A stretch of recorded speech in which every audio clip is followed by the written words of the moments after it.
looking for a finish. Big snap. Had a similar approach. Eyes down the line, trying to find the section. Big alley-oop.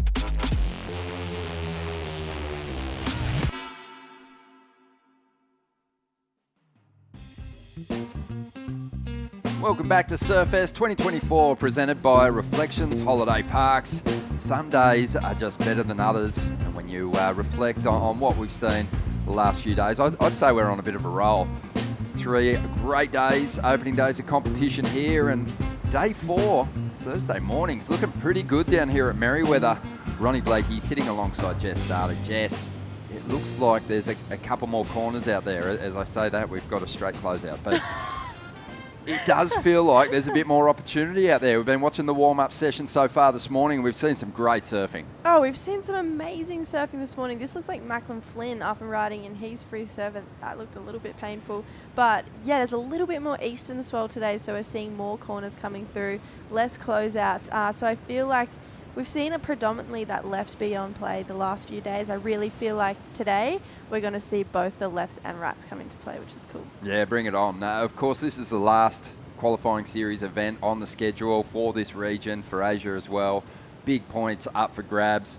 We know we've been working our way towards those highest seeds in the event, and they're set to hit the lineup today, and pretty exciting, some of the matchups. Oh, some of the matchups are huge. You know, I was just looking at the first heat and the second heat, and the level of surfing coming through in just the opening 2 heats is crazy. So I think this is where we see the top scale surfing come in. This is the round where the level lifts again. And we've had a lot of 4s and 5s the last few days. I think that'll slowly start to go out the window with this round. Yeah, that's right. Yeah, I think we'll see some of these top seeds really use the entire scale, expecting some big heat score totals. But let's have a look at the ratings now, because that's the big story here. People trying to climb on the men's side up into the top 7. There's space for a wild card as well to hit that Challenger Series. But Dakota Walters, he's sweet. Big victory in the last QS 5000. You were there. It was a great performance from him, and really he's just here to bring it home and keep that top seed as he moves into the Challengers. Yeah, he didn't even compete in the last 3000, which, you know, is critical points, but he said, I don't really need to. So he's here just to secure his win. Alistair's been looking on point all event. He's sitting in second.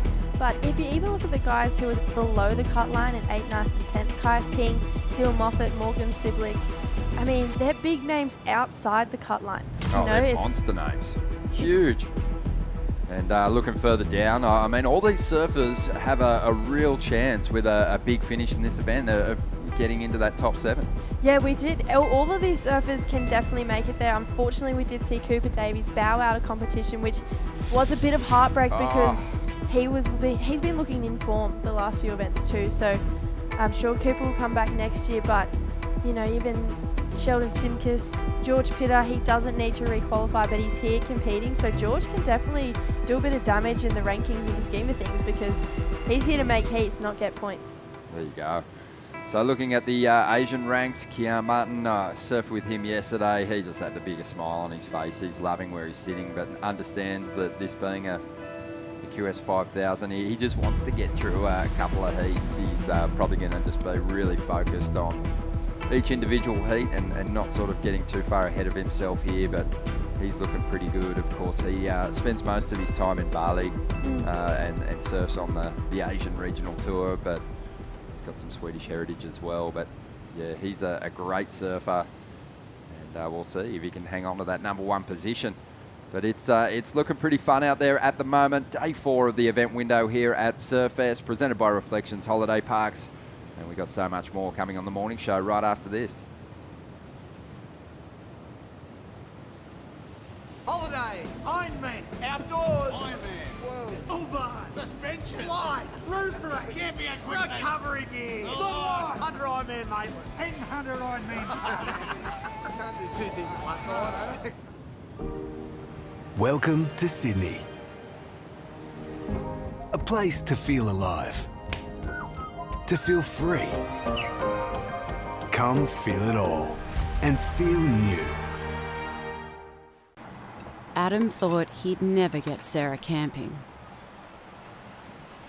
How wrong you were, Adam.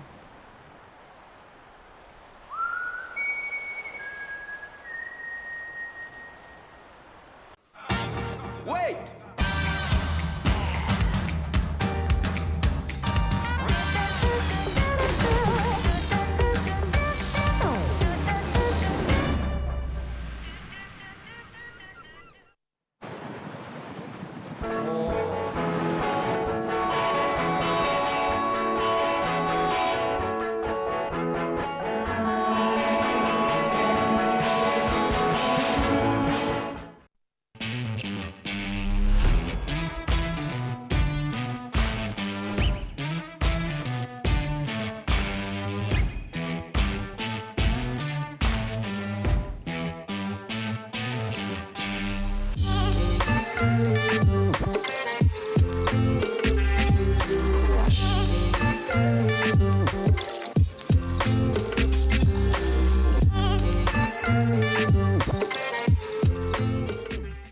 The Racecourse is not just a place to watch the horses thunder. It brings generations together to share memories and experiences that are close to our hearts and runs in our veins. Newcastle Racecourse. Home is where the track is.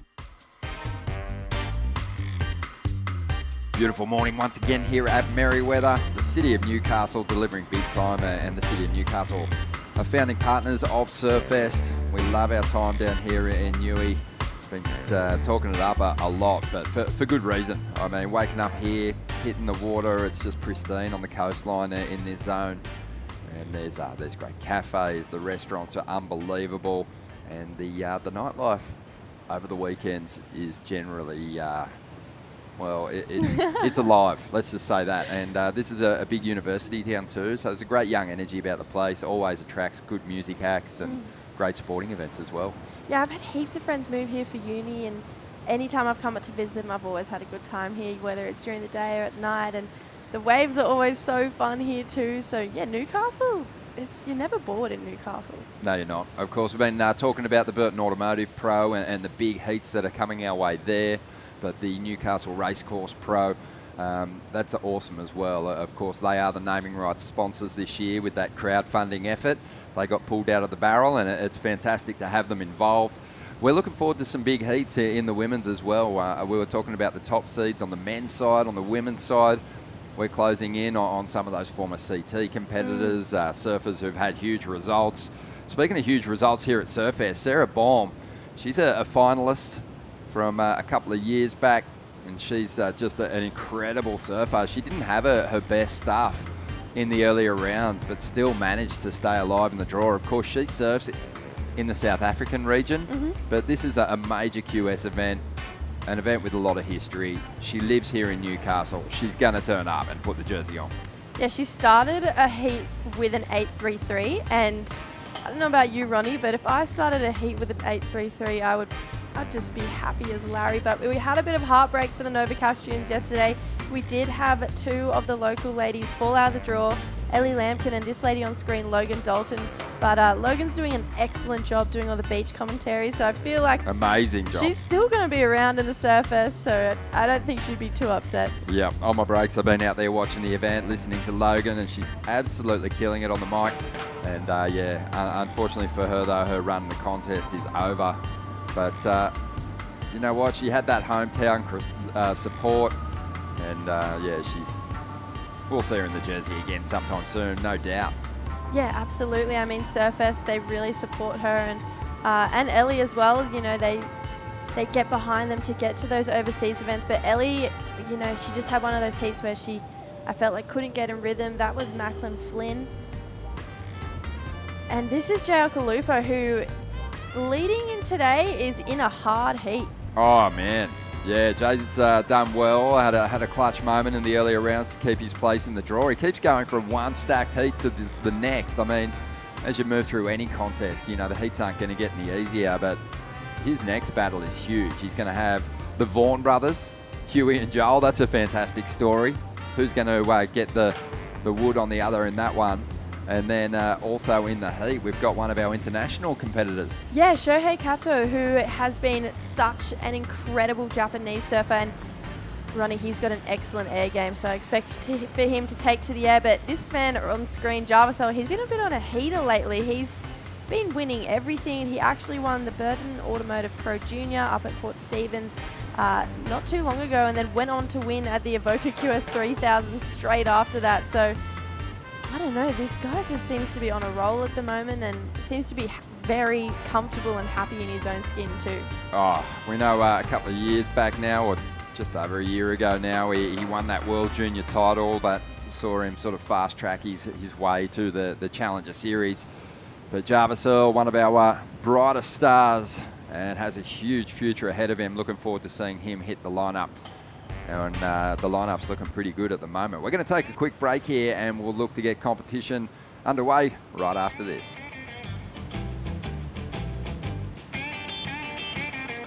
The racecourse is not just a place to watch the horses thunder. It brings generations together to share memories and experiences that are close to our hearts and runs in our veins. Newcastle Racecourse, home is where the track is. Welcome to Sydney. Upbeat. Downbeat. Feel its heartbeat. Open spaces. Open arms. A place to feel alive. To feel free. Come feel it all. And feel new. Adam has taken a few losses at work this week. A loss out here, a little easier to take.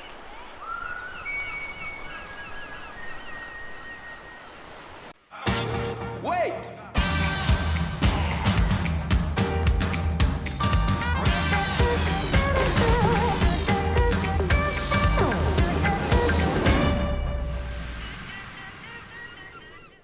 Holidays, Ironman, outdoors, Ironman, whoa, Uber, suspension, lights, roof rack, camping equipment, recovery gear, under Ironman Maitland, and 100 Ironman. I can't do two things at once, I know.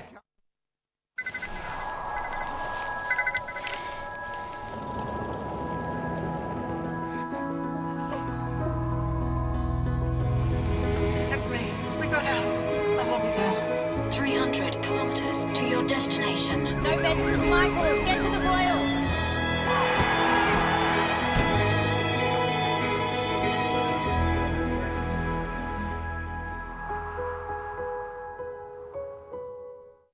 Surfest is such a massive part of any female's career. You look at Beck Woods, she won it twice and she's still so relevant in the surf industry. I think WAS has been a pretty pinnacle part of not just Australian female surfing but global female surfing and the steps forward they've been taking. To have someone like WAS who respects the work that we as females put in to get to this level and to get to this really high standard event, and for him to make it the exact same for both men and women has been, yes, such a pinnacle part. And honestly, it's a confidence booster to know that we have someone like Warren just backing us. Women have been making noise and we're kind of getting more of the spotlight. It's making us more aggressive because we want more of that spotlight now. It's time that the cameras turned over to the ladies' side, and I think the start of the year that we saw Molly Picklin and Katie Simmons, what they did in Hawaii was a game changer. And I think you'll find that, yeah, the cameras will be stuck on women and surfing for a while now. Yeah. Starring in Scratching the Surfest, Jess Starling. And some great points there, Jess. I mean, Warren Smith does a fantastic job down here. The event has been evolving beautifully. We always talk about how brilliant the concept is for the crowdfunding for the women's event. It generates so much interest from the local community in this contest because obviously you've got surfers representing your business and the opportunity to potentially win back your investment. So it's a great reward, it's a great system, it's a great contest. It's a great contest. I went to the sponsorship dinner the other night and just seeing all the people that actually put into the women's side of the event, and it was kind of a bit of a pinch myself moment because it was so cool to see all these local businesses who back women's surfing and want to be a part of it, you know, and I totally agree. I feel like that surfer sponsor allocation that they have going is a pretty unique part to this event, and I feel like it'll make a lot of them tune in a lot closer. I think so. I've seen them down there over at the Surf Club, really paying close attention to what's unfolding in this event, and we're just moments away from getting it back underway. We're going to kick things off with the round of 64 for the men, and that's going to see our top seeds hit the lineup. Our number 1 seed is going to be out there, Dakota Walters. Really looking forward to seeing, you know, what he can bring to this event.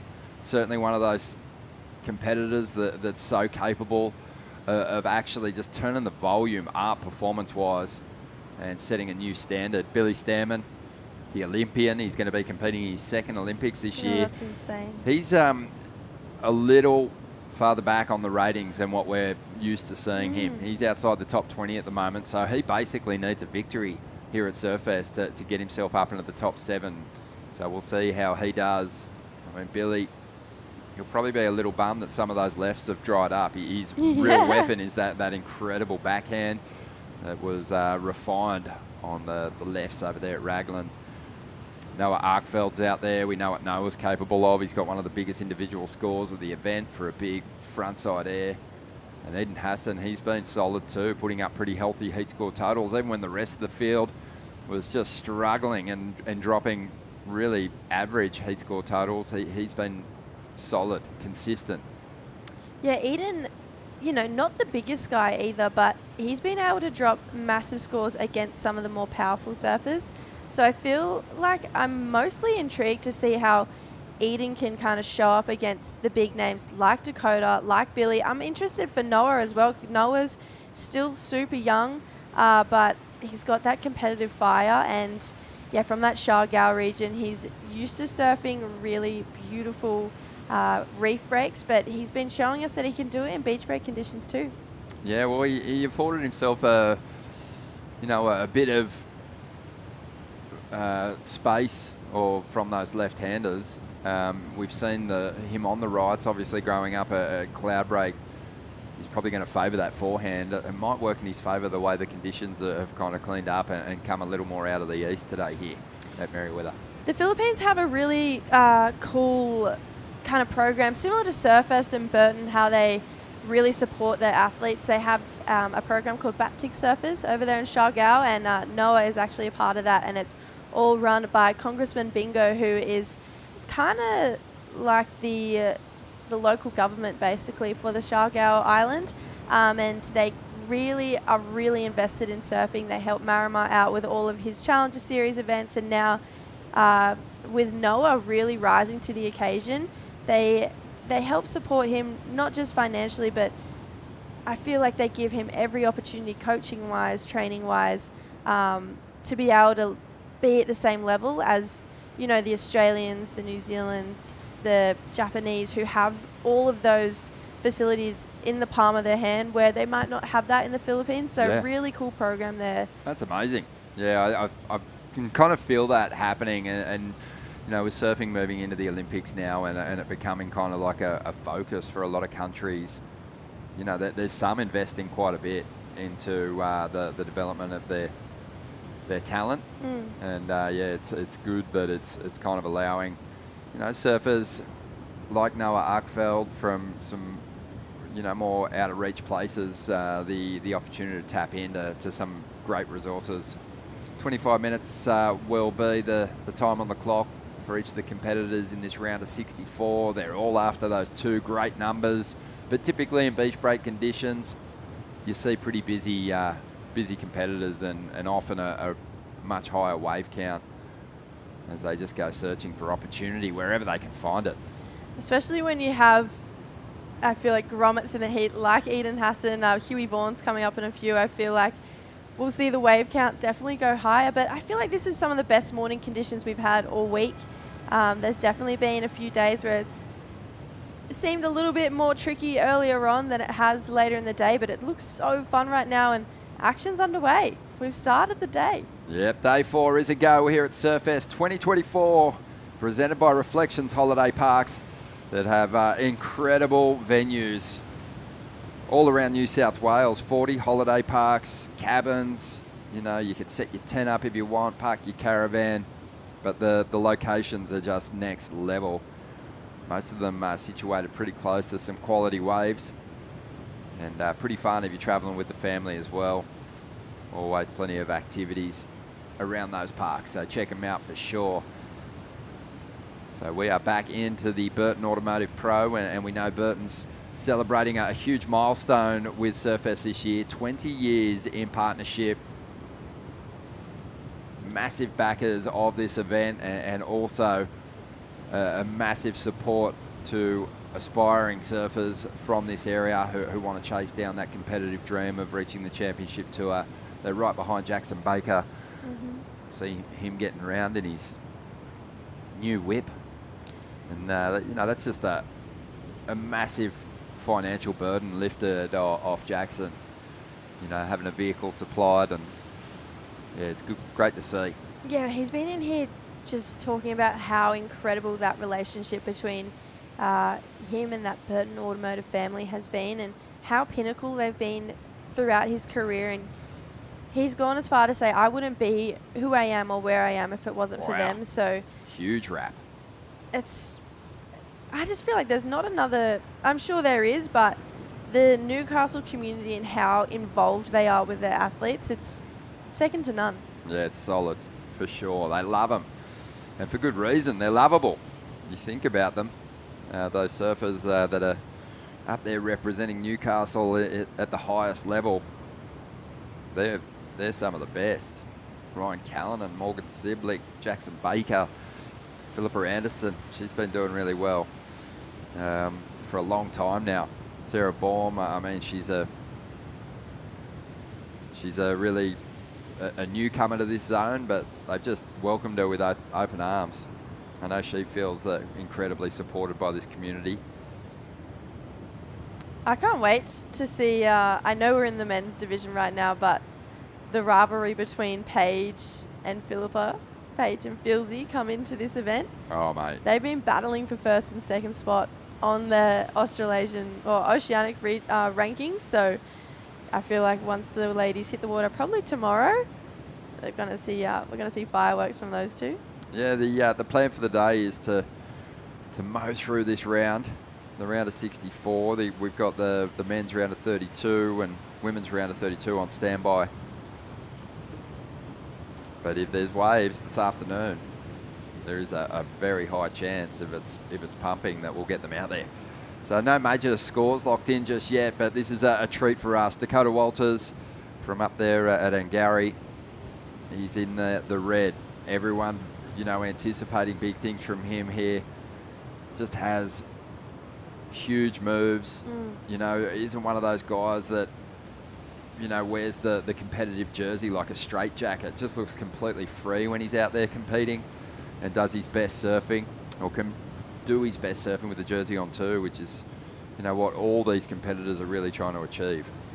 That was a huge turn there from Eden. I was actually watching him go up to that section thinking, wow, if he doesn't land this, he's going to definitely know about it. It was really meaty, that section, and he rode out beautifully. So Eden getting his rhythm started in that heat. But look at that section, Roddy. That was going to hurt if he didn't land that turn.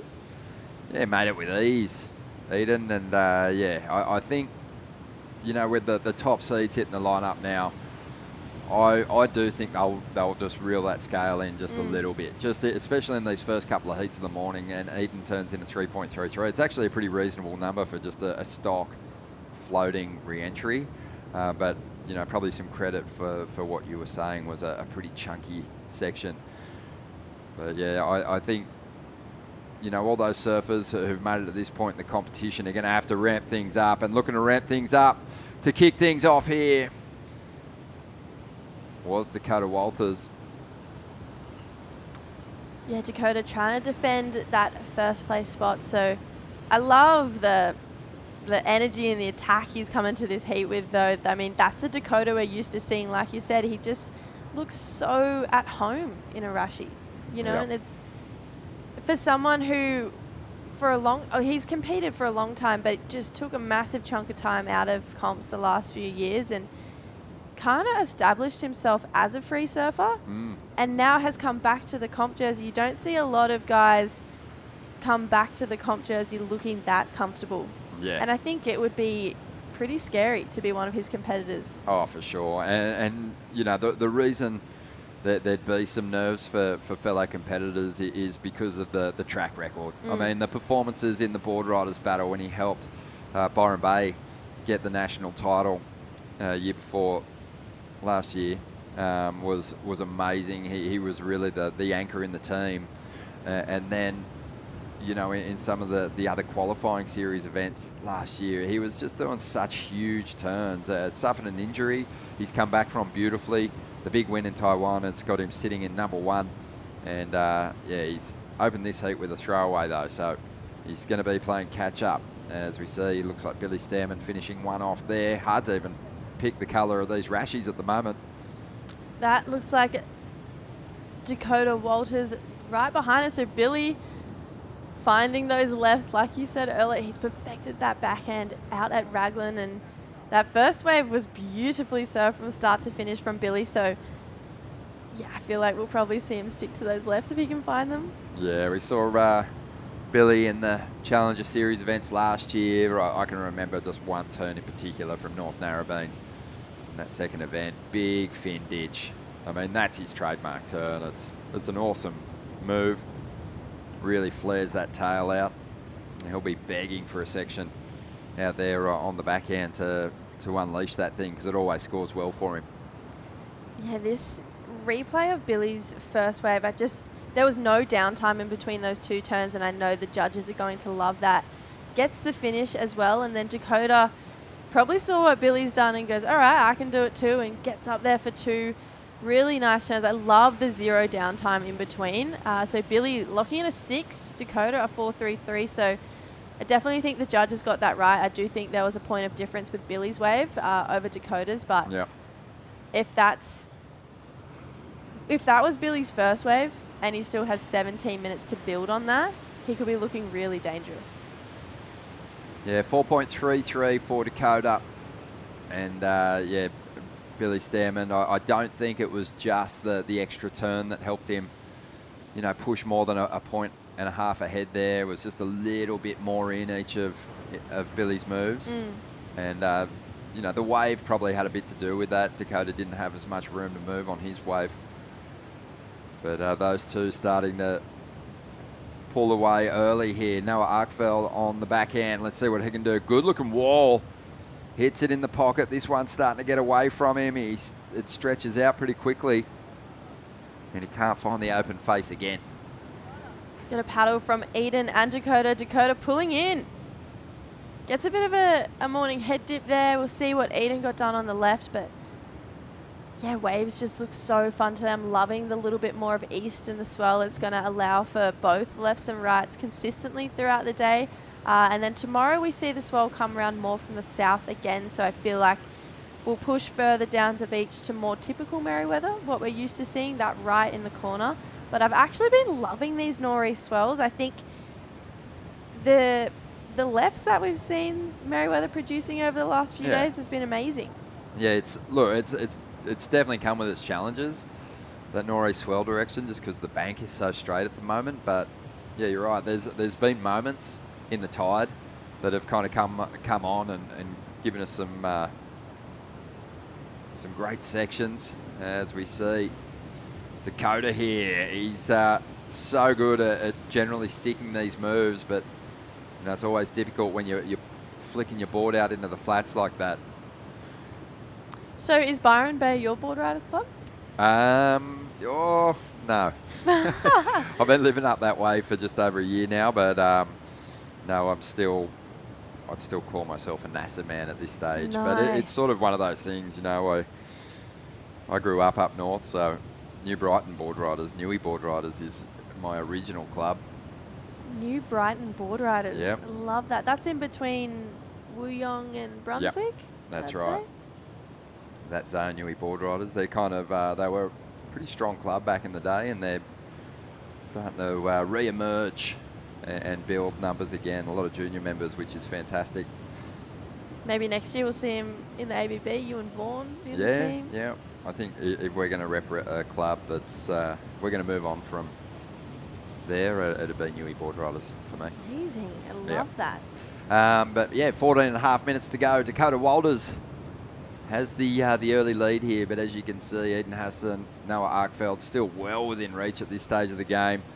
As we see, Noah up at the moment. Bit of foam on the face. Oh, you could tell that he kind of marched past that first section or didn't want to commit because he was hoping the wave would ramp up down the line. Can be a tactic that works against you sometimes if you're not just surfing the steepest section in front of you. Yeah, I was thinking exactly that. I feel like that first section had the least amount of foam on the face and it would have put him in good rhythm. Heading into that back end, here we go, Eden, our under 18 Australian champion currently, just finishing off a nice left there. So Eden recently had a board change too, I believe. Moved to JS surfboards. They're looking really good under his feet. Yeah, they are. Look at this wave. I mean, faded beautifully, got the nice swoop in. You know, it was kind of a wave that, you know, had a bit of potential in it. You know, the fade might have washed a little bit too much speed off on that big bottom turn, but you know, the competitors are really just figuring this lineup out. It is looking a lot more different to what we've seen in the opening 3 days of competition.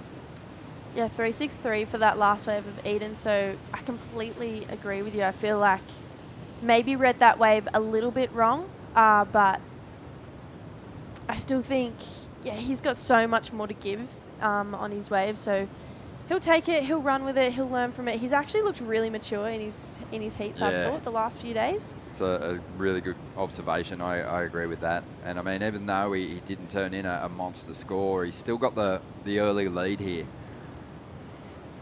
And yeah, we'll see. We'll see if he can kind of build on those mid-range 3-point rides. Billy Stammen's the danger man. Oh, absolutely. Billy, I'm curious to see by the end of the day if we'll see sixes being the consistent score to get through heats. I remember talking to Matty Cattle, and last year he ran the numbers and he went through all of the Australian Regional Series events and he looked at the top 7 men who qualified and he ran through their heat totals, and in every event, in every heat that they made, all the guys who made the Challenger Series had at least 12 points. Wow. Okay, so that's kind of a good one, right? You got to consistently be putting up, you know, sixes on average to get yourself to the top end of the ratings. And yeah, that would suggest to me that we are going to see that scale come up a little bit throughout this day, because all those competitors, well, most of them are going to be competing in this round. As we see Dakota just throw everything at the section. It kind of grabbed him at the top and didn't let him back down. He got swamped by the section. So he'll probably maintain his spot in second there. But as we mentioned, Billy got a 6. He's just looking for that backup score. He's just used his priority on that last wave. Yeah, only needs a tiny score. And that first turn on that last wave was, yeah, it was pretty nice. So a 2.53 just off the back of that one turn. But I remember the first time I ever came across Billy, I was maybe 15 or 16 surfing out Northie, and it was pumping. It was typical Narrabeen, you know, perfect lefts. And I remember being, who is this guy? And I was talking to Davey Cathles. He's like, oh, this is my friend Billy. He's over from New Zealand staying with us. And his backhand, that was the first time I remember being like, outside of Narrabeen, just going, wow, this guy surfs this wave really well. Yeah. Probably thought he was going to get a bit taller too when you saw him back then. He never really had the big growth spurt, but he's got big turns. That's for sure. Yeah, but no, Billy, for me, I've known him for years used to call his heats in the World Juniors when he was a Grom. Always has showed a lot of talent. He's fulfilled that talent, that hype by making the Kiwi Olympic team a couple of times now, and he'll be heading over to Teopa in a month to get himself prepped and familiar with the location prior to the Olympics over there. Imagine being able to call yourself a 2-time Olympian. That is amazing. Here we go, Eden. Yeah, Eden's looking pretty sharp out here this morning, and this might be his best wave. He hangs on for that finish there. Was only trying to improve on a 3.33, was in second spot, needed a 4.91 to jump up into first. Just over 9 minutes to go here, and the top seed is outside of the top 2 at the moment. That's the big story. Look at these waves running. Yeah, Eden just a bit more aggressive on the opening sections as opposed to his previous ride, which, you know, might have even been a better wave that only turned in a 3.63 for him. So I think the aggression will be rewarded, and it is. A 5 for Eden. He moves up into the lead. Billy in second spot now. And Dakota, he's got a pretty decent number, 4.33. I think in 8.5 minutes, I think he replaces it with something bigger.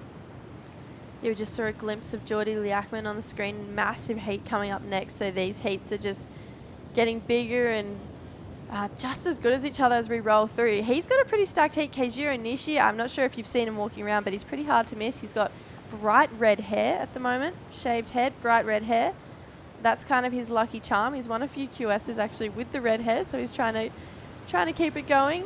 And then Dill Moffat. Oh yeah, Dill Moffat's, you know, he's one of the best not on the CT. We've seen him in Championship Tour events before.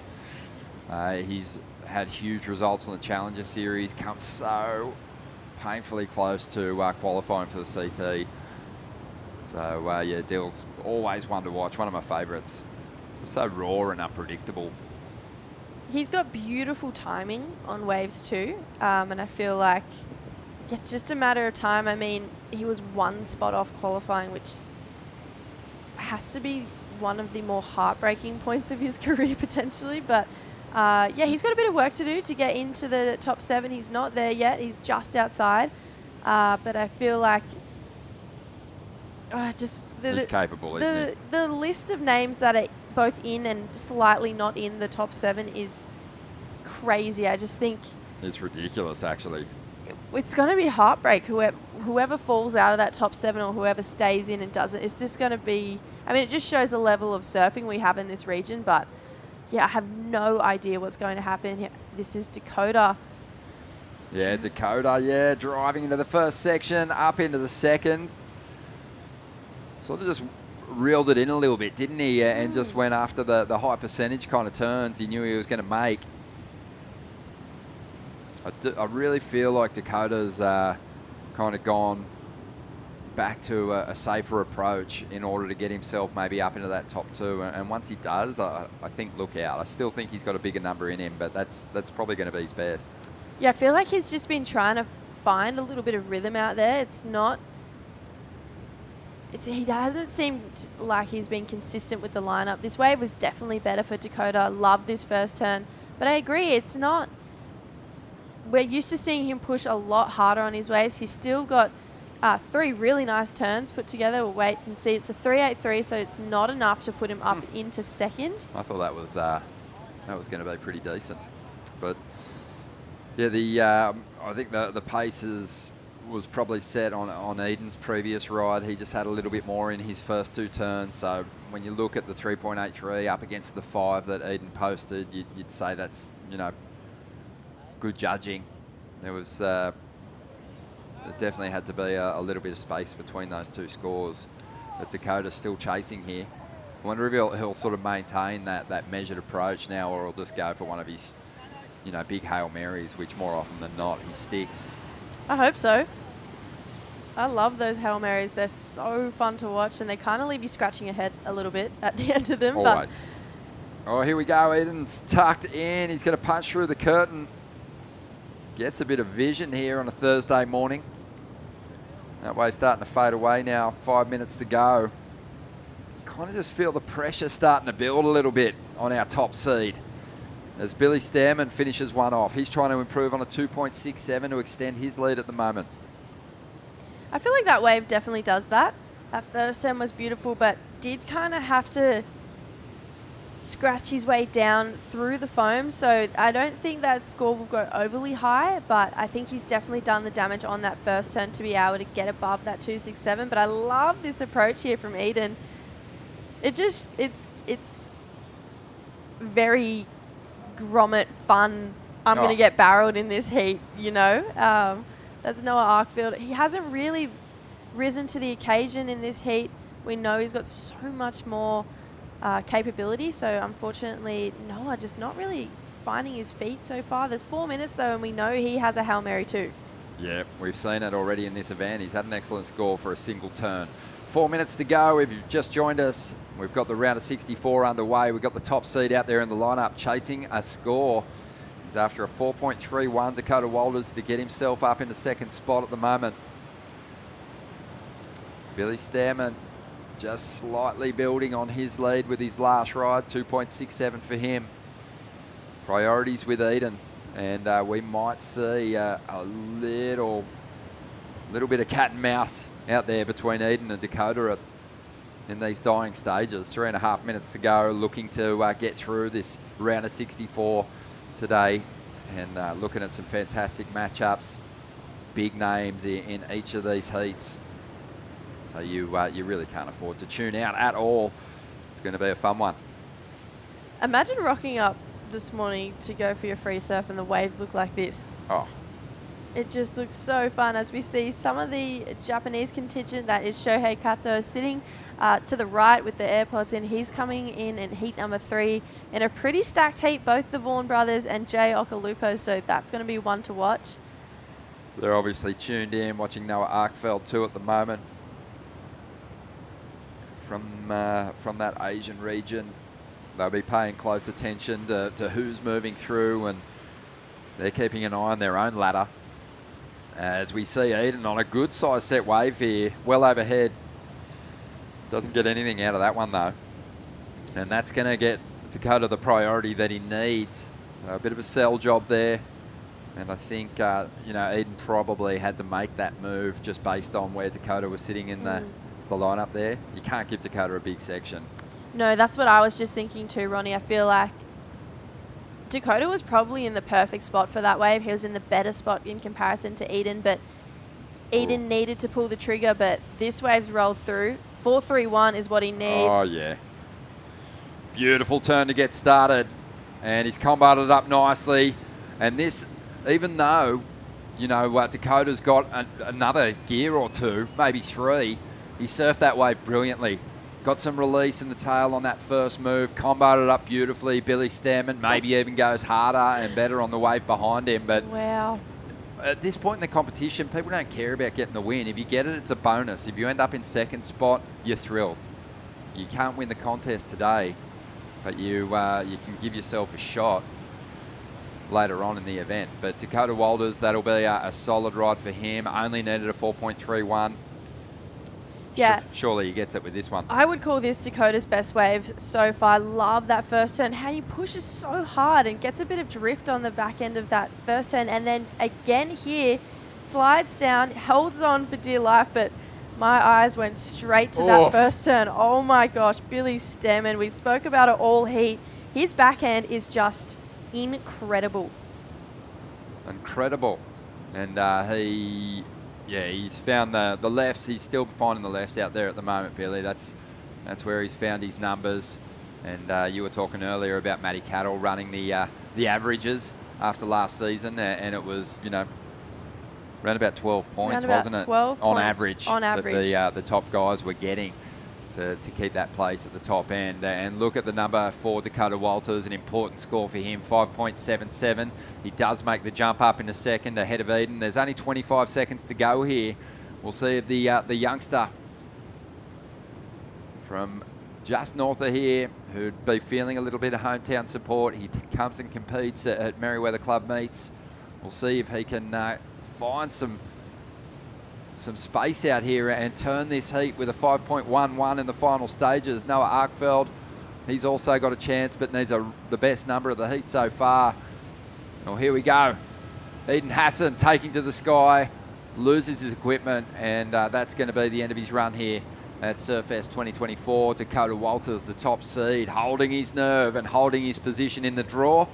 He's going to move through in second place, and a clutch performance from Billy Stearman, who needs a massive result here to get himself into the top 7. A great start to the day for him. We're going to take a quick break. We've got Heat 2, the round of 64, the Burton Automotive Pro, coming up in just a moment.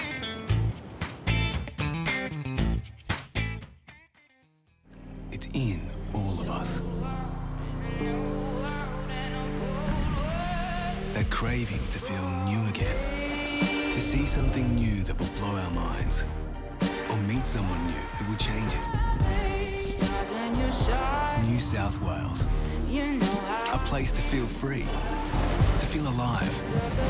And most of all, to feel new again. Maddie's last night's sleep was spent trying to look up relaxing wave sounds. Tonight's actual wave sounds.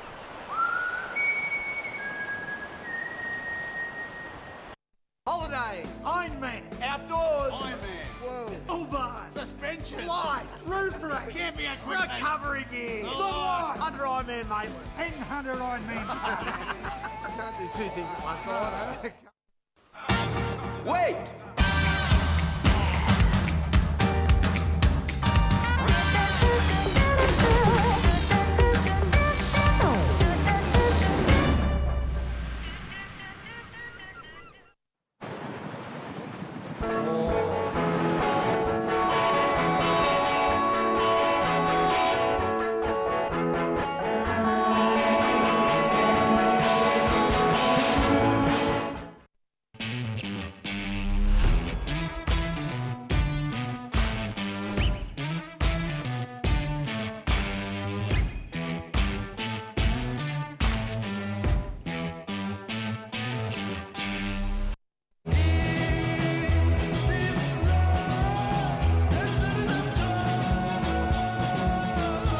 Effortlessly refreshing.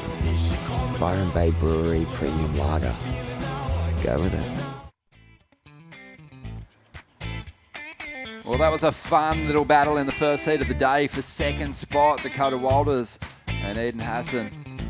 They were pretty close in their scores right until the final stages, where Dakota held his nerve, as he often does, and found a nice left. Put together a solid combination to keep a place in the draw. But it was Billy Stammen getting the victory, and we'll endeavour to have a chat to Billy at some point. But right now, we're going to introduce heat number 2, the round of 64. Kajiro Nishi of Japan is out there in the red. Dylan Moffat from North Narrabeen, he'll be in the blue. Timmy Bain is going to be in the white, and Geordie Liakman is going to be in the green. Top seeds in the mix here on the 4th day competition. A beautiful Thursday morning at Merriweather. You know, the conditions have been challenging at times, but the weather's sort of taken the edge off it. Everyone's loving their time here in Newcastle, as we always do. And lining one up on the inside here. This wave's going to potentially barrel, but Dylan Moffat can't get into it. He's kind of already had that wave and has gone scrapping for scoring opportunities on the inside while he doesn't have priority.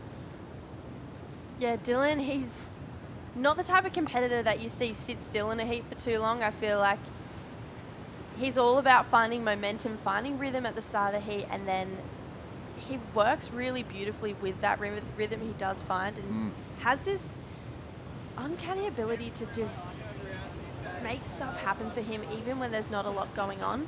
So Dylan, I think that's why it makes him such an excellent surfer and why we all think and believe he can do such damage on the championship tour. I feel like you have to have that edge in your competitive approach, and Dylan definitely does, and I feel like he has for a long time.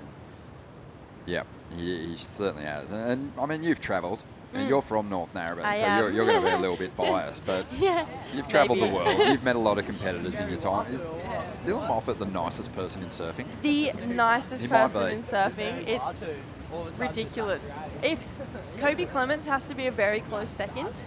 I'm not sure how much time you spent with Kobe Clements, but he is the nicest human as well. But I mean, they both spend so much time surfing Narrabeen together, so you have to think that maybe they both get it from each other. Yeah, I think if you're talking like, you know, if those two are in a heat together, or for who's the best bloke though, I still think, even as nice as Kobe is, I think Dill's got him comboed. Dylan, yeah, he's like rainbow and sunshines in a person. Yeah. How did North Narrabeen produce an individual like that? I don't know. Such a hardcore little town, and then there's just Dylan. Yeah. Sunshine and rainbows. His story is amazing too. The story of him getting into that CT event at Narrabeen is one of my favourites. It still works in the Rip Curl store at Narrabeen. Still does. I worked with Dylan at that store for 7 years. No way. Yep. In Dummer's store, Damien Hardman's store, and Damien obviously involved in that championship tour event, and he was able to go and tell Dylan that he got the wild card. I think Dylan was vacuuming the floor, the shop floor at the moment. Dummer was like, hey, you got the, how would you like to surf in Narrabeen? He was just like, oh my God, amazing. He goes, well, finish the vacuuming. And, keep cleaning. And you might get a wild card. But no, it's a great story. But look at this wall here. Oh, Wow, K0. just got slapped down by Merriweather. Yeah. That looked a little bit painful, but I'm curious to chat to Billy Salmon, who just won that last heat. Billy, your backhand is one of my favourite ever. Well, yeah, I'm pretty lucky to have a backhand.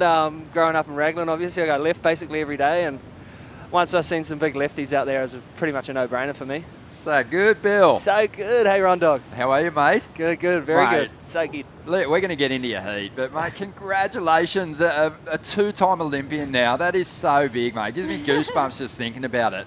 It's massive. The experience the first time round must have been unbelievable. It was a little weird, I guess, because there was so much happening with COVID at the time, but you must be so looking forward to now taking on the Olympics for the second time and just having a bit more of a relaxed vibe around the event. Yeah, it's a huge honour, obviously, to represent New Zealand in any way, and becoming a two-times Olympian is huge, for me.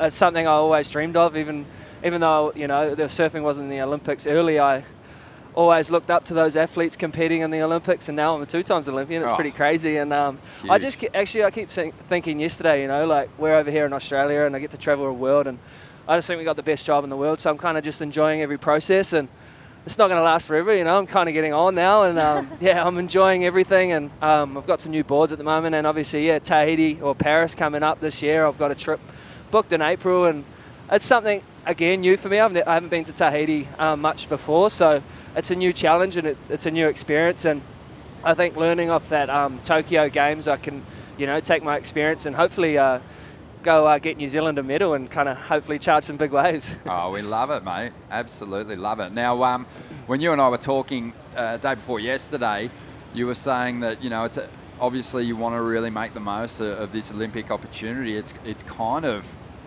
pulled your focus away from the events just as a consequence somewhat. But it just seemed like today you were so switched on, and maybe just being around Surfest again has kind of got your mind back on track for a big finish here. Yeah, for sure. It's quite hard having those two top goals, obviously WCT and the Olympics. But I guess once I qualified for that last year, I don't know, it was kind of like a goal achieved, and I kind of took the pressure off a little bit, but then the results just didn't come and on the QS, and I think I've basically got a win here to make the challenges. So I'm kind of, like I say, I'm just enjoying every process, and it was good to see you the other day. We've had some good times, and just good memories like that kind of, make me energized and enjoy the whole process. And like I said, I got some good new boards under my feet, and I'm just enjoying my time here in Newcastle. We love it, mate. New Zealand, Safi, we spoke to her yesterday too. She's qualified for the Olympics, but New Zealand, it's been great to have Australia and New Zealand sort of battling in the same regional zone. But who are some of the other sort of up-and-comers? Kihu's surfing brilliantly, but who else should we keep an eye on that's rising up at the moment? Yeah, I think there's some good talent coming out of New Zealand. We've got Elliot, we've got Caleb Cutmore, who's actually competing in this event, but unfortunately lost early. He comes from Raglan as well, so it's good to see him over here giving it a go. And a few of the girls, up and coming. We've got a good girl from Raglan called Alani, and a few others, so I really want to hopefully, like after surfing or, in the next couple of years, really help that next generation to strive to achieve the greatness. And I believe, we can get some good surfers out of New Zealand with some good help. And I'm looking forward to the future and what's to come out of New Zealand. Awesome, mate. Well, I think your big priority at the moment has to be going after the win, because that's definitely going to inspire the next generation of Kiwi Groms. But congratulations, mate, on your heat win this morning, the Olympics. just life in general. Thank you. Yeah, I just also want to say a huge shout out to my whole family at home. We had a family member pass away like 2 or 3 days ago, so sorry I couldn't make it. But much love to you all, Vicky, Dad, my wife, and everyone at home. So yeah, I guess that one was for you, and I'm stoked to get an interview and chat to everyone at home. So cheers. Gold, Bill. Absolute legend. Yeah, big shout out to the family. Feeling the pain at the moment. Billy's had some tough losses in his life, so you know that's really unfortunate. But you know, he's here chasing his dreams. He's, like I said before, he's so accomplished, and he's had a really successful career, and it's not over yet. No and way. He's through to that next round. I actually feel inspired after that interview. That was one of the cooler posted interviews that I've been lucky enough to be a part of, and I love the fact that he's already thinking about how he can help that next generation. Yeah. And I think we talk about how amazing Dylan Moffat is. Billy Stammen's up there too. He's one of the nicest guys on the QS going round, and he's always, if there's a New Zealand competitor in the water, Billy's down there. Yep. If Safi's in, if Taylor Green's in, if Elliott's in, or care who, they're all.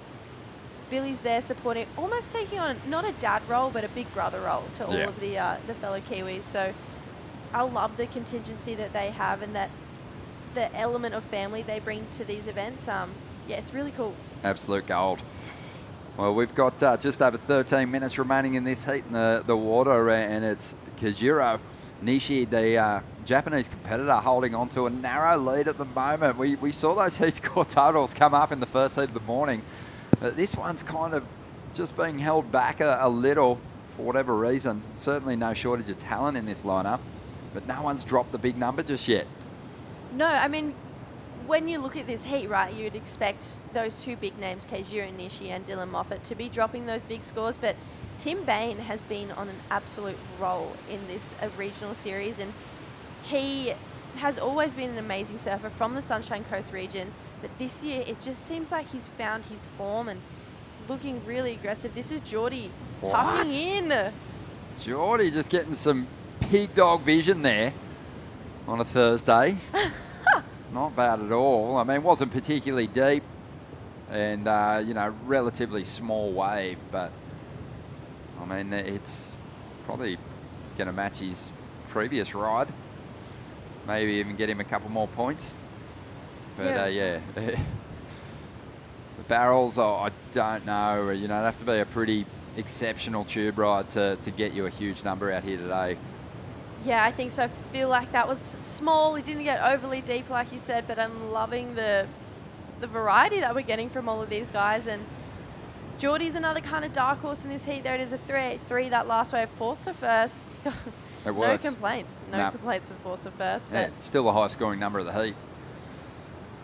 Look at this left, up at the northern end of the bank here. Can Timmy Bain get himself into this one? He's scratching. Yep, he's going to have a go at it. Needs to really dig in on this first section. Transitions, grabs the rail, tucks in. I mean, barrel-wise, that was a bit more like it, but no exit. The doggy door was nailed shut. Are we on a beach break? What's going on? I'm loving all these barrels. We definitely are. We definitely are, yeah. I think the smarter play there, like, we're all tube pigs. You see that wave cresting, you see it starting to suck up. You can't help but grab the rail and tuck in. But I really feel like Timmy then could have just dropped to the bottom, thrown one big hammer turn, and probably got himself a pretty reasonable number. Something comparable to what Geordie's posted as we gear up for that third heat of the morning, and it is so stacked. Yeah, I'm excited for this one. You can see both the Ockies, 2 generations of Ockies. That is so cool. Keijiro actually comes from a really talented family of surfers as well, brother to Yuji Nishi, rip curl surfer. But we haven't seen Yuji in competition for a while. And then there's Joel. Joel won the event last year. Yeah. He's looking super prime, very focused here. But yeah, I'm looking forward to it. Oh, there he is. Lighten up, mate. It's the last big QS of the year. Enjoy it. No, he's loving life. But it is going to be a lot of fun to watch. You can see the intensity. Jay Okalupo really does probably need to win this event to get himself even to 7th position maybe. So Ocky's aware that it's going to be a long road, and he's just down there helping his son get prepped. I had a surf with both of them yesterday over at Newcastle Beach, and pretty fun bank over there, a couple of lefts, and yeah, Jay's surfing really well. His backhand's gotten so strong. So that'll be a fun clash. As we have a look out the back now in the blue, Dylan Moffat, he finds some cover. Plenty of speed as he comes flying down the line. Big section here. A well-placed floating re-entry. And he sticks it. That's feeling like the best number of the heat for me. Yeah, that's put a smile on my face for sure. That wave, I don't know how he managed to gain so much speed through that dead section, but gets a bit of a cover up, and then that was dead water, and he managed to make more speed through it. And then that end turn, that wasn't an easy turn to land. So Dylan showing his class, and 374, it's for me, that's a 374 every day of the week, and I think we'll see another lead change. Oh, I think we see him jump into the lead. He just boots that end section. Like you said, just got shot out of the tube across that flat water, and you know, managed to maintain enough momentum to punch the oncoming section. 4.83. So Dylan moves into that number 1 position. Geordie Lackman back in second now. He needs nothing. Timmy Bain. It's so close, this heat. You know, until someone breaks into the 5s or 6s, 4th can make that turbo light speed jump into first position with one high quality turn. Yeah. So no one's out of it. These are the heats where I kind of feel like you're sitting on the edge of your seat just the entire heat.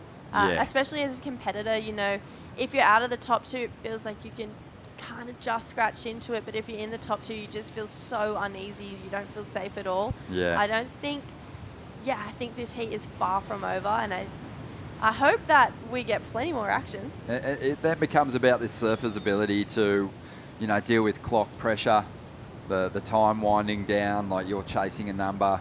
Can you deliver when that wave comes, even if it comes in the last sort of 30 seconds of the heat? Because you don't need a big score. I mean, you back yourself to get a 4.16 with your eyes shut at the start of a heat if you get a quality wave.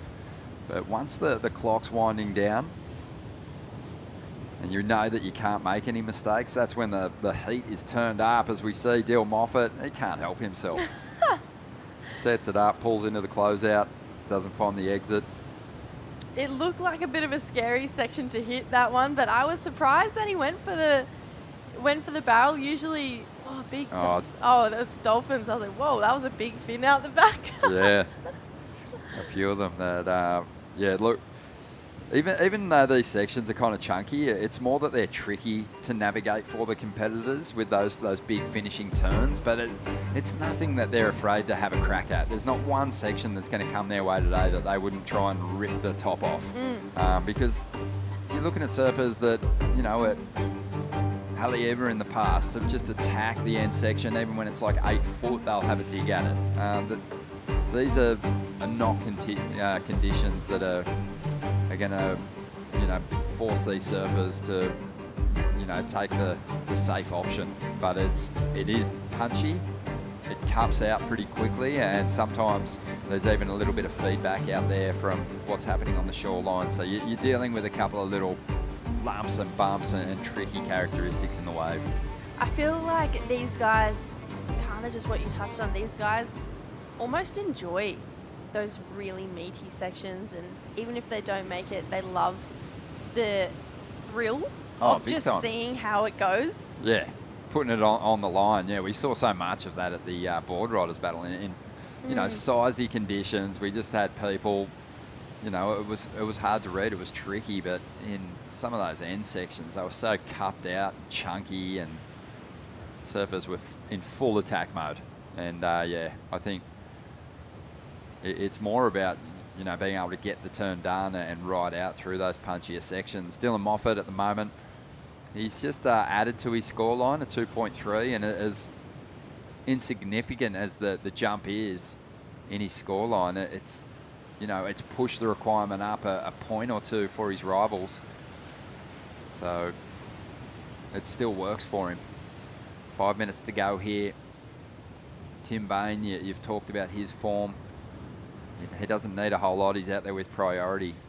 But it's a hard sort of lineup to manage with priority at the moment. So much space between the competitors. Yeah, Tim Bain, I feel like has gone through that phase where he's gone from being a young man to a man in the last 12 months. He's grown into himself, and when you see him surf on an open face wave, there's a lot of similarities there to an Alistair Regginato. They come from a similar part of the world. Yep. And really strong, powerful rail surfing top to bottom, but also has an air game too and can rely on both. And I feel like Tim this year has really tapped into that, and he's looked really comfortable in a rushy all year. But so I'm quite surprised that we haven't seen more from him, but Keijiro can't quite find his rhythm either. So right now it's the two that have been pulling into the barrels that are making ground. I know. I thought it was sort of not really the tactic, but it's sort of been the play in this heat that's gotten Dylan and Geordie to the front of the order. Nishi on that last one, sort of a good example of just being willing to throw yourself into a chunky section. Just didn't feel like he was able to generate enough speed.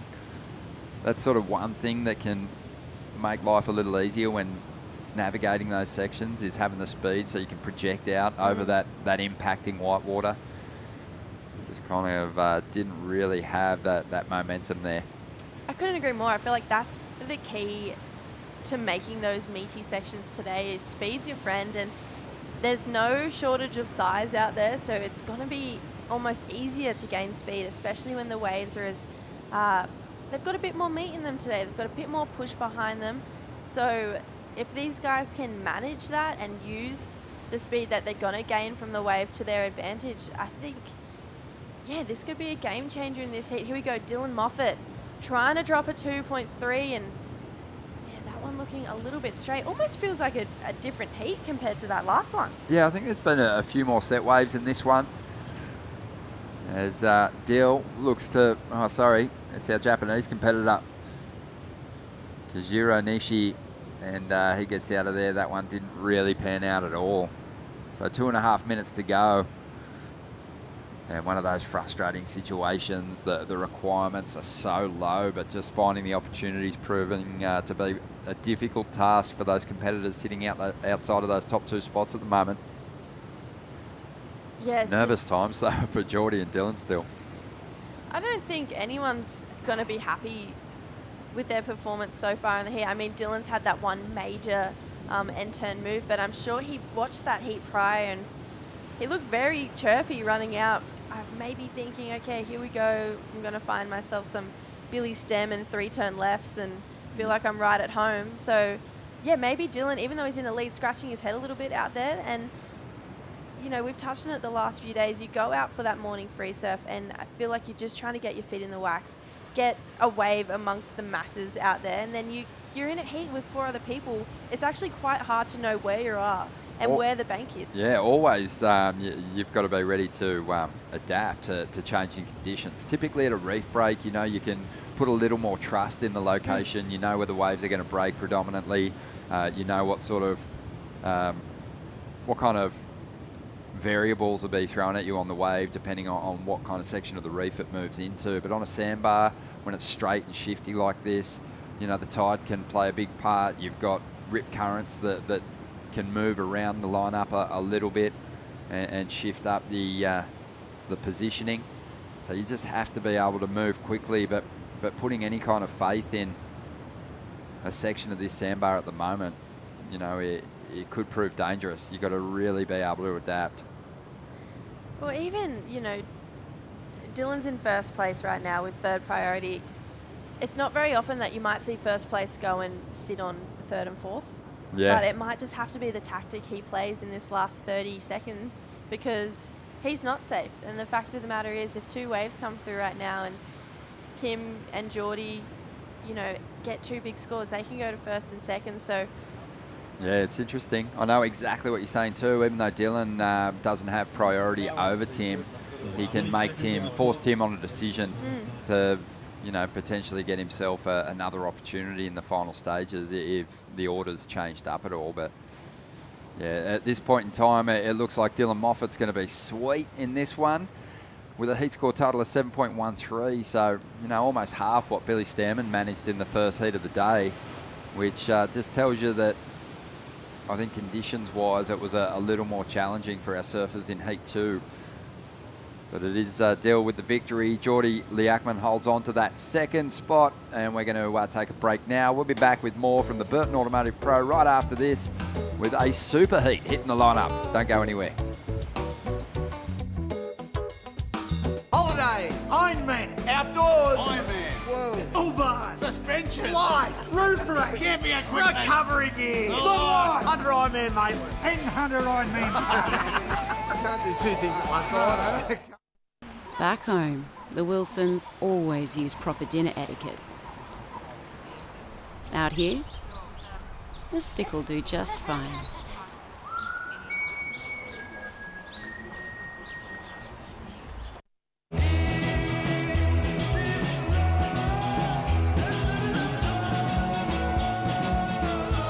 Effortlessly refreshing. Byron Bay Brewery Premium Lager. Go with it. The Racecourse is not just a place to watch the horses thunder. It brings generations together to share memories and experiences that are close to our hearts and runs in our veins. Newcastle Racecourse. Home is where the track is.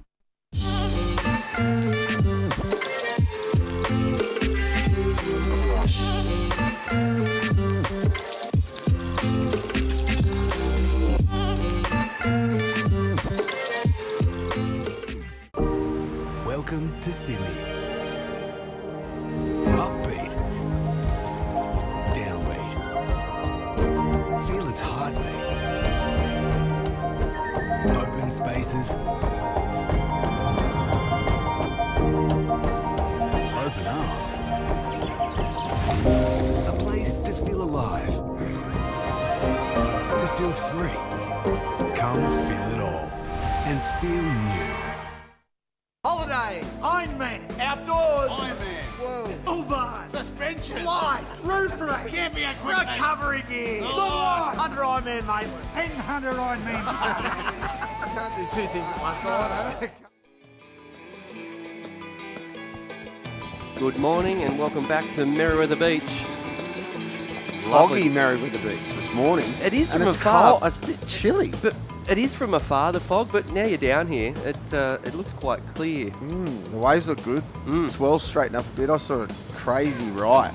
Yeah, there's lefts and rights today. Yeah, whereas more sort of 70% lefts yesterday. There's actually been a couple little barrels on the rights this morning. Yeah, I saw a really good one.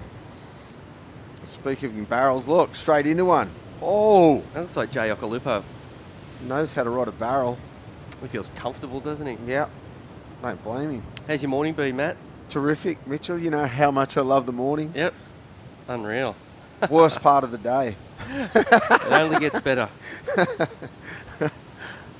Classic. As what we about see. this heat? The Vaughan brothers. There's, look. Oh, Jay in a... Had a Close it, traveller. yeah, had a traveller. Got a good view. That's for sure. You can see how hazy it is right there. I come around the corner and went, looks like it was still dark. It definitely took a little bit longer this morning to get things going, didn't it? It's supposed to get really hot, though. This is going to burn off. It's supposed to be 32 degrees, I think, again. So you would assume that it's going to be offshore for All day. For an all day, are you? I think. Yeah. Well, not that I know. And then the southerly comes this afternoon or tonight. Okay. But it's a lot chillier. There's a lot of dew on the ground out there today, so a lot chillier this morning than it's been every other morning. But like I said, it's supposed to get pretty hot. A couple of big results this morning have already happened. Unfortunately, Eden Hassan out. Wow. Eliminated in the first heat of the day. Dakota Walters took him down along with Billy Stammen. And that last one, Frenchman's Geordie Liakman got through in second position. So that's a good effort, along with Dylan Moffat. And yeah, a bit of a bummer there for Timmy Bain and Kenji from Japan. But you mentioned it before, Hoy. We've got two Vaughan brothers out there at the moment. No, that's a bit of a bummer for the unless they both get through, of course. But that means they go through in the same heat for the whole comp, though. That's pretty bad. Not bad, but a bit torturous for the family. There's its pros and cons, but at the same time, you know, Dad can just circle. Just watch one heat. Exactly. Doesn't have to stay up for the other one. Exactly. Doesn't have to get up early for the other one. There you go. One heat a day. Yeah, perfect. The way they've been surfing, they could easily go 1 and 2. That's for sure. Oh, no, for sure. That's of course, for sure. Joel Vaughan won this event last year. He was really impressive last year. And on the challenges, didn't do probably quite as good as what we thought. I think he's a smoker to qualify for the CT real soon. As we see, it looks like that's the man in red, Joel Vaughan right there. Big turn. It's hard to see the colours, isn't it? It's all grey. As we see Huey Vaughan. Oh, back to back for the brothers. Well, big turn for Huey at the back, and then a few good turns for Joel. So that'd be interesting to see these scores, what they do here. So they've been scoring on those big manoeuvres. Yep. Just one big manoeuvre is all you need to do. As we see a replay here, this is Joel Vaughan's first wave. Nice turn to get things going. This turn was big. Yeah. Got a little bit stuck though, didn't he? Then on the outside, watch this turn. This is a big turn. I think that might be a better score. Well, this is what I'm saying. This set the tone for the day, or well, not even for the day. What they've been scoring. So obviously the Vaughan brothers are part of the super competitive North Shelley board riders. Arguably one of the best board clubs in Australia. Easily. Yeah. They're always there and about, aren't they? Yeah. They've got to look at the team they've got. It's pretty outstanding. Yeah, pretty outstanding team. They're always there though, aren't they? They never. I think they make every final. Yeah. Pretty much. I've never seen them out of a final actually. They're really consistent. They won it last year, right? Was it? Oh man, it's all a blur because they're always the top sort of the pointy end of the ABB. It probably was. I think it was last year. No, let us know. I think it was Narrabeen last year, wasn't it? I don't know. I could be wrong. So, but I don't know. But anyway, they're definitely one of the the top couple of clubs in Australia, and big reason is because of Joel and his younger brother Huey Vaughan, who locked in a 4.5. Well, there you go. Big turn. That just says it all to me about the judging and how it's going on in this comp, and it's been going on for the start of the year. That's what Glennie Elliott said to me yesterday. Actually, he said that that's how they're trying to get the judging to go in all the comps, especially for the women. How they surfed at Sunset and Pipe, and not Pipe obviously because it's more of a barreling wave, but Sunset especially. Mm-hmm. And he said actually that's how they're teaching everyone how to surf it at the.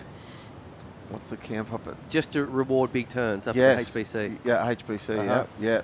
It's more exciting. Yeah, for sure. Well, then it teaches you one big turn and then you get two big turns and then three big turns, you know what I mean? It just teaches the explosiveness of it all, which is good. At least it's not just being on big airs too, like it was a few years back. When everyone, like, when the CT came here, it was all about, you do one big air and you get a 9. Like, I hated it.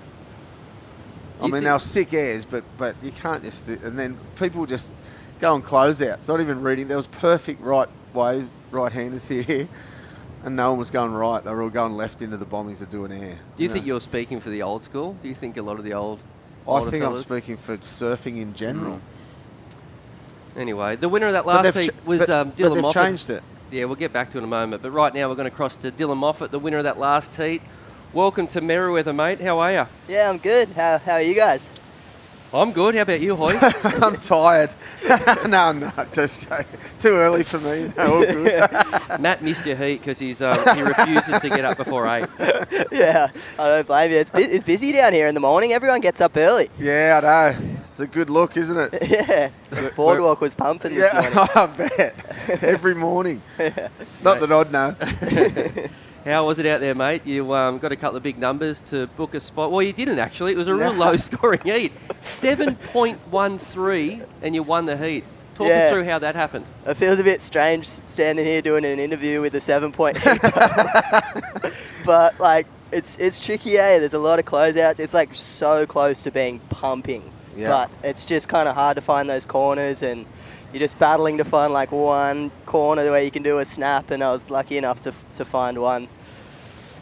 It looks like it's all over the shop too, eh? There's one up, one down the beach, and 100 metres away, then another one 100 metres away the other way. Yeah. It's crazy when you're out there because you look up the beach, you're like, oh my God, that one's just like spitting. And you paddle up there and you're like, oh, wait, hang on, it's like a closeout. And then you like look and you're like, oh, where I was is like cooking. And then you're like, oh no. And it was funny actually, like that one score I had in that heat, that little right, I was pumping across to hit that end section, and I think it was maybe Manning Gregory was just getting the craziest pit on the left coming back at me. And we made eye contact, looked at each other, he dove off, and then I like hit the end section where he was. I felt bad, he probably would have got the craziest pit and come out, but I'm glad I hit the end section because I needed it. Well, you've just dobbed on him, and now he's going to get life banning from the WSL. For surfing in the Gulf area. No way, he should get seeded straight to the final. He was getting pits and we were trying to look for one-turners. Mate, a big event down here, of course. It's a 5,000, a lot of points up for grabs. I know you're in a position that you really, really want to make heats. How are you feeling going into such a massive event? Yeah, good. Feeling good. Glad to get to have some swell. It's like kind of tricky when it's small and you're battling a little bit. It's straight, but at least there's a bit of size. So there's a few options for everyone. So kind of evens the playing field a little bit, and I'm happy when there's options. And who are you staying up here with? Oh, I'm with my mum at the moment, actually. She hasn't come to a contest in like a couple of years, so she's up here frothing, and then she goes home today, and I move into like a friend's house just in the back of Newcastle, which would be nice. Have you bought her a video camera yet? Nah. she can barely use her phone. I don't know how she goes with video camera. It's brilliant it's brilliant how a lot of these surfers just buy the parents a camera and say, meet you down the beach. Why are you here? But mate, Dill, great surfing, and we're looking forward to seeing you crawl up the ranks down here at Merida. So all the best, mate. We'll see you soon. Yeah, luck, thanks mate. heaps. Hopefully, fingers crossed. Absolutely. Cheers, guys. Thanks. He's good. You'd have to put some money on him to make the top 7. Yeah. Really good surfer. It's the top 8, isn't it? Well, there's a wild card for that 8th there's spot. a wild card, yeah, right. Here we go. A bit of a replay here for Joel Vaughan, Hoy. Good looking wave. Oh, huge turn. That's all he needed to do. Took a leaf out of his brother's book. And weaves this through. That was a sick turn though, the first one. I'll get to end one here too by the look. Yep. Wow. High scoring wave of the heat, can I say that? Yeah. And another good looking left for White. Huey on another one. What? Boys are on fire. Geez, the waves look good. It is good. Yeah. Right? Well, look at that. There's Just Jay. panned into that, and Jay Okalupa on a big turn there. Get another one in. Oh, did he? And now we're looking at a barrel. Oh, what is happening out here? It's firing. So that looks like it's a Japanese surfer. That's Shuhei Kato. So massive exchange there. He's had a few waves that we haven't even seen. A couple of 2s. So we will get those scores rolling through. There's going to be a lot of action. A 4.5 is the highest number prior to that exchange for Huey Vaughan. And we're still waiting for more numbers. There it is, a 5.5 for that wave of Joel Vaughan there. As we look at... Oh, it's Jay. Jay Okalupo in the barrel, sorry. There it is. Oh, nice. Get a cutty on the way out. Yep. Quick head dip. Wow, I wonder what they're going to score that. Because it was a pretty sick little tube. Look, yeah, low balled. 3.2.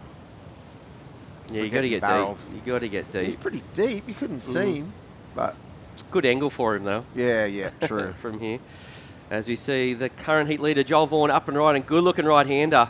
What's he got here for us? Oh, hack to snap, nice. Good combo, clean. He's actually got it all. Oh, I know wow. you prefer rail, but this guy's got rail, airs. I know. I'd like to see it all. Yeah. If you do it, like look at this. He looked like he was going to go for the air, and then he just throws a big hack in. I would have put money on that Combo. he's going for an air there. Yeah, me too. It looked like an alley-oop was coming. And then finishes it off well on this one. Look, throws the tail. That was beautifully surfed, really. For me, that's the best wave of the heat. Okay. But it won't be. But how's the like? I would like to see it all, Mitchell. I'm not just about rail turns. Of course, I'd love them to watch them more than anything. But I would like to see everyone can do everything. Yeah. Charge, rail turns, airs. Do you watch many of the CTs? Nah. Not at all? Just certain people's heats. Calahouni's heat. So you John actually Johns. you go out of your way to watch them? Yeah. Uh-huh. Well, not if I'm up. Depends on if they're at night. You need the American ones, or so you can wake up into it. Yeah, exactly. Oh, like Portugal's good. Just starts at 6 and yeah. The European ones, perfect.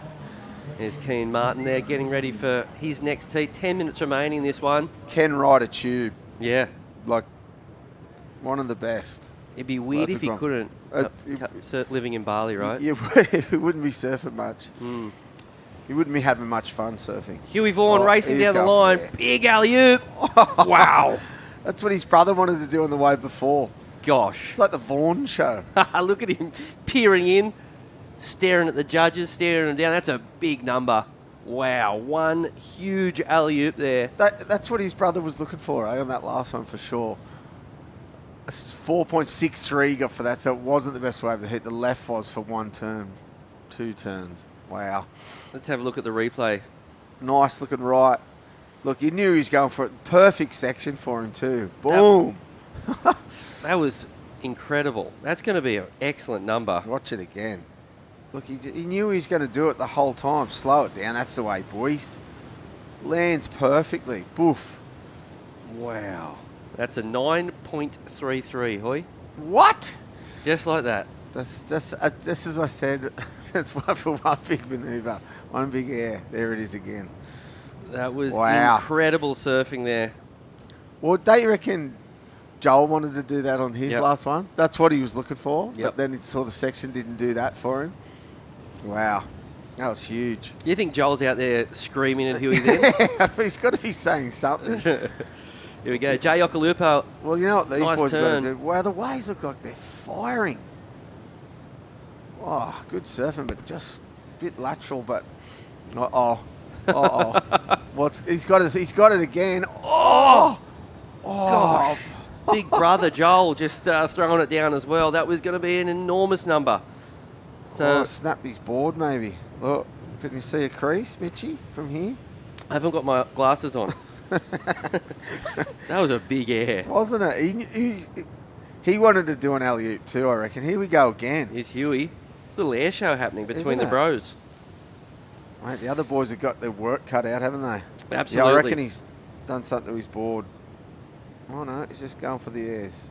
Oh, and a backwashy bit too. That's dangerous. His board was... They're a long way down the beach. It's a little bit more peakier up there. Yeah. Here it is. It's the straight air. Oh, he got a little grab in too, didn't he? Yeah, that was insane. Here we go. Did he? Oh, yeah. What's that one called? That was so close. Is that a slob grab? You've done a few of them in your time? Yeah, once. Down at the snow. Yeah, that's what I was going to say. Mate, like 20 years ago. Not even 30 years ago, probably. I might have done one.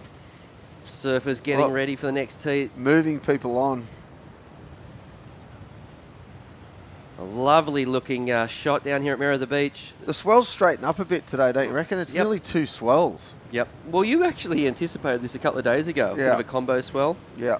It's because I think it's just gotten a bit more east, the swell. You know what? It's someone... Warren Smith, he's won gold. Getting these conditions for the last few days. Oh, mate, it's the best, most consistent it's ever been for the week. It is. And it's not going to slow up. Incredible conditions. We've been really lucky to welcome the top seeds into the water this morning. Peaky 4-foot conditions. As we look at this peak situation, this is the alley-oop from Hugh Vaughan. Incredible surfing. So, it makes it look so easy. And Brother, for the big straights. Is it a slob, the front one? I believe so. All right. If you believe it, I believe it. That was very exciting. So Hugh Vaughan out in front with 6 minutes remaining down here at Surfest, presented by Reflections Holiday Parks. Huey sitting on a 9.33 and a 4.5. His big brother Joel Vaughan in second position, looking for an 8.34 to move up into the lead. So the North Shelley boys holding it down, who actually surf very, very similar waves to this most days. Down there in Soldiers. Yeah. Soldiers is not North Shelley, is it? Soldiers and North Shelley and Pellows, and there's so many fun little beaches down there that mirror something to, that what we're seeing out the front right now. Probably firing down that way today too, actually. Just feels like one of those days that there's waves everywhere. As we have a little bit of a paddle there, that's the man in white, Hugh Vaughan. So Jay Okalupo at the moment, his high score of 3.73, looking for a 6.4 to move up in the second. And Cato in the blue with priority looking for a 7.4. As we see some action here, Hoy. Going for the airs. He's going to... Oh, wow, that was sick too. So that was Joel. He needed an 8.34 to go back into the lead. He might even get that. That was pretty sick. That was a hard section to hit too. Rode out of it. I thought he wasn't going to ride out of it. Rode out of it so clean. That was incredible. Into the... Someone's going to get a good... Look, oof. That was huge. Wow. I think that's as good as Hughes. That was the hardest section too, right? Yep. Into the trough. Into the trough with the backwash up there too. Yep. Look, it's a bit wobbly on that end of the bank. That was huge. Imagine Dad watching this. He'd be proud, wouldn't you? Wouldn't you? Yeah, for sure. Just owning. Have to be. There it is, an 8.77. Wow. The Vaughan brothers just running away with it as we compare the two rides. This has been judged as the highest scoring wave of the heat. That was a 9.33. Highest scoring wave of the comp. Yeah, you're right, sorry. These two waves. And this was an 8.77. So I like that better.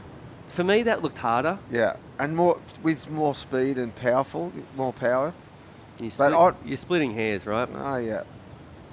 Incredible performance. Mate, both huge airs.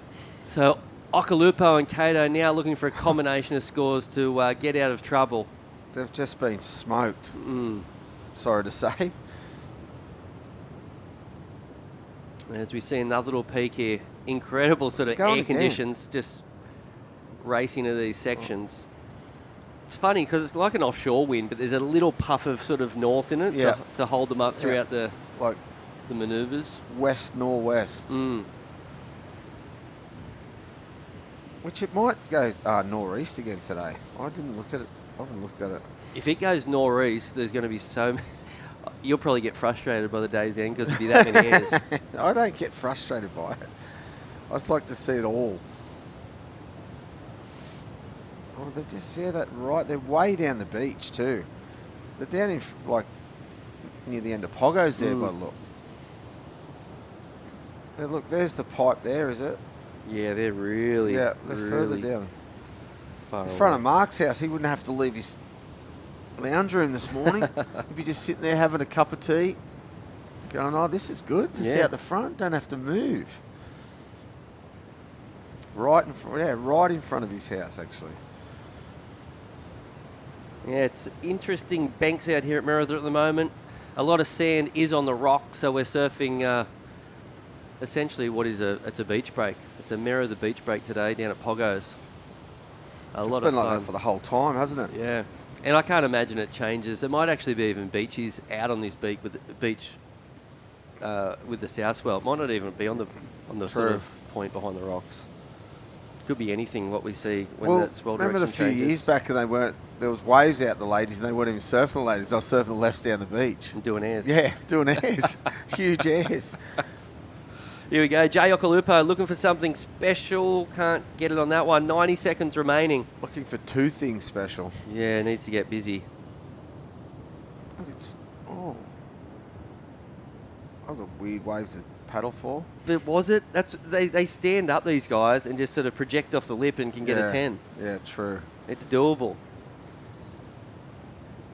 That's the ones I don't like, where they just stand up and get a closeout like that and then do the airs. Those airs that we've watched before are sick because it's riding the wave as well, not just getting a closeout. You don't like them forcing it? Well, the Italo ones that year were just he was riding a 1 foot shorey. Yeah. Doing it 100 times, you know what I mean? Whatever, that's how it is. But that's reading a wave and doing an air. That's not reading a wave, that's just doing an air. Uh-huh. You get what I'm saying? Yeah, I do. Yep. You don't like when they force it. Yeah. It has to come natural. Yeah. And those they were flying into that section. You knew what they were going to do, but it was with the wave, Yep. not just forcing it on a terrible wave, on a closeout. Gotcha. 20 seconds remaining. Gotcha. Big performance. Whatever, mate. No, I get it. No. Massive performance from the Vaughan Oh, brothers he's a this good-looking morning. right. Look. As we see, good-looking And left. wave. I'll go right, Mitchie. I doubt it. Oh, no, I'll go left now. Okay, on a good-looking left. Hit it, son. One more. Boom. Nice surfing. Needed two of them, unfortunately. That was a good-looking wave to end his comp, though. Finished nicely. Perfect wave. Absolutely. So a nice score will get locked in from Jay Okalupo. And Oh, looks mate, like it's blowing up. a little disappointed with himself was Kato. Kato can't be blown up when those guys did that. Now, who else is going to beat those two in that heat? Not many other people. Probably no one. Yeah, incredible performance from Joel and Hugh Vaughan as we go to a quick break, then come back with more action from Merriweather Beach.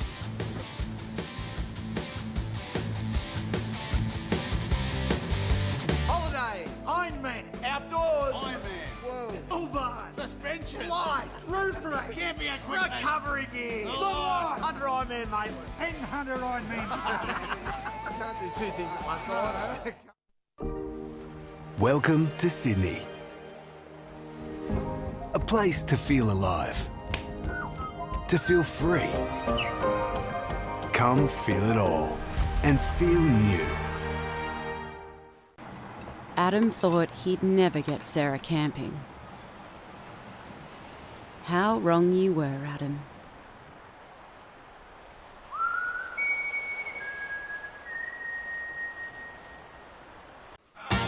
Wait!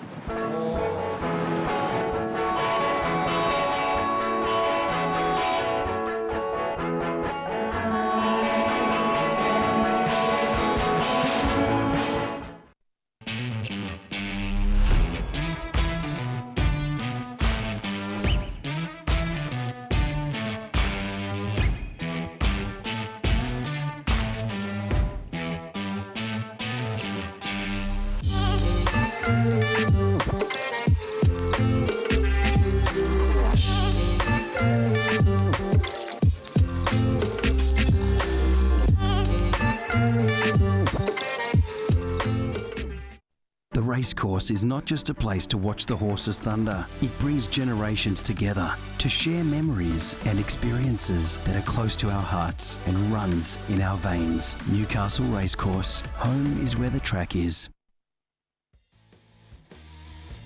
As we see Jay Okalupo coming in from that last one, looks really disappointed with himself. Like I said, you can't be disappointed with yourself after the show those two just put on. Really. Is there going to be any better performance from a duo in this event? They'll be in the next heat together again, so we'll see. Who are you waving at?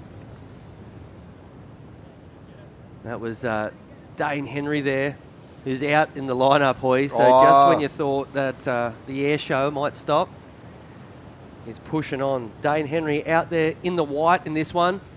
Sheldon Sinkus is in the blue. Kian Martin is in the red. And Richel Ikkyu from Japan is in the green. As we see a good looking wave here.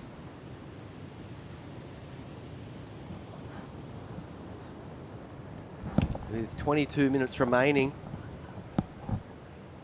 in this one, and a bit of a set rolling on through.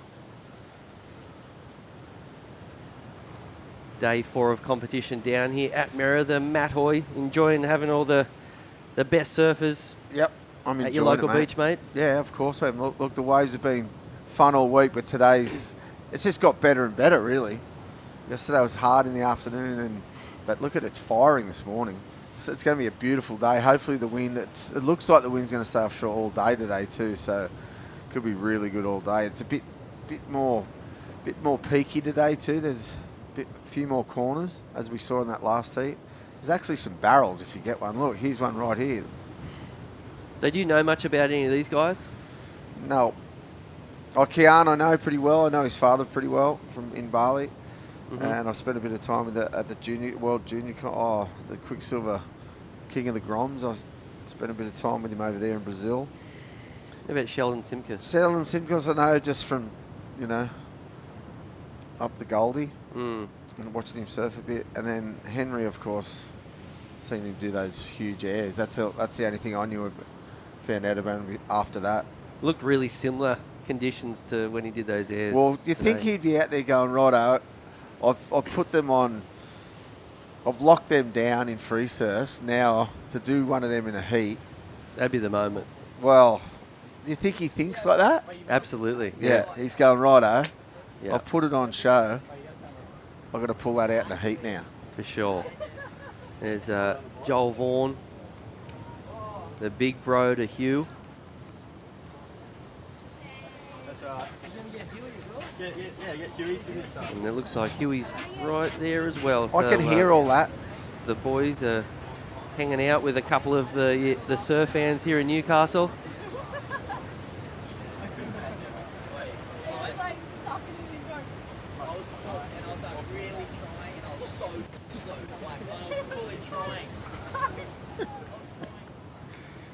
As we have a little wave on the inside here, left-hander. Good looking wave for the man in green, a small left-hander. Hasn't been too many of them today. It's been all about those right-handers into the wind, a couple of big airs. This is, of course, Heat 4 of the round of 64 when we welcome all the top seeds. Your mate, Morgan Siblick. Yeah, I just saw him down there this morning, psyching. How is he? Yeah, he's good, looked good. Free surfing? No, he was just on the beach having a coffee. Just checking the surf. That's when we saw that mad, I don't know if you saw it, you would have been in here already. There was a one set, this right in the middle, was like a 5 foot right, and it bowled the whole way. In the comp area? In the comp, right out the front of the comp area, but no one was near it. They were all up to the left here, but it was proper, and Morgan's going, whoa. And I saw a couple off the ladies, really good ones off the ladies. Really? Yeah. I've hardly looked at the waves other than through this screen. Yeah, you got to go and have a look. It looks a lot different than this. The big playing area. Here we go. Oh, nice little lip floater here. See, that's Keanu, was it? Yep. Getting one little score on the board. See, after that, isn't it like the excitement of the last heat? You go, well, everyone can do it, but it's not that easy. No. Yeah. They made it look really, really easy. And they got good waves too, consistently good waves. So, because their lefts were pretty good as well. They picked the eyes out of that. Remember, they got some good fives. lefts. Yeah, you're right. And they surfed the lefts really well. They bowled out. Here we go, Dane Henry up and riding on this one, boy. Oh, see, he got launched then. See, you don't like that, but what else is he going to do? No, but he does some big turns too. We saw the. So you other wanted day. a turn there? I want no, not there, not there. But I just think in his mindset, if you're going every wave, going, I've got to put a show on. Those boys just put a show on. Do I have to do that instead of just going out and surfing a heat? But I think that's normal. That's what he does. Yeah, right. That's all right. Don't get through then. Chime it back. But that's good. I don't want him to. Well, speaking of airs, yep, Joel Vaughan, the winner of that last heat. You should get them both. Should get what? They're both for the interview. Well, if your brother's around, Joel. Yeah. Oh, do you want me to grab him? No, it's all right, buddy. It's all good. Joking. Matt Hoy's not happy with one of you. He wants the two of you. I'm happy with you, mate. That was sick, mate. Good on you. That was epic to watch, you two. Yeah, that was a fun heat. I bet. Yeah. Were you filthy when Huey got the 9? Yeah, I saw him go for one at the start of heat and fell off, and I was like, yes. And then I saw him do that one, and I was like, oh, that's going to be a really big score. And he came out just staring back straight at me and was just laughing. And then I was like, oh, I got to try something now, and went for a straightie on that next one. And did you crease your board? Yeah, I did, but I couldn't see it when I paddled back out, and then I did that air and got the score, and then I could kind of feel it flexing a little bit, and then when I came in, I just saw a little crease. It's not too bad though. We're just looking at the replays of both of the airs, and mate, the one you did was probably more difficult. into the trough there. Huey's was, I hate to say a 9.33 is easy, but it was like he had a really good sort of easy, soft landing. Yeah, it looked like such a good ramp, and he did it perfectly. Were you looking at doing one on the all wave before when you did the turns? Oh, yeah, I was thinking about it, and then just kind of didn't really look like it was too good for an air. Yeah. I probably should have just gone for one, though. No, you did the right thing, I think. It wasn't like that one. We thought that you looked like you were going for it, then you went, no, I'll just throw a hack in here. It was pretty sick. Yeah. Change your mind mid-wave. It was perfect. Yeah. It was sick surfing, though, mate. It was epic to watch. Yeah, thanks so much. Is most of your days at North Shelley like this, just surfing with your brother and pushing each other just like that? Yeah, it's pretty similar. Hey, we like when we're both home, we pretty much just surf together, and down home there's not many people out, and it's pretty similar conditions to this, like some big air, like some big ramps, and yeah, it's so much fun.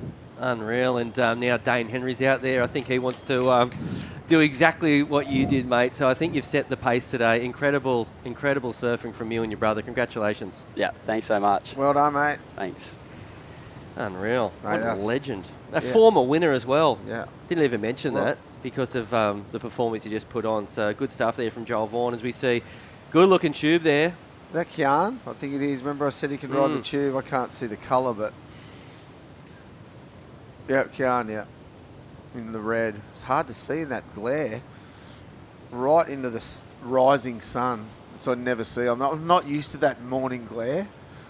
I'm used to that beautiful golden afternoon light. How good.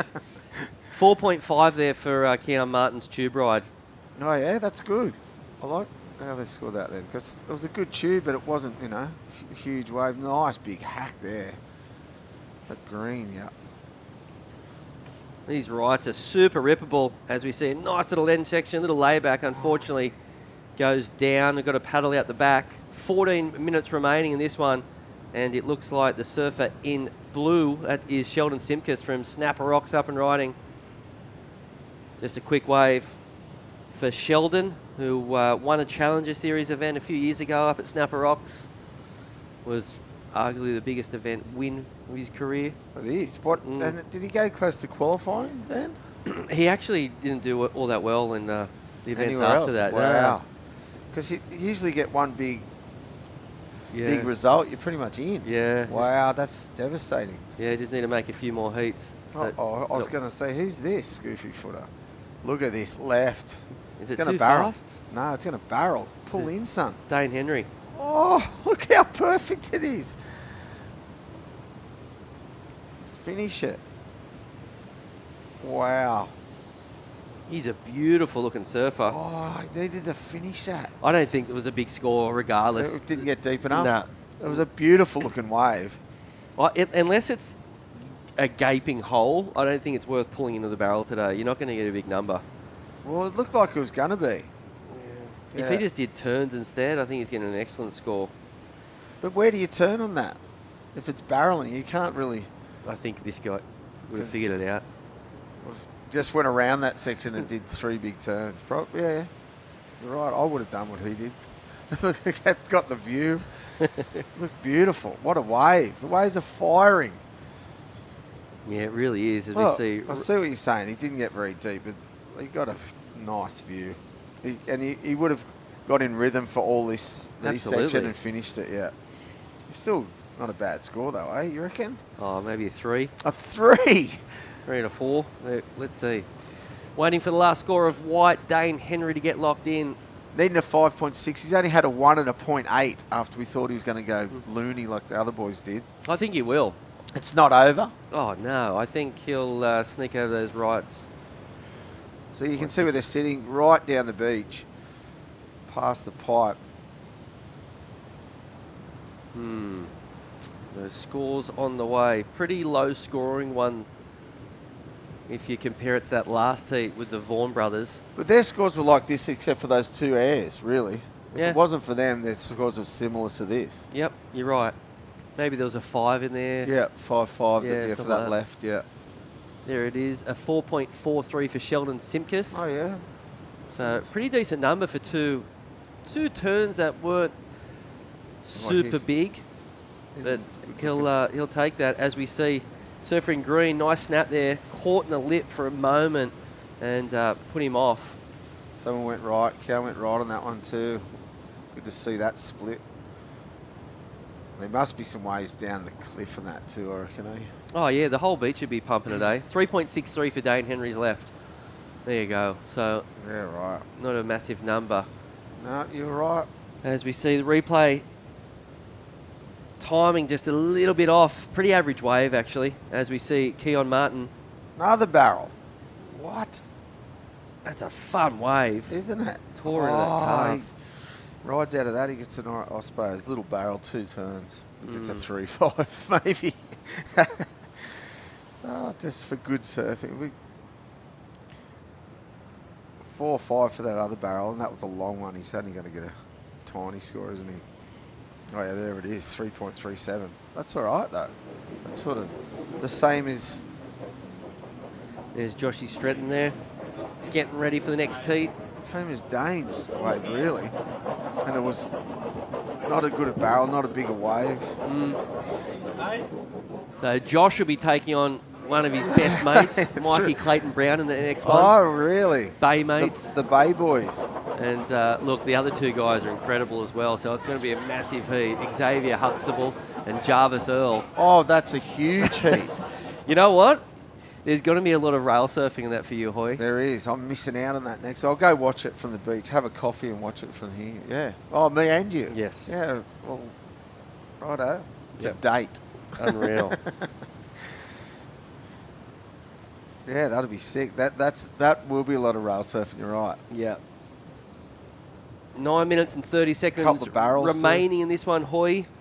What's been your highlights from this week? Is it today and the peaks? Oh, today's been the best surfing we've seen. For sure. But it's been consistent all week. Just the swell. I'm just happy there's been swell all week. And everyone gets an opportunity. Look, they're just getting barreled. This is epic. That's Sheldon. What's he got to do here? Oh. Was that really good? I like that sort of turn because he was flying. I want to see a replay of that. We will. Looked pretty cool, that turn. Yeah. We'll see if the judges... That was a full layback. But I know what you mean. It wasn't... It was sort of mid-face layback. Was it? You know what I mean? Oh, I don't know. It's a hard one. I liked it. It's nice little barrel. Not super deep, though. Flying out. Yeah, it's like a... Yeah, it would look good in a photo. Pause it. I'll have a look. You know what? It's like a... I don't know. Like a layback cutback. Yeah. There it is, a 4.73. Judges ate it up. That's a good number. Yeah. Puts Sheldon out into the lead as we're looking at the boys from the Bay. Of course, the Port Stephens area. Home of one of your best mates. Lord. Simon Law. He's been upgraded from the Law to just Lord. Okay. L-A-W-D. Really? Yeah, it's gone next level. He's gone beyond the law. Above the law. Really good spot up there at the Bay. Oh, it's sick. About an so hour away beautiful. From where we sit. A lot of good waves. Beautiful place. Good food. Good seafood. Good all sorts of food up there, actually. It'll be a big heat, that next one. Jarvis Earl, Xavier Huxtable, Josh Stretton and Mikey Clayton Brown. 7 minutes and 30 seconds remaining. A huge shout out to all the sponsors down here at Merida. This is, of course, Surfest 2024 presented by Reflections Holiday Parks, and a massive event for Burton Automotive. This 20 years. Yep, 20 years of support. How good's that? So cool. And look, they've been supporting this event, but they've been also supporting a lot of the surfers around this event. I know you've been supported by Kim and the team for a handful of years. Jackson Baker, Philip Anderson, Eden Hassan, Josh and Mikey, I want to say. Yeah. So good. It's helped so much. It's unreal, huh? And he not only does surfing events, he does all events. It's not just surfing. Nah, just anything that he's interested in, he'll help out. I saw Kim down here yesterday, actually, with Newcastle surfing royalty and Peter McCabe. Yep, McCube. They were hanging out, watching the event unfold. The beauty of this event too, and Warren Smith's made it like this from day one, a real family affair where, he puts on lunch for the majority of the community every day. They get up there, catch up. It's a real community event, this one, down here at Merida. Been around for a long, long time.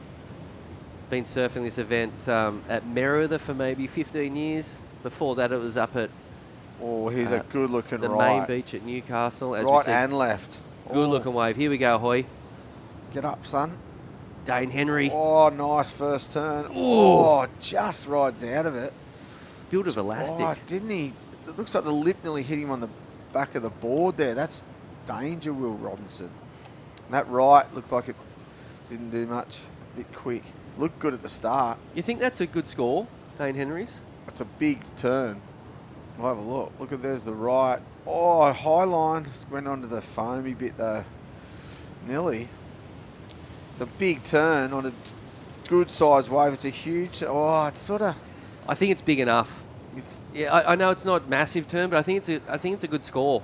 I think it's enough to. Is it a 4.9? It's right 4? there. Going to be really tight with 5 minutes and 20 seconds remaining. Mate, look at the waves. This Yeah, is it's a mad cooking. lift. It's cooking brew. Okay, Look so at this. it looks like it's dropped. There it is, a 4.87. Wow. And here he goes again. Oh, that's pulling. Sheldon Simkus. So look at that number. Hoy, missed Wow. out by 0.07. So Kian Martin still in second position. That's a big score. Dane Henry now looking for a 3.7. But that's what they're looking for, aren't they? Yep. Big manoeuvres. Big. Here it is again. Good looking wave. He hits it. I liked it. Yeah, me too. I'm not denying it. But then rode out. The ride out was pretty sick. Like went under the water when he come out of it because he sort of stopped at the bottom. Sucked out really quickly. Really impressive. Bottomed out. Look, impressive how good the waves are. That straighten up that one, whatever, however many degrees, and it's now there's rights, lefts. There's heaps more corners. Firing. As we check out the replay, this is Sheldon Simkus' last ride, Look at who's that currently winning this heat with a couple of fours, a 4.73 and a 4.43. All eyes are on Dane Henry, looking for a 3.7 in second position. And the Japanese surfer looking for a 6. Kian Martin is holding on to that spot in the number 2 position. She's a tight one. Isn't it?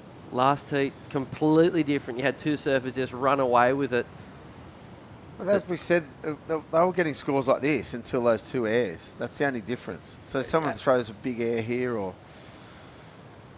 that's what made the difference in that last hit. And they can all do it, right? Yeah, they can.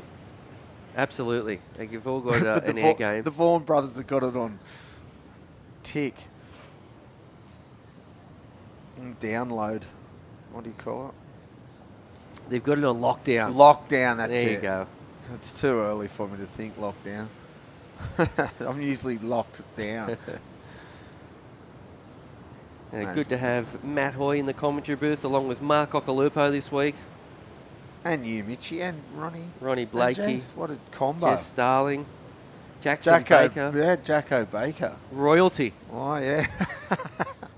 Of course, won the event a few years ago. So, fantastic crew to work with down here at Surfest, presented by Reflections Holiday All the Parks. boys in the doing all the hard work. The heavy lifting in the production unit. The filmers. All day, mate, they're down there. They've got a bit of a set coming on through. 2.5 minutes remaining. Dane Henry in the white, looking for a 3.7. Fourth priority is next to his name at the moment. There's a good-looking left here. A little sneaky left. Yep. No one. Look, it's not even a set. I'm with you. It's a good-looking wave. Yep. Here we go. Oh, nice first turn. Sheldon Simkus. The wave sort of disappeared into that channel. It didn't have much wall, did it? End up much wall at all. Okay, so force the issue there. That's Kian Martin blocking Dane Henry. So just like that. Oh, tactical move. Definitely. Minute and a half remain. A little over, actually. Just under 2. Plenty of time remaining. Is it going to bite him in the face? Because here comes a set. Is it going to get there in time? Yeah, for sure. And has he got second priority, right? So surfers in third and fourth have both both got an opportunity here to flip the heat. Well, Dane's got to get away from the Japanese guy. That's what I know. Nowhere near him.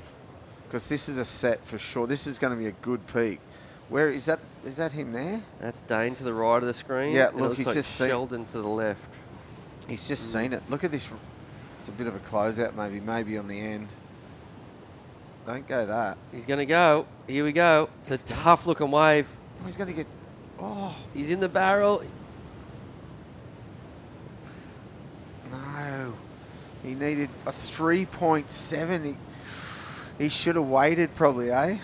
Well, it's easy to say that now. It's always easy to say that after he's gone the wave. But it maybe should have just surfed it like that other one. Absolutely. Yeah, I don't know about the tube. The idea now of pulling Kian's in. all over him. Yeah, with 40 seconds remaining. We've got a bit of a paddle up the beach. It looks as though the surfer in green, average wave, and this is Keon Martin. So blocking him again. Dane might get an opportunity here. 25 seconds remaining. He pretty much needs to catch this wave. If it is a wave, he's paddling, looking. I don't think he's going to get much more of an opportunity after this. A 3.7 is the requirement. Whoa. Can he do something spectacular? There it is, an air reverse. Wow. I have no idea how he plucked that one out of thin air, but I dare say he's going to get the number here, Matt Hoy. Incredible performance here from Dane Henry. Wow. Kian blocked him twice. 3.7. Is it a 3.7? Well, it could be. You couldn't have done any more. No, on the wave, nah. It's forced. It's all forced. That's the only thing. Wow, love that.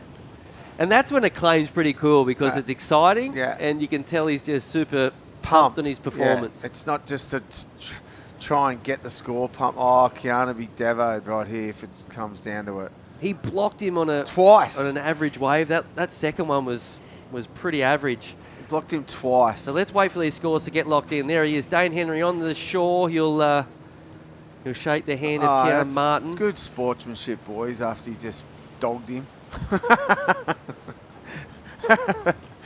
Dogged him and then got the score. Very funny. It's going to be so tight. Okay, the heat is over and we're waiting for the scores to get locked in. Dane Henry didn't have the best of heats. No. But in the dying seconds, he found a little right-hander. A really average wave, to be honest, but he surfed it so incredibly well. He forced it. But that's what you got to do if you needed that little score, right? What are you thinking, Hoy? Yes or no? Well, I'd say yes, but it could be no. You know what I mean? So you've got splinters. You're sitting on the fence. I'm sitting on a fence. But, you know... You're pretty... because the scores are given out for those big turns. He didn't do one of those big turns. One turn. There was none. That was a forced little grovelly wave. That's what I'm thinking. They'll get fours. So it sounds like you're saying no. You're pretty indecisive at the best of times. No, I'm not. You are. You're always up in the air. Come on. Yes or no? Most of the time. Not indecisive. Gosh, the judges are having a good conversation about this one. They're a bit like me. Yeah. A bit up in the air. Don't know what to do. They're saying the same things in their mind for sure. We could give it or we couldn't give it. This is entertaining stuff down here at Merrillh the Beach. Dane Henry, I wish the other we heat had a hasn't even microphone started on. because we're waiting for this. What's he saying? He's saying yes, no, maybe. Come on, That's what I'm judges. saying. Like a 3-something? Oh, look, this is just going on. Both of them are just going, come on, boys. Let us know. They're deliberating. Put one into ecstasy, one into What'd you do? Spinner. agony. And then a layback slide. Good turn for small. There's Sheldon. I think he's safe. Oh, he's without a doubt. he's safe. He got the win. Yeah. So Sheldon, a couple of. Are they just replaying it over and over and over? They'd have to be, yeah. That'll do your head in anyway. That's what they'll be doing, eh? At least they're going to get it right. You know? they're taking on hope so. Well, Kian's not going to think so, and Dane's... One of them's not going to think so. Go up now in this weight. It's going to happen eventually. The other heat hasn't even started. No. Right? This is like the deliberation of the nation. There it is. Okay, score's coming through. It is a 3.8. Dane Henry gets it. Oh, wow. Wow, from the... Oh, I feel... Look out, Dane Henry goes to second. Sheldon Simkus well. Let's get Wow, the next Dane one. Henry. They're blowing up down there too, the boys. Yeah, absolutely. So it looks as though Sheldon Skimpus first, Dane Henry second. Unfortunately, Kean Martin goes out in a really tight heat. We're going to go to a quick break and come back with more action down here at Surfest, presented by Reflections Holiday Parks. Well, I heard the chopper going over this morning, mate, so...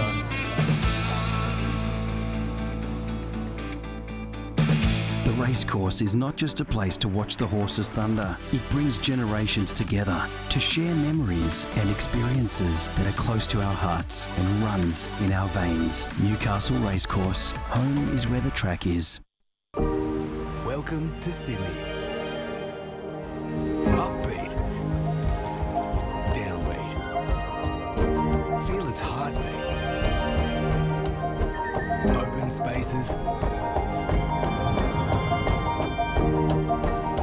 Open arms. A place to feel alive. To feel free. Come feel it all. And feel new. Adam has taken a few losses at work this week. A loss out here, a little easier to take.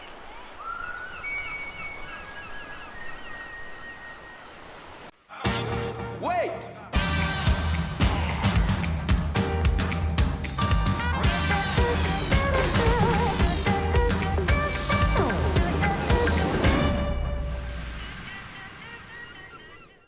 Holidays, Ironman, outdoors, Ironman, whoa, Uber, suspension, lights, roof rack, camping equipment, recovery gear, under Ironman Maitland, and 100 Ironman. I can't do two things at once. I know.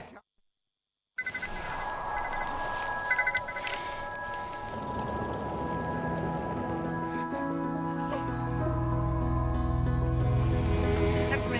We got out. I love you, Dad. 300 kilometers to your destination. No beds for Michaels. Get to the Royal.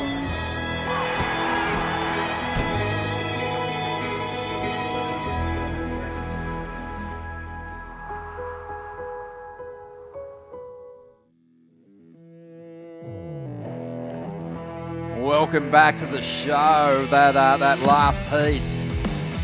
Well, we got the result in the end. It took some time, but Dane Henry did enough to jump from third and ahead of Kean Martin to move into that second position and progress through behind Sheldon Simkus. And it was a big one for Kean because he wants to make a couple of heats just to lock away that number one seed for the Asian region. And now he's going to have to sit back and see what the rest of the competitors in the field who've competed on that Asian circuit, that Asian region for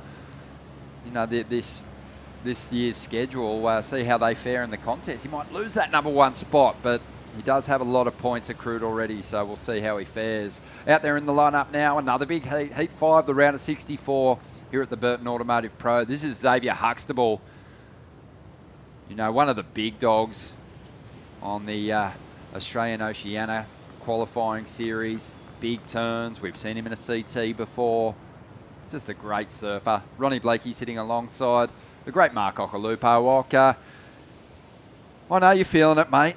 Big one for you. You're hosting Kean here in Australia, and Jay also fell out of the mix earlier on in a pretty close heat. So, mate, I'll forgive you for being a little bit flat.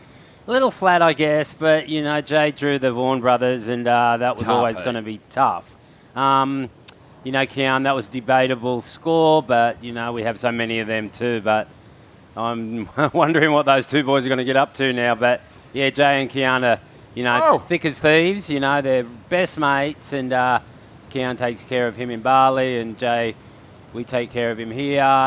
Best mates. It's great to have a best mate on tour. They've known each other for a fair while now. But you know, it's all right. Jay's going to learn from his heat. I was talking to the Vaughan's dad, and he was telling me a really good story, actually. You know, it was funny because, you know, in that early round when Huey done the air, and I saw them both, I said, your brother would have went bigger, and the look on his face, and then I love revving him up because I went over there and I said, I think Joel's should have been a higher score, and Huey's like, are you kidding me? Is this guy for real?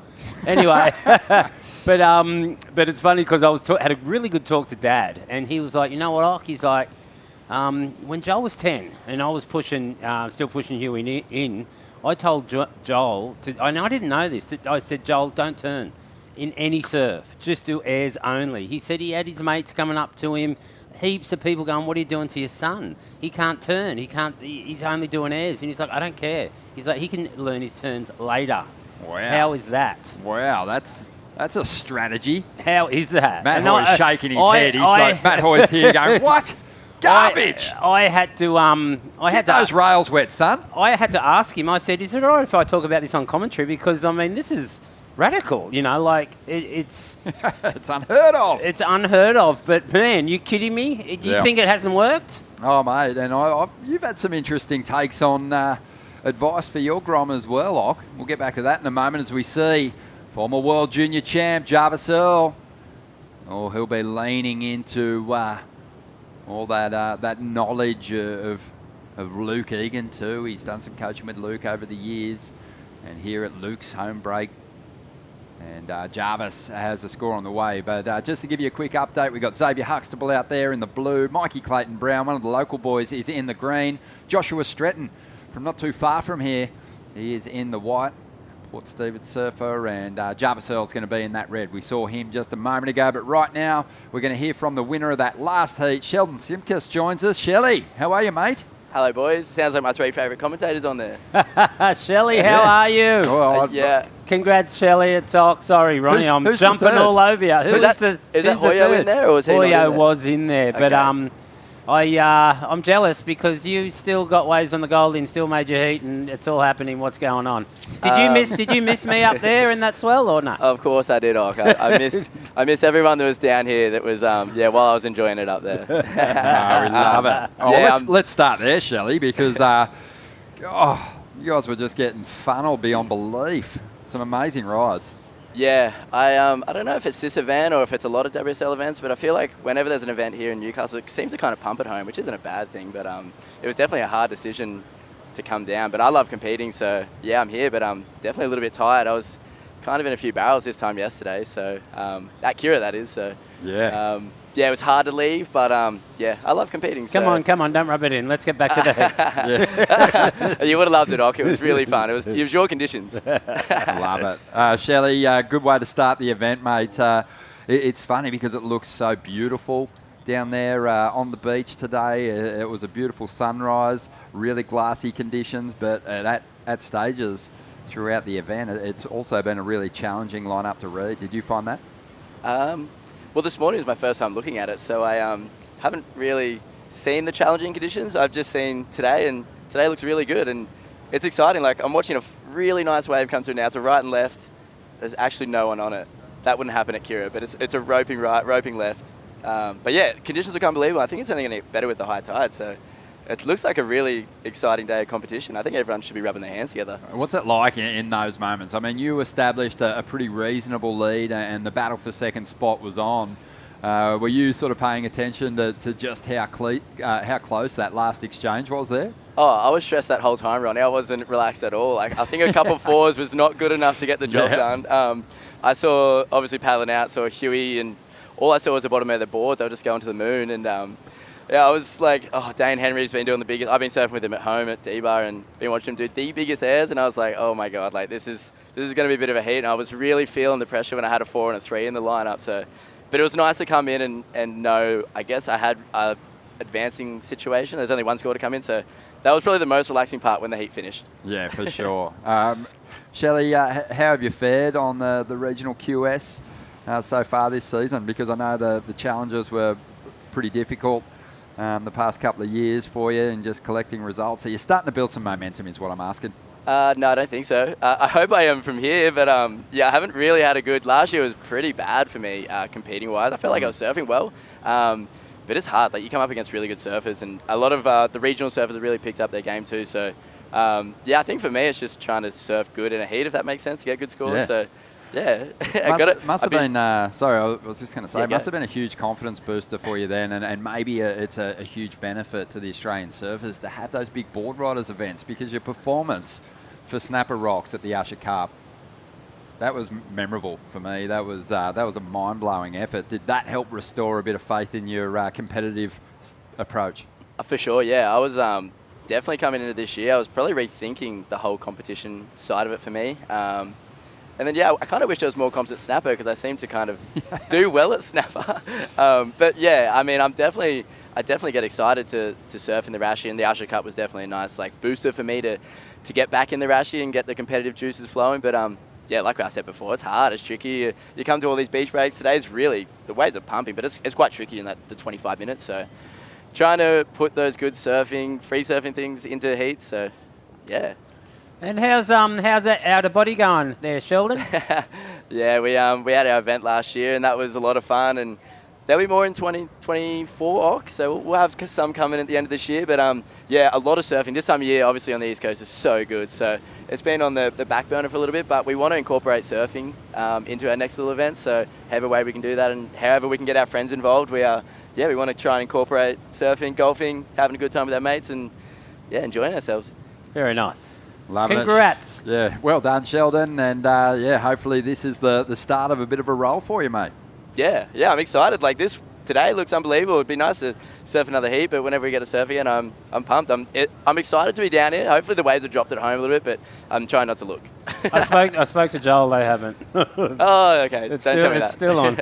Anyway, he's tired. He's tired from last Sunday. He told me. Still. He said he can't surf. He said he can't open his eyes. They're too sunburnt. He'll be out there. He'll get the best barrel today. You watch. Yeah, you watch. On you, Shelley. All right, boys. Thank you. Go rest up, Sheldon Simkus, who I think Sheldon is a great case study for just the depth in this region. There's surfers like Sheldon. They're capable of cracking the Challenger Series, obviously. They're capable of making finals and challenging for victories on the Challenger.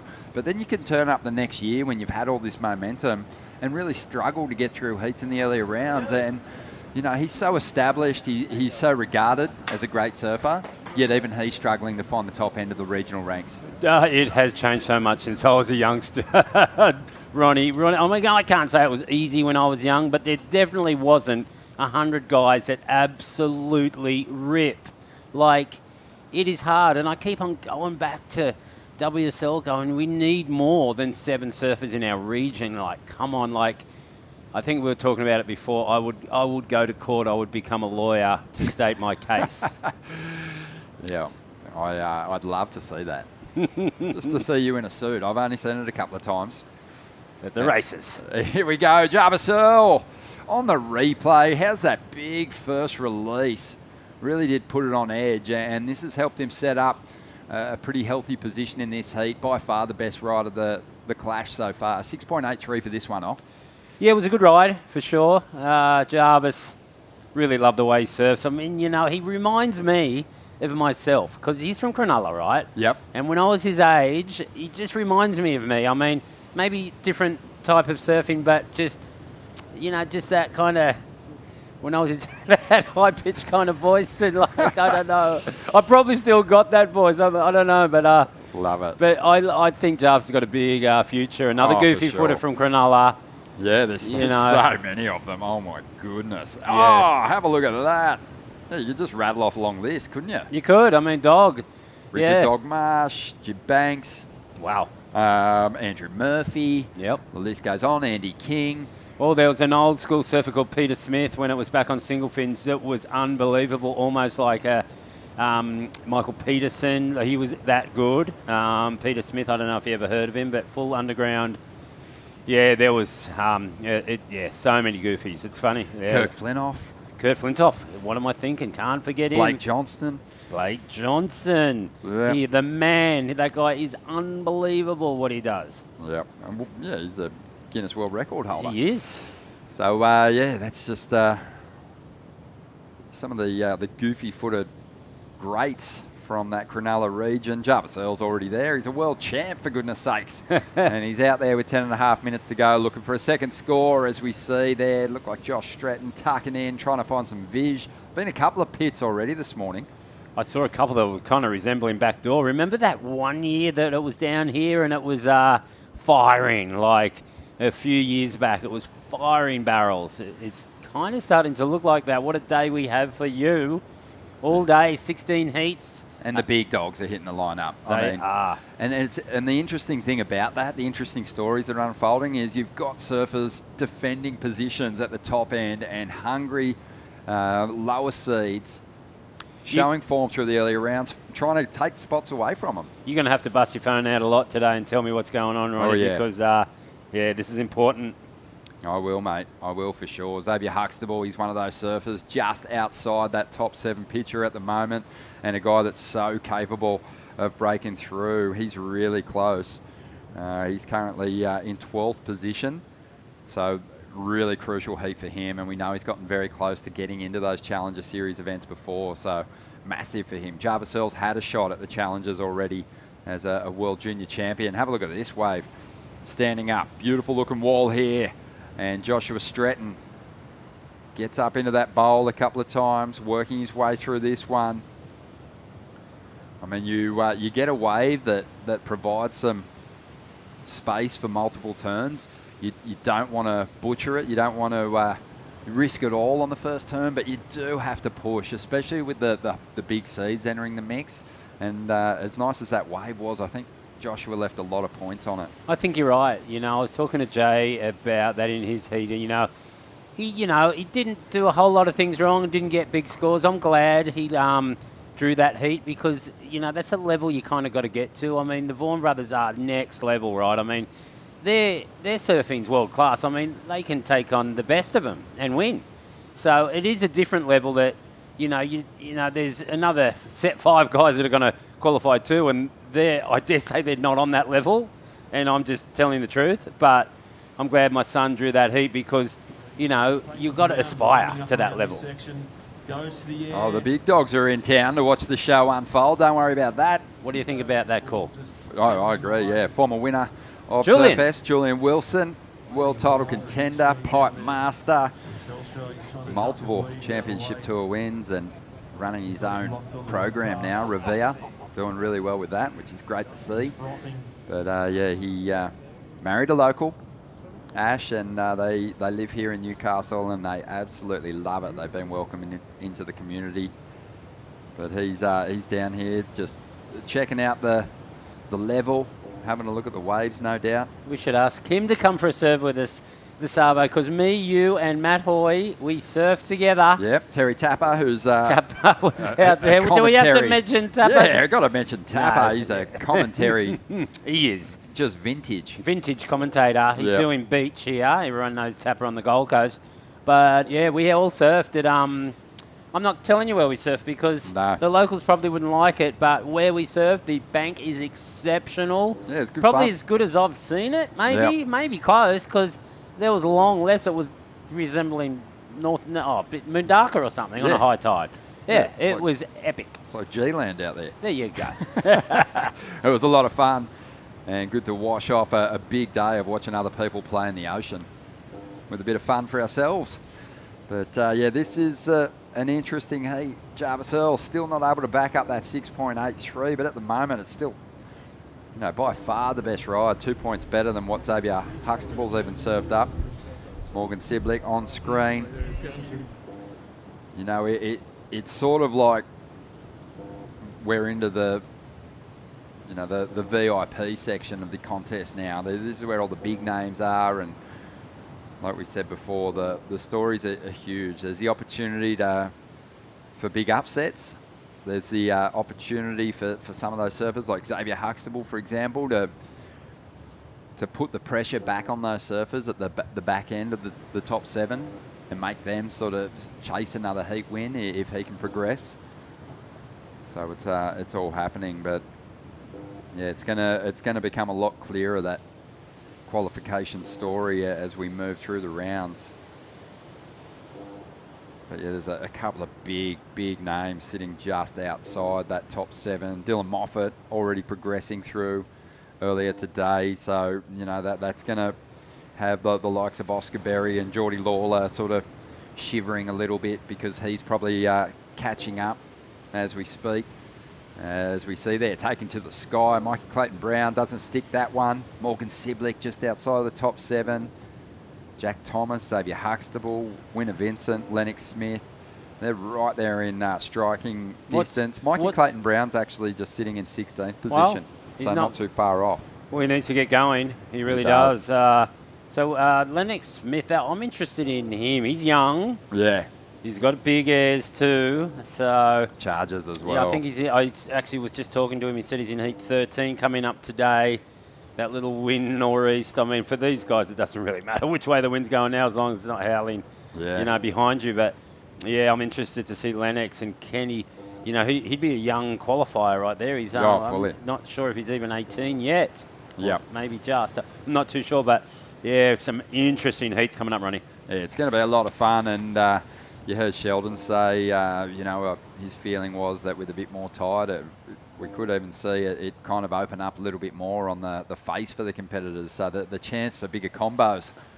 How does he know? He just got here. He just knows. He's got a feel for these things. But he's been I'm still jealous. I'm not happy with it. Here we go. This is Mikey Clayton-Brown. Good technique. Tucks in. Can't punch through the curtain there. That wave, even though he's got no priority, why would you do that? Yeah. Seriously. I mean, you know, if someone catches a wave right now and he stays in 4th priority, big mistake. You want to just work your way up the priority. You're not taking little 1-foot barrels. No, please, don't do it. Ockie just throwing the wisdom out here. 3 minutes and 40 seconds to go. Yeah, Jarvis has been doing a lot of work with your old travel companion and surfing sparring partner, Luke Egan. Yeah, it's true. Yep, Luke's taken on Jarvis, and Luke done so much for me.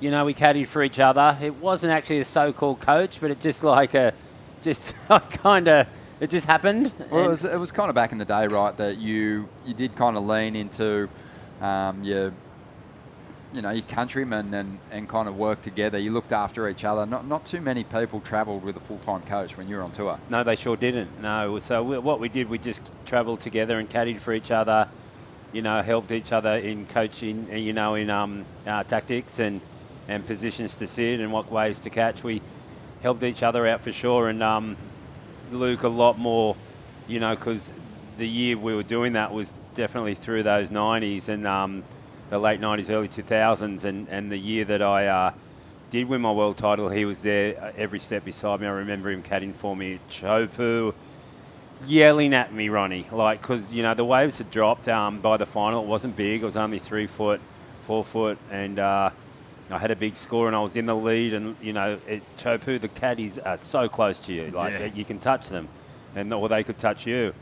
And Luke is yelling at me, just paddle. He reckons I was not paddling fast, and I thought I was paddling so fast. It was like when you're in a dream and you feel like you're paddling, but you're not. Because I was already in shock. I'm just about to win Chopu, which for me I thought would never, ever happen. And, that event, it did get big during the mid rounds. It was 10 feet, but for the final it was not. It started off in the morning perfect, 4 to 6 foot Chopu. I was like rubbing my hands together. By the final, it was small, but yeah, I was like in slow motion. I was like, am I really going to win? And he said he wanted to even push me. He reckons I was paddling slower than he's ever seen, and I thought I was, really motoring. He's like, what are you doing, paddle? Well, you got the job done. I did. I guess it worked. Yeah, and then you guys actually got the opportunity to surf finals together. We did, well. And then we're talking about Fiji, and Hoyo was. There goes Jarvis. Nice open carve right there. This left, Stephens up and goes fat. And, I don't like it. I told Jay don't deal with it.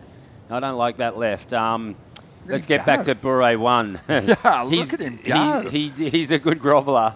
There's no doubt. If you're from Cronulla, you're a good groveler.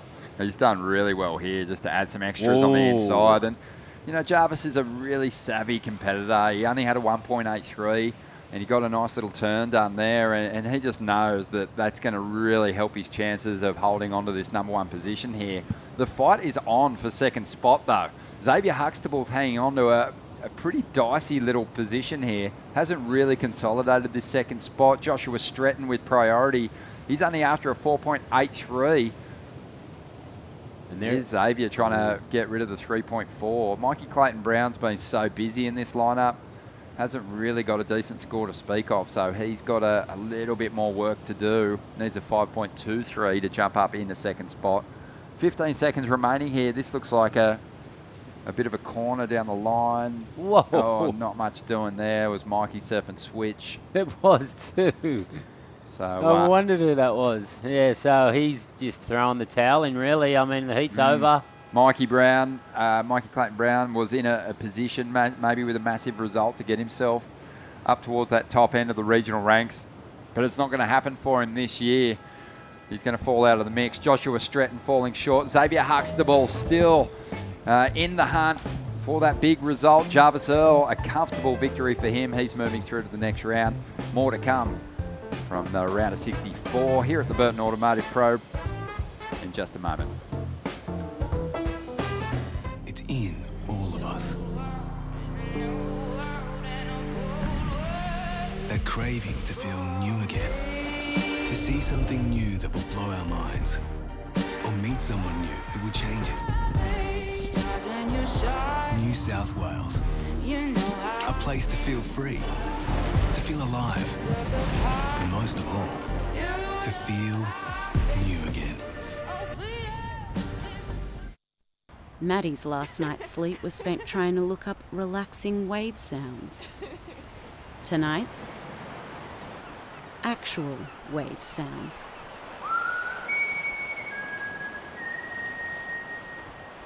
Holidays, Ironman, outdoors, whoa, Uber, suspension, lights, roof rack, camping equipment, recovery gear, under Ironman Maitland, and under Ironman. I can't do 2 things at once, I know. Wait!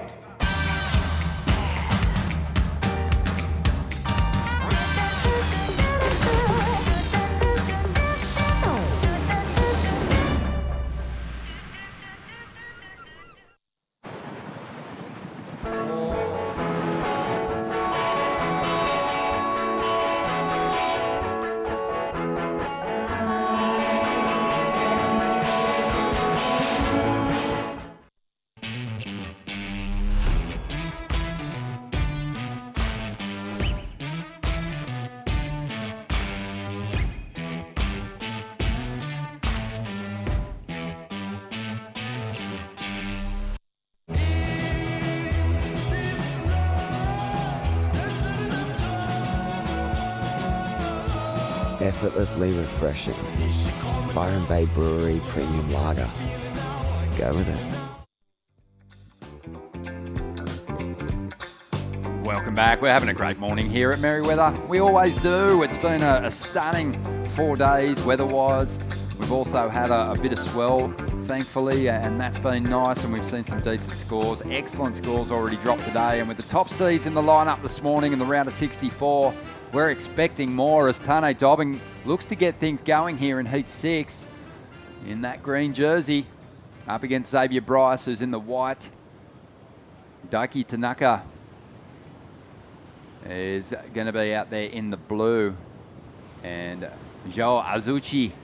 So this is going to be a lot of fun. We've got a massive Japanese field in the event, record number for Surfest, and you know, of course, obviously that's the case with so many of them campaigning for the Asian region as well for big points there, looking to take the top 5 surfers off the Asian ranks. Kian Martin was number 1 seed coming into this event on the Asian ranks, and he's fallen out of the mix. So some room to shuffle the results up a little bit and change the seed list as we head into the Challenger Series at the end of April. And here we go. We've got a nice looking wall standing up here for the man in red. Joe Azuchi, nice sections there to kick this right off. Now just glides through a couple of carving turns, trying to transition through to the shore break. Gives up on this one, but good looking wave to start. Sure was, Ronnie. We've kind of got two different heats in one right here. These two, you can tell me where they're sitting on the ratings. I will. But and a big hail gozaimasu to all the Japanese people watching. I'm sure they're very interested in what's going on. I'm interested. I want to know where Tanaka and Azuchi is. Well, let's start with Tane Dobbin. He's back in 31st position, sitting on around just over 1,600 points. So, yeah, he's got to win. The mail I've got is that, you know, if you can get to kind of 6,000 points, a bit over 6,000 points, you might have a chance of getting yourself into one of those last two spots in the top 7. He's got to win. But it's probably going to take a victory for him. Xavier Bryce, I believe, is sitting a little further down the rankings. He's in 57th position. So this is just a big opportunity for him to, I think, make his star shine a little bit brighter, get some experience, build his seed for the next year's regional qualifying series. Now on the Asian you go circuit. looking down there. I know Tane. While you're looking, I'll tell you a bit about Tane Dobbin. He's a snapper kid. Yep. Really good goofy footer. Been grinding it out for a long time. So I know his mum Jen and his brother. And here we go. He's up and riding. He's found a red left. Oh, nice hit there. Gets the fins above the lip for a moment, or bust the tail out at least. Doesn't finish this one off though. A red left for home, you know, but you know, his backhand stronger, Ronnie. I mean, most guys are from the Gold Coast. If you're a goofy, yeah. So come on, let me fill me in. Who's sitting where on the Japanese side of things? Joe's sitting in a good position, and with a bit of room up top to climb the ladder. This is a big heat for him. He's sitting in 3rd spot at this point in time. So inside that qualification mark for the Asian Tour, and Daiki is sitting down in 11th spot. So he's got a bit more work to do, but we'll see how he fares here. Still, Ronnie, you know who's going to be watching is Kian, because, you know, 4 spots, is it? 5 spots? Kian doesn't want to get taken over and slip away from that, you know, 5th spot or 4th spot, whatever it is. So a very interesting heat unfolding right here, Ronnie.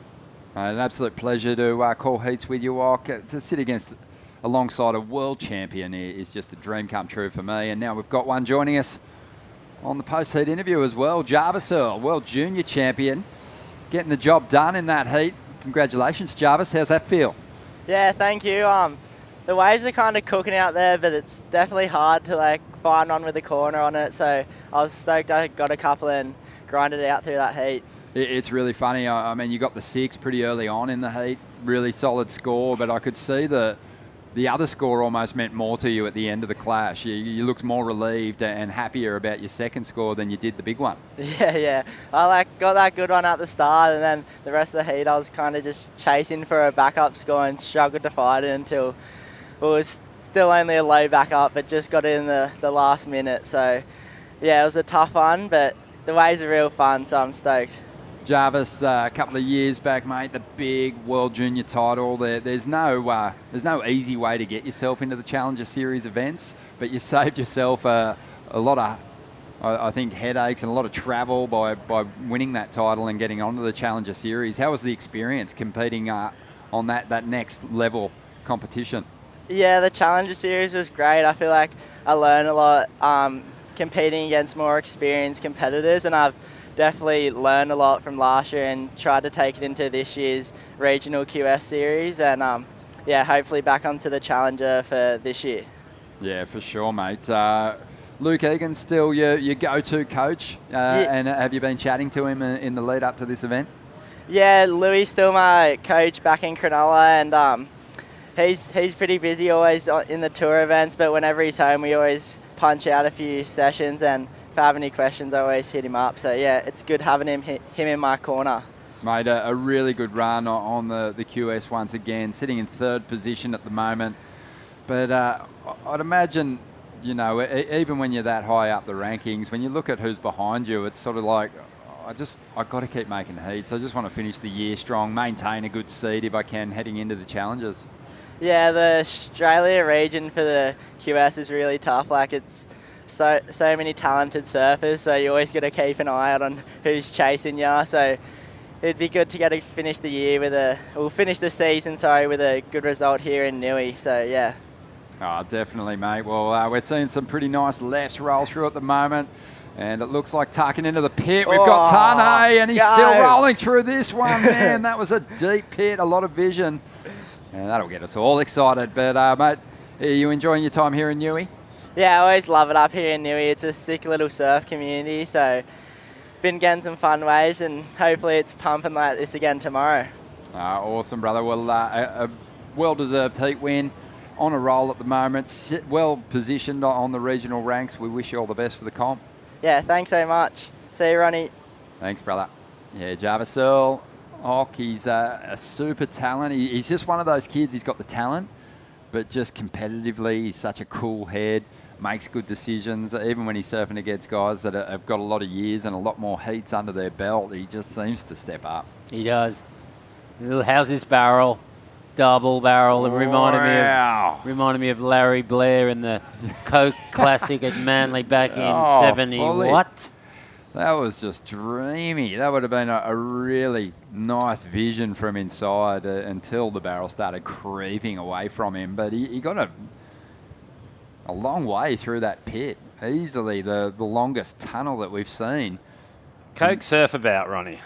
So good. Larry Blair, Wayne Lynch. On TV, I was young. I was probably Jarvis. Well, Jarvis is older now, so no, I was young, 10 years old, watching it on TV. The most best lefts I've ever seen at Manly. I'll tell you what. And you spent a lot of time at Manly. You ever seen it like that? Yeah, Northern Beaches for me. Yeah, I lived there. Oh no, you were more Avalon, weren't you? Yeah. Well, I've been living in Av for the last kind of 11, 12 years. But yeah, Northern Beaches is sort of once you're down there, you sort of end up travelling up and down the coast. Yeah. For sure. I was never too local at any one spot. Yeah, right. Because we never travel on the Goldie. Not like, but... You got everything you need just within a couple of headlands. You do. Snapper, Rainbow, D-Bar. D-Bar. That's it.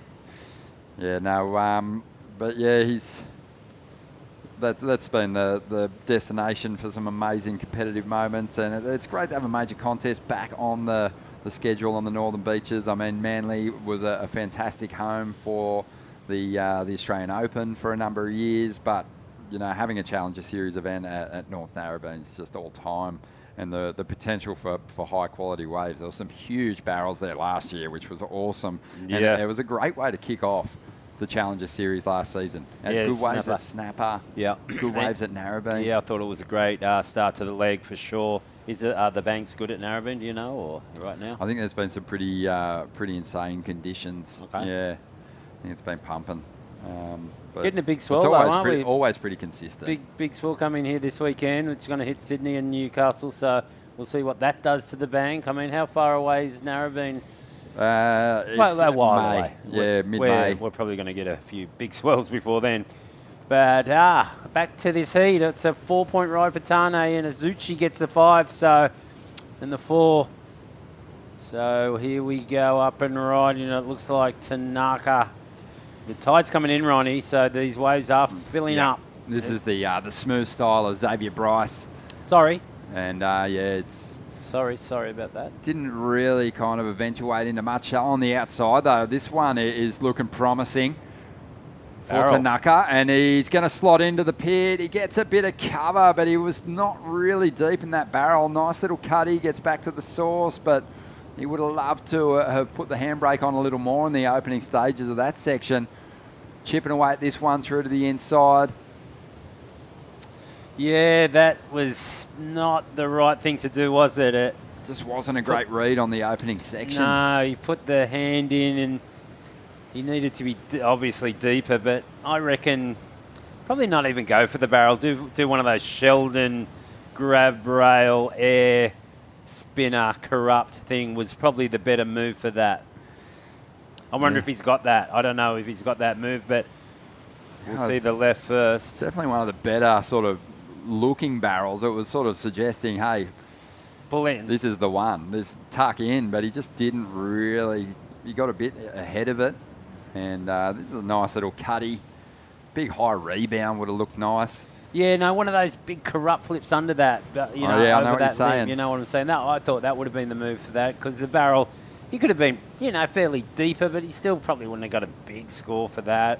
Yeah, maybe something in the 5-point Yeah, range. but you want more. You're going to stuff yourself back in there if you want to get the big scores. It's so funny. We were talking the other day, I believe, about just the how much scrutiny there is around finishing off big moves now, and a lot of controversy around it. You get tangled up in that whitewater and don't get actually in control and back out in front of the wave when you're executing a big move.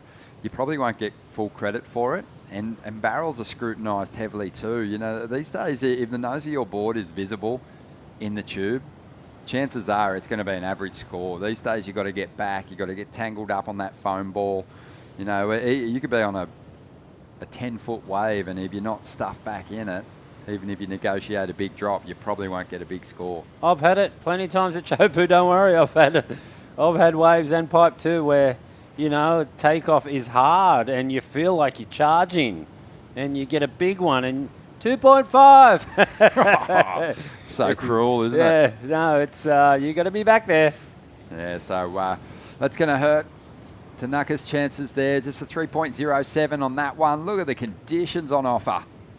Wow, look at this beautiful looking wave. Yeah, Joe digs in. That's a stronger turn, a bit more risk in that first section. Had a bit of recovery time in it, but gets another opportunity here on the inside. Nice little hit in the pocket there. Whips that board up vertically, so a pretty nice combo to finish as well. As his countryman just struggles to put one together out here at the moment. But Joe's going to get himself a decent score. Already had the lead, and he's going to drop that 4.1 now. Yeah, he will. And just coming back to that story about being deep in the barrel, as we see this replay, just a pretty wave and a big turn. But so I had Steph and a few of the girls up at Surf Lakes, and we've got that slab there, and you can go left. It's not just a right. You can backdoor it. So I told the girls, to come up and practice for that, even though it's only a 3-foot kind of slab, but you can still, the reaction time's really quick and you have to backdoor it. And they're asking me out there, they're like, so what's the go with Chopu? And I tell you, girls, I said, you get back there and you can get a wave, and the takeoff, if the takeoff seems makeable and you're looking at it and you think you can't make it, not the takeoff, I'm saying the barrel, if you're way back there and you're looking at it, think it's a closeout, but if you can make the takeoff, go. Yeah. Because you'll probably make it. It's just so, and they're like, really? So I'm like, yeah. It's so open. It's so open. And if it's a green light takeoff and you're way back there and you think you're not going to make it, go. You've got to go those ones. Yeah, well, everyone's heard Raymana screaming at people in the wave pool. Kelly's creation over there in Lemoore, California, but he's the same in the lineup. And typically when the sets start rolling in, the first thing he says is, go deeper, go deeper. Like, the deeper the better. And you see people just take off on the wave is so fast. The drop gives you so much speed that you can get way back in there. But yeah, it's a good little piece of advice that you gave them. 7.5 minutes to go, and that number came through for the Japanese surfer, Joe Azuchi, who's in third place on the regional ranks and could potentially be climbing a bit higher as we have a look at it now. 6.33, the best number of this heat. And the battle for second spot is on. Tanaka's back in 11th position, Ox, so, the pressure might be getting to him a little bit here. It's tight. Look, Katura Gus is right there. John Mark Tokong from the Philippines is close too. So both these guys are coming up, right? Yeah, we've got big heats coming up. A lot on the line for these competitors. Yeah, Katut Agus, I thought he'd do a bit better on the Challenger Series last year. He's just, every time I've seen him surf, he's looked, like when he comes into the lineup, he looks faster than anyone else in the draw. He's good. So I thought when the conditions got marginal, that he'd have a fantastic chance, and he surfed snapper well, but through the first couple of events, I think a lot of those kind of small wave specialists last year on the Challenger Series, they're skills were tested because we had solid conditions at Narrabeen, and that kind of took away their edge. But we'll see. Maybe this will be his year. 6 minutes remaining, and Zucchi holding on to a very comfortable lead. Like I said, it's the battle for second spot now. Nothing separating second and fourth at the moment. Tanaka, he hasn't had too much luck putting together a good wave yet, but only needs a 3.37. Tane Dobbin, he only needs a 2.43. Yeah, it's tight. Definitely tight. It's just it's a weird feeling. I was saying it yesterday. You get on that beach level and it's different. It looks easy on the screen. It looks easy where the competitors are up on the kind of hill here on the cliff. Get down to beach level and it looks different. It's a completely different area. These guys are finding it hard to get position. And here we go. Tanaka, is it? Yeah, it is. 3.37 is what he's after. This wave it's moving into that deep water that you don't love, Ock. I don't. There's not the scoring opportunity there. He's unable to link it through. Still has time though. 5 minutes remaining. You think they'd work that out? You know, like that left. It goes if it's not a bomb and it's not big, it just is. It goes really steep and really fat, which is almost impossible to get a score out of a wave like that. And you think you'd be seeing that and not go in those kind of waves, Ronnie. It's a peakier swell today, and we know that the conditions are better because there's free surfers out there. And typically, when we've kicked the competition off the past few days, there hasn't been a whole lot of people out there because it's been so challenging to find a corner. So it's definitely a little more peaky. There's definitely the opportunity to string a few turns together out here. And we're seeing some better scores laid down as a result. What happened here? Tane. Tane on the replay here. Did he finish this one off? It looks like he has. Add some extras with some work on the foam there. Okay. Now, what did he need? Because he only needed a 2.43. Ooh, hang on, we're going to zoom in. This is a competitor right there. Oh, on the left, I think it was one of the female competitors warming up. So Tane needs a 2.43. You think he would have got that? Yeah, I think so. So we are waiting for that score to come through. 3 minutes, 50 seconds to go. Look Last night, Ronnie, the back. Portugal was not on. Nah. I tried to stay up for the call 11:15. I didn't quite make it. Yeah, big dribble about 3 patch hours. on the big dribble patch on the couch for me, falling asleep, waiting for the call. But looks like it's going to be a couple of days. We'll have to wait now to see the men's quarters, women's semis get underway there. As we see a nice looking left standing up at the northern end of the bank here, as it's Joe Zucchi just seems to have figured this lineup out as far as where the quality waves are coming, but loses the fins on that occasion and can't ride out. Oh, maybe a right standing up here for Tane. Had a 3.63 on his last wave. There's a bit of shuffling happening too because Xavier Bryce got himself another score and pushed Tane back down into third when he got the number he needed. He's after a 4.27 out of that. Yeah, well, the score went up, but the wave quality went up too. So this is a pretty good wave, and it's going to be close. I'm not too sure if he's going to get that. Oh, he just never properly squared up on that wave. Did he? Yeah, it kind of reminded me of myself there surfing a Snapper Club Championship, just playing it safe, trying to get through heats. But, you know, he should have went harder. He really should have. Someone's in the barrel right there. He's deep. This is a good-looking pit. Is he coming out? And he is. Bryce. Xavier Bryce. I mean, there's been a couple of barrels already this morning, but nothing like this one for Xavier. He's not going to get much more out of that ride. He kind of lost his rail through that big carve, but he was deep in the tube. It didn't look like the curtain touched him as he came through. Joe Azuchi, there's a nice hit. Turn. Wow. So he's just kind of owning these lefts at the moment with those big first turns. And he's got room to move and add some extras on the inside here. Yeah, well, if Tane did get that score, it didn't matter because Xavier Bryce is going to get a pretty good score for that barrel, and Azuchi has sealed it up. So it looks like, Ronnie, that these two are going to get through by the looks of things. Yeah, we were saying earlier, you know, these barrels, they're not going to score particularly well. If you're going to get one, it's going to have to be exceptional, and this was. That was, yep. Really deep. Yep, that could have been pipeline right there on a smaller day. Beautiful turn there. I really like the way he surfs. His backhand looks great. Love how low it gets. He kind of, extends that back leg without sort of standing up too tall. Yeah, he wouldn't be an easy heat in the Challenger Series. No. Surfing like that. So this is a great performance from Joe. But, Tane Dobbin, he got the number that he needed to get into second place, 5.07, but the number of the heat has just dropped for Xavier Bryce. You can't deny a barrel that deep, and he had great speed. He flew out of it, 7.17, and he's actually jumped up into the lead, but we do have another number for Joe to come through, and I think it's probably going to get him back into the number one position. He needs a 5.28. Just the first turn was so strong. Yeah, it was.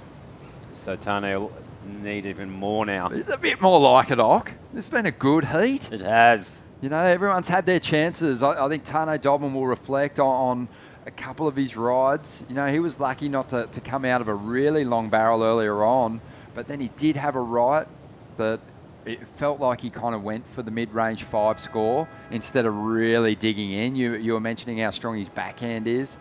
He just didn't give it his best version of that approach. Yeah, I know, but even if he attacked that wave, he still wouldn't have made it there. Yeah, no, it's a good point. Xavier Bryce, he found the gem. He was gifted a beautiful wave, and he surfed it beautifully to get himself the heat win there. Joe Azuchi, he stayed in second spot, but he is chasing that number one position on the Asian ranks. We're going to take a quick break here. So much more coming your way at Surfest 2024, proudly presented by Reflections Holiday Parks. Holidays, Ironman, outdoors, Ironman, whoa, Uber, suspension, lights, roof rack, camping equipment, recovery gear, Under Ironman Maitland, and Under Ironman. I can't do two things at once. Back home, the Wilsons always use proper dinner etiquette. Out here, the stick will do just fine.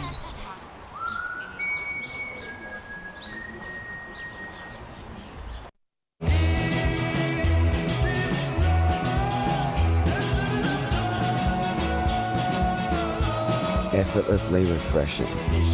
Byron Bay Brewery Premium Lager. Go with it.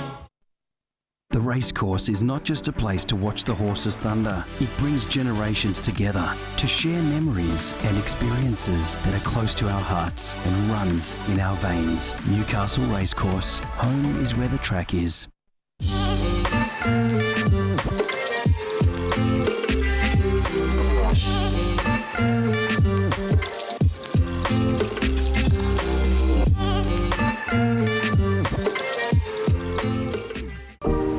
Welcome to Sydney. Upbeat.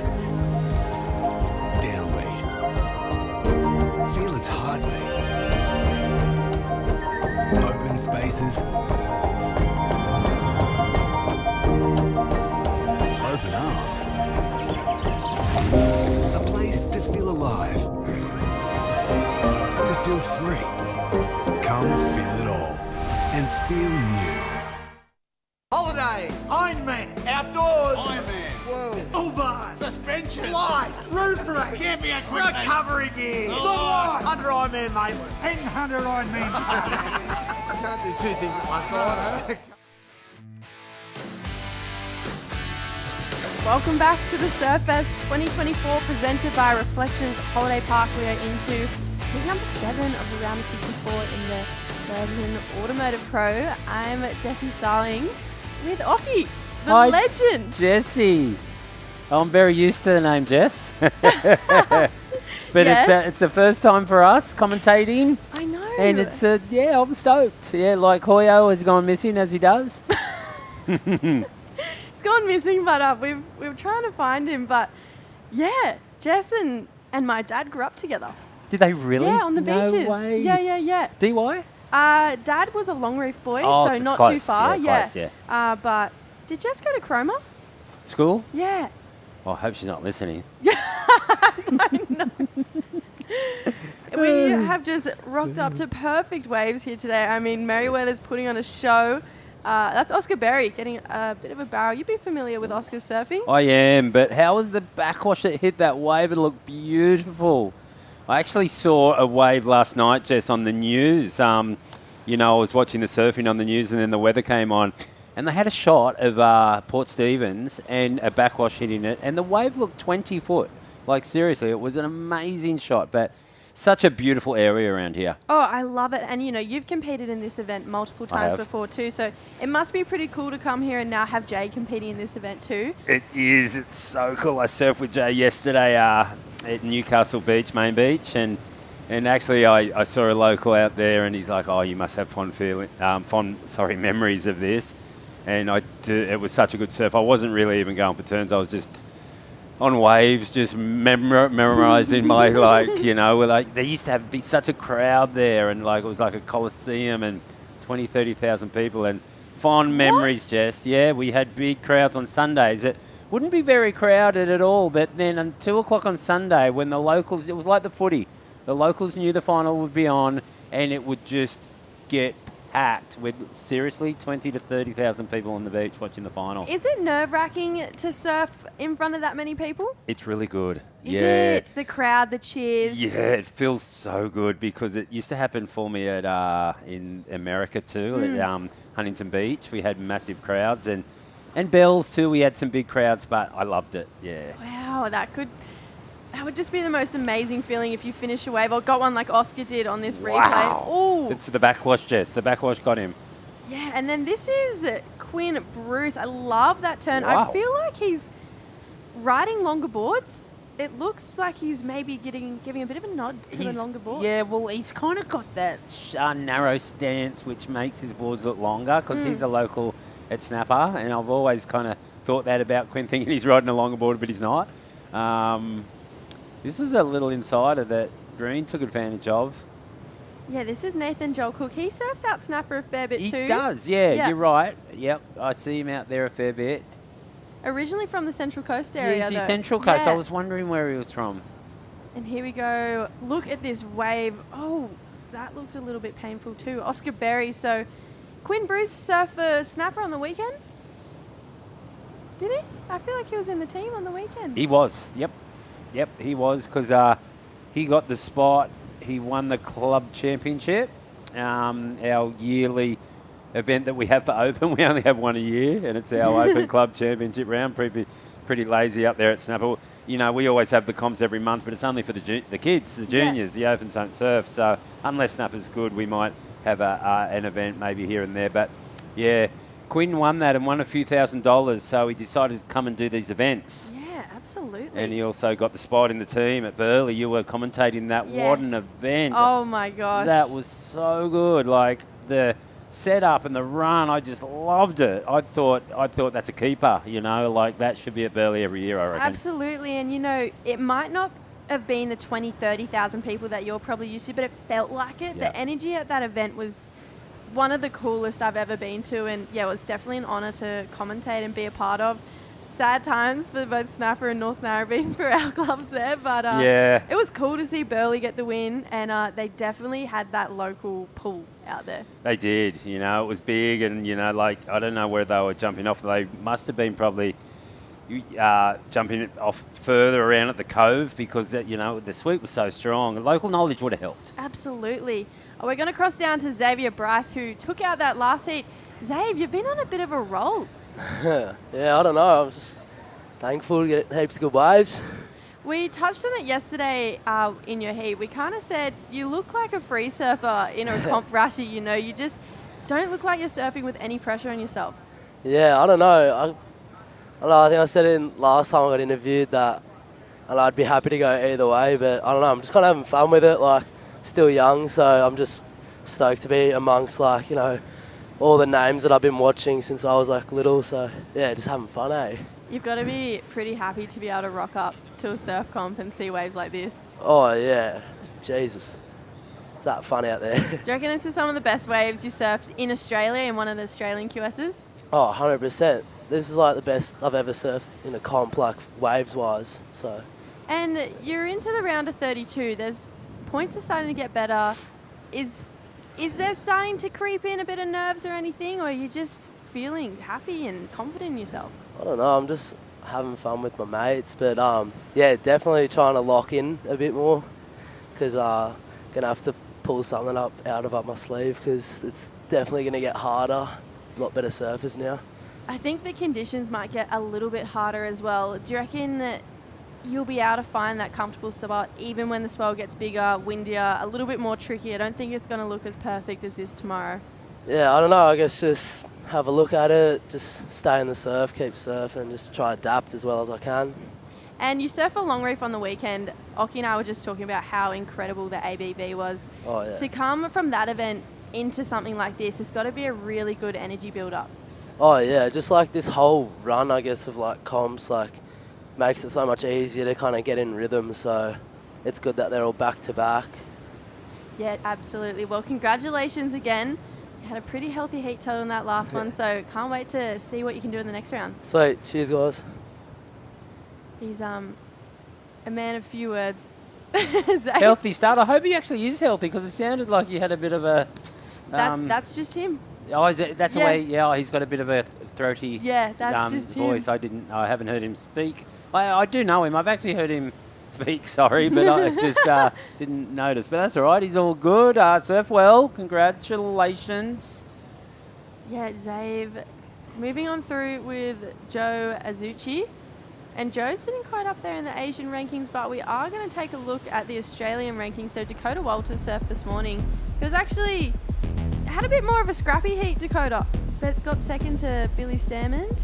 He did, and you'd think he'd be pretty safe, like Alistair Reginato too, I think Jarvis, and then, Joel Vaughan's in fifth. He'd want to get a good result. Geordie too, and definitely Oscar needs a good result, and they're not the guys behind him, are all gunning for that seventh spot. It's going to be exciting, Jess, it really is. Well, Dylan, he made his heat this morning, so he's probably watching this heat with eyes on Oscar because I feel like whatever round Oscar makes, Dylan's going to make one further, so... For sure, he'd be watching keenly because if Oscar loses, he's going to probably jump him. Oh, we've had Keon Martin get knocked out. He's out. He's pretty well ahead of the rest of them, but Katut Agus is sitting 7th. Which is honestly pretty shocking to me because he's Mr. Consistent usually, but not too far away, just shy of 1,000 points less of Keijiro Nishi, and Keijiro got knocked out this morning, so the door is definitely open. Really open for Katut. Is Itu still going? Yes, yeah, Ryaru Itu, and Ryaru was actually leading the rankings not too long ago, so there's been a massive jump in the Asian rankings. So when I was in the Philippines, Ryaru was sitting number 1 at the end of last year, but they've had, I think they would have had, so Philippines was a 3,000, then we went to Taiwan, which was a co-sanctioned 5,000, then the Asian series went to the Korea wave pool for 3,000. I saw that, Jess. I could not believe it was snowing. I know. How cool is that? I feel like there's not many events that have snowed while you're surfing. I couldn't believe it. I was so stoked. My sister was there commentating, actually. And she was, eh? She FaceTimed me. She was like, it's snowing. And actually, Katut Agus, who's in this heat, is his first time ever seeing the snow. No way. Here we go. Big air coming up right there. It was just got stuck on that lip, the backwash or something. You can do an air and time it with that backwash. I saw Joel Vaughan do it this morning. Mm-hmm. Huge air reverse, and then he just got propelled with the wash, went like to the moon, someone said it looked like, and his little brother did too. Done an alley-oop, and someone's swimming with a buoy strapped to them. So I don't know if that's safe because it doesn't look safe to me. Lucky there's a jet ski there with him. Yeah, it's not something I would preferably well, no, do. I mean, is he fishing? Has he got a lure behind him? Because, wow, that doesn't look safe. No, I think I'll stick to having a surfboard with me, but, each to their own. But, yeah, this heat, I mean, Oscar, he's got the 5.73, second highest wave of this heat. Katut's got a 5.83, so currently sitting in second, but I feel like, once we start seeing potentially a few 6s and 7s roll through this heat, it's definitely going to change up the field, and it's just a matter of who can capitalize on that right now because It's one of those heats where no one would be feeling comfortable or safe at this point. It's funny, yeah, because Katut, he's got all these Aussies in there and, they want to get through, but Katut really needs to make this heat. He's safe at the moment. Halfway through, he's had a 5.83, good score. Definitely a good score. Definitely needs another one. Who we got here, Jess? Here we go, Quinny Bruce, the snapper man. I love his backhand. He just times those turns beautifully. Yeah, I agree. Narrower stance. I like it. I really like it. He surfs snapper really well with that stance, and his backhand's tight. In his previous, he's made it through 2 rounds. He's doing well. He's using that money that he won in the club championship and using it and making more money now. Now he's making through rounds. He works hard. He's a hard worker, and he'd much rather be doing this as a job. Absolutely. And if he does really well in this event, he'll do that. He will bank his money. He'll go to Indo. There's Marlon Harrison on screen. He'll go, and Brent Dorrington's in this heat. Wow, what a heat! Morgan Siblick, are you kidding me? He's gonna bank the money. If he does well, he'll go to that. To Cruy, Nias. Hopefully they're back to back. Hopefully they're on. I know my son's doing those events, and I was thinking about doing them with him, Jess. I really was, but there's only. That would be iconic. Iconic. I seriously was thinking, because that wave at Cruy, I think would suit me. It's like I watch that wave thing. I'd love to surf it, and Nias, I've been in that area a lot on a boat, everything. I've never really scored Nias good, so that's why I'd like to do that event too. But there's one problem, Jess. I got invited to a specialty event at Jeffreys Bay because Jeffreys Bay is not on this year. I know. And which is unfortunate for the tour, but they are still having an event for the local people. I got invited. Joel Parker got invited. Mick kidding. Fanning. Kelly Kelly Slater. Yeah, so it's a good crew. There's a local guy, Sean Holmes. You might be a bit young to remember him, but he took down Andy Irons a couple of times. Oh, wow. He was a wild card. Wow. Really good local surfer. So there's about a dozen of us, I think, that are going to be in this specialty event, only running kind of one day, I think, over. Hopefully we've got that long waiting period. It's going to be pumping. So I'm looking forward to that. Oh, that'll be incredible. So that overlaps usually when Cruy is around that June. It's in June, yeah, it's in June. So, yeah, that's wow, I just got so excited. I'm going, oh my gosh, Oki in the 5,000, let's bring that on. That would be so fun.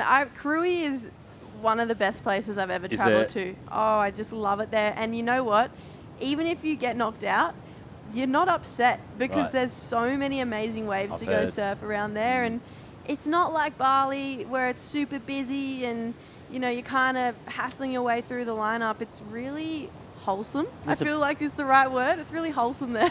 And there's a beach break there too? Yeah, Mandiri. I saw that. Oh, it my looks gosh. so good. It's amazing. It's one of those waves where when you almost don't have to work as hard because the wave is pushing back at you.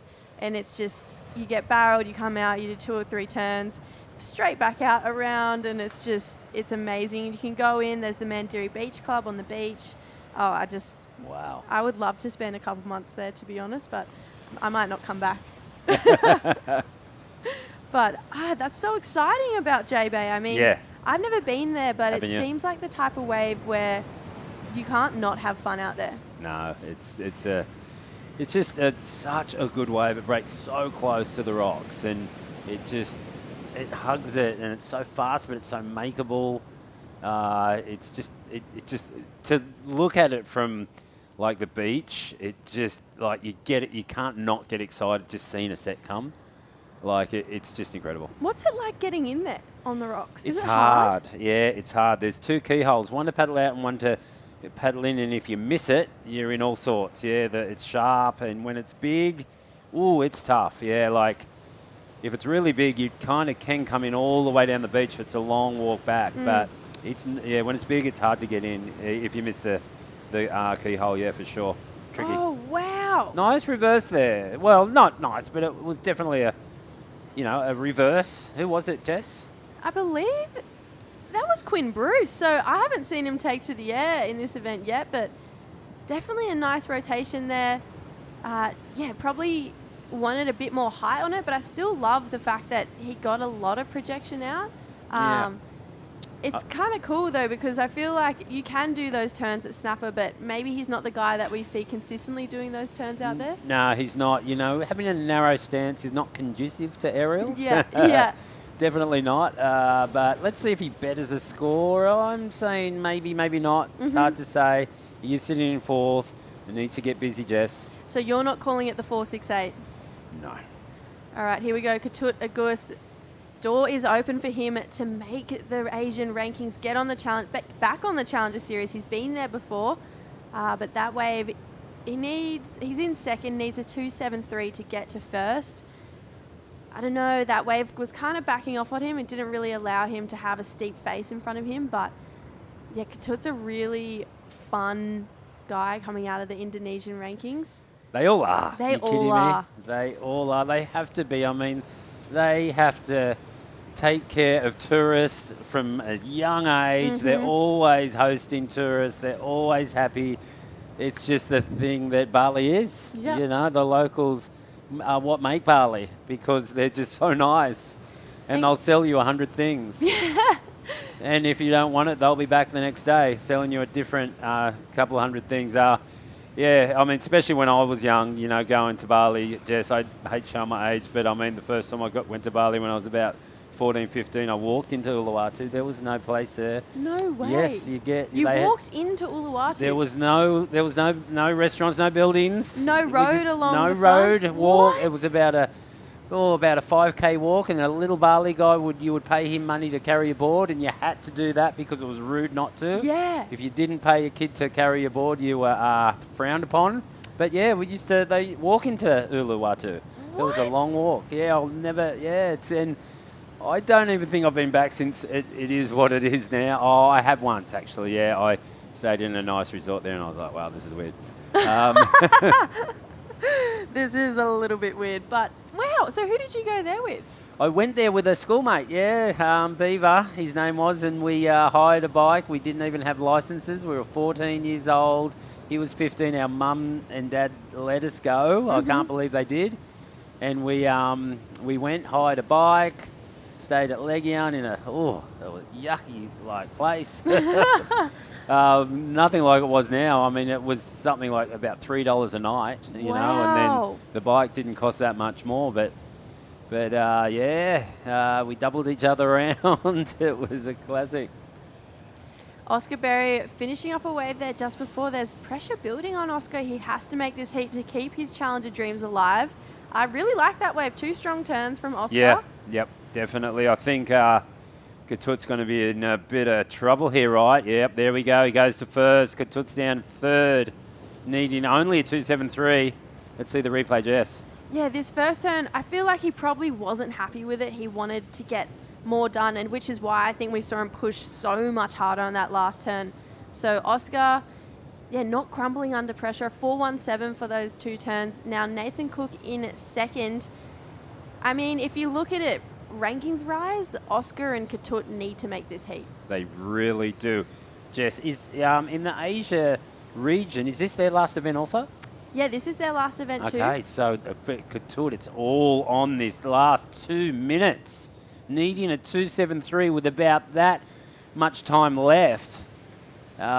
He has not got priority. He's got second. This is crucial, Jess. It's crucial, and you know, Ketut, he's been on the Challenger Series before. He's kind of been that guy who always was up there with, you know, the Rio Wider. He was the guy maybe just slightly under him, trying to push it for the Indonesian surfings. He's still flying that flag. So Ketut's in 7th. He's got 2 minutes to get himself out of there.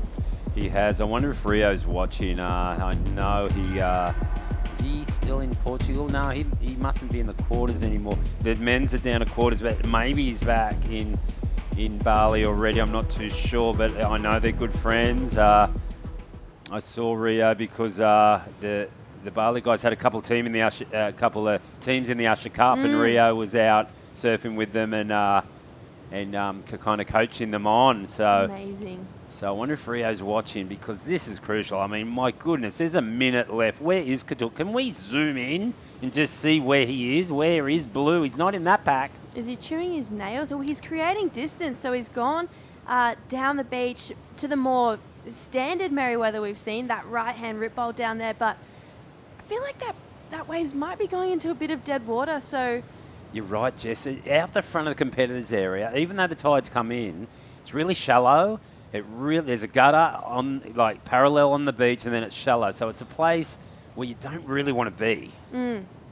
Yeah, he's I love the idea that he's trying to create space, but I think, yeah, look, that wave didn't even break where he was, and look at that beautiful steep wall. Oscar, unfortunately, going down, but that's where he wants to be. Look at this left coming through now, so looks like Nathan Cook capitalising. He's in the barrel. He's deep. He's not coming out. Couture had a look at that wave, but there's a big hole right where he is now. He's in the middle. He's sitting in, even though he can't tell, but he's sitting in a hole. Like he's got a chance here. Will this wave close out? He's gonna have to go. Yeah, he's got 30 seconds on the clock. He's going left. 273 Oki, can he get it done? Gets up there, strong first turn, needs more. Oh, that's a 273. All the way, right there. Look, he's done it. Oh, Katut Agus, I mean, he's clutch under pressure, and I mean, we just have to hope that maybe no more waves come through so Katut's dreams stay alive. Oh, getting eaten by that shory there. But yeah, well, he claims it. Oh, hang on. Nathan Cook's in second, so can he better a score right here? This was before the buzzer. This will count. So we don't see what he got outside, but needs to better a 4.23. We didn't see any bettering, and we didn't see the start, but we'll have to see the replay just in case. But Kadut Gus did get his score. Yeah, and let's see it. I thought he was in a hole, Jess, but he wasn't. He was just in that right. The wave was the right size. It wasn't small, so it didn't break down. It wasn't too big to close out. It was just the right size, and it had a tapered wall to it. He got lucky. He did, and you know what? Even when he was paddling into this wave, I was thinking maybe one turn if he can get up there quick enough, because I thought it might have been a closeout, but really, yeah, like you said, got lucky. The ocean was on his side, and then Nathan fighting back. He's definitely not one to give up, so I don't know if this will even better his scoreline. So I think it's all going to come down to this last wave of Katut. There it is, a 5.07, goes to the lead. Nathan Cook does not get the score. Quinn Bruce locking in one, but it's pretty minor. So we are going to go to a short break, but Katut Agus and Oscar Berry getting it done. We'll be right back after this.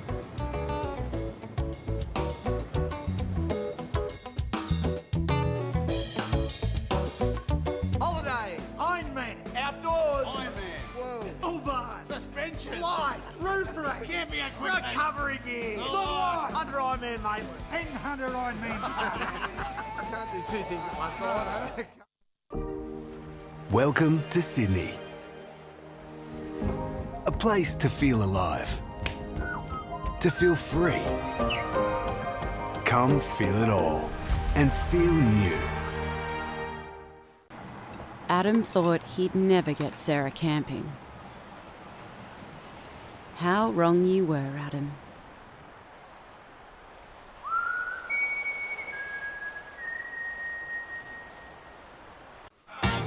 Wait!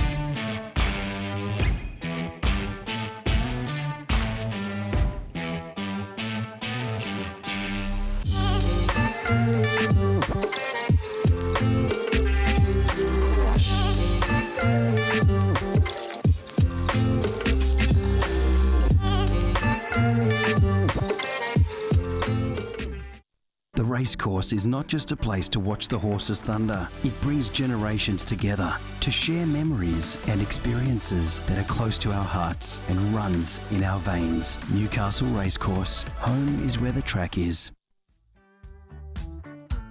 Welcome back to the Surfest 2024, presented by Reflections Holiday Park.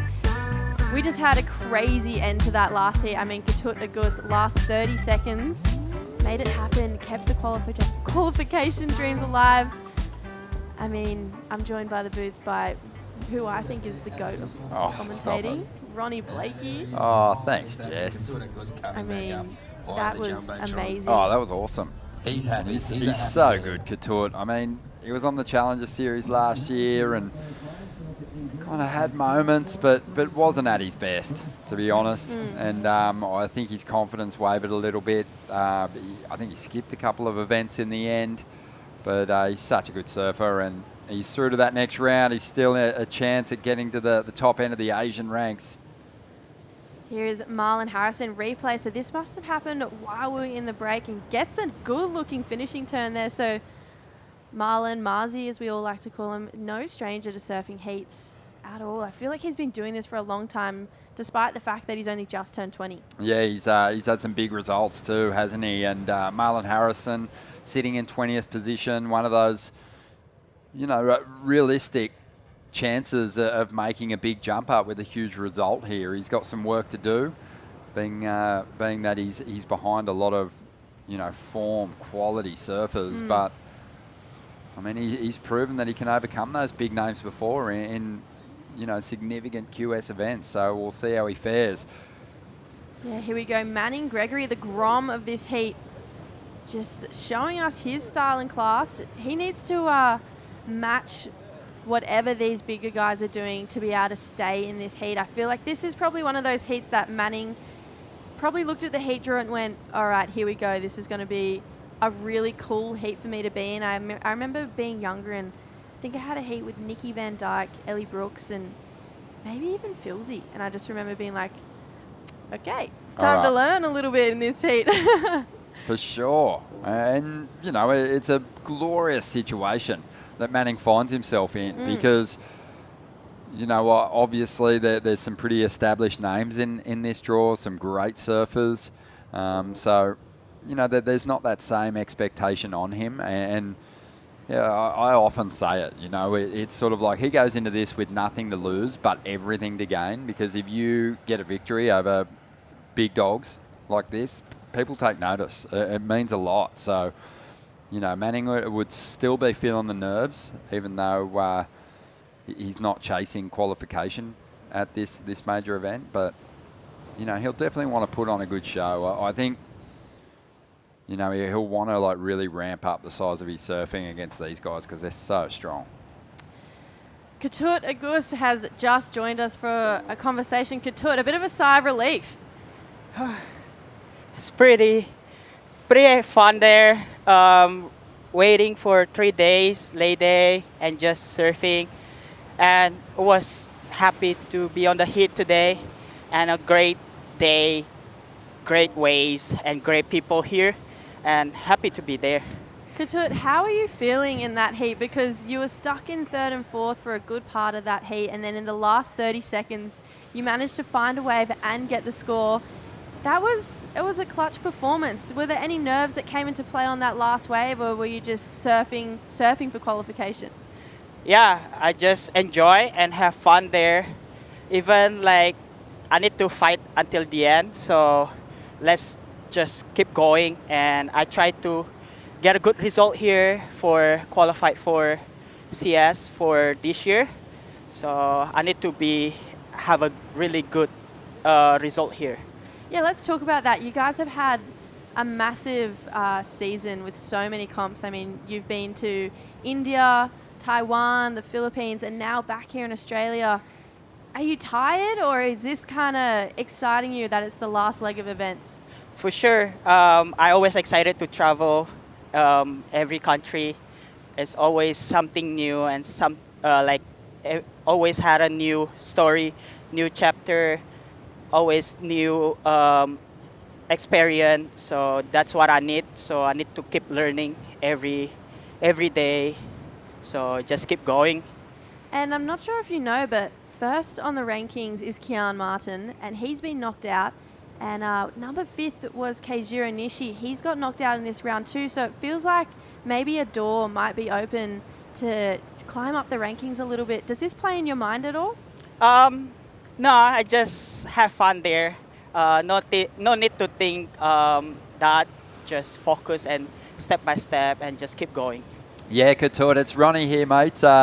We loved your performance through the regional QSs last year, and I had big raps on you. I thought you were going to get it done last year, but it's probably more difficult than what people know. How was your Challenger Series experience last year? I have really so much experience from last year from the Challenge Series. There's up and down, and yeah, I just need to keep going and just have fun. Well, you got a couple of fans of your surfing here in the commentary booth, mate. Congratulations on surviving that important first heat. We know you're on a mission here to get a big result, so all the best. Thank you very much, guys. See you. Oh, he's just one of the happiest humans going around. I love spending time with Couture. Wow. Look out. Here comes the Morg. Oh, he's just excellent, isn't he? I mean, Morgan just showing his class, and what a wave. What? Mate, he's incredible. He's incredible. Now he's been to the top end. When you think about performers on the regional qualifying series, you think about performers on the Challenger Series, he's always right there. He's just missed out on getting back to the CT a couple of times now. But Morgan's he's rock solid. He's got big turns. He's so powerful. And look at this wave. This wave is kind of a wave that you dream of. You draw in your school books when you're at school, just painting a perfect picture. And yeah, Morgan, he's no stranger to this wave either. And talking to Jacko in the booth the last few days, he said sometimes it's more nerve-wracking being a local and surfing a heat out here, and you add that little pressure to yourself. But Morgan, I don't know, he just seems like he's all class. He is.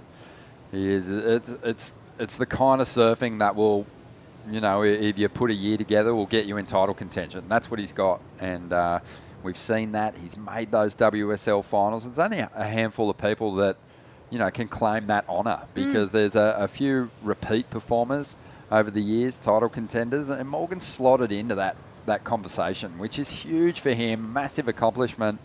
And great to see him over at the ISAs too, working with Team Australia and helping them put together a solid performance there. But he's just, I love his surfing. He does, in a lot of ways, remind me of, especially on the back end, of like a Trent Munro, who just had such a beautiful, deep, powerful bottom turn, top turn combination. Gets real vert, throws everything at it. It's just a power nugget.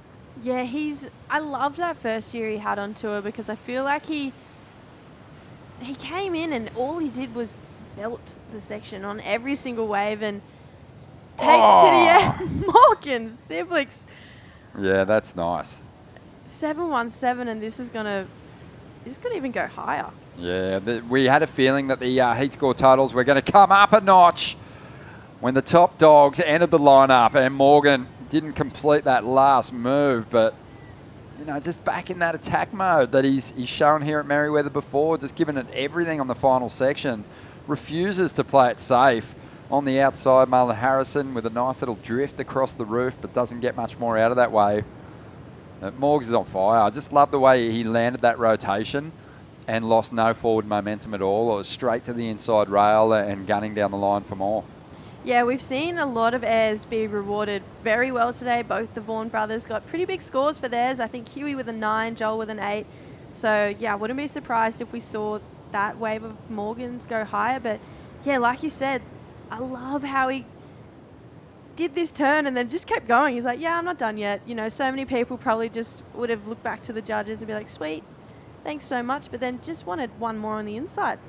Yeah, nice little cutty. You got a lot of pop out of this one. If he rode out of that, it might have been better than the first. But it's still a decent score without the final move. 6.67 Morgs is on fire at the moment. Yes, 717 for those two backhand Rios, and then again, 13.84. That's definitely one of the highest combined totals we've seen in this round so far. So, yeah, I've surfed a comp at my home break before, and I still remember just feeling so much more nervous, but I feel like he's playing into that. Feel sick. Yeah. Just thinking about it. He almost, I feel like he's feeding off it though. Yeah, he loves it. Well, Brent Dorrington's out there playing hide and seek, and he's found a good hiding spot. He's invisible in this lineup at the moment. He's got the invisible cloak on. He's got priority. We haven't seen him, and he's pretty hard to miss. Yeah. Big character. Great to have him still battling away and pushing the next generation of rippers. He's a regarded talent. He was a prodigy as a youngster. Big performances in Hawaii. Used to hang out with the Irons brothers a lot back in the day, and waiting for him to make his move in this heat. He's got priority as we go to another replay of Morgan's 7.17. Those two turns were just beautiful. When you watch a wave, and then again third, and you got a fourth in too actually, but you watch a wave and it makes you feel something. Yeah. That wave, that type of surfing from Morgan, that's the type of stuff that that's what you come here to see. And lovely little fin drift there from Manning Gregory, so yeah, he's not feeling nervous either. No, that's a good start from the Grom in this heat, giving it a good push. We'll see if he can get himself out of third place and up into second position with that one. But yeah, I know what you're saying. It's sort of like when you're at watching live music and you can feel the kick drum just vibrating in your chest or the bass, and certain turns have that. Morgan's moves on that left certainly did. Yeah, it's just the type of surfing that, that's the type of surfing that you expect to see at Surfest. This is such a prestigious event. We've spoken about it almost every heat. And I feel like, Morgan's playing into that. And this is the replay. Wow, beautiful bottom turn. Love the grab rail bottom turn. And almost goes back for two in a row. And then gets this turn and kicks the fins out along the top. So nice pushing it, because he has to. Yes. He's up against bigger competitors, probably with bigger turns. So he's got to really lift. And he drops a 3.7 on that one. It's not enough to see him up in the second spot, but he's doing some great work out here at the moment. 10 minutes remaining. And the thing I love about this is Surfest has always sort of been an event with the highlighter over it on the QS schedule, but it was kind of like back in the day, it was about building momentum early in the season. Now it's the finishing event. It's the event that decides who's going to be representing this region and the Asian region on the Challenger Series. So it's a real important one. It's actually, its importance can't be understated. No, especially when we keep looking at those live leaderboard, updates. It's nervous times, and even sitting here talking about it, when I'm looking that last heat, for example, looking that Katut sitting in 7th, and for a good chunk of that heat, he wasn't making it through. You're going, oh no, is it story over for Katut? Well, think about surfers like in the prime of their performance. We know it can be extended for a pretty long period these days. Thanks to Kelly Slater. Yeah, thank you, Kelly.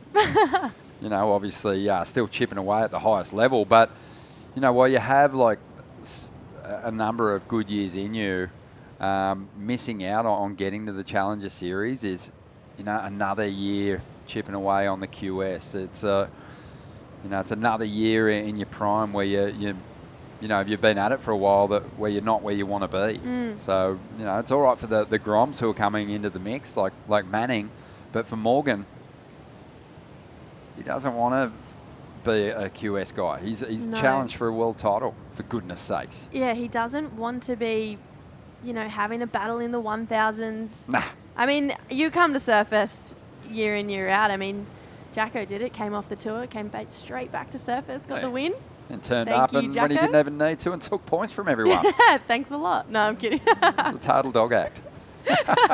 Jackson's actually here in the booth, just down the side. He's going to step in for the call in a little bit, which is fantastic. Been awesome to see him while he recovers from that broken hoof. But yeah, he's looking healthy. I will say that. Healthier than I've ever seen him. Just trim, terrific. New do. He's loving life. But yeah, 7 minutes and 40 seconds here to go. Morgan Siblick, he's in the recliner now. He's kicked his feet up. He's thrown his backrest right back to the horizontal position, and he's just going, you know what? Run at me, boys. Have a go at second spot. See how you fare.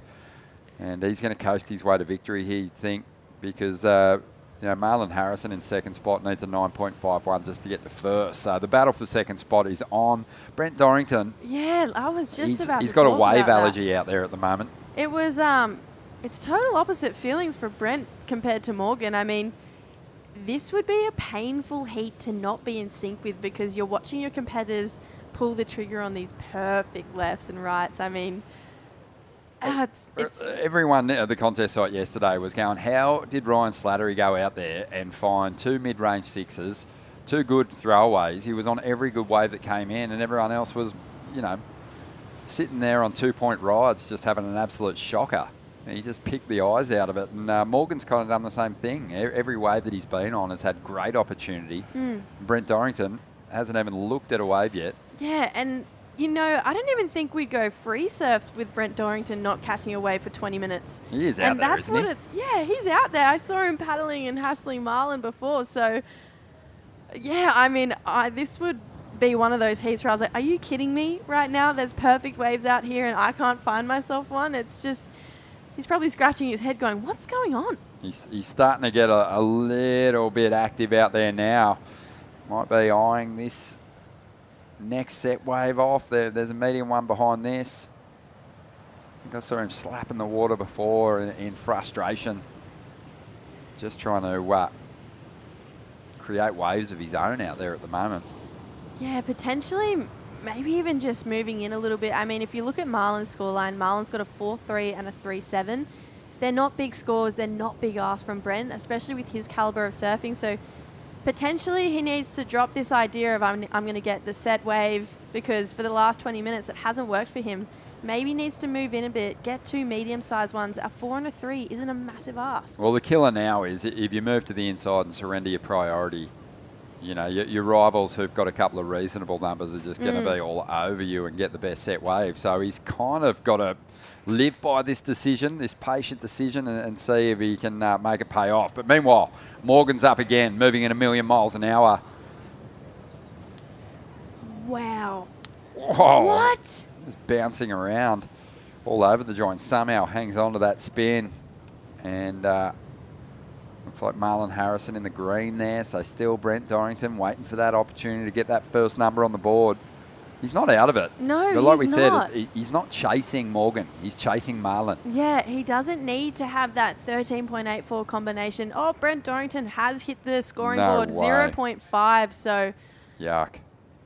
wow, this has been a little bit of heartbreak for him. But I know we've spoken about him a lot this heat, but Morgan, that last wave, that first carve, and then you thought he was gone on that air, and he brought himself back. I mean, he's just looking really in form. Yeah, so a throwaway number for Brant. Waited, over 20 minutes for that and wasn't able to convert it into anything.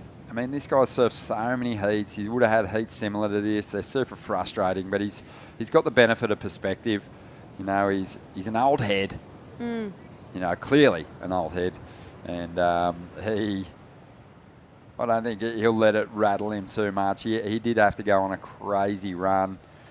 I think he's enjoying passing on some of his knowledge to some of the other competitors here as well. As we see the Grom Manning driving up into that section, just loses contact with it. And that was a lost opportunity for him. Only needs a 3.71 to get to second spot. That's not a big ask. I mean, Manning's still in this as well, so... Yeah, I think Brent's still in it, but he's got to make it. He's got to drop a decent number here on this set. Otherwise, he's going to struggle to get 2 rides. But he's got to chip away at the requirement. He does. 7.53 is a big number to chase. It is, and I feel like he still has time right now to break it down in 2, but the more time he spends sitting out there and letting time slip away, the more that he's probably going to have to look at that score in 1. And Morgan hasn't found himself a 7.53 out there today yet, so yeah, we'll have to, I don't know, it's nervous times. He's going to pull the trigger now on this left, so here we go. Brent, first sights of him, beautiful car back. Oh, he hates it. I feel like he almost should have just followed it through. I think so too. Just ground out a couple of carves for maybe a mid-range 2 and just chop that requirement down to a mid-range 6 to give yourself a chance to get in the second. It's going to be pretty similar, maybe a little bit more than the 0.5. Yeah, he's still after a 7.2, so it's a big number to be chasing with 2 minutes to go. And like we said, it's he's running out of time to do it in 2 waves. He probably has run out of time to do it in 2 waves now. Yeah, I agree. I think he's probably come down to that 7.2. So, I mean, it's doable. It's not out of the question at all for Brent. But it definitely has. He's made his life harder. I'm sure his game plan wasn't to go out there and get a 0.8 and a 0.5 in the last 5 minutes, but yeah, it's just one of those heats that probably leaves you scratching your head going, what just happened out there? Yeah, and there's more quality waves out there, so, utilising your priorities a tougher decision today. Yesterday and, the first 2 days of the event window, had a lot of straight-handers. So, priority was sort of it could be a trap because everyone was sort of looking at the same sort of thing, but today there's been some gem waves come through, so if you get priority, you kind of want to guard it for a moment and give yourself the best opportunity to bank a big score. And yeah, I don't think Brent was strategically wrong in sitting there waiting for that. But yeah, like you said, whatever the game plan was, it hasn't worked out. No. 1 minute remaining here. Can he do it with one incredible ride, one big turn maybe? 7.2 is the requirement for Brent. Manning Gregory, though, he's got a real chance here. Only needs a 3.71. Drives up into the section. Huge reverse. Unbelievable. He sticks it. And he is on his way to that score. The Grom up against some big names. And he has finished it off. That's going to feel so good. Wow, Manning's hot on his heels. I mean, I was not expecting that going into that wave. Here we go, Brent. Brent Dorrington, deep in the barrel, tucks in, rolling through this one. Well, the wave kind of clamped towards the end and it got him. Marlon Harrison in defense mode. This wave's a bit of a groveler. There's not much in it. I mean, impressive finishing turn there, but nothing on what we saw from Manning Gregory. That opening move was awesome. And he had a turn earlier on a nice-looking right-hander that it looked like he kind of had 2 moves in mind, maybe a similar turn to that one and a stock frontside snap, and it threw him off. But Manning Gregory nailed it on that occasion. And Marlon Harrison's going to be chewing his nails down to the bone as this score drops, but I'm expecting it's going to be a pretty solid one for the Grommy. Wow, let's look at this replay. My heart is racing. Oh my gosh, Manning Gregory, that was clutch. At this point in time, I'm going, keep surfing, keep going, finish it off, and he does. So Manning gets the score, moves into second. It was a 5.33. Marlon needs a 5.33 on the back of this wave, and like you said, Ronnie, it was a bit of a grovelly wave. He does get a pretty nice finish on it here. Kicks the fins out from memory on this last section. Is that a 5.33? Look, that was desperate work. Whereas for me, Manning Gregory was in proper attack mode. Yeah, Marlon doesn't get the score. It was a 4.33. So Manning, huge, getting the jump. The Grom getting through into the round of 32. Brent Dorrington, not a massive score. Morgan locks in a good score as well, throwing away 6.43 to 5.7. So those 2 scores would have won him the heat anyway. Crazy stuff there from the Grom. God, guys, don't go anywhere. We're back with another massive heat right after this short break.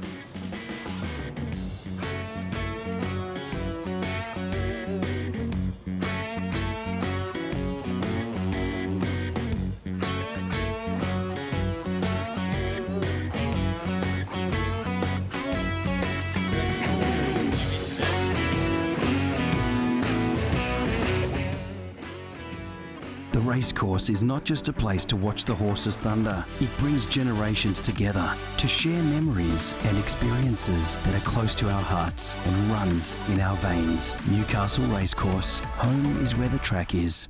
Welcome to Sydney. Upbeat. Downbeat. Feel its heartbeat. Open spaces. Open arms. A place to feel alive. To feel free. Come feel it all and feel new. Adam has taken a few losses at work this week. A loss out here, a little easier to take.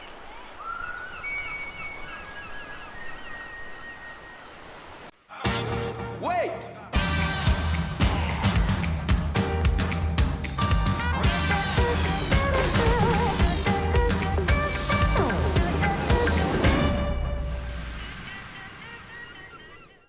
Holidays, Ironman, outdoors, Ironman, whoa, Uber, suspension, lights, roof rack, camping equipment, recovery gear, under Ironman Maitland, and under Ironman. I can't do two things at once. I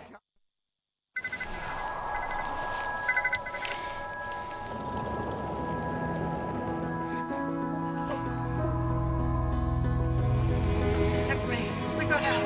I love you, Dad. 300 kilometers to your destination. No beds for Michaels. Get to the Royal.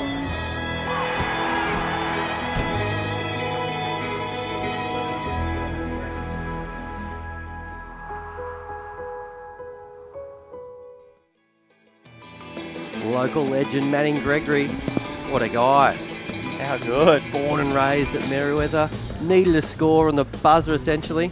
Clutch as. I'm kind of backing it. No claim as well. That was clutch as. Coming in second. Fresh off the boat from a trip to the Mentawais. Yeah, a little trip with the Riviera team with Julian and the crew. So maybe a trip to Indo does help with some clutch moments coming in the end of a heat. Look, that was a tough heat too. That was a tough heat. I doubt he was wearing a short arm in Indo either. So good to see him get back in a bit of neoprene and fire one up.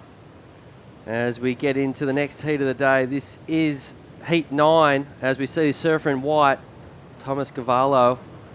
First turn was good, Jacko, but unfortunately just missed a whole lot of steepness right there through the inside. First turn was really nice. I really, really like the way Tommy surfs. He's got a really big frontside hack on him and a good Larry as well, raining from that Snapper Rocks area. So hopefully don't get caught behind like that again. He can get 2 of those first turns again, but really, really liked the rail on this first turn there. Beautiful. Nearly needed to go straight up into that sort of next section. I don't know if he had enough time, but you probably would have been better off giving it a go. If he got another major manoeuvre, it would have been a big score rather than finishing it down the line with not much happening. Lovely day down here. Heat 9, as I said, Jacko. George Pitter, another local out there in the blue, and Ollie Rosenbeck. Thomas Cavallo, who we just saw, and Saxon Reba. So you're super familiar with all these guys, particularly Georgie. Yep, especially Georgie. What should we expect from the big man from the Northern Beaches? Well, I guess we're going to see here. He looks like he's dialed straight. Look at his left. Look how blue and beautiful this is. Big GP, winding up. What's he got for us? Really nice first carve there. And another really nice second turn there. I don't know if this is that magic blackboard that he had last year, but he had a magic sled under his feet last year on the Changers. But this might be a remake with another black spray and a big finish there too. And a big turn out the back from local boy Ollie Reisenbeck. So be interesting to see if Ollie got another turn on that one out the back. But Georgie's first wave, that's just shows that class. Coming from a first year on the Challenger Series, back to the Regional Series. And this event doesn't mean anything points-wise for him. This is just a warm-up for him for Snapper and the rest of the year. So showing his class there starting off here.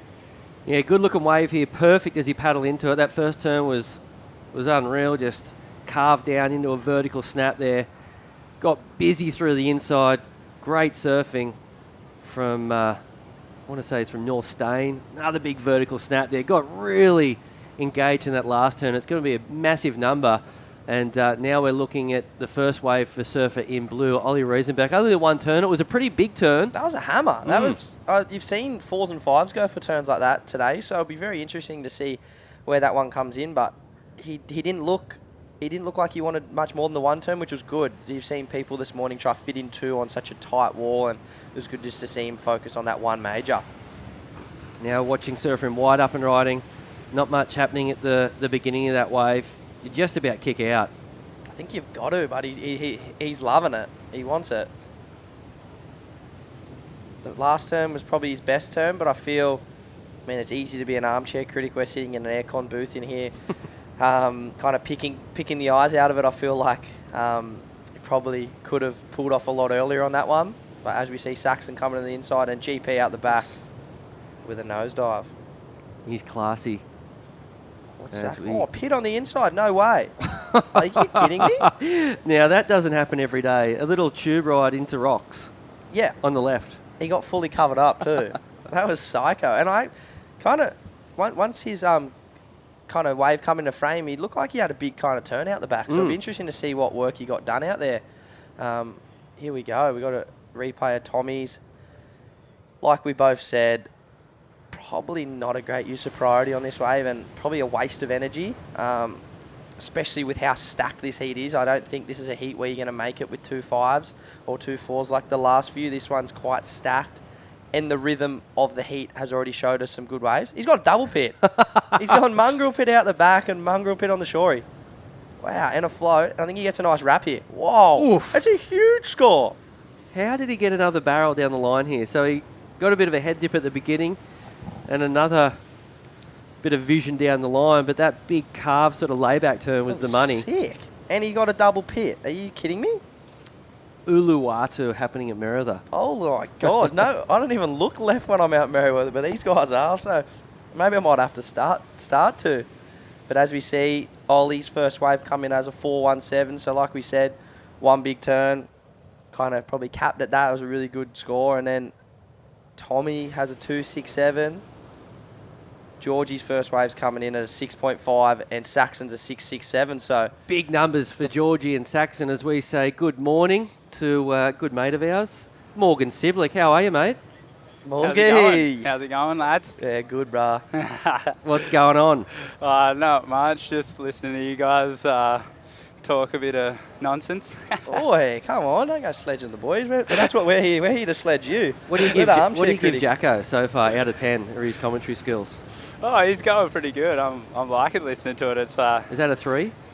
No, it's bringing a bit of fun into it. 5.5. Just an average score. Shopped about 3 mongrels in one sentence in the last phrase. So mate, no, it's good, but Morgs, mate, just under 14-point total. Kicked off with a real bang down here at Merida. How are you feeling out there? Yeah, it felt pretty good. It's fun. I was kind of a bit nervous at the start. It felt like it wasn't really going to break out there, and then the left finally showed its face. But it's changing a bunch, I think, because the tide's pretty high. So it's like constantly changing and filling up. So yeah, I was stoked just to get a couple. Is it good to be competing in such a big event down here at Merida? Oh, it's awesome. I love coming and doing Surfest. Yeah, it's just such a good experience, good vibe, especially once the weekend comes around and everyone's down here watching. It's sick. Any shout-outs to the people putting a roof over your head this week? Yeah, cheers to the Turner brothers and the Turner family for letting us stay at your pad. Surely you got a room there by now. You stay there that much. Yeah, you got a room, of course, mate. Of course, we love that. And cheers to the boys. Yeah, cheers to the boys. Shout out to the boys. Cheers, Jacko, for driving me around. Yeah, I've been driving around like a little Uber. Yeah. So I think I'd take, 10-20% of this. So hopefully you goes all the way. That'd be I need nice. some coaching next heat, bro. So that's all right. I'll get down here early next time. I had faith in you in this one. As the round get deeper, I'll be down here with my video camera, channeling my inner Mitchell Ross. Mate, equipment. What boards you ride? I know you're on the sharp eyes, but model, thickness, litres. Yeah. I'm on a Inferno 72 model. It's kind of a bit of a flatter model to what I was riding a couple of years ago. Just helps a lot more just going through the flat sections, and it's just a bit more reliable. And riding 510, 2 3/8, and 18 and 5/8 this one is. Yeah, I went a bit narrower, just felt like I was biting it a little bit better. So, yeah, that's kind of where I've been going with my boards. And over the last few weeks, you've been really busy. You represented Australia a couple of weeks ago over at Puerto Rico alongside Sally Fitzgibbon, Molly Picklum, of course, the boys, Ethan Ewing and Jack Robinson. How was that experience? Yeah, it was sick. It was cool to do that event. Just get a bit of a team environment going. You don't really get that as much in surfing as it's an individual sport. So it's pretty sick having all those boys there and kind of just hanging out with, I don't know, Jack and Eth again. Those boys are on a really cool trajectory right now and hopefully going for a title this year. So it was sick to be able to hang out with them and get a bit of surfing done. How's the trip home, flight time wise? Was it fun? Oh, it's hectic, man. It's the most hectic trip I've ever done, I reckon. 17 hours on a plane. Doesn't get much worse. Would have been a bit of noise on that. Yeah. A bit of noise in 17 hours, that's for sure. And pretty cool to get through with Manning Gregory in that one. Oh, it was so sick. He was kind of playing it off to me. I came in, I was like, how was your last one? He's like, oh, did a little finner. And I was like, oh, jeez, mustn't have got it. And then walking up the beach, people were going, oh, that was sick, big punt. So it was sick to see him pull it out of the hat. And, yeah, been watching him grow up here. So, yeah, it's sick to see him ripping how he should be. Unreal, mate. Well, good to see you down here, Morgs, and all the best throughout the week. Hopefully you can even things out with Jacko Baker and win this thing. Oh, that's what I was just saying to the news reporter just then. So, yeah, I have to try and get one. Nice. Cheers, boys. Let's keep them lifts alive. We'll keep the good juju coming along. Yeah, we'll have to catch up for a feed. Yeah, we'll go to the Prince. See you, boys. See ya. Morgan Siblick, local legend. 6.5 for George Pitter and a throwaway score at the moment. Sees Georgie in first spot. Saxon Reba, 6.67 for that double tube. I loved it. I loved both those waves. They were both lefts, but they were both very, very different. GP on his backside and Saxon on his front side. I definitely agree with the judges there with Saxon getting the nod. I feel like he got the head dip kind of barrel vision to the lip line turn, and then that huge third turn was massive. So looks like we must be close to the tip of the tide here, so it'll probably slow up a bit, but the boys are still finding ample opportunity out there. It's an interesting bank where it actually, I think it's good on high and low, so it just changed a little bit. As we can see, the qualifying series Australian Oceania ratings right there, a couple of big names. So we got Saxon down in 20th with 3,315 points, so I'm no mathematician, but I think close to a final. A final would be probably a zone where you would probably get close to this Challenger Series area. And George, as we know, finished within the top 20 on the Challenger Series last year, so this he doesn't need this result for the Challenger Series. He's already on there, the big fella. Yeah, it's a bit of an asterisk next to Georgie. Yeah. But the other guys, massive event. As we see Saxon Reba, who does a lot of surfing with Georgie Pitter from the same type of area. And that was a pretty good little combo there for Saxon, who actually won a Pro Junior not far from here, not too long ago at Redhead Beach. Yup. The biggest career win. Were you helping him down there? No, I cheered him on. Cheered him on? Yeah. Keeping the love alive. I think Saxon works pretty closely with the crew down there in the Northern Beaches. Yup. He's, what's he? Him and GP are from... Well, Manly's the whole area. Are they from the same border? North Stain? I know GP's North Stain, but I'm pretty sure I think him and Saxon are from the same board riders. Okay. Well, that's and North someone Stain. message us in, tell us. I don't know. We don't know. We're just taking guesses here. Here we go. Surfer and White. Good looking wave here for Thomas. Wow. Big carve. Put a lot of the rail in the water on that one. Really good surfing here from Thomas. Hoping to get some sort of section down the line. Nice layback there. Going to be a pretty good number. That's his best. That's going to be his best. So he's chipping away at it. I'm glad to see him go to the shorey and actually on a better wave with some much better surfing. That first turn was beautiful. It was very similar to the one he got on his first wave, and he's got a completion. So, yeah, this is definitely going to be his best wave of the heat so far, building into the last 10 minutes. Now as we check out the replay, a bit of dead section there, and eyes off a section down the line. Nice little Larry to finish off. Pretty good.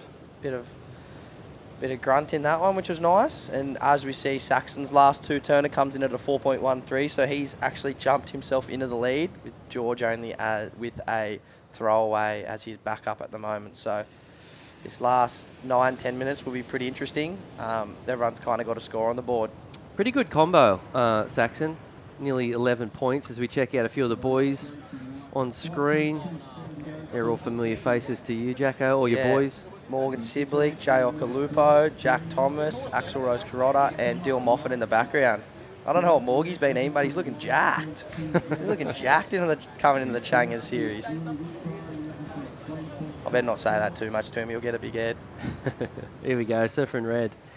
Georgie Pitta, up and riding on his backhand. Really nice first turn there. How good is he? Do you think he's going to make a real run at making the tour this year? I guess last year he was close enough. He was close enough. First year on the Challengers, so everything's a possibility. I feel like every year he's only just going to get better and better. And I mean, the more time that you spend in the Challenger Series, up in that higher level of the sport, definitely raises your level of surfing. So I'm excited to travel with Jeeps this year, Morgs and the boys, and hopefully we get a few more Aussies back on the tour this year. That's definitely the plan for all of us. Yeah, the Americans pulled your pants down last year. Yeah, they kind of, the young Americans. So hopefully a few of the older Aussie boys. I don't know, I don't really think I'm a veteran yet, but I feel older than a lot of the other boys on there. But yeah, I feel like there's a big year coming for a lot of the Aussie boys, and hopefully we can get one back on the Americans and even the Brazilians as well. A 3.77 there for Georgie's last ride, so puts George up in a second spot. 8 minutes remaining in this one. The local sitting in fourth position. What can you tell us about Ollie? Ollie. He's one of the more hard workers, you would say? Probably the hardest worker, probably for sure. He works very hard with his... I mean, I think over the last 6 to 9 months, I think he's been battling with a bit of a back injury. So I think he's been putting a lot of hard work into his rehab and training to get that stronger.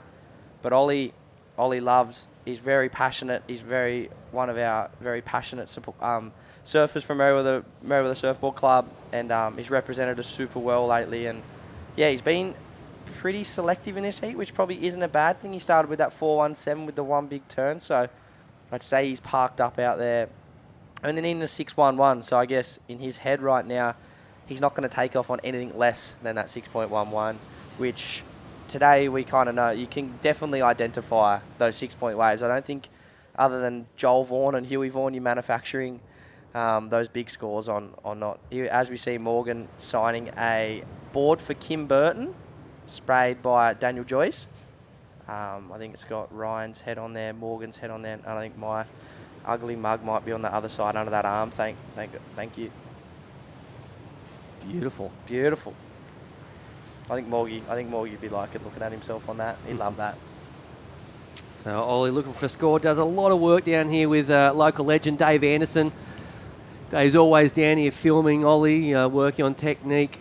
I don't think... well, here he goes. He's Ollie on. up and riding. Good looking wave here. Don't know what he got done at the start of the ride. Finish. Has to hold it. Get out in front of the whitewash sun. GP in the pit. Bit of an exchange happening out the front. Heaps of waves going on. It's as we see, Tommy paddling out the back too. So this is a bit of an influx this set. Heaps of opportunity. Tommy lets that one go. Saxon on the right. Nice little first turn there. Pretty foamy this one, but see if he gets anything through to the inside. Nah, unfortunately not. I was going to say, Ollie, every surf he has down here at Merida, he's generally getting it filmed by Dave. Yep. Right? Yep. Which is massive. It's incredible. That's yeah. That's how you improve. He's going to be pinpointing the positives and the negatives out of that surf, and especially technique and big turns. Which little deep on that one, Jacko. Little bit caught behind. If he was in that, maybe a metre over, I think he was going to get an excellent number, but unfortunately just a little bit off. Little bit. Missed the first section. It seems, it's easy for us to say here, but positioning is quite hard today. I think you really want to be, if not a touch wider than too deep, just to be able to maximise everything that's on that wave. I've seen a few people today with barrels be a touch too deep or a bit too late to a section, so bit of a bummer there because that was a very good wave. He identified that, but it was just that touch too deep that wasn't able to capitalise on that wave's full potential. Needs a 6.11 surfer in blue, and the man in white, Thomas Cavallo, he's looking for a 6.01. We've got a paddle. It looks like Georgie up and riding. The barrels are really pinchy. As much Whoa. fun as they are, you're not getting huge numbers. They sort of get a bit almondy, a bit pinchy on those rights. I'd much prefer if Georgie was, getting out, racing along and, doing I think the only one we've seen this morning, a bit like this one was a bit almondy, very chandelier-y. Somehow GP did find his way through that with his big rig, but this morning, I think Xavier Bryce got one. He got a 717. That was probably the most hollow one, come from behind. Full backdoor. It was a really, and even that was a really technical pit, and it was still only a 717. So I think with the scores we've seen from the Vaughan brothers this morning, the 9 and the 877, and I think and then with Morgan 7 and 6s, I think just power surfing will prevail today. Big turns, 2 of them, or even one massive one like the Vaughan brothers, which they were kind of going nuclear to the moon, which was really cool to watch. Surfers getting ready for that next heat. It's going to be another ripper. That's Ito there. Caius King will be out there. Ryan Slattery and local surfer Felix Burns. Another local. We've still got a few running, which is really, really cool. We got Manu Gregory. 3 in a row. Felix Burns. 3 heats in a row we've had a local. Ollie Reisenberg, yeah, you're right. Really cool. Okay, who am I forgetting? So that's 3 locals. Manning. Morgan Siblick. Manning. Yeah, I went through that. Manning, Morgan, Felix, Ollie. Yep, who else? Philippa on the women's side. And I think that might be it. Might be it at the moment. We unfortunately lost Ocean yesterday. We have Geordie Liachman from the Frenchman's area. Yep. He made his heat this morning. Did Josh Stretton get through? Josh Stretton and Mikey Clayton-Brown unfortunately went down in the same heat. So yeah, we have a lot of local talent in the area. We've got our blokes from Merriwa. Then you got Geordie Liachman from down at Frenchman's Beach. I know they would be cheering him on. Big upset seeing Ocean go down. Yeah, Ocean surfed a really good heat. He's still young. He had some great surfing and just come up short. I remember watching that heat yesterday, but him and Felix, they've got a lot of years to come in this, so it's good to see them starting early. As we see GP flying across this one. Nice first turn. Got a bit caught up on that cutty there. Just a bit of it seems tricky with this high tide. It's really bumpy and kind of fat through that middle bit, so he's left the door open here. I know, he's had a good number, but, that 3.77... He's not safe. He's definitely not safe. And this is actually surprising for George, because coming back from that higher level of the Challenger Series, today as well, but, especially on the Challenger Series, someone's going to make you pay leaving, having a 6 and a 3.77. You've got to really shut that door down. He just bettered then, a 4.03, so he did better. They really liked that first turn. Marginally put it up a touch, so now Tommy and Ollie need low to mid 6s, and they're in a higher priority than George, so minute 40 on the clock, anything's possible, but I feel like the door's still not shut, either for Saxon, but Saxon has that buffer with being in first, feel a little safer, but I doubt he feels completely safe. Yeah, I think Saxon's sitting reasonably pretty. But yeah, a little bit nervous if you're the man in red right now. Thomas Cavallo looking for a 6.27. And as Jackson mentioned, has got priority. It looks like there's a few lines coming through here, Jacko. God's country turning it on. I haven't seen conditions like this for a 4-day period for a fair while. For a week or two. For a week it's or like two. this all the time. It's like, well, don't come here. Only for the comp. Don't come here when here we there's go, no Blake. comp on. Jax, look at this thing. Here's Tommy, an opportunity. He's got it right. And you got Saxon looking on the left. Tommy up. Big.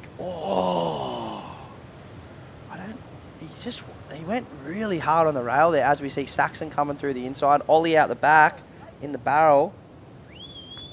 Okay, we've got some cheers happening. Some cheers. I don't know who. Saxon on the inside, and it was Ollie out the back. So we're going to have to see a bit of a replay. That shot there doesn't look that good for Ollie. That tells me that he might have fallen off. It doesn't look good being in that kind of inside area. You'd kind of be hoping to see him, like Tommy, finishing through the inside. So maybe the cheers were for Saxon Reba. Really smart there, finishing off the heat well. I don't know. We haven't seen Ollie's last wave, but George might have got away with that one there, not leaving the door a little bit open. But those heats happen sometimes. Sometimes they go your way and others they don't. So I think George and Saxon will be moving on into the next round. But that was a pretty hotly contested heat. There was a few replays coming our way. Yeah, a lot happened in the last minute or so there. We had Ollie Riesenbeck searching for a score. This is the man who we believe won the heat in the end, Saxon Reba from the northern beaches of Sydney. Looking really cruisy.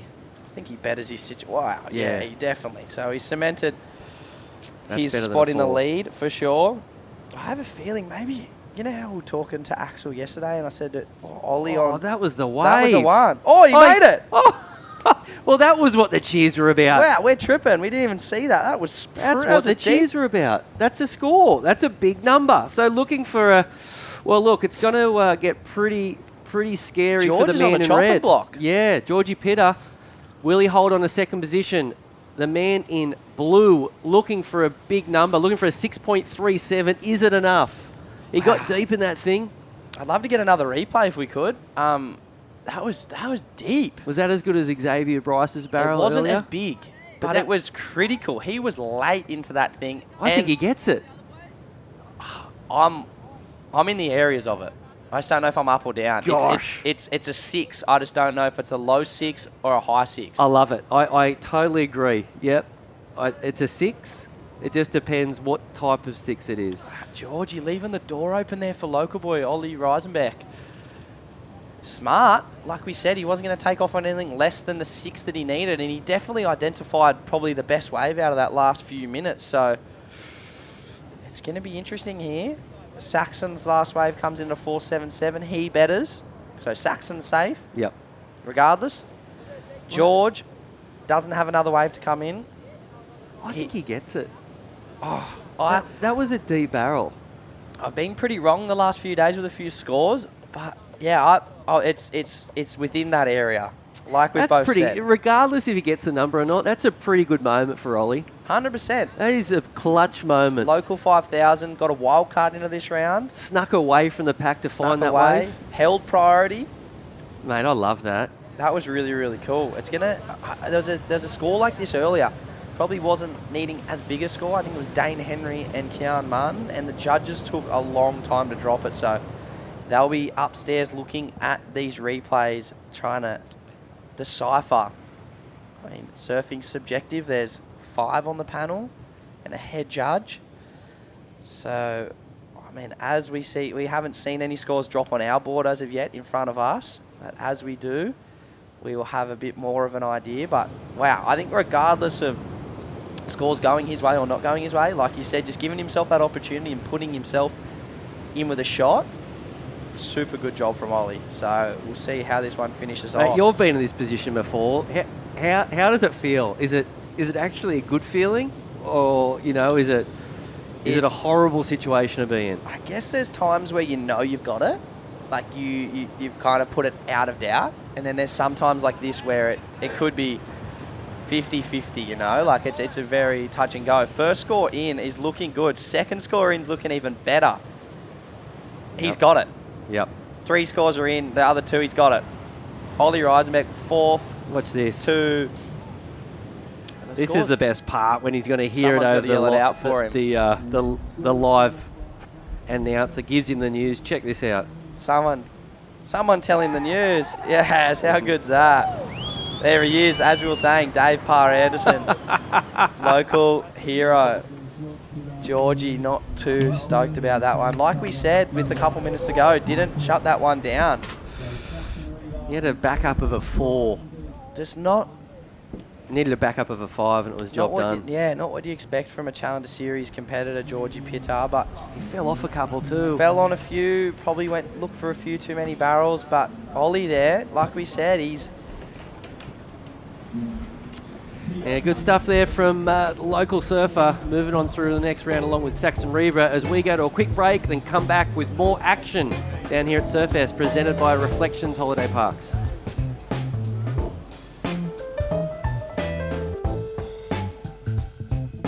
It's in all of us. That craving to feel new again. To see something new that will blow our minds. Or meet someone new who will change it. New South Wales. A place to feel free, to feel alive, and most of all, to feel new again. Maddie's last night's sleep was spent trying to look up relaxing wave sounds. Tonight's actual wave sounds.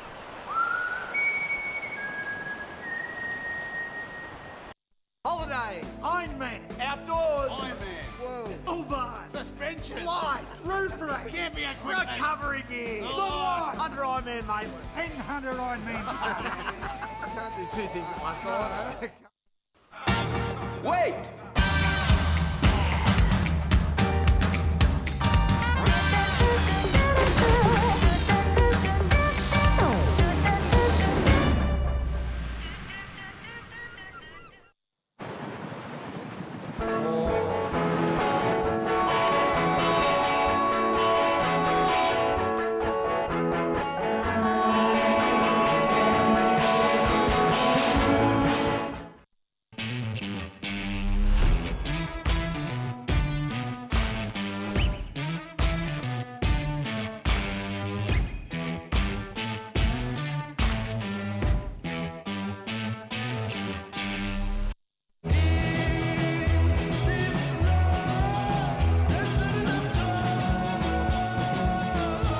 Effortlessly refreshing. Byron Bay Brewery Premium Lager. Go with it. And we're back down here at Merida Beach, day 4 of competition for the QS 5000. What does 5,000 points, Jackson Baker, mean for these guys? It means the Challenger Series. It means the next step. It means qualifying for their chance to fight at the next 6 events on the Challenger Series for the chance to make the World Championship Tour, which I guess is every professional surfer's dream, or striving professional surfer's dream. So, yeah, I think there's a few guys, as we see Kais up, I know that Kais would love to have 5,000 points. I think that would cement his spot on this year's Challenger Series. He's got a seat at the table as one of the best surfers, I think, representing Australia at the moment. He's really good. He's really, really good. And I'm actually so surprised to have not seen him in the Challenges as of yet. Another one like that. It's confusing to me. Zave Hux. Him and Zave Hux kind of tripped me out. He's had some bad luck with his back, I want to say. Injuries? Yeah. Yeah. But, yeah, he's definitely... I think that just shows, I think that's just hats off to how strong our region is. And I did hear Ock kind of say it earlier on the webcast, like, I don't think 7 spots is enough for the Australian region. I'm trying not to be biased, but I feel like our region's the strongest. The Americans might have proved that theirs was the strongest last year, but I feel like coming into this season and the surfing that I've watched, I've had a lot of time to watch surfing, especially the Australian region, with my broken foot, and I've been so impressed with this region's talent. It's pretty fun to watch different regions. I know there's a really good event coming up for the North American region in Barbados soon. Really? That's always a good one. That's a sick one, because I think that's their last one, like a 3-star or something too. So. I just remember when we're always down there for bells, waiting for the event to start there. You can watch the Barbados event. That's all we did last year. We were watching the regional Kiwis last year. It was so fun. So as we see Kais up again, wow. Yeah, it's pretty tight too, the US at the moment. I think every region's pretty tight. I mean, there's guys that miss out on that top 7 or top 6 or whatever it may be for each region that definitely could be a chance of qualifying for the World Tour. So, yeah, we'll talk about that in a moment. But right now, we're going to cross to the heat winner of that last one, Saxon Reba. How are you, Saxon? Welcome to Newcastle. Good, thank you. How are you? What's going on? I've got Jackson Baker in the booth up here. Jacko, any questions for the winner of that last one? Do you reckon those mock heats we did not that long ago around at Secret Spot around here with Super Coach Mitchell Ross might have helped with that heat? Yeah, I reckon gave a little bit of insight on what's going on in Newey. For sure. And they did look tricky out there, and that day where we surfed was also super tricky. Similar conditions too. That was easy mock heats. It was only Jacko and Ryan Cullinan, right? Yeah. Walk in the park. Walk in the park. Exactly. I think you towed us up too. So 3-0. I wish. That was really good surfing out there. Super smart heat.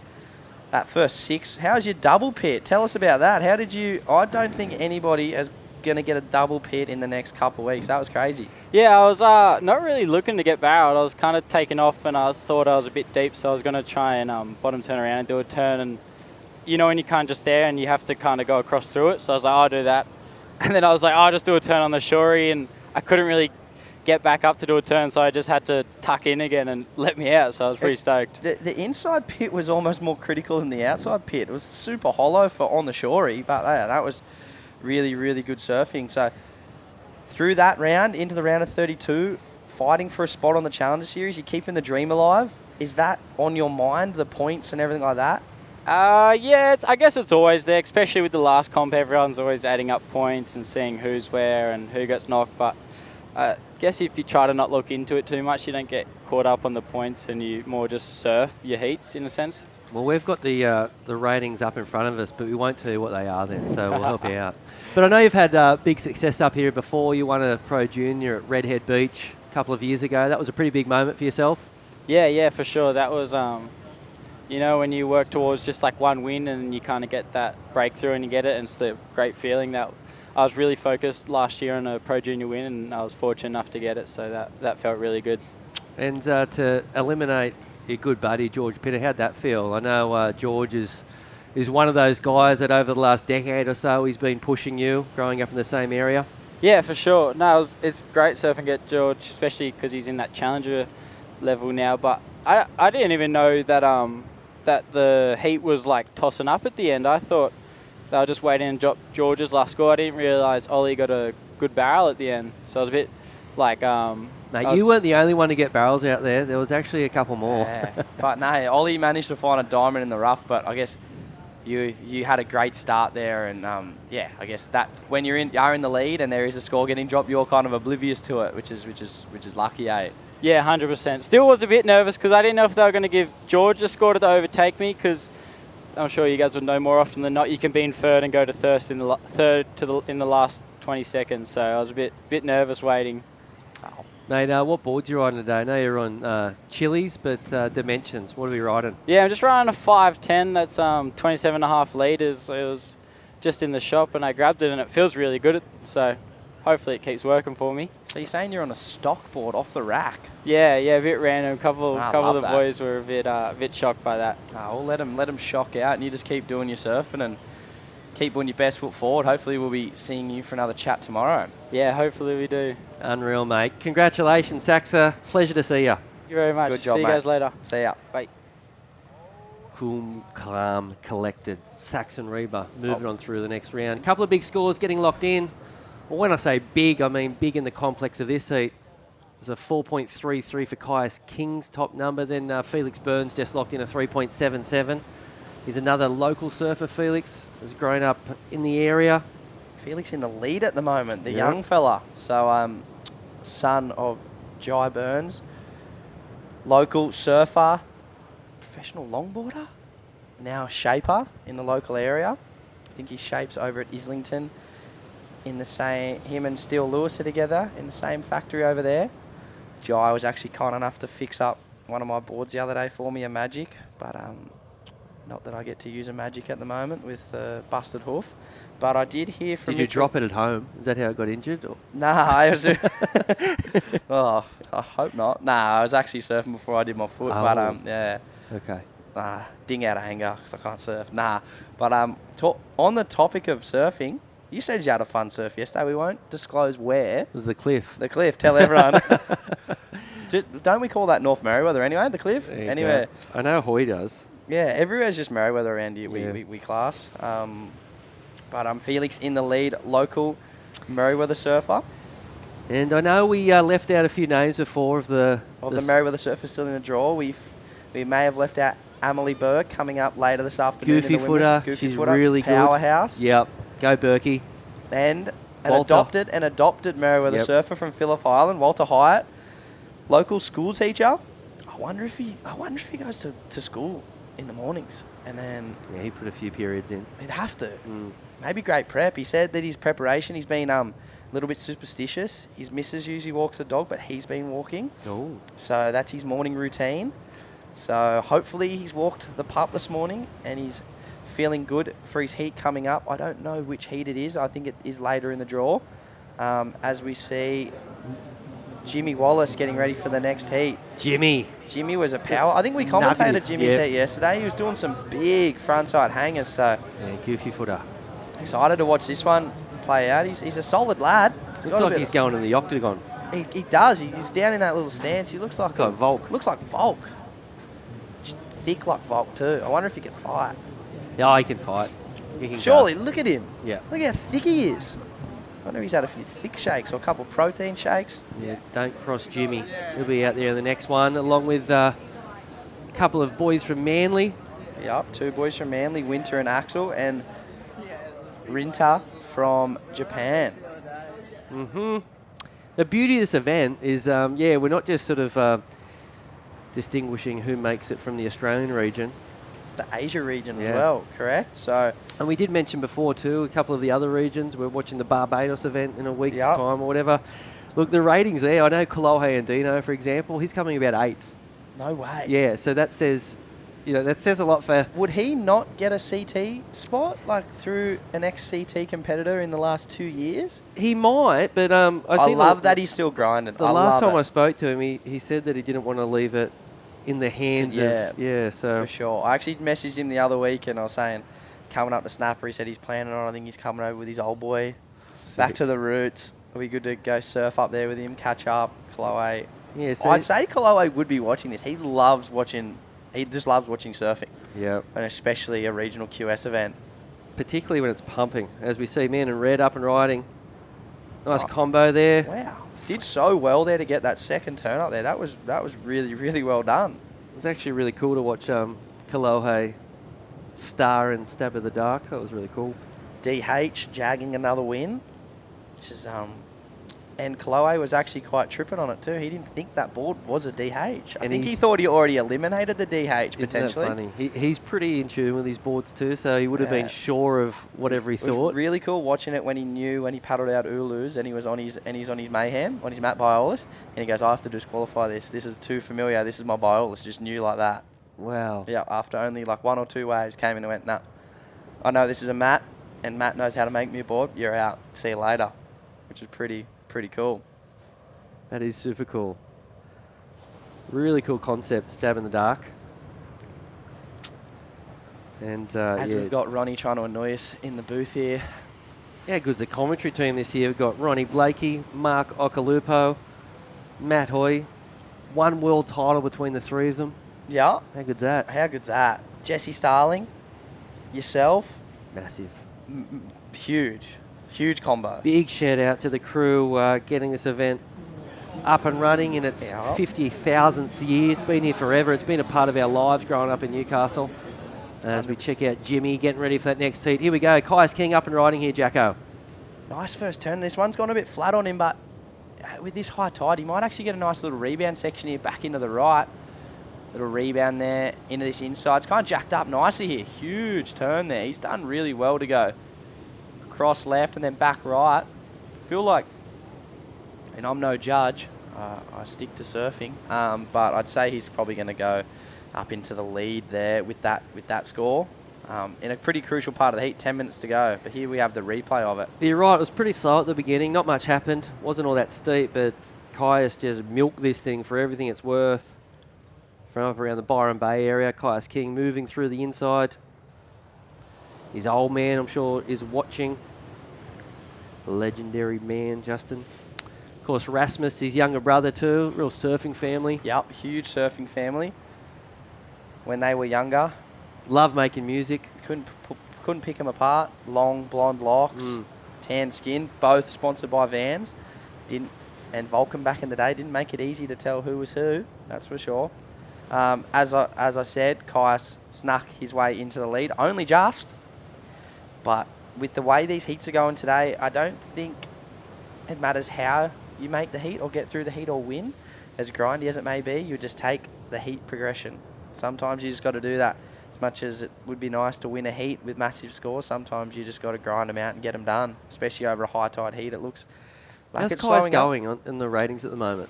I know he's up there. I think he's within the top 10, and we take the top 7. So I have a feeling he's within that area. I'd love to see him get an opportunity. He's definitely one that you would love to see. I mean, starting up the coast, quite close to his home at Snapper, you'd say that he would surf up there on swells like we've had this last week. I think when you live within that area from Lennox Head up, you do kind of make that trip up to the Goldie when Snapper and Kira is pumping. So, but I would dare say there would be probably some pretty good waves down that Byron Bay way as well around this time. Probably kept a bit more secretive at the moment. Not trying to spill any secrets, but yeah, it seemed like Kira was pumping the last few days. Even the GOAT decided to not go to Portugal and do his hip rehab out Kira by doing some huge layback calves. Saw that shot of the barrel too. That was beautiful. Was that Andrew Shields shot? Shieldsy, beautiful shot from the ski. I'm pretty sure. I don't know how true it is, but I'm pretty sure Shieldsy's out there on his ski by himself and shoots while he's on the ski on his own ski. So he doesn't have someone driving for him. So I guess that's a talent. That's a talent. Speaking of goats. Speaking of goats, he's one of them with the camera, of course. Andrew Shields been doing it forever. Shout out to you, Shieldsy, mate, for all your hard work. As we look at the back of the contest area here with, luckily enough, the Surfest GWM cars from Kim and the family at Burton, Toyota, Cardiff, GWM, and Port Stephens as well. They've got dealerships all around here. Anybody looking for a fresh whip, you know where to go. I tell you what, here's a little deal, right? Okay, how's the deal? Throw it at me. Any of those viewers that want to buy a car from one of Kim's dealerships this week, they'll get a chance to go surfing with Jackson Baker when his foot's not broken. Look at that. Rossi's just thrown that out. Jackson will clean your car. He'll put petrol in the car. Petrol, clean, clean the tyres. Yeah, that's my favourite part. So that's the deal. Well, because I'm really good at the real low down stuff because I can kind of lay down with my broken foot. I can't really stand up too much. So anything low, like kind of getting the sand out of your mats of your car. Hopefully you don't sandy up your new car too much, but if you do... You go surf and jump in your friend's car, you think? 100%. The boys ain't jumping in my tank with sandy feet, that's for sure. Tell you that for free. They'll clean it themselves.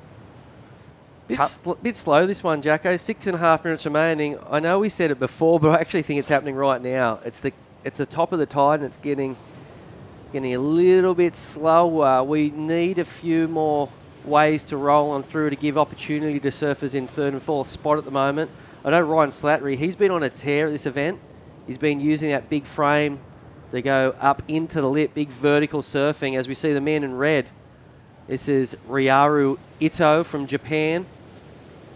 This wave not going to get the job done. Looking for a 3.34, so not much of a score required at all for surfers in third and fourth spot. Holding on a second position at the moment, it is Felix Burns as we look at the replay here, Jackson. Really nice first turn there. It's just such a bummer that the tide has filled in that little bit more and it's not allowing that inside section. It's almost got a bit of a Huntington feel through that inside now. You either get the dream run through the shore and get the finish turn, or you're kind of left with just that opening manoeuvre. Sheldon Simpkins on screen. What's he doing? Money signals? You reckon he's watching it? I'm surprised he's actually down here. He's come straight from, I think he got blown out of a Kira pit, straight down here to Newcastle. I don't know how that works, but he did. Seen some crazy clips of Shelley. He knows his way around a pit in the Gold Coast region. I think he might have even got a barrel out here this morning. So rumour has it he got blown out at Kira and somehow popped up here at out front of MRs where we're surfing today. So I don't know how that's possible, but he's a genius. Genius. We'll have to talk to Shelley later about that. Here we go. Good looking wave here. Could be fast. Big turn, big floater. Got another turn in him here. Wow. He found this wave with fourth priority. That's my sort of surprise. Hasn't even finished it yet. I feel like it's upwards to close to the best wave of the heat, for sure. With fourth priority, it looked like there was a few guys sort of scattered around. I felt like Caius was close by, maybe. That first float at a carve, I can't... He only needs a 3.34 as well, so it's not like it's a big number. No, and I could say with a lot of confidence that he's going into one of the top two positions right now. As we see Ryan Slattery looking for a barrel, maybe? He was sort of umming and ahhing. I don't think Ryan was anywhere near that wave. Yeah, you're right. Riatu got... I think Caius might have been, and Felix was a bit out of position, but... Do you think the situation's going to change? Yeah. 100%. I dare say, I mean, what's he got? A 4.1, needs a 3.34, he needs a 3. 5-6 to go to the lead. I'm saying he's going to the lead. Red to the lead. Okay, 100%. scores coming. So waiting for 3.34. That's the requirement. 3.5 minutes remaining. Priority is with the man in green, Felix Burns, in second spot right now. Well, in second priority is Caius King, and there it is, last of red. It was a 4.23, so you're right, Jackson, the situation has changed. Third to first. Just like that. Like we said in the last one, third to first. Here we have a replay of it. Really nice connection there with that first floater, and was able to get out of the bottom. Still while the wave was steep enough to get that nice second carve, so. Unreal he found that with fourth priority. That is unheard of. He found the best wave of the heat with fourth priority. Yep, that is unheard of. In a 4-man heat. Not even in a 2-man heat, Exactly. so it shows that. Look, Connor O'Leary's mum's in town. Akumi, she's a legend. I think she helps the Japanese contingent travel through the country for these events. She's happy right now. She's happy as. She'd be happy as Connor got a third at Pipeline this year. Huge result to start the year. Light work for a big lad. Shout out to Connor if you're watching. I did just get a message from Ryan Callanan before. Oof. He has eyes on. I'd say Ryan would be very jealous of these left-handers we have here at home. As Red finds another. He's just found his own little rip bowl going into the rocks here at Merida and just working it through this wave. Nice re-entry to finish things off, and that. He's having a solo session. Might even go his top Akumi's two. happy. They're stoked. How good. Unreal. 2 minutes remaining in this one. We love it. But, yeah, he's done well to turn. Not really turn the heat around. He was always in striking distance, but to get away, find his own spot, and that first turn was sick. Able to get that foam climb up there, and then I don't know if the last turn was completed, but he did well just to, identify this wave with no one else around him, that's for sure. Yeah, I love the tactics. When things aren't going right, as they weren't for the man in red, he sort of he snuck away, found a little peek to himself. That's what you got to do sometimes. You got to change it up. If it's not working, you can't just keep staying in the same spot trying to make it work. But we're coming down to the last minute. Local young fella, Felix Burns, he's still in striking distance here. He got bumped back from second to third, only needing a 3.9 with first priority. So he's given himself a shot, and we've seen it in the last heat. Local lad in the last minute, creating an opportunity, getting the score. So we'll see if it can happen here again in heat number 10. He looks like he's making a move here. No one else is really looking at it, but I think he's trying to create a bit of space. As we see Red on his own little bank, finding actually a really good little wave. I think that's his best wave. I feel like I'd just be sitting with Red. Yeah, I think this is his top score. He's banged it. That was really cool. Brilliant.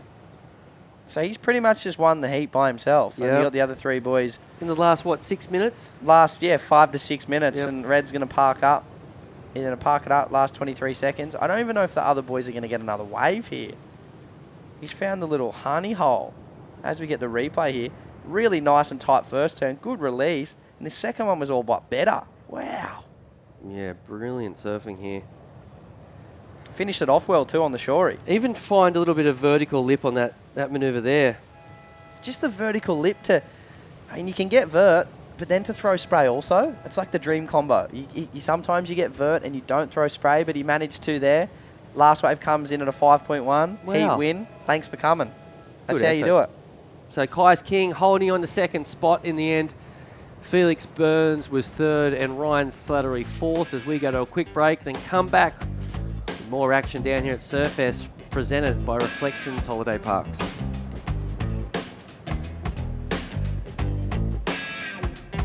Holidays, Ironman, outdoors, Ironman, whoa, Uber, suspension, lights, roof rack, camping equipment, recovery gear, under Ironman Maitland, and under Ironman. I can't do two things at once, I know.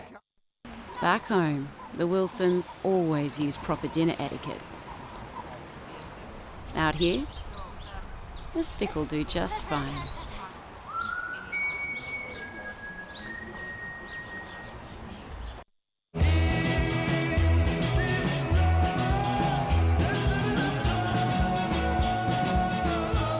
Effortlessly refreshing.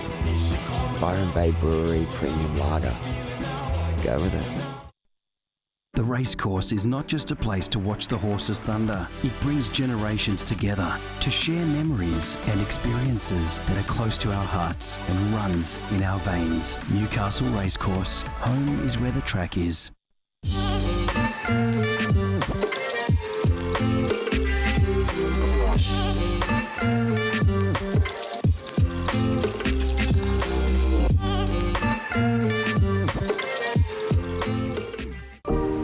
Welcome to Sydney. Upbeat. Downbeat. Feel its heartbeat. Open spaces. Open arms. A place to feel alive. To feel free. Come feel it all and feel new. Holidays, Ironman, outdoors, Ironman, whoa, Uber, suspension, lights, roof rack, camping equipment, recovery gear, under Ironman Maitland, and under Ironman. I can't do two things at once. Welcome back to the Surfest 2024 presented by Reflections Holiday Park. Gosh, we're just rolling through the heats today and they've just been action-packed. I mean, today I feel like there's so much more on the line. We've seen the qualification leaderboard throughout the day, but joining in the booth for the first time this event, Matt Hoy. We haven't commentated I together yet. know, this is it. First go. It is. I'm loving it. I actually have a pretty cool story for you. Do you? I don't think you might know about me. But all right. When I first started surfing, like I'm talking the first month that I started surfing, maybe I might have been 12. I was at Manly and you hosted this thing called Surfer-Groms. Oh, yeah. And that was the weekend I got the bug for surfing because you pushed me into a few ways. Like No I'm way. talking like the very, very start of my career. Wow, that's amazing. And Surf Quicksilver Surf-Groms. Vegemite Surf-Groms. Yes, classic. that's it. Yeah, what a classic. I haven't stopped surfing since that weekend. Yes, I did something right. There's a first thing for everything, Jess. My sister and I, we were there and That's classic. yeah, I was talking to my dad and I was like, that was Matt Hoy, wasn't it? He was like, yeah, he was pushing you into waves on the weekend. What a I was classic. like, no way. Like, that was the weekend. True and I were like, wow, we love surfing. Oh, yes. That's good. Good to know. Yeah, How good's that? I did not know that story. So that's good. I was like, I don't What think a you know classic. that about me, but yeah, we that's epic. And here was- we are. I know, here we are. Commentating Surfest. I know, it's come such a long way. So Oh, that's epic. And they So gave good. out those quickie wetties. I held on to that thing for so long, those Quicksilver wetsuits. Oh, how good's that? It was so good. That was such a good initiative too for Quicksilver and Vegemite to do that sort of stuff. It was epic. It was good fun and everyone was stoked. And look, I know, here we are. Must have done something right. Yeah, that's right. Still talking about surfing and True and I are still competing. That's so good. Yeah. Epic. I know. Thanks, I was thanks like, for I'll that. wait That's a till good I'm story. in the booth Yeah, and to tell him that. yeah. I've seen you the whole time. You haven't told me yet. Just keeping it in. Yeah, that's good. Good conversation piece as well. No, I think. Oh, how good's that? Yeah. That's so good. Pivotal moment in Yeah, my career. that's so perfect. yeah, it was the start. Thank you. No, thank you, I should say. So Oh, that's so good to hear. yeah, it was. I feel like we should bring it back almost. Oh, it'd be perfect. Yeah, I don't know what's happened to all that sort of stuff. I think it's a money thing too, and they're just not getting involved with junior sport, like junior surfing that much anymore. Yeah, it's I more feel like- just you're on your own sort of these days. Yeah, I you mean they gotta- have all the junior comps everywhere and the BL blast off and all that sort of stuff. That's sort of all calmed down a bit too. I think COVID stopped a lot of that. Yeah, That I couple think of years, so too. everything just went. Oh, you can't be. You know what I mean? Yeah. So it hasn't come back after Yeah, that. I mean, Manly Surf School's still kicking, Yeah. but yeah, there's not really Maddie, GROM what a legend. initiatives Yeah. as much anymore. Here we go, Rinto Otu. Wow. Oh, nice first carve. Wow, these waves look so fun today. I know, I'm filthy. I had a good break and I thought I only had 2 heats. I was going, I got to get back. And then they've gone, 2 more heats. I was like, I could have gone. It's high tide right now though, dead high. So it's sort of stopped a little bit, but it still looks so fun when the sets come. These are the days that you kind of dream of, rocking up to Merriweather and it looks like this. Yeah. I've had it like this maybe once or twice and I've had some of my best surfs. Here we go, Jimmy Wallace. Well, you know how much it takes to get all the conditions right too. Oh, Bit of yeah. swell, right winds, right tides, everything about it. it doesn't happen. It's a rarity. Even, the free surfers down the beach. Oh, they're loving it. They're loving it. I was talking to Saxon Reba before, and I'm not sure if you saw the barrel to end turn combo Dylan Moffat got in his heat this morning, but they were saying as Dylan was racing to get to that end section, one of the free surfers down the beach was so deep in the barrel. Yeah, Manning coming towards Dylan. Yeah. Had to It pull was Manning square. Gregory. Oh, you're kidding. Yeah. Oh, heartbreak when you see someone in the Rashi coming exactly. towards you. Well, that was a great first serve for Red. Little combo. He gets a little stuck there and a little bit there. It sort of messed up the rest of the wave here, but still not a bad start. It put him out of rhythm then. He was doing well, and then those 2 turns. And this right little snap at the start. Wave goes a bit flat. Doesn't get much else after this. Gets out of there. Yeah, Rinta Ootu, he's one of the Japanese top seeds. He's currently second on the rankings. He's one of those surfers who always surfs really tighty heats. Wow, beautiful first turn there from Axel. Axel, that's a good name. That's my youngest son's name. Is it? Yeah. There's not many Axels out there, which is pretty cool. Yeah, Axel kind of had one of those years, maybe 2 years ago, where he surfed the Cruy 5000. And it just seemed he was figuring it out. Yeah. And you could just see he was going, oh, okay, that's how, that's how that works. And he just continued to plow really deep into the draw. And I feel like he's kept that up all the way through. But we're going to cross to an interview with Ryaru. Ryaru, congratulations on taking out that last heat. Thank you so much. How are the conditions out there? So very slow heat and then so first 10 minutes very nervous. Yeah. And Ryaru, you're 6th on the rankings to make the Challenger Series. Were you thinking about the rankings coming into that heat? I think quarter final and making to qualify series. So yeah. Are these waves similar to the waves you surf at your home? Yeah. One more time, please. Are these waves similar to the waves you surf at home? Yeah. Yeah, it looks like my home. Yeah. And I'm sure you have plenty of fans watching back in Japan. Is there anything you want to say? Okay. 次のラウンドも頑張ります。ありがとう。Awesome.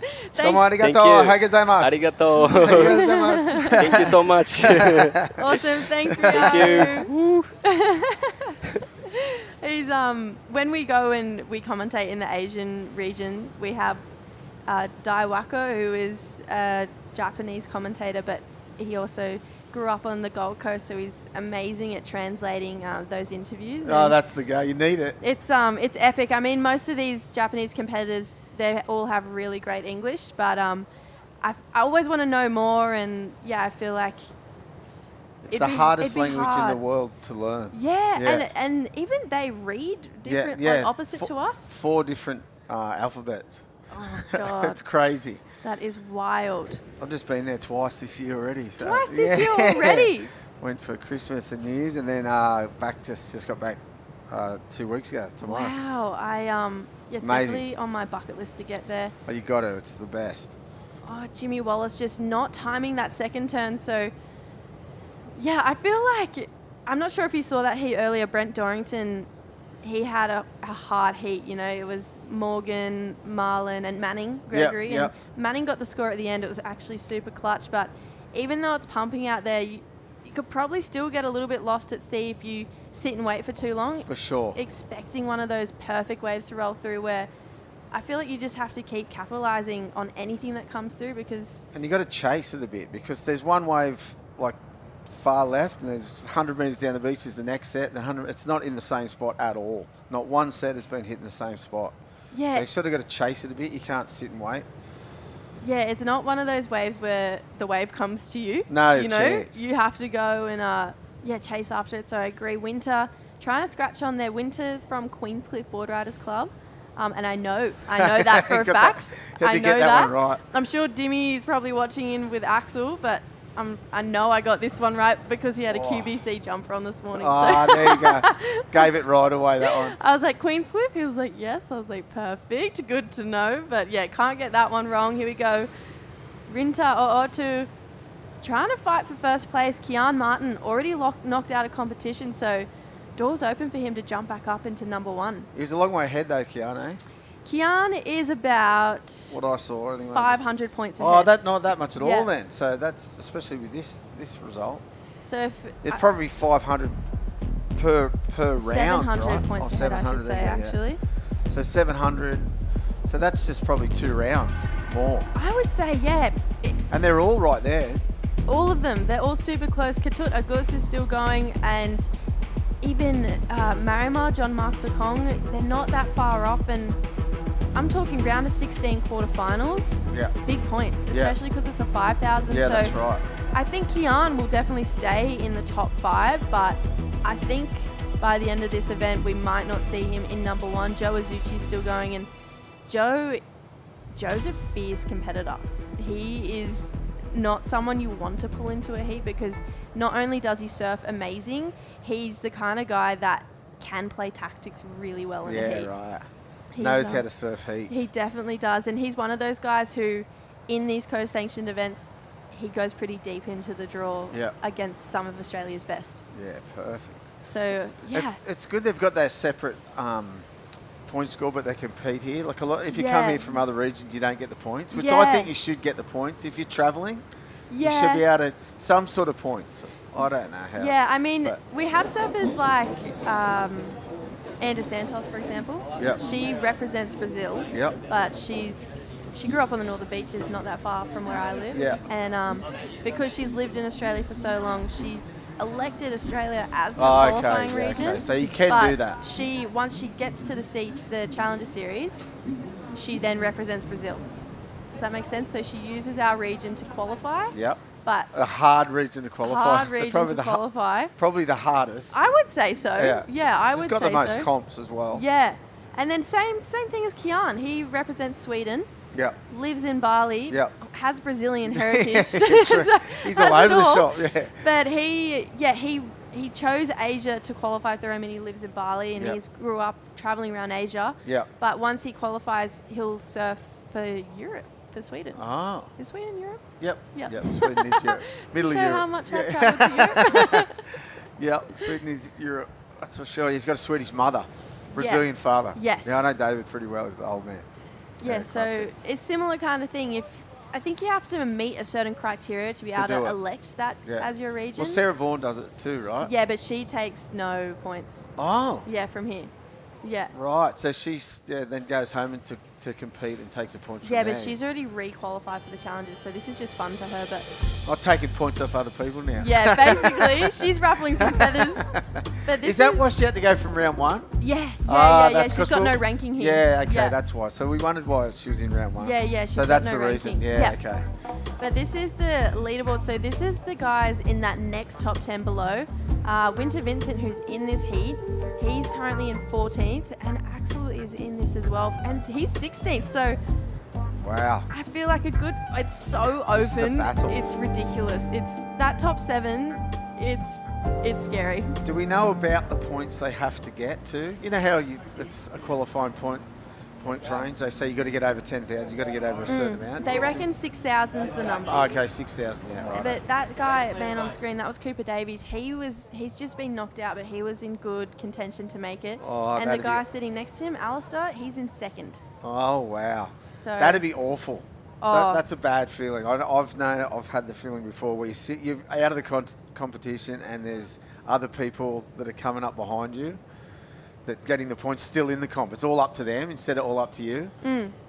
Yeah, I'd much rather it be all up to me to be gaining points than losing points. You know what I mean? Yeah, I just feel like sitting around losing positions, going, oh no, and not wanting that guy to get through heats. Yeah, please don't win this heat. Yeah, you want it to be up to you instead of sitting there going fall. Yeah, fall. exactly. You know? Have a bad heat. Yeah. Close out, fall off. Yeah. I know, it's just Oh, it's so stressful. That's Jack Thomas. He's from WA. He's similar to Axel Rose Carota. You know, he has always been such an amazing surfer, but I feel like in the last 2 years of competition, he's really found his rhythm as well. So he's had a few great results. He's not far out of the qualification either. Like, you think the top 7, you're like, oh yeah, they're set. But then you look at how close all the points are below. Yeah. It's... And coming into a 5,000 too, where the points are the biggest they've been. There's only been one before it, right? Yeah, there's the only... Oh no, we've had 3 5,000s. Oh, 3, okay. But this is the only 5,000 we've had in Australia. Oh, okay, So yeah. we had Krui, Nias, and Taiwan, which were all 5,000. Nias was a 5,000? Yeah. Wow. Yeah, and then... What an event to have here. a 5,000 at. I know. They've all been pretty good. Yeah, I was going to... Yeah. They're worthy 5,000s, those 3. At least those 3 and here. Look at the waves they've got. I know, it's pumping. I mean, Taiwan was good too, wasn't it? Taiwan was really good until the finals day, and it was massive and howling wind, and Dylan Moffat in his heat, it was so funny, ducked over and came up and sat on his board, and we were commentating going, what's he doing? And pulled out this bucket in the water and threw the bucket away, and it became this big meme, like Dylan Moffat throwing buckets. Kicked the bucket, threw the bucket. Yeah, so he was it was stormy and windy on the last day, but it made for great content. Dakota Walters got the win there. Yeah, Joel Vaughan got second. But then it's such high stakes, and I just think it's a very cool event to have the last 5,000 at for both regions. It's not just ours, it's Asia's too. Wow, Winter. Oh, nice combo there. Quick combo. Did really well. Rode that wave really well. Winter's had one of those years where he's gone from being kind of a grom to a man very quickly. Got a couple groms in here. Checking out the action. Saying hi. Off school for the day. Lucky boys. Nothing better than that. What school, boys? Whitebridge High. I used to go to Whitebridge High. Oh, no way. Yeah, 2 years. 2.5 years at Whitebridge High. Nothing's changed, I'm sure, up there. Classic. Yeah, boys. Enjoy the day. What a classic. Whitebridge High. Yeah, I know. Rinta O'Otu. Trying Nice. to better a 383. He's going to better that for sure. No, he's got a good style, smooth as. Yeah, I feel like all the Japanese surfers consistently throughout all of them have really beautiful technique. Yeah. There's not really one competitor I can think of that doesn't have almost excellent technique. Yeah. You can tell that they put a lot of time into perfecting their style and being like in the perfect spot at the perfect time.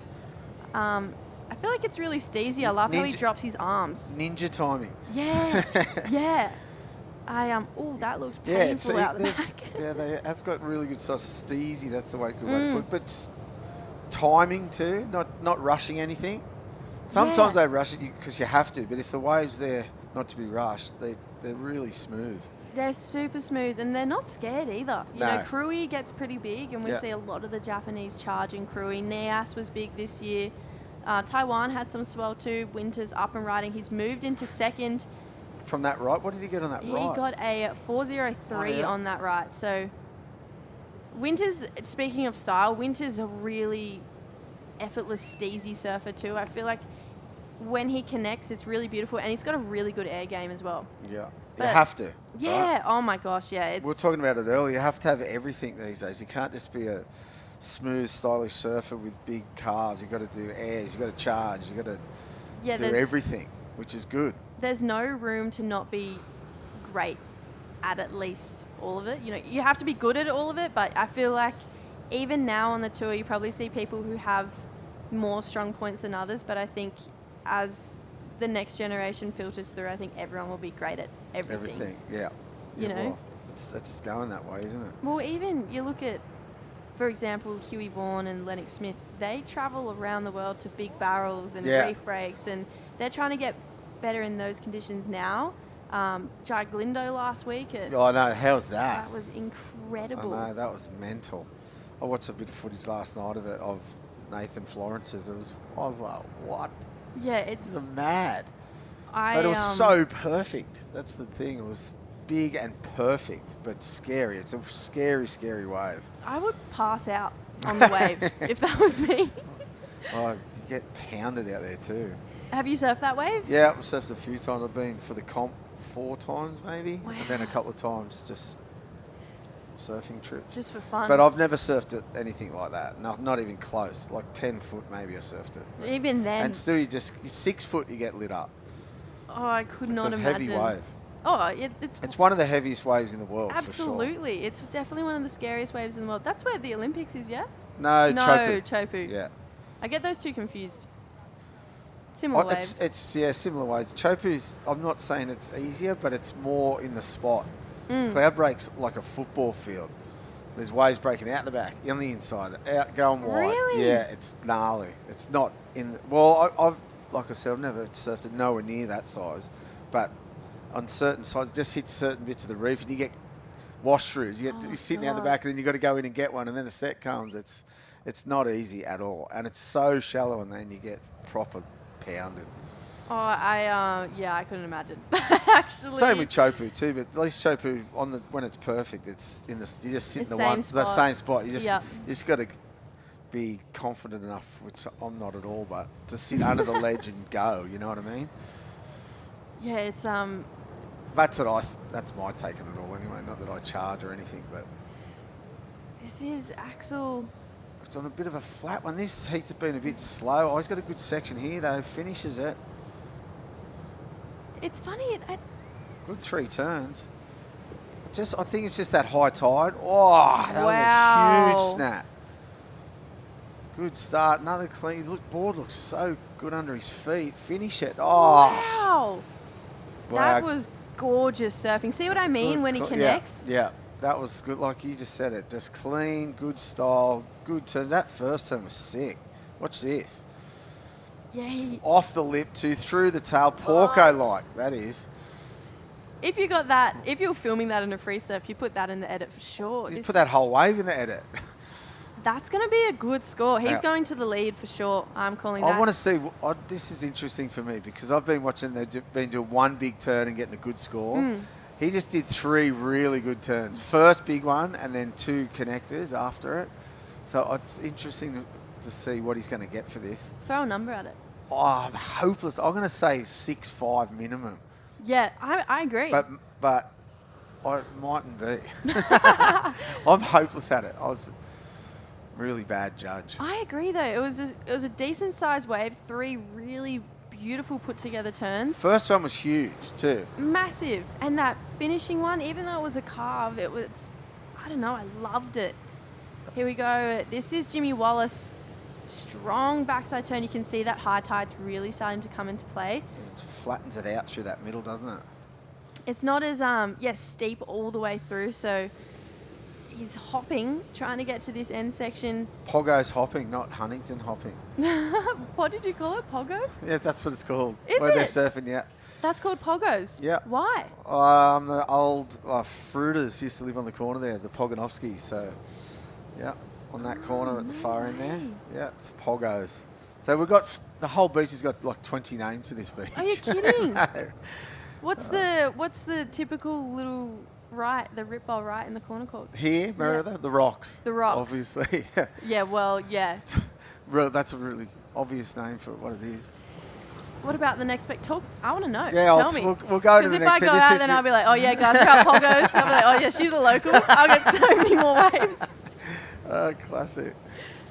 Well, just 5 seconds to go in this seat. Slowed down at the end. Yeah, there you go. 6.83 got. Wow. What? Nice work. Yeah. On the money. Good. I like it. It's well scored. All right. Deserved it though. That was well deserved. So Winter Vincent taking the lead in the dying minutes. We're going to come back with a pretty stacked heat. So don't go anywhere. We'll be back after this short break. The Racecourse is not just a place to watch the horses thunder. It brings generations together to share memories and experiences that are close to our hearts and runs in our veins. Newcastle Racecourse. Home is where the track is. Welcome to Sydney. Upbeat. Downbeat. Feel its heartbeat. Open spaces.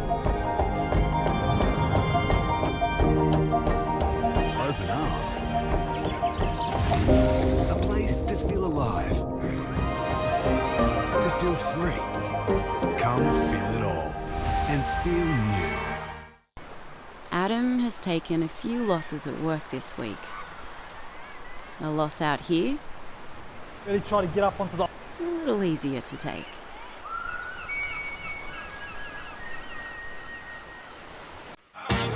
Wait!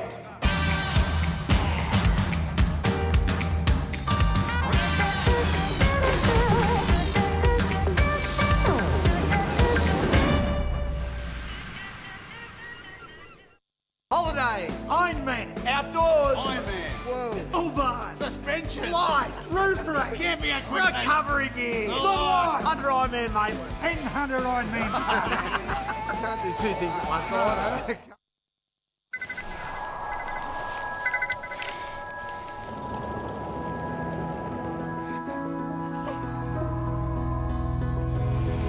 That's me. We got out. I love you, Dad. 300 kilometers to your destination. No beds for Michaels. Get to the Royal.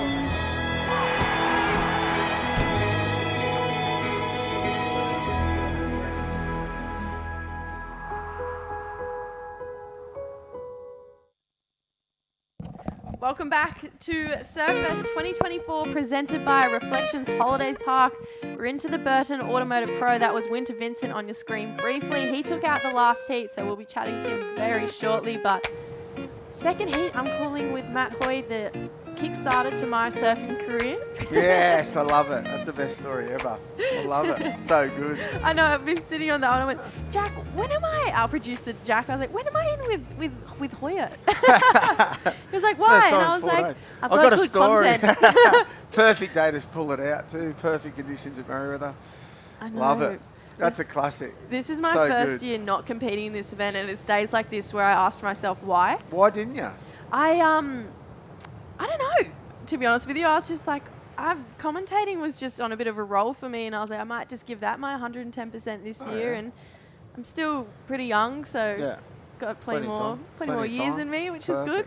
But it's funny, as soon as I was like, oh yeah, I won't do the comps this year, I felt like my surfing got better. Oh, for sure, because you're not worried about how you surf. Yeah, it was doesn't matter. I You're feel just doing it for fun. Yeah, I feel way more creative. Yeah. So You're riding different boards too. yeah, I flip between a twin fin and like my normal shortboard a lot, but Yeah. I feel like the 20 helps my shortboard surfing. Oh, for sure. And then my dad's got this 38 litre like thick single fin, and it's so hard to get it from rail to rail. Yeah. So I've been trying that out a little bit too, because I feel like if you can master that kind of board, it all adds back to it. And They'll teach you how to surf. So yeah, Dad surfs so good on it. So Is it a new single fin or an old one? it's a new one, so it's a Firewire Sunday. Okay, yeah. And oops, sorry, Darren. Maybe I shouldn't say this.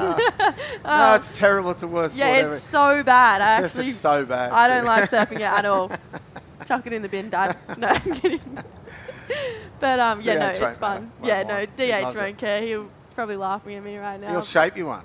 Yeah, hear that, Darren? Yeah. Want glass in fins? Yeah, No. 100%. Put the order in right now. But this is Tully Wiley. Fun fact about him, he's actually the president of Torquay Board Riders Club. He's the president? Yep. Good on him. Vice president is Arabella Wilson. She's in the women's division. Oh, wow. So Young presidents. young. That's good. That's unreal, though. He's Really also neat. the team manager of Dragon and Reef. Wears a lot of wow. hats, Tully. Doesn't he? And competing still. That's a big. Yeah. That's huge. Yeah. Yeah, he... So what if he comes up against his Reef and Dragon fellow? Oh, well, his team members. I'm sure he would. I'm sure he would. Because Does he have to let them go waves?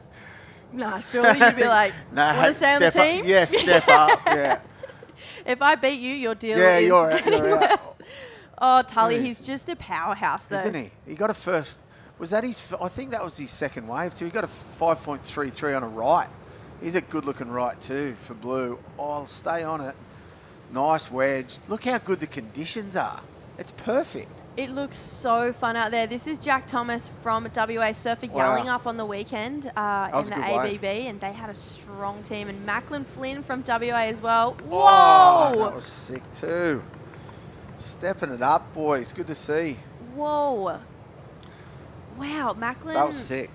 from that Margaret River region. Good first snap. And this, That second turn gives a bit of a nod to Huey Vaughan's backside floater the other day. Yeah. I think that's going to be a good score for Macklin. It's the heart, like they say, when me and Mitchell were talking about floaters are dead. Sort of they're going, floaters, you don't get scored for them. But that's one of the hardest things to do, riskiest things. Fall off there, you're going to hurt yourself. Absolutely. Absolutely. With the lip, here it is again. Good first turn through a heap of spray. And then this lip line, look, that's airdrop. That, I reckon, mate, I'd bring them back. Bring them back. Yeah. I think backside floaters are, the most underrated turn. I love Scary. a backside floater. And Andy Irons at the Mets where he travels. So Doing good. Turns on the lip. Yeah. I remember growing up watching Mark Bannister do them, just going, wow. Oh, yeah. Banno was good at them too, yeah, for sure. Oh, here he is again. Macklin. 2 in a row. Good style as well. Throw the tail. Wow. Oh, wow. Macklin, 2 really solid waves. While we got a little bit of a break, Winter Vincent from Queenscliff. You nailed that last heat. Congratulations. Thanks, Jesse. It was fun out there. Yeah, you look like you had your timing kind of down pat out there. This has to be some of the funnest heat surfing you've done? Yeah, no, I'm on a new board as well. Picked it up the other day and just felt good, so I decided to ride out there. And just struggle for waves on the high tide, but overall it's pretty fun. Yeah, Hoyo was even saying during that heat that your board looked really fast under your feet. Tell us about it. Can you spill the beans? Yeah, it's a driver 3 from Mayhem, Lost. The guys up there look after me really, really well, so big shout out to them. And my dad and me did the spray job, and pretty happy how it turned out. Yeah, hold it up Hold to the it camera. up. Yeah. Oh, Nice. nice. Nothing better than a couple of lightning bolts, mate. In black and red. Love it. Yeah, cheers.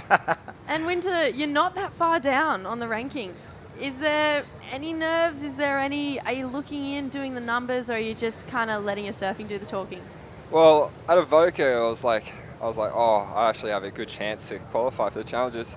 And I got all nervous and got knocked out. So now this comp, I'm just chilling and just want to go and free surf in my heats. So that's the way to go, I reckon.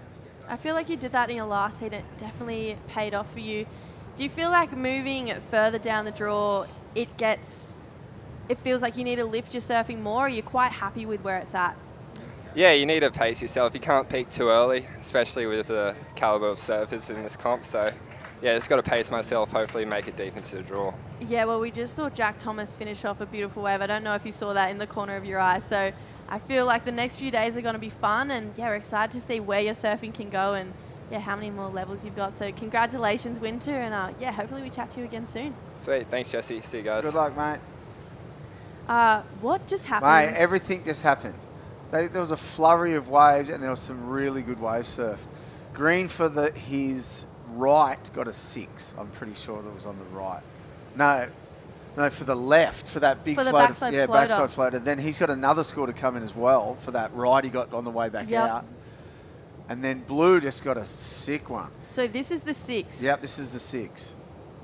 Wow, that was... And then this is the right, straight after it. I feel like that backside turn, you can see that he's from Margaret's and you can tell that he's not scared in those meaty sections. And that was just, it's not a higher risk manoeuvre or anything, but there's such a well-surfed wave, smooth as. I want to see a replay of Blues. Yeah, Jack, he did some multiple replays, if I'm being honest. Yeah, here it is. This first turn, he throws his weight behind it, huge hack.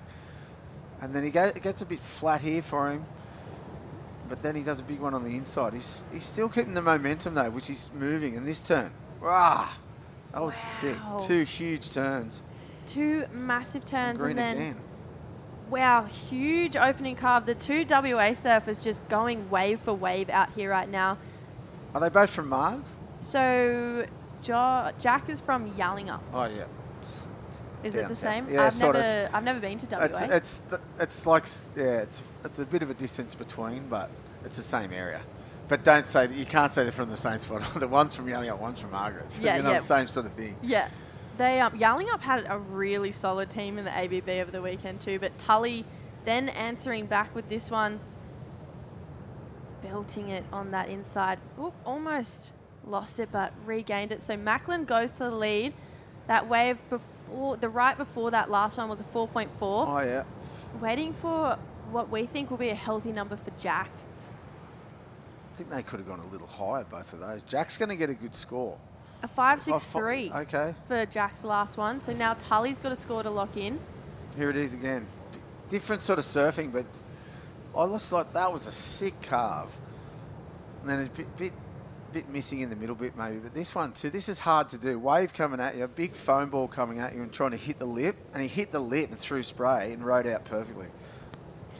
That was, I got distracted in the interview from that wave. Yeah, he said.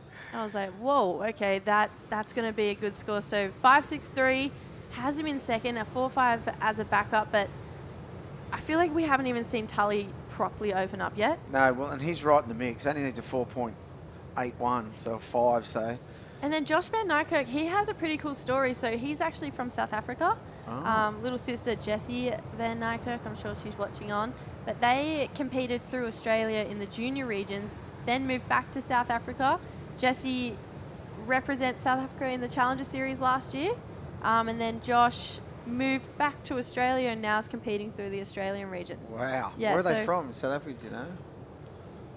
Good question. Oh, no. That's a hard one. Yeah, they're a really awesome family. I remember being a Grom and going to, the state titles, and they were always traveling in this big, really colourful van. Yes.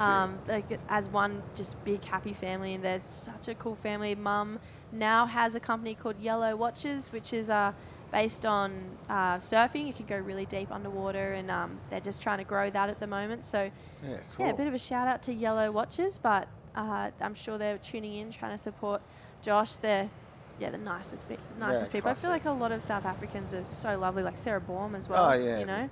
Anderson family from here too. They're all good. South Africa's a good place. Yeah, I've got to get there too. You got to go. It's really good food, good people, really good surf. Yeah, I was talking to Oki. He's going there in June. I know. I heard you talking about J-Bay. I'm like, what? I want to invite to that. Yeah, where's my invite? It's like, and then he read out the list, and I said, I'm probably just a bit further down. Just one below. You're probably first reserve. Yeah, I was going, oh, wow, that sounds amazing, that comp. Yeah. They had one back in the day, the country feeling. They're probably going to, I think it would be sort of the same sort of event. They didn't really judge it. They just said you were the best surfer. You were the best surfer in the heat. Really? They didn't. I don't think they put any scores. I love that. Yeah, it was so cool. I love really that. Good. Luke Egan actually won it and won a block of land. What? J-Bay, yeah. Yeah, it was sick. Speak of the Ock. Oh, mate, how did he get one and I didn't? Mate, get back to work, Oki. In a steamer too. Yeah, what? The water's so nice. Where did he surf? Down at Merriweather by the look of that. Yeah, maybe down the beach a little bit more. He just couldn't help himself. Macklin Flynn. There we go, another floater. Another floater, yeah. That's not like that other one, though. No, that one's not going to come into play. Yeah, he's down at Merriweather. Wow. In the competitors area. Find him. I love... Oh, really? It's probably really good out the ladies on the certain sets. There's probably some bowly ones. So there's rocks and ladies. Rocks, yeah. Ladies, because there's the old ladies pool just over to the right there, past the rocks there. Well, that's what it is. That's so good. So that's the ladies, and then there's Third Reef, and then the bombies out further. Wow.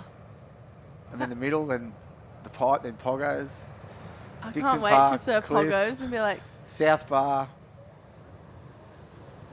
Bar Beach. I can't, you know what? Maybe I'll go out ladies, but I'll check Poggos. Wasn't any good. Start dropping names. Yeah, for sure. I'm like, oh, yeah, she can have the next set. Yeah. Like, sweet. No worries. Perfect. Yeah, the ladies will have some fun waves. Right now at high tide, there'll be some barrels for sure. Oh, really? Yeah. Wow. It's short, but it's real intense and gets really, really hollow. Now tell me, were you here the year that they ran it in the harbour? Yes. Because they were thinking about running it there maybe 2 or 3 years ago again. Yeah. But I saw some cool old footage of that year that they ran it in the harbour. That would have been so unique. Yeah, it was so good. So good they got the opportunity to do it because it's a really good wave. It's heavy. And there was no other spots to surf that day at all. It was all out of control, and to get it in there, and Warren pulling his strings as he does, got it in there, and it was a sick end of the event. Joel actually took it out. So Joel Parko? Yeah. I was just about to say, who won that year? Yeah, Porco. Wow, Porco. That's Bodie Williams on screen. So he's from the Victorian region as well, but recently moved up to Lennox Head. So a lot of people making the move up to far north Queensland, Gold Coast area, just to be around the the industry, the industry people more. But he's got a hard heat, so he's got Alistair Reginato. Like I said, he's currently ranked second. And then Lennox Smith, he's been traveling the world just chasing barrels basically, but he's looking pretty on point too. And then Taichi Hagita, he's a really strong surfer coming out of Japan, lived on the Gold Coast for a little while, and now has recently moved back to Japan. So he must be feeling a little bit at home here too, so that's going to be a really good next heat coming up. But Tully, let's see what he can do on this one. Needs not that big a score, 4.81. Oh, this is not going to get out of there, mate. I think he needs to, yeah, 4.81 is, his high score's a 5.33. He's just got to look at that and go, righto, what did I do on that wave? I've got to do that again to make sure. And look at the same sort of wave. You can't, it's no use trying to manufacture a score, so they're not going to give it to you. Yeah, they want to see you out on that face, just maximising every opportunity, even if it's just the one. You know, they're paying off that. If you can give what's in front of you 110%, the scores are right there. They've made it pretty simple. Oh, they've made it way more simple than it used to be. Like 100%. Like, if you could manufacture a score, you could get it like surf a wave to a 6. So you could surf an 8-point wave and surf it to a 6 because you surfed it conservatively and not trying to have a go. Now if you do that, they'll just go, nah. 3. Which is good. It makes people have a go. It's amazing. And I think, like we touched on earlier, you have to have so many different aspects to your surfing now too. Air game, rail surfing, forehand, backhand has to be good. So I feel like it's forcing these guys to have to open up and show us what they have been working on in the off-season rather than, just making up the numbers to make a heat. This is Josh. Oh, no. Just burying the rail. Wow, first one he got a little bit stuck, and then second one looked good, and then the wave flattened out on him as soon as he did the turn. It's at this point in the heat, I find if I'm in Josh's position that I get a lot of head noise. It's when it all starts rolling in and I'm going, I've got that all the time. It's not an amazing feeling. Nah. So I'm hoping that he can kind of regain himself because he is an amazing surfer. And he definitely hasn't showed us what he's capable of in this heat. But sometimes that's just how the cookie crumbles. Some heats you're on, some heats are off, but it's definitely... The head noise saying, like, I've got to get the score, I've got to get a wave, I've got to get the score. Why haven't I capitalised on anything up until now? There's 7 minutes to go. How has this happened? You know, you can roll through some crazy things. If you've got someone like, I don't know, Macy in your heat, you're going, Macy's got a 6. Like, why don't I have a 6? You play into the most ridiculous things where really you just have to be like, I've got this. Yeah, there's plenty of waves out here, Jesse. Stop talking, you know. Sit and wait. You'll be right. Yeah. I learnt that too. Like, I was like that at the start. Oh, I've got to do this, I have to do this. But then the more I competed against the high-level guys, the more I learnt what they did. And they just sit. They didn't, mate. A few of them didn't move. Yeah, I remember. Just with priority, they just... No, and if it wasn't an 8, they don't go. Yeah. I feel which like that's... Which they do now, sorry. No, that's okay. I seriously feel like that's how Ethan Ewing qualified. There's Lennox Smith. Well, here we go. 4.83. He's thinking in his mind, oh, good turn. Hit it again, mate. Oh, a little stuck on that one. This is going to be real close. Good surfing. It's so funny because you look at the 4.81 he needs and you go, oh, yeah, not a big score. But we just touched on it. The judges are capping scores if you're not connecting perfectly. They're capping scores if you're connecting perfectly.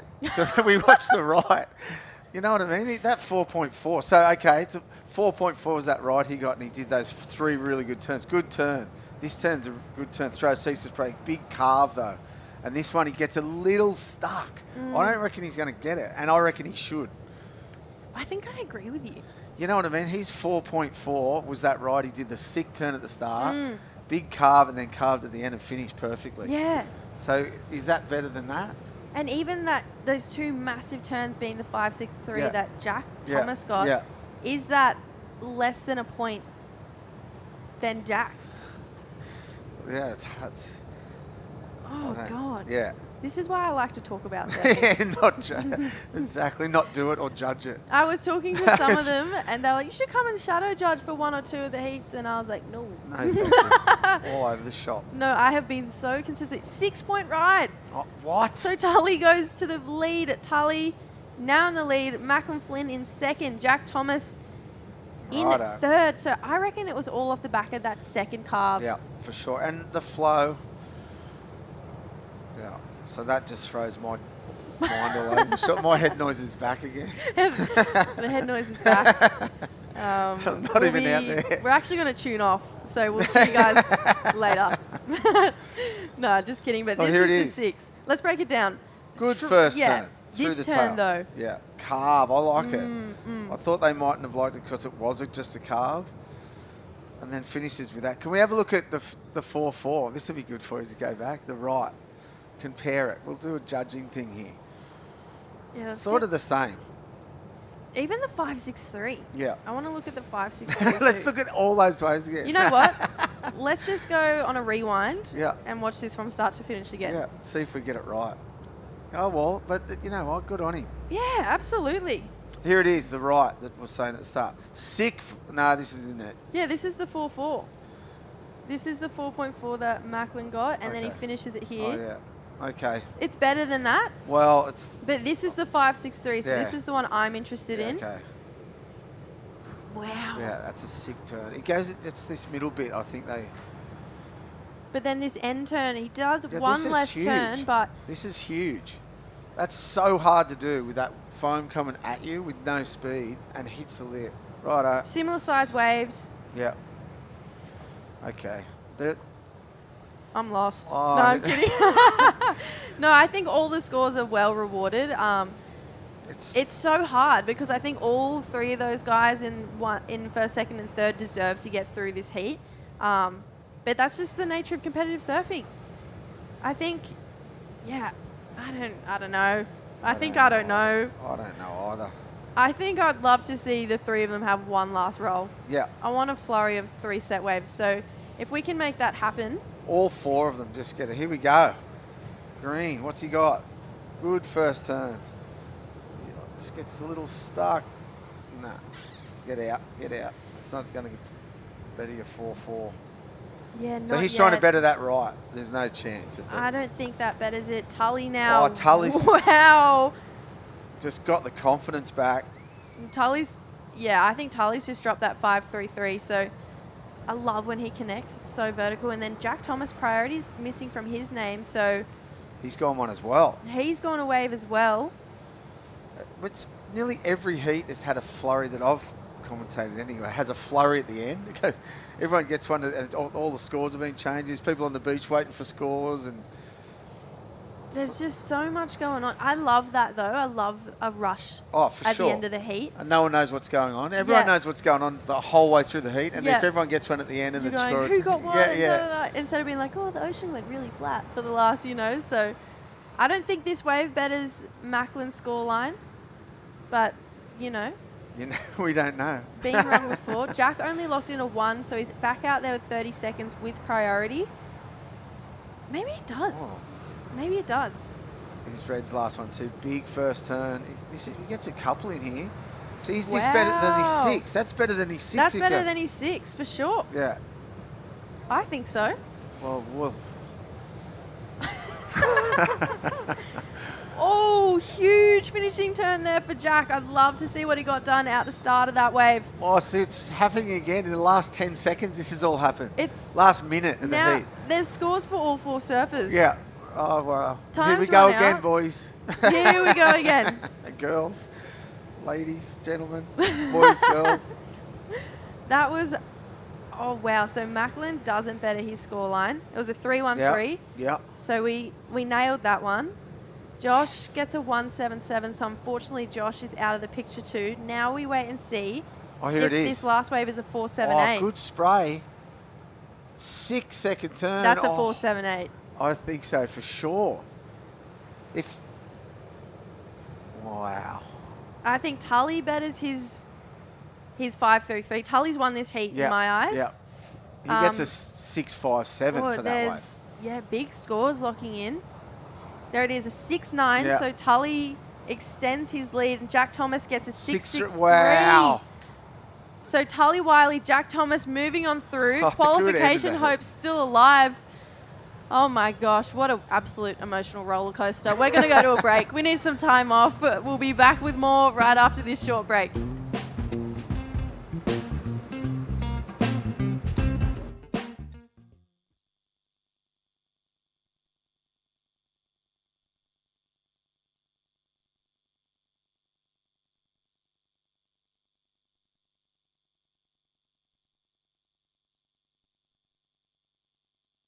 Wales.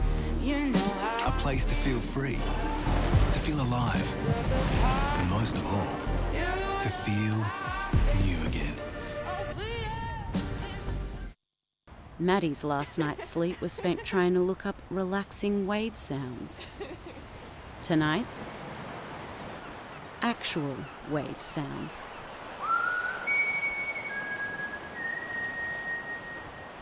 Holidays, Ironman, outdoors, Ironman, whoa, Uber, suspension, lights, roof rack, camping equipment, recovery gear, under Ironman Maitland, and 100 Ironman. I can't do two things at once. Wait!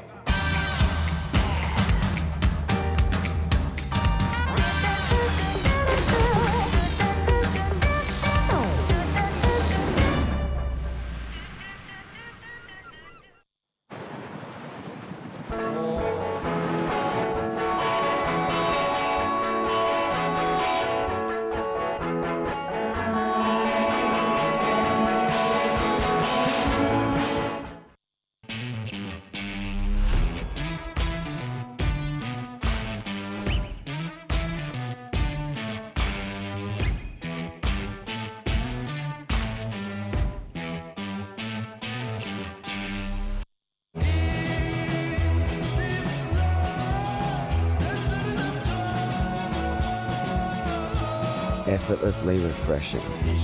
Byron Bay Brewery Premium Lager. Go with it.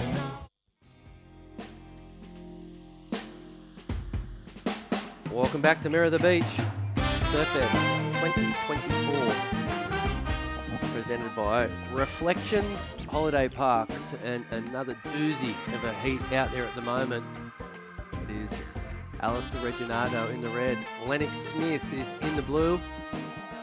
Taichi Hagita is in the green, and Bodie Williams is in the white singlet, as we see a nice air reverse there from Alistair. Unfortunately, couldn't complete that manoeuvre. We've got Lennox Smith racing down the line, looking for an air section. Unfortunately, that wave didn't work out that time, as we welcome Mark Occhilupo into the commentary booth. How are you, Ock? You just have a surf? I did have a surf. I needed you, Rossi.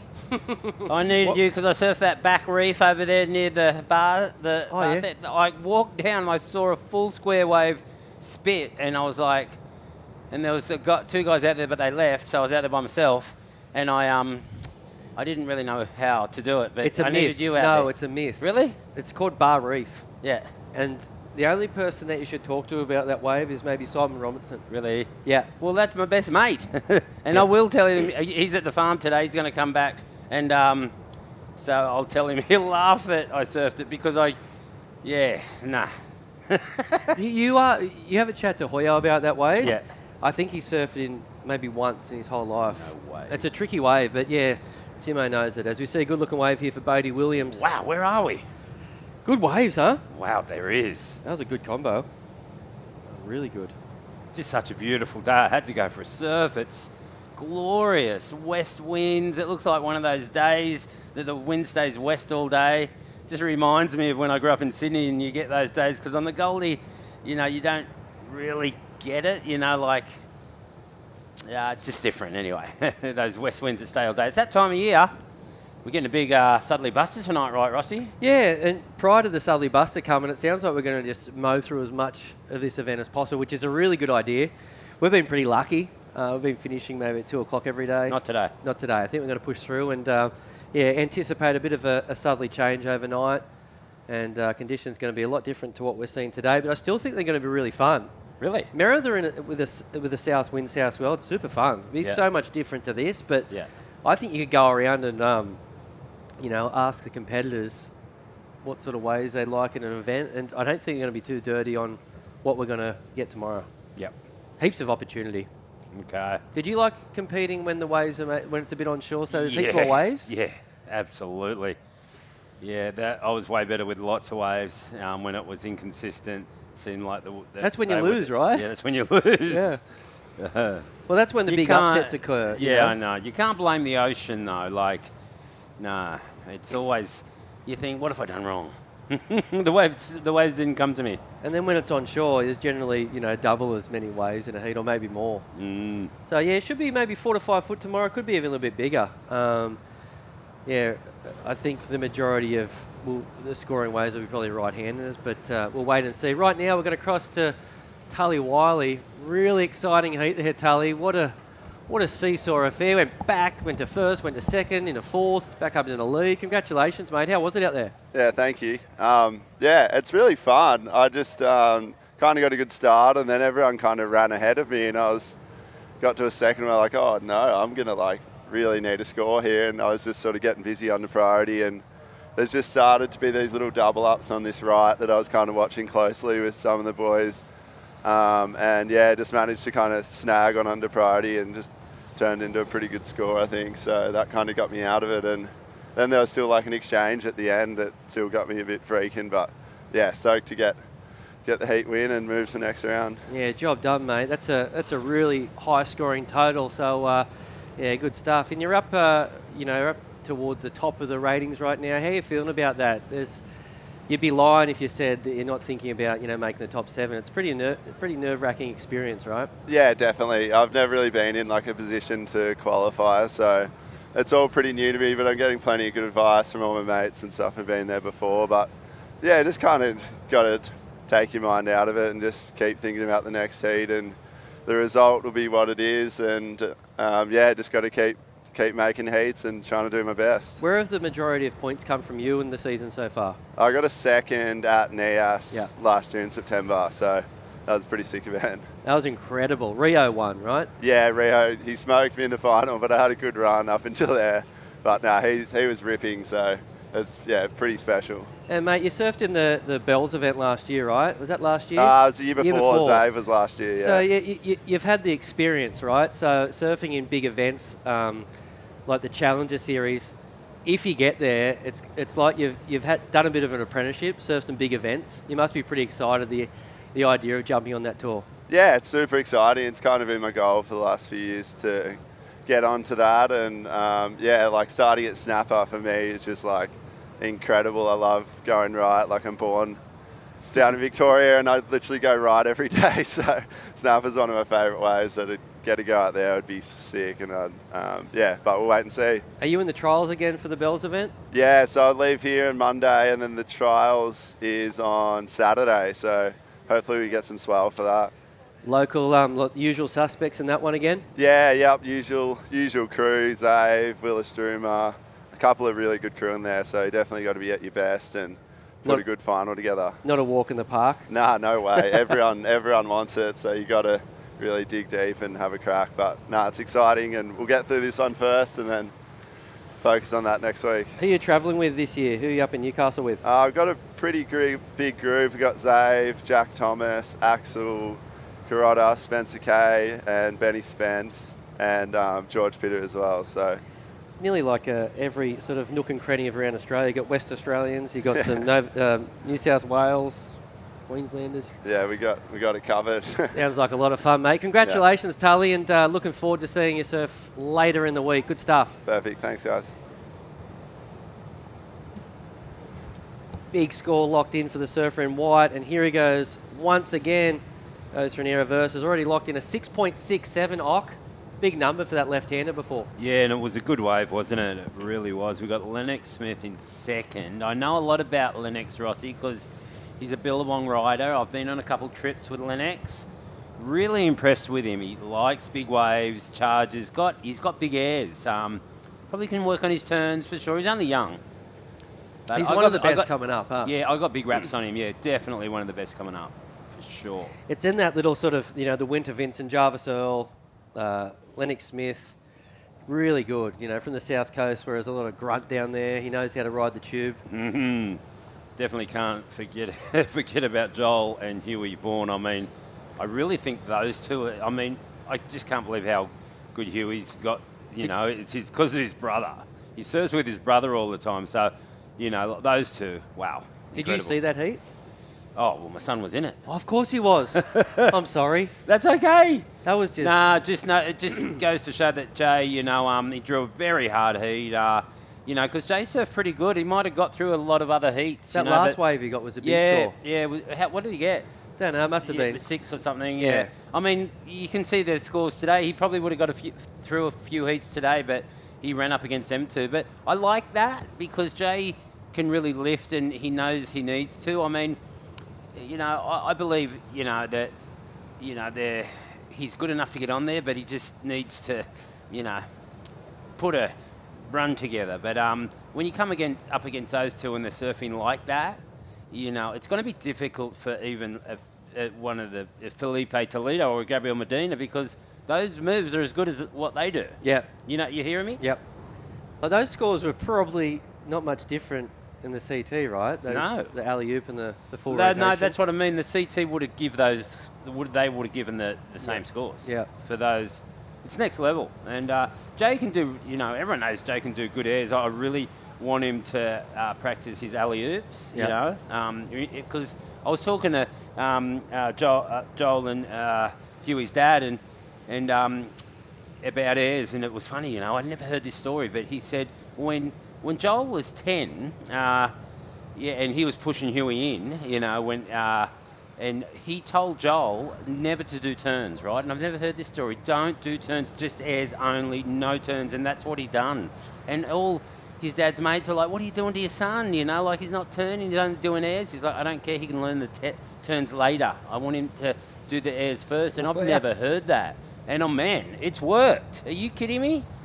That is incredible. You hear the opposite every time. I know. You've got to learn the fundamentals. I was telling the story to Ronnie and the webcast, and Hoyo's there shaking his head. Yeah, he'd been filthy. Yeah, filthy on it. But, man, it worked. Isn't that funny? That's a progressive, thought for sure. And you're right, it's definitely worked with the both of them. They're incredible surfers, and you wouldn't be surprised if they're on the CT in no time, right? No time. Huey's just got those instincts of a John Florence. Feels like he just reminds me of one of those sort of freaks that can, looks like he's going left, all of a sudden he's in the barrel on the right. He just does these really freakish things. I mean, Huey for sure, he's still young, he's working on his turns, but, I mean, Joel's turns are, it's funny because he said that he's like, turns are easy, you can learn them later, And I'm like, wow, I've never heard this before. Oh, and I had to ask him, I said, do you mind me talking about this on the webcast? He's like, no, go for it. And because, that's top secret kind of stuff right there. Yeah, it's brilliant. I love it. Because you're right, it's a lot easier to learn how to do a roundhouse cutback than it is an air reverse or something. So, yeah, totally get it. And, without a doubt, it's working for those two brothers, no doubt. Sorry, you go. Yeah, no, just I was going to say, it's pretty tight heat, this one. Lennox Smith, obviously a good friend of Huey Vaughan, travels with him a bit, I'm pretty sure, out there at the moment. Only a 3.5 and a 2.5 sitting in the blue singlet with priority. It's the doldrums out there, isn't it? No wind, glass. It reminds me when I was out there in a boat, Sydney to Hobart, and there was no wind. You've done the Sydney to Hobart? Yeah, and we're in the Bass Strait, and they were like, there's a big southerly buster coming. And I was like, and the boat went from, and the swell was like 4 foot, the boat went from 0 to 100 so quick, and the swell went from 4 feet to 12 to 15 feet in about 2 hours. It was, mate, in the Bass Strait, it fully caps, it fully breaks. Like, we're dodging like, oh man, it was scary. Yep, scary. When was that? I'd done that. Here we go, all white down. I'd done that in about just after a couple of years, early 2000s, yeah.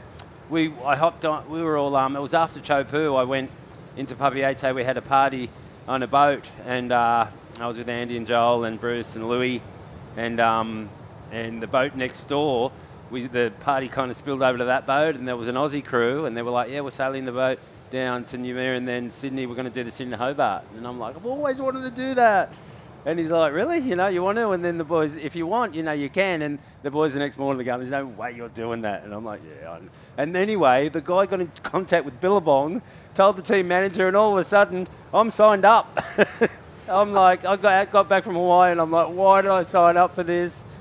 And I had to go down to Sydney, got on the boat, because the boat was a beautiful 100-foot boat, beautiful couches and TVs. And I got on the boat, and I'm like, this is not the boat I was on. They stripped it. Stripped it. Like, just all we had is beds that were, like, tied up, like canvas beds, and, like, stripped it as light as it can be. And I'm like, this is not the boat I was on. And they're laughing at me, but I did it. And what was the process like? I was packing sails. Yeah, I was, not doing much. I mean, just had my legs overboard. I mean, not overboard, sorry. But, like I was sitting on the side of the boat, not the bow. But, at one point, we, when that Suddenly Busted came through, everyone had to get clipped in, and I was the last one to get clipped in. And the guy's like, hey, you're going to clip in Occy? He's like, nah, he can swim, he's a surfer. And I'm like, great. What an experience. It was an experience. That's really cool. Yeah. Well, I mean, I've been on a lot of boat trips, like searching for waves and that. So I'm, Did you take obviously your board? don't get seasick. Did I take my board? I wanted to take my board just in case. No. Here we go. Here's your boy. No, it's not. I thought that was No, Lennox. that's the Japanese, Oof. right? Ooh, nice turn. I wonder where he is on the ratings. Has he got a chance? We need Ronnie here with the stats. We've looked at the live leaderboard for... it does come up every now and then on the TV. It's only Thursday, so we're still pacing ourselves to really sort of, download who needs what and I where. know Reginato's up there, right? Yeah, for sure. I think he's one of our best. Oh, he's on Challenger already. He's not. He has to qualify, but he's actually second right now in the regionals. But I'm just meaning more as a package. He's unbelievable. He is good. You'd see him a lot. I see Obviously him a lot. from the Sunshine Coast. But I see him a lot. He's good. I'm always surprised. He's one of those guys, when I watch compete, I'm always surprised that he actually loses. Because he's so powerful. He's got all the airs and that. Every now and then he has a bit of a shocker. And, it always surprises me. He's a really good talent. I'd love to see him go deep on the challenges. We got good Aussie surfers at the moment. I'm liking it. I'm feeling it. I think with the Vaughan brothers, and Lennox Smith and Reginato and so many others. I'm missing really good surfers. Yeah, because there's so many of them, I can't name them. Well, there's all. Mikey Madonna. There's another one. Yeah, 100%. And then even the emergence of some of those younger guys that I mentioned. I think Winter Vincent will probably make a bit of a run soon. Jarvis Earl's going good. Jarvis, yep. I was talking to Jackson Baker about it earlier. Like, the Americans, they kind of pulled down our pants on the challenges last year. I think it's time for Australia to sort of, hit back. It's funny, Cole Halschman, I love the way he surfs, but... he won that QS convincingly, and then he was like, goals, top 5 world title, and then bang, stop. He hit the brick wall. That'll happen. And now he's looking for results everywhere. Everywhere. Yeah. Well, he'll be back at Snapper. I dare say it'd be tough for him to make the cut now.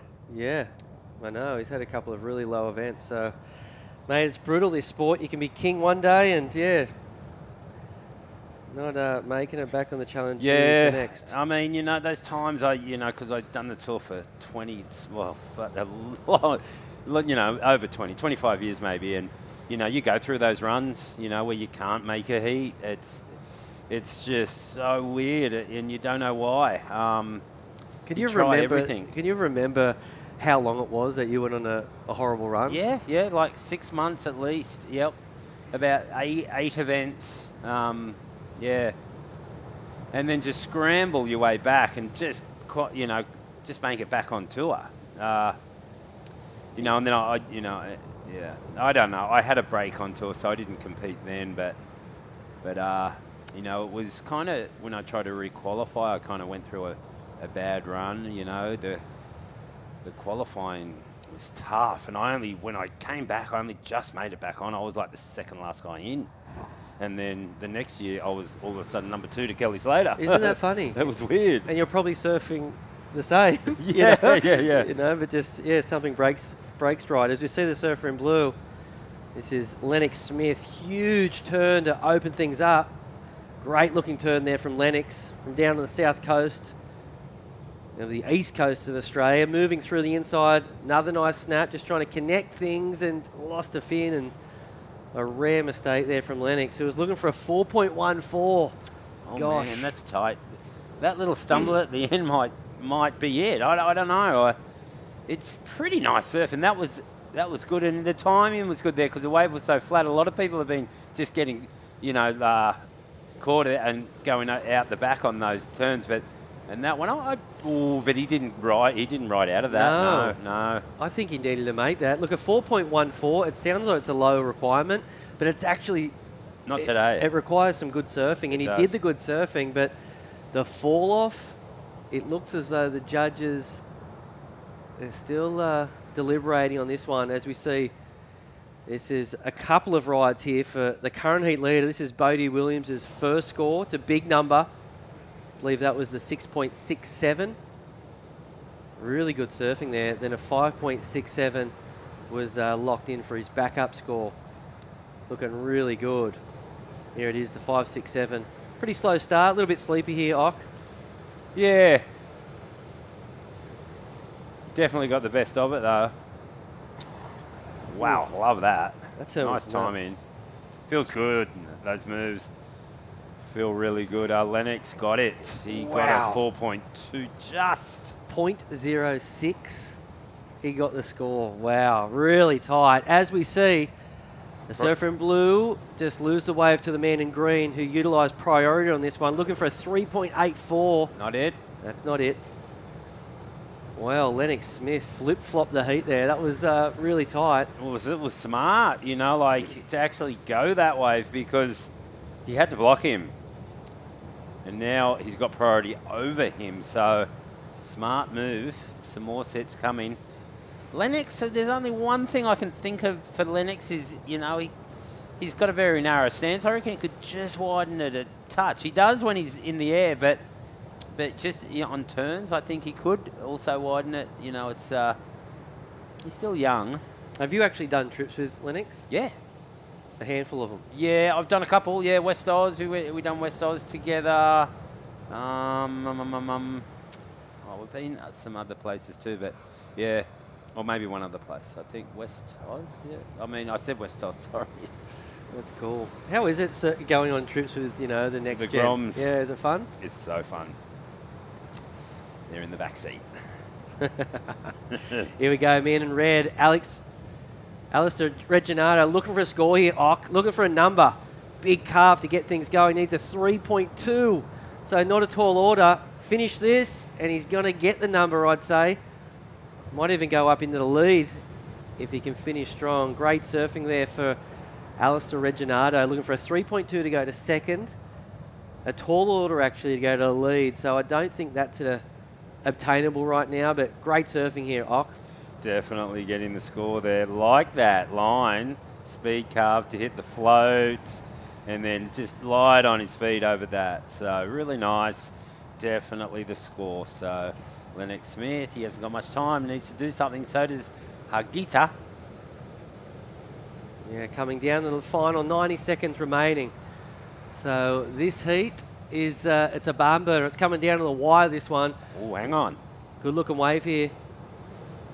As we see the Japanese competitor up and riding on this one. Well, he's going to need more than a 3.84 now, but what can he do? The wave goes whitewashy, so it's got some shape, and that's a beautiful turn right there. I loved it. And a casual approach to the inside, trying to finish this one off. Needs to go big here. Oof. Pretty good surfing there. It's going to be really tight. And this is the current heat leader, up and out of that one. We've got 1 minute remaining. Now priority with the man in blue. Here he goes, Lennox Smith, last throw of the dice. Nice turn there, nice and square in the pocket. Another big snap, good combo. Will it be enough to who see Lennox hold on to second position. We've got 30 seconds remaining. Would love a connection through the inside here. One last hit. There it is. Nope. Didn't ride out, but surfed well on that wave. It's all about how much Alistair gets, and when there it is, it's 5.37. Lennox needs a 5.67. What are you thinking? Oh, I think maybe a little under. Let's check out the replay. First turn was beautiful. Just needed to be a little bit steeper here. The wave just kind of ran out of Steve. Just wash. The surfing was great, but sometimes it doesn't matter. You just need that wave, that section. Yeah, there was no lip. It was a whitewash. So, I mean, what could he have done, really? Not much more, but maybe rode out of that, but that was difficult. So scores getting locked in for the man in blue, looking for a 5.47, and it looks like it was a 4.4. Not enough. We're going to go to a quick break and come back with more action down here at Surfest, presented by Reflections Holiday Parks. Holidays, Ironman, outdoors, Ironman, whoa, Uber, suspension, lights, roof rack, camping equipment, recovery gear, under Ironman, mate, and under Ironman. I can't do two things at once, right? Back home, the Wilsons always use proper dinner etiquette. Out here, the stick will do just fine.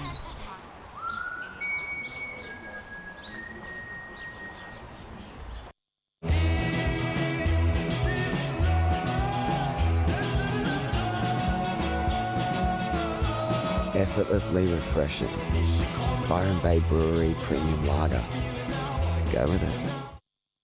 The Racecourse is not just a place to watch the horses thunder. It brings generations together to share memories and experiences that are close to our hearts and runs in our veins. Newcastle Racecourse. Home is where the track is.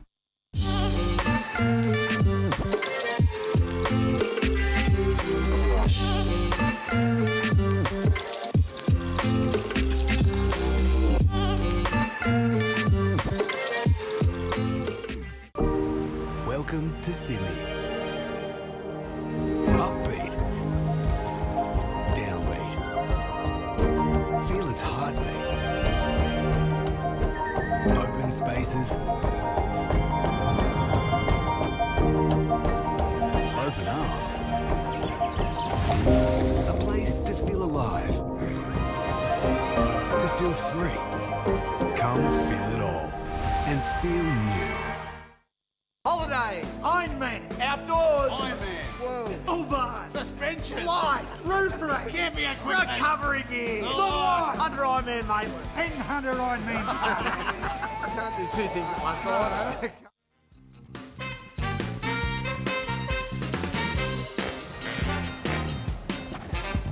And welcome back. Love to have you with us down here at the QS 5000. Valuable points and dollars up for grabs down here at Merida. A lot of points and a lot of hungry surfers right now. Four more of them are in the ocean right now, and looks like Surfer in White wasting no time at all to get things going. Big turn there. That is, of course, Tim Bainge, who's been on a real rampage this event, looking for an inside connection on this one before it runs out of steam. Now Surfer in Blue, this is Rana Ono. Nice combination there for the Japanese surfer. And the other two surfers out there, Hiroto Ahara and Koyoshi Suda. So 3 Japanese surfers amongst the solo Aussie. Can you believe it? They've all drawn each other. It's radical. It's happened. They're probably all staying together. They're like, at least we're going to get one through, right? Hopefully 2. You never know. I mean, if we can bring up those Asia ratings, it'd be good to see if any of these guys are... What a turn!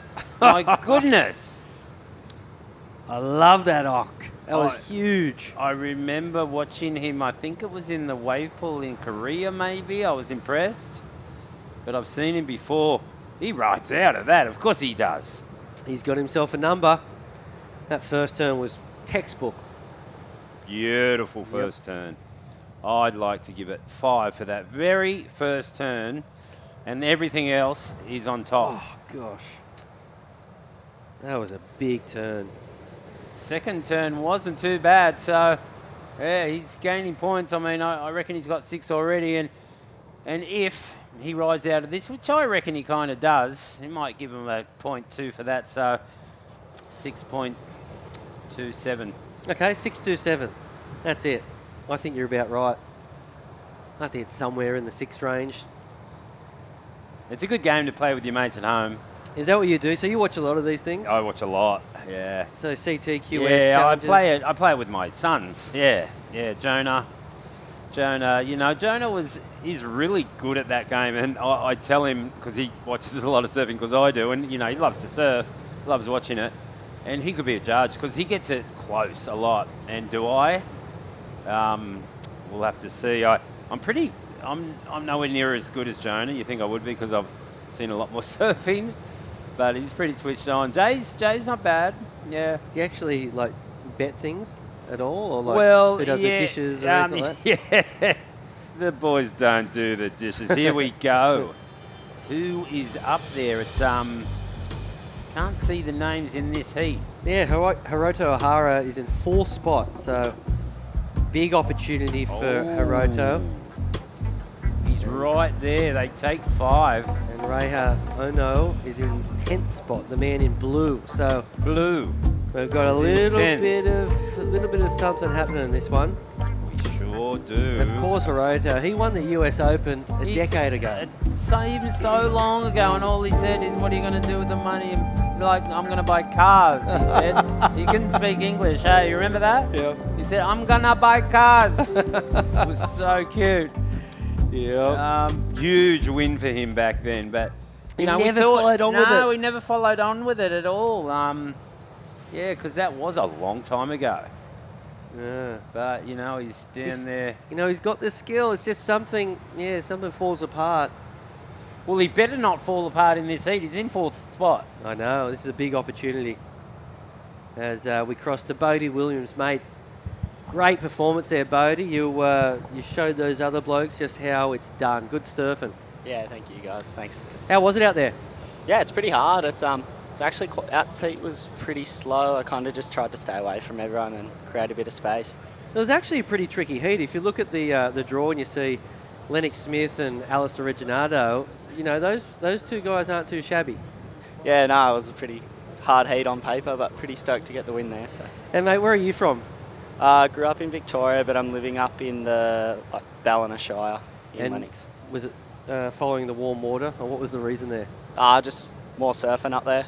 Yeah, unreal. And how is it up there? Do you like living closer to those magnificent point breaks? Yeah, it's been a lot better. It's helped me get my backhand a bit better, so it's nice to actually go right sometimes, but it was good to go left then, so pretty stoked. Who are you travelling with over here? I'm just here by myself for this event, but I normally travel with Mike and Josh Stratton and all the boys.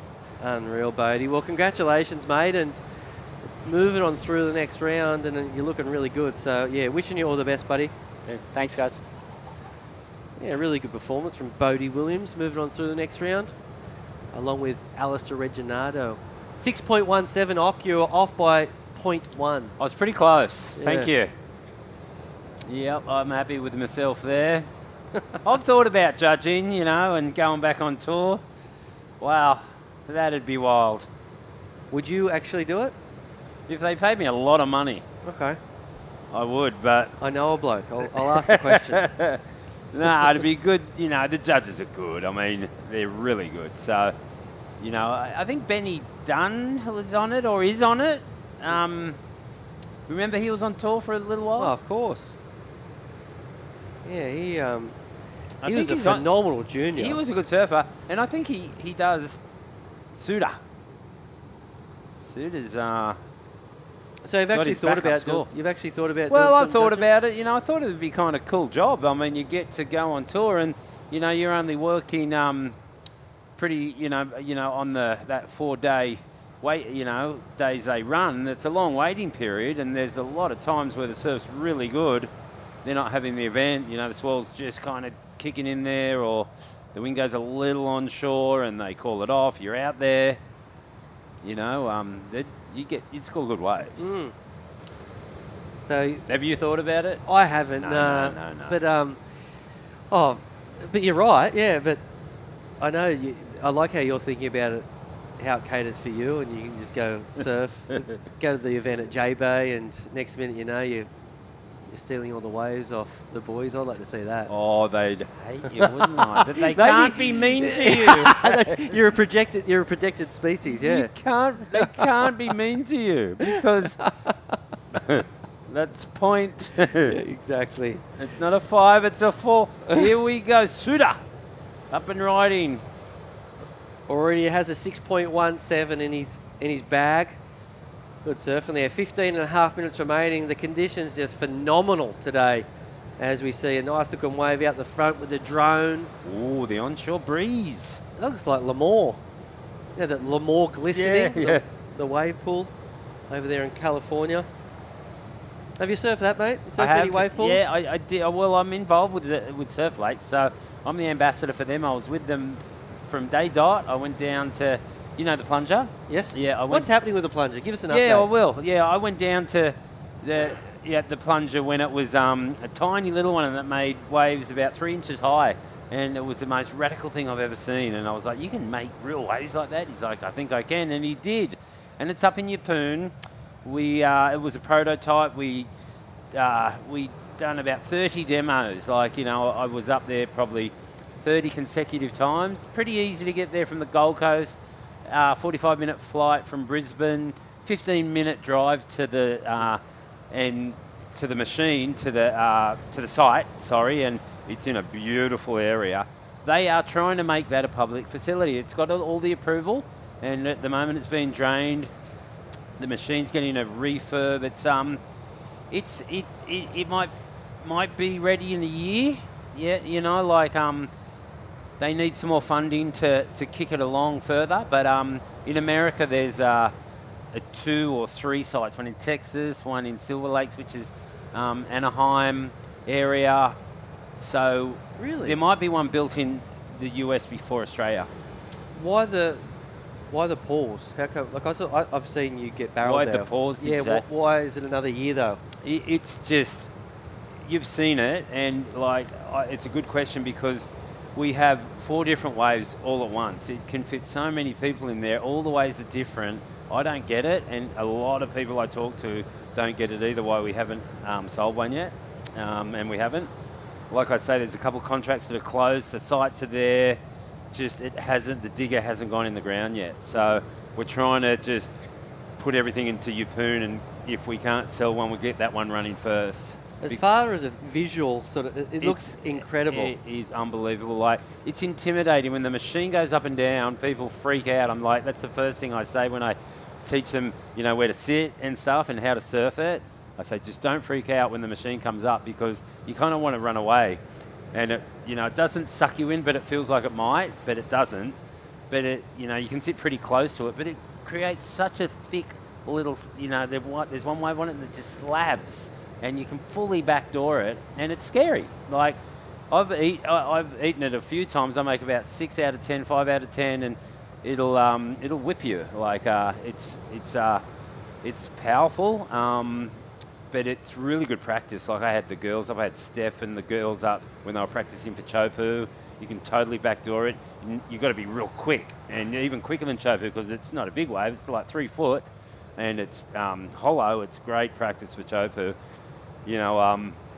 And the Olympics are on, so I mean, it's a pity we're not running now. But and if we hopefully do keep that slab in there, you can shape the bottom any way you want. You know, Oki's left. We done it on FDL modelling. We spent most of the money on that side of the pool, and my wave is perfect. It's just perfect. You can get barreled, or you can do a couple of the most hugest turns. You can backdoor my wave too. Like, it's really good barrel.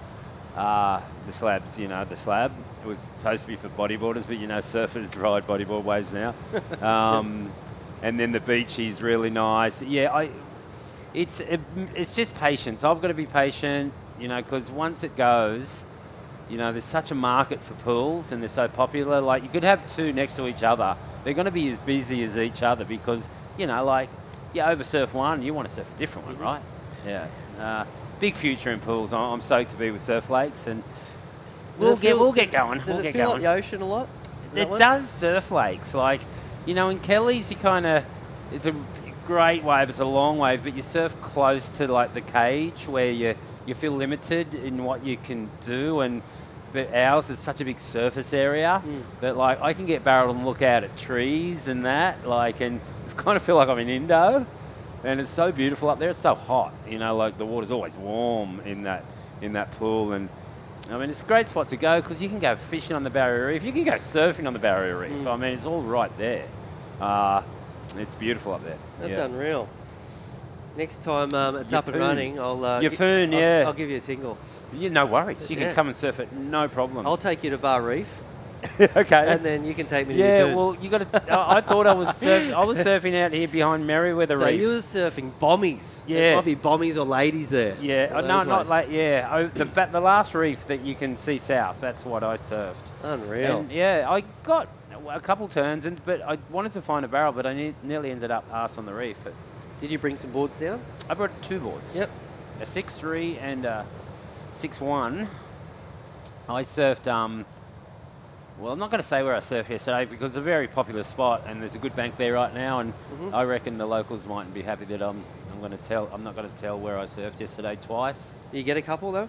I did, yeah. Ronnie surfed it, Hoyo surfed it. We had a bit of a, where were you, man? 2 kids in. 2 kids in. You have escaped from the majority of your kids. We got 9.5 minutes remaining on this one, Ock. It's pretty slow. Yeah, it is slow. O'Hara's slow. Like, I want to see that big forehand snap of his, or those backhand vertical hits. He's not in the right spot, or hasn't been, because he just hasn't had a score. I'm trying to look for him. The camera's trying to help me out. We've got a wide angle. To the left. He's to the left. Really slow. He's had a 1.87 and a 0.2. And we know how good this guy is. He's surfed in multiple CTs. He actually he surfed an event at Kelly's Wave Pool. Yeah, he did. Yeah, here we go. He's having a look at this wave using second priority, and it looks like he might go to 4th priority. Oh, it looks like he gave it to the man with priority, so he does sneak up into that 1st priority zone. Oh, he might get a ride here. Here we go. He just needs anything right now. It was a nice projected floater. Hits it. Can he get around? He's got more to work with. If he just gets over this whitewash, does his little patented wrap right there and finishes it off. Not a big score at all, but second's got a 5 and a 4. Can he match it? He's got to kind of match it at this time of the heat. He'd love to get a 4. Yeah, at least a 4, just so he's in it, right? I don't think it could. I don't know. It looks like he got held up in that second manoeuvre, but you know what? At least he's on the board. First turn was nice. It was a projection floater. That turn was good. It could have been a little bit better if he threw the fins out. I agree with you, but I think it's a 4. I think he's done enough. He done a lot, Yep, you're right. It's a 4-5, maybe a 5 if they're feeling generous, if they've had their lunch. Yeah, scores getting locked in for that last wave of Hiroto Ohara. There it is, a 4.4. So a good number there. Great number for Ohara to get things going. Now looking for a 4.85 to move up in a 2nd position. I know Hiroto is on the road with a lot of his Japanese friends. He's actually got a 2-year-old now, back at home in Japan. Good on him. He's a man. Good on him. There's nothing like being a father, creating new life. I've done it 4 times. Yep, nothing like it. Yeah, so good. Here we go. You're enjoying a good game of footy on tonight too. Looking forward to that one, Rossi. Here we go. That is the man in 4th position, looking at a 5.41. Who's playing tonight? It's Broncos and Rabbits. That's it. You watching? Absolutely, because my stepdaughter goes out with someone that plays in the Broncos, Dean Mariner. He's played in Vegas. He's the winger. Played 3 games last year. He's young, but this year he had a good game in Vegas, even though the Broncos didn't have a great game. He was best player, I think, there. Scored a try. His defence is incredible. He's a winger. He's really fast. Is he starting? In Samoan descent. Yeah, he's starting tonight. Yep. He's got Corey Oates' spot. He played so good last week that he'll keep that spot if he keeps playing like that. Unreal. Yep. So he's on the wing. Dean is, and looking forward to seeing him. Nice. 6 minutes remaining in this one. This is heat 14. We are going to finish this round and go into the women's this afternoon, Knox. So a big afternoon. And we're going to try to get through as many heats as possible today before that southerly buster comes up.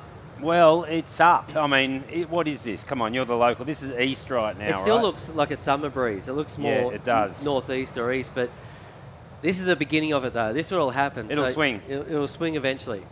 And hopefully you'll be laying in bed tonight and through that front curtain, You feel it. you can smell that southerly. I love it, like especially at home at Rainbow Bay, like because the northerlies are just disastrous. And when you feel the wind come through the other window, you're like, we're on. It's amazing what us surfers rub our hands together for. Quick wave there for the man in blue. Just a throwaway score. 5 minutes remaining as we see Surfer in red. Here he is, Hiroto Ahara. Nice turn there. No, not nice. Not nice. He grabbed his nose there. He's got to pull it out. Oh, and got he lucky. did. Gosh, he got lucky. Two more sections. But I don't know if he's getting that score. That first turn, the nose poked. Judges don't like it. You're saying no. 4.85. I tell you what, he got so lucky to get two more sections. He got lucky that he didn't nosedive. That's what he got lucky. Okay. Let's look at that replay. Judges don't like that. Yeah. He's going to have to get through the set if he wants another chance. I'd love to 4 see a minutes replay. left. Let's check it out. Yeah, we will. I mean, here it is. You were going nice turn, but you're a bit premature there because it was looking like it was going to be nice, but it was not nice at all. He's not going to get the score doing that. No. Oh gosh. I think it's closer than you think. Nah, they'll deny that. That's a 3. Is it? Yeah. Here we go. The man in white just got a nice ride as well. So a bit happening out there with 4 minutes remaining, waiting for a few scores to get locked in. Tim Bage, who's been on a tear. He's been ripping. If I'd done that, it's a 3. Like, Really? I know. I've surfed a lot of heats, and I know they will give me a 3 if I nose poked on the first one. And, he did get 2 turns after it, but just not a good start. Here we go. That's a nice snap. Nice shape wave too. 2 nice drawn out snaps, Rossi. Is he going to go to the air? Wow, he should have, because that was a good air section right there. Kept it sensible, maybe. Kept Hiroto it got a safe. 4.33, so you're right, Ock. He didn't get it. Yeah, I'm sorry to lowball it a bit, but I knew he wasn't going to get it. So, thanks. You're a genius. You know what? You've been thinking about being a judge? Maybe, just maybe. Maybe, Should give it a eh? crack. So a 4.33. It'd be a cruisy job, man. Cruisy? Yeah. You could be the priority judge. You could, No, that would not be cruisy. 3 minutes remaining. Hiroto, 4.33. Needs to replace that with a 4.85. So really close. If he didn't gag that first manoeuvre, he's getting the score all day long. Man in blue just locked in a good number, a 5.33. So great surfing there. But the 3 Japanese surfers doing really well in this one. Tim Bage looking for a 5.58. His last score was a 3.03. Wow.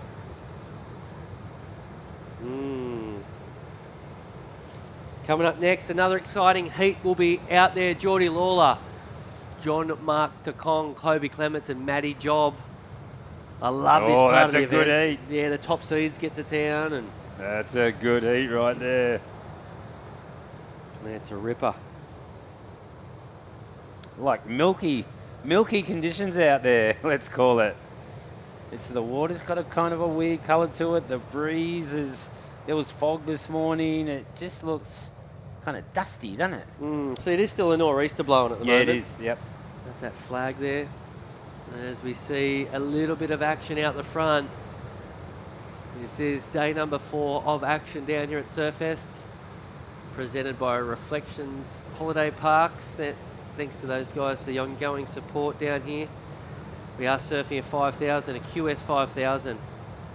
The top seeds in the water right now. We have mentioned that Hiroto, he's actually in the top 5 spot at the moment. I believe he's number 4. So this would be a huge loss if he's to go down in this one. You know what? I think he's nervous. I mean, because that was not like him to poke the nose right there. And he would have been thinking about where he was in the ratings when that nose poked, because it was very unlike him, even though the wave did go a little flat on him, when he was getting to the top. But a surfer of his calibre, he should have just put a lot of weight on the tail and maybe tried to do a slide out of the lip there so the nose, wasn't going to do that. Just a crucial wave, and nerves, it's a bummer to surf nervous, but 40 seconds left. He's got second priority. Where is he? I feel for him, Rossi. I hope he doesn't get past. Here he goes, having a look, but it looks like the man in green. Oh, is he blocked him? He blocked him, but that was a good wave. What is going on? 20 seconds remaining. Here we go. Last throw of the dice for the Japanese surfer, Hiroto Ohara. Big turn. Was it big enough? Looking for a 5.01 OC. What are you thinking? I think that looked tentative too. Okay, surfer in blue, who's holding on to first position at the moment. And on the inside, it looks like Hiroto was finishing his wave off. So a big exchange as we finish this one off, waiting for these scores to get locked in. It looks like the man in blue, he'll be safe. Green got a wave as well. Oh, so no. 3 of the 4 surfers got waves. So wow. I dare say we're going to go and hold for a moment and get these scores in, but it's going to be really tight here, Ock. Really tight, O'Hara kind of was a bit sticky there, even though it was a pretty big turn. It was a good first turn. Yeah. I mean, maybe. I think this is more of a chance than the previous. Yeah, for sure. To be fair. Let's look at this first turn. Ooh, pretty fast. I think he gets it. Yeah, you might be right. Yeah, you could be right. And he might even finish it off. Remember, we panned away. It looked like he got something on the inside. Something on the inside. Yeah, he might get it. Yeah. Wow. That'll be a get out of jail. So waiting for scores to get locked in. They are coming through. Here's a replay for the man who's winning the heat. So I don't think there's too much worry about this gentleman. Looking to ditch a 5.17 at the moment. I just don't think he's going to finish any lower than second at the moment, the man in blue. So I think he's okay. He's safe. All eyes are on Hiroto Ohara right now to see if he gets the number on that last one. The judges are deliberating, and it looks as though still waiting for those scores to get locked in. There's Hiroto on screen right now, looking for a 5.18 on that last left-hander. We saw him do a nice carve down into a vertical snap, finish it on the inside. Currently rating 4th on the series, so a massive opportunity here for Hiroto. And scores have come through, and it looks as though he didn't get it. Unfortunately, Hiroto fell short. Unfortunately, he has been eliminated in the competition. As we go to a quick break and come back with more action from Surfest, presented by Reflection Holiday Parks.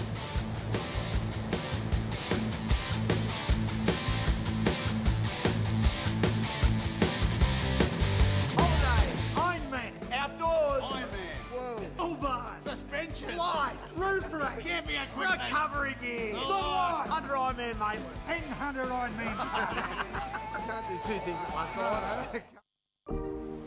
Welcome to Sydney. A place to feel alive. To feel free. Come feel it all. And feel new. Adam thought he'd never get Sarah camping. How wrong you were, Adam.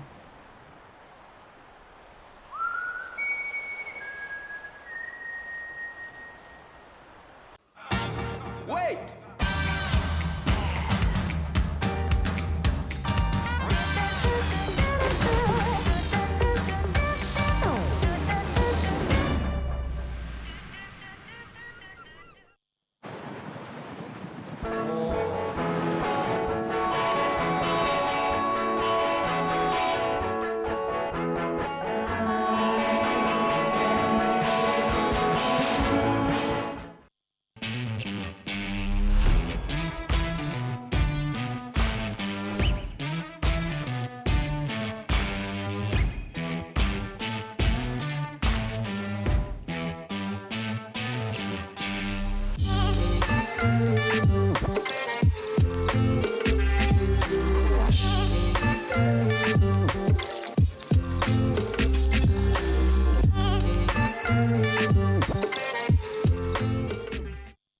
Racecourse is not just a place to watch the horses thunder. It brings generations together to share memories and experiences that are close to our hearts and runs in our veins. Newcastle Racecourse. Home is where the track is.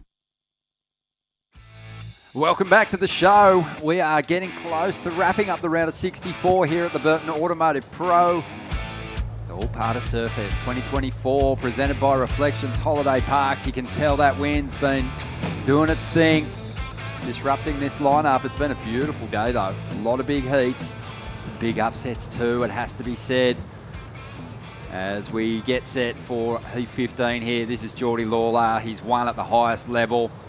Always comes into events like this as one of the favourites. Silky smooth, goofy footer, doing his thing here. I mean, there's nothing left on that wave. He's still making it look good. Ronnie Blakey, joined by a very special guest, a former winner here at Surfest. It's my pleasure. Jackson Baker, great to see you, mate. Thanks for having me, Ron. It's good to be in here. It's good to see Geordie. We're good to see Geordie finish his first wave there. Oh, here we go, blue. Oh, Miramar, Marc-Jean Tacong, the Filipino surfer. Such a character. He's an absolute bit of gold, and he's unfortunately blown that final section there, the opportunity to drop a reasonable number in the opening exchange. So we've got Geordie Lawler, Jean-Marc Tacong, we just saw him in the blue jersey. Kobe Clements is out there in the white. He's got some big moves he can go to, and Burleigh head surfer Matty Job coming off the back of a huge national board riders victory at the Australian Board Riders Battle. I'm surprised he's here. He'd be that busted up. Oh, imagine doing the Hyundai Hill as many times as he did Power Surfer and into the final and winning the event. Exactly. No, he probably ran down here. He's a marathon man. Yeah, he's showing it. Yeah. He's showing it, so it'll be good to see him here. Not a great start so far, 167, but I feel like Geordie's first wave, just very calculated, good surfing. It's easily going to be the best wave of the heat so far. Best start. The scores haven't come in yet, but I did say yesterday that I put my dad's house on it. I'll do it again. Betting man, Dad, watch. Geordie will get the best wave of the heat here so far. Okay. Hands and heels. Oh, you nailed it. Look, not by much, huge 3.73. But you got to have fun with this, you know. Yeah, you do. We get to sit back. We get to be the armchair critics. I don't get to be an armchair critic too much. Usually I'm getting criticised. Oh, you're getting celebrated, mate. Celebrated, but critiqued as well. We all make mistakes. Yeah. But when you make mistakes, you learn from them, you know. That's good. The best don't get better by winning all the time. Well, that's right. Don't speak for Kelly. Kelly just keeps winning and getting better. But he just seems to be stuffing himself in some big Kira pits, while the rest of them are over in Portugal grovelling away. As we see Jean-Marc Tacong on a left here. I wouldn't dare say John goes left much. Home break, Xiaogao over in the Philippines. A right barrel with a big air section. Yeah. Big horseshoeing right. I doubt he goes left, but we'll see in this heat. I know if I was out there right now, I'd be looking right. As much as it's against the grain, it's where most of the power is today. On a nor'east swell here at Merewether, it's not ideal. Kind of bends away. Yeah. But the lefts kind of go down the beach. You can get a longer wave, but the rights have that more power in the pocket. So here we see Kobe on the left here. Yeah, nice little bit of release. He's got plenty of spark and he's surfing. It's like an electrician. He's sparky. Very, very clean. Couple of quick hits. Nothing too juicy there, but not a bad one for Kobe. Let's check in with the winner of the last heat. Solid performance, reasonable heat score total there for Reha Ono. Did I pronounce that right? Yep. Oh, nailed it. Perfect. Congratulations, mate. How was it? Yeah, thank you. It's like tough condition, but sometimes come good waves. Yeah, I catch some good waves. Yeah, pretty happy. Oh, we're loving having just such a big field of Japanese competitors here. You're part of a big crew. Are you all staying together? Yep. That's so good. And are you enjoying your time here in Australia? Yeah, I'm so enjoy. And what about the water? Is it nice out there? Yeah, it's really like little bumpy, but so fun. Awesome, mate. Well, congratulations, an important heat win. Do you want to send any messages back home to your friends and family? とりあえず1ラウンド目上がれて、まあこの調子でもっと次々ってクオリファイに目指して頑張っていきたいと思うので、yoroshiku onegaishimasu. I just want to say skit. Yeah, mate. Yeah, brah. Keep it going. Great Yeah. performance. Well done. Good Thank job. you. Chill. Legend. Sick. I wonder what he got up to there. And he's, I know, good old-fashioned no Japanese. Oh, yeah, you're Coulda probably called- catching on to a bit with Connor, but Yeah, I'm pretty I know. sure he said Newcastle's the best place in the world. And I then he want to said win like a the little event. cheer at the end, like he was Yeah. frothing. He's like, it's God's country, mate. Pubs are mad. Been banging a few steaks and schnitties and skewies and Oh, yeah, the big palmy. oh, Parmageddon. Parmageddon. That's what I've kind of had to stick off, eating all my favourites, schooners and schnitties while I got a Eating broken schooners. foot. I love eating schooners. Oh, matty Yeah. job.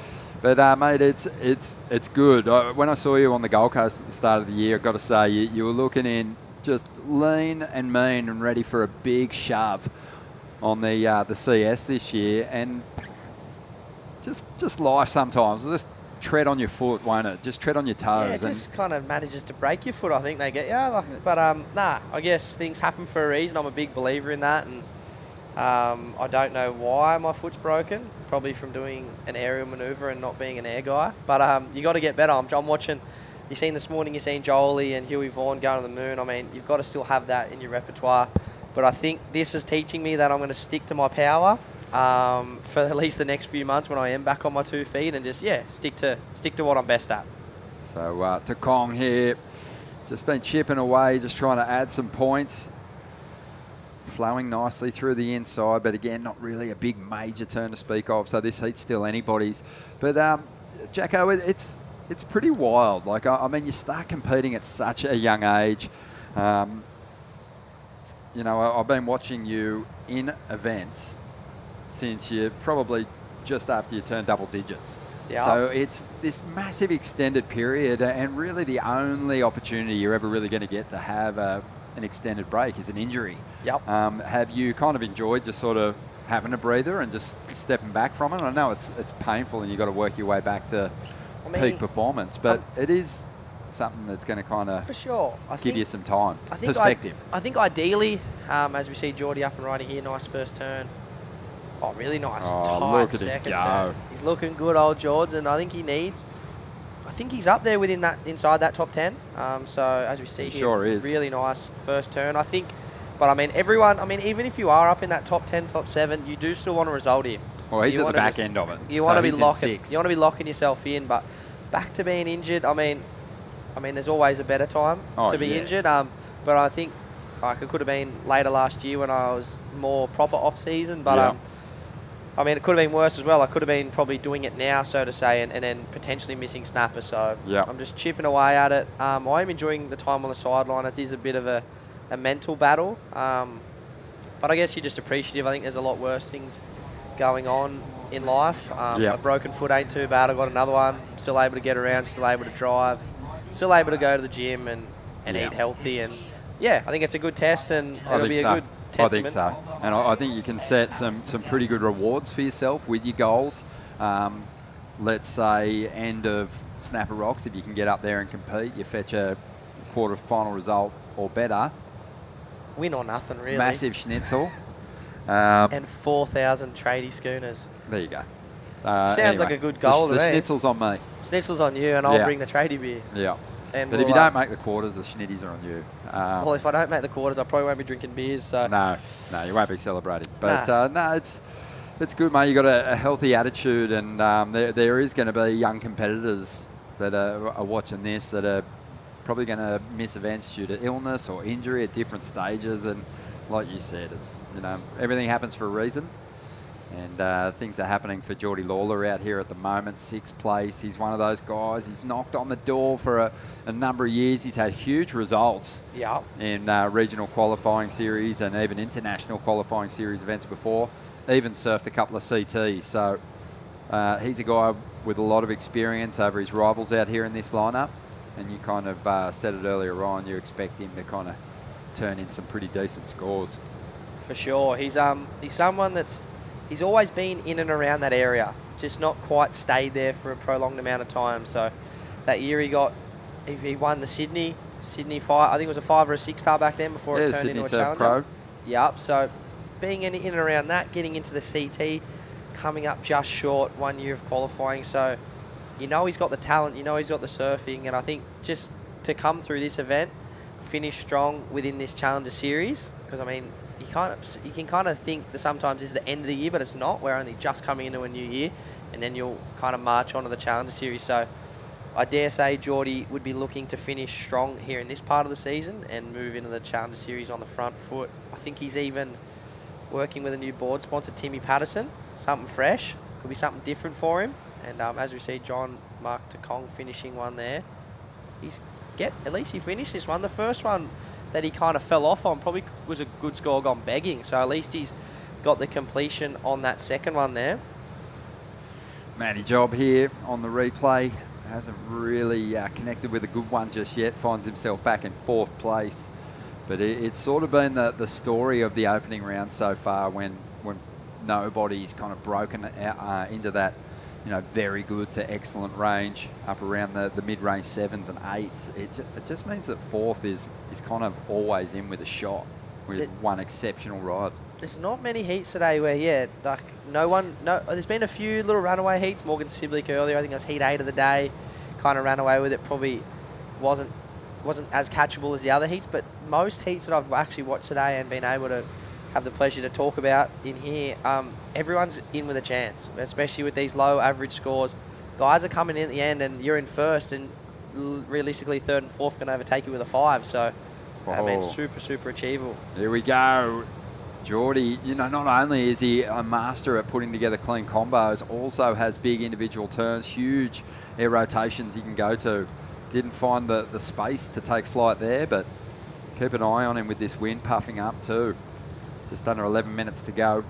Jackson, let's talk about the depth and the talent as we watch the replay here at Geordie in this region, because you've been to the CT, you've been pushed back onto the Challenger Series. Obviously, you keep your place on the Challenger Series because you have been a championship tour surfer, so you're not back on this regional QS, but you have competed at this level. You did get a victory in this event a couple of years back, but it's not like you elevate and then you're just a class above and you can just plough through the rounds at these events. These are world-class surfers that you've got to overcome, and a lot of great surfers miss out. For sure. I feel like, I think I've said it a few times today, there are 7 people from our region get to go to the Challenger Series, and that is such a small amount for how much talent we have in this area. As we see Geordie, who's currently inside that top 7, looking to cement his spot. That was a really nice first turn there. Nice little release out of the second. Let's see if he gets it inside. There has been really nice inside through the shore at certain points.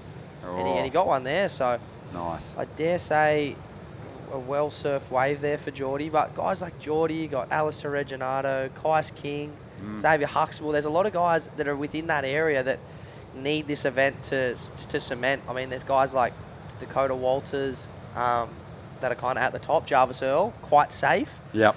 But I mean, from, 5th, 6th down to 15th, there is a lot of room there for those guys to cement their spot. And I dare say it sucks. There's going to be a lot of very talented athletes miss out, unfortunately, with not only having those 7 spots, but I'm excited to see how this whole week unfolds, because I guess for myself, for Morgan, for George and Mikey Madonna, who have already qualified, it'll be interesting to see who we're travelling with and who we get to hang with for the back end of the year. That's kind of the best part of it too. Most definitely, yeah. I mean, I'm glad you mentioned those guys, because for some people they're sort of wondering who these, last year's Challenger Series surfers are that are still competing here, and they've been knocked out. Probably scratching their heads, going, "Is Georgie? He's done. he's done. He's off." But he's sweet. He did so well on the Challengers last year. He's already got that call up. Yeah, he's cruising. So for anyone that doesn't know, if you do manage to, on the year previous, on the Challenger Series, finish in the top 20, so top 10 qualify for the World Championship Tour. If you manage to finish top 20, so between 10th and 20th, you automatically get an entry back into the following year's Challenger Series. So gives you a bit of a grace period that you don't fall straight back to the regionals, and lets you. I mean, if you're in that position, you're very close to qualifying for the tour, so you can kind of prepare and get going again. Yeah, that's right. And then there's other ways you can earn an exemption as well, as you have. Yep. which is, I think for a year or two maybe after falling off the World Championship Tour, I think you get automatic qualification into the Challenger Series, which is great, because for someone like me, don't necessarily want to imagine if I was dependent on this. And I mean, injury is very unfortunate, but I'm glad I'm not dependent on these events, and I focused very much in my off season, cutting some weight and training hard, and I could kind of concentrate on that wholeheartedly. For sure. Let's have a little chatter about what's going on in the ratings at the moment, because there is a couple of new names at the top end of the regional ranks at the moment. Big one for me is Tully Wiley, the big powerhouse. Great performance he had at Nias to really collect some solid points. He's already through to the next round as well. So Tully, the Victorian, doing pretty well. As we see Kobe up here. Kobe Clements comes into this event in 22nd position. So he and Matty Job, you know, it's a victory. It's a win, basically, that they're chasing to get themselves up towards that top 7. But Oscar Berry's competed well. He's been I think he progressed through as well. So he's progressed through, that's right. So as much as... here we have it on the screen for us. So as you see, so that's the top 10 so far, and we've got the green on the right-hand side, means they're still inside the event. Yeah. And we're still only in the main round, so... I mean, you don't want to start seeing reds, but everyone's keeping their dream alive. I mean, you can kind of cancel out Morgan Siblick out of that list. He's already requalified. So for those other guys, Oscar's... So Caius, just by making his last heat, has actually taken Oscar out of the last spot. Yep, that's so right. That's done a flip. So, and then you go down into this next page. There's still a lot of green alive there. You got Jack Thomas, Zave, Winter, Shelley. So all these guys all realistically have a shot. Wow. Some maybe more towards the win or the final. Yep. But for your Oscars and Dill Moffat on that first page, it's probably more quarters, semis, even round of 16, depending on who does well above. Yeah, that's right. That's the gnarly thing, isn't it? It's like, you go, oh my goodness, yes, I survived that round. I'm through to the next one, and then you're watching people who are above you on the QS ratings progress too, and you're like making that cutoff even higher and higher. So making the job harder. So you got guys like Tully Wiley and that trying to pop their tally higher for you to chase, and then you're making heats going, what? Like, I'm doing good too. Like, so, but it's going to be a very. I mean, as these rounds go on, I'm excited because I'm usually in these races. Yep. And I'm the one nervous about points and this and that. I'm actually really excited to sit back and enjoy. Okay, well, I mentioned a couple of names that haven't been to that Challenger Series yet, but are well positioned at the moment. But what about for you? Is there anyone kind of looming at the moment that you think, that guy has the weapons that would, do well on the Challenger Series? I feel like there's two that really stick out in my mind, and one's Caius King. Yep. I feel like for me to say that he's never cracked the Challengers as of yet, this kind of trips me out. I think me and Rossi spoke about it earlier. I think he's had a few niggling injuries and stuff like that hold him back, and back issues and stuff like that. So I feel like Caius is a massive threat this year for that, and someone that can definitely go on the Challenger Series and give it a great nudge. And another one is Xavier Huxtable. Yeah. Come up short last year and probably this year as well, like seeing all of his close friends, George, Tully, the boys. Well, Tully's in contention now. George made it last year. Zave has the surfing. We've seen it. We've seen it in the Bells Beach Pro last year. Yeah. I think he beat Jack in round 3. He surfed so well. I mean, easy to surf really well on your home break, but that day at Bells was not easy. That was tricky, bumpy, big. So he's got those big turns, and we haven't seen him this morning get his way through that heat. So keeping the dream alive. Yeah, I'm with you. I think they're the two that I probably would have earmarked. They just... they don't look out of place in a lineup packed with CT surfers.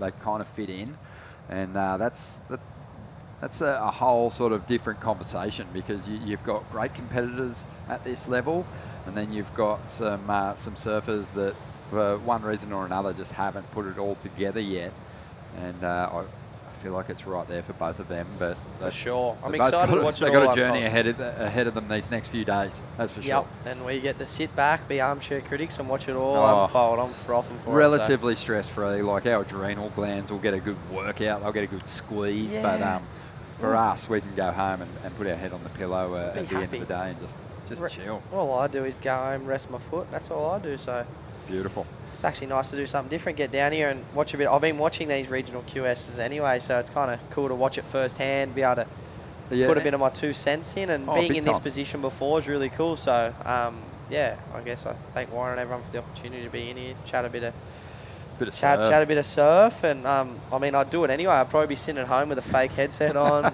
thinking I'm trying to be like Ronnie, but now I get to sit here and be with Ronnie. So, mate, perfect. I'm the lucky one down here. I got the experience of that many don't get, so pretty cool. Mate, you're always having a good time, but I loved watching you go through your first couple of years on the CT. I think you were taking the most from the experience. It just seemed like didn't have a huge smile on your face. We'll have a look at Kobe's ride here. He's in 3rd spot, chasing a 3.48. We know he needs a massive result here. He looks around for any more opportunity on the wave and can't spot it. He's hungry for it. He wants it. But yeah, it seems like you just are on a mission to juice every bit of joy that you can get out of the experience that comes with being a pro surfer.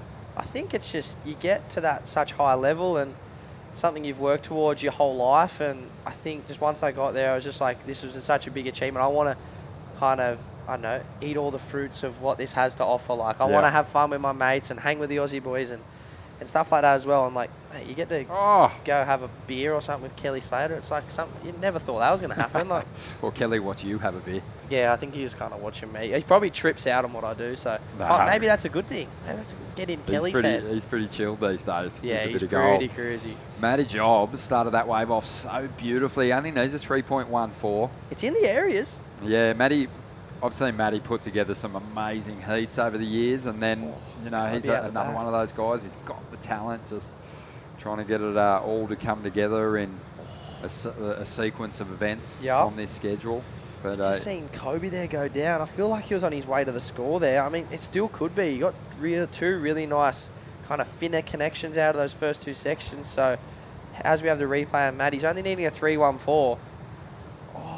Does he get another turn here? If he does, oh no, they've both fallen, needing such marginal scores. Matty Jobs, though, has come in at a 3.4. He has jumped into second. Kobe's requirement has jumped up to a 3.75 and only got a 3.3. So falls there have not helped. Well, Matty still got the job done at the moment. 10 seconds left. John Mark looks like he's paddling for one here from the wide shot. Oh, maybe Geordie Lawler's up, actually. Nice little floating re-entry there. Silky smooth. I mean, he's already done the job on this heat. But he's going to finish in style here. Pinpoint. Precision. He's looking good, George. Really clean, isn't he? I love just the placement of his limbs and just how it all comes together. Just flows. It's crazy today too. 9, 10 points has been job done. 10, like that's kind of your heat win today. So it's kind of, you wouldn't usually say that is job done. So there's some tricky heats today. Geordie got it done, and it looks like Matty's held on for second. So good heat there. Yeah, Matty's last wave was a really important one. The 3.4. He did have a fall at the end, but he had a quality turn to kick that ride off. Geordie's last wave didn't factor into the heat. So it feels like this one is going to be wrapped up with Geordie Lawler taking the victory. Matty Job in second place. We'll take a quick break here. We'll be back with more from the Burton Automotive Pro right after this.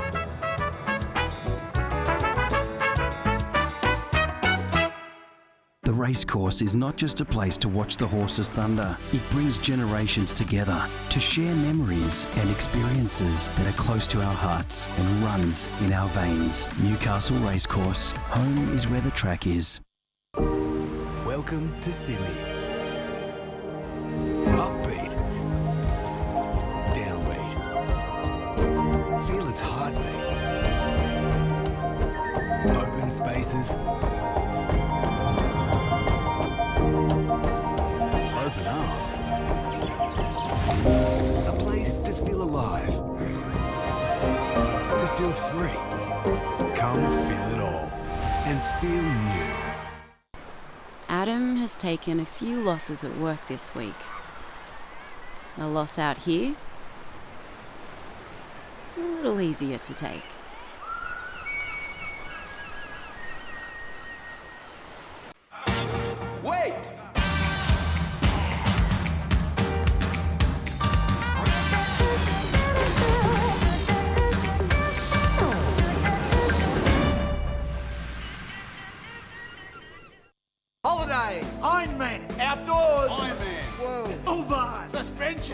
lights. Room for a camping equipment. Recovery gear. The lot. Under Ironman Maitland. And under Ironman. I can't do two things at once. I know.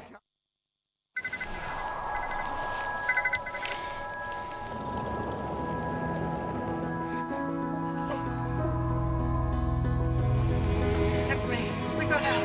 I love you, Dad. 300 kilometers to your destination. No beds for Michaels. Get to the Royal.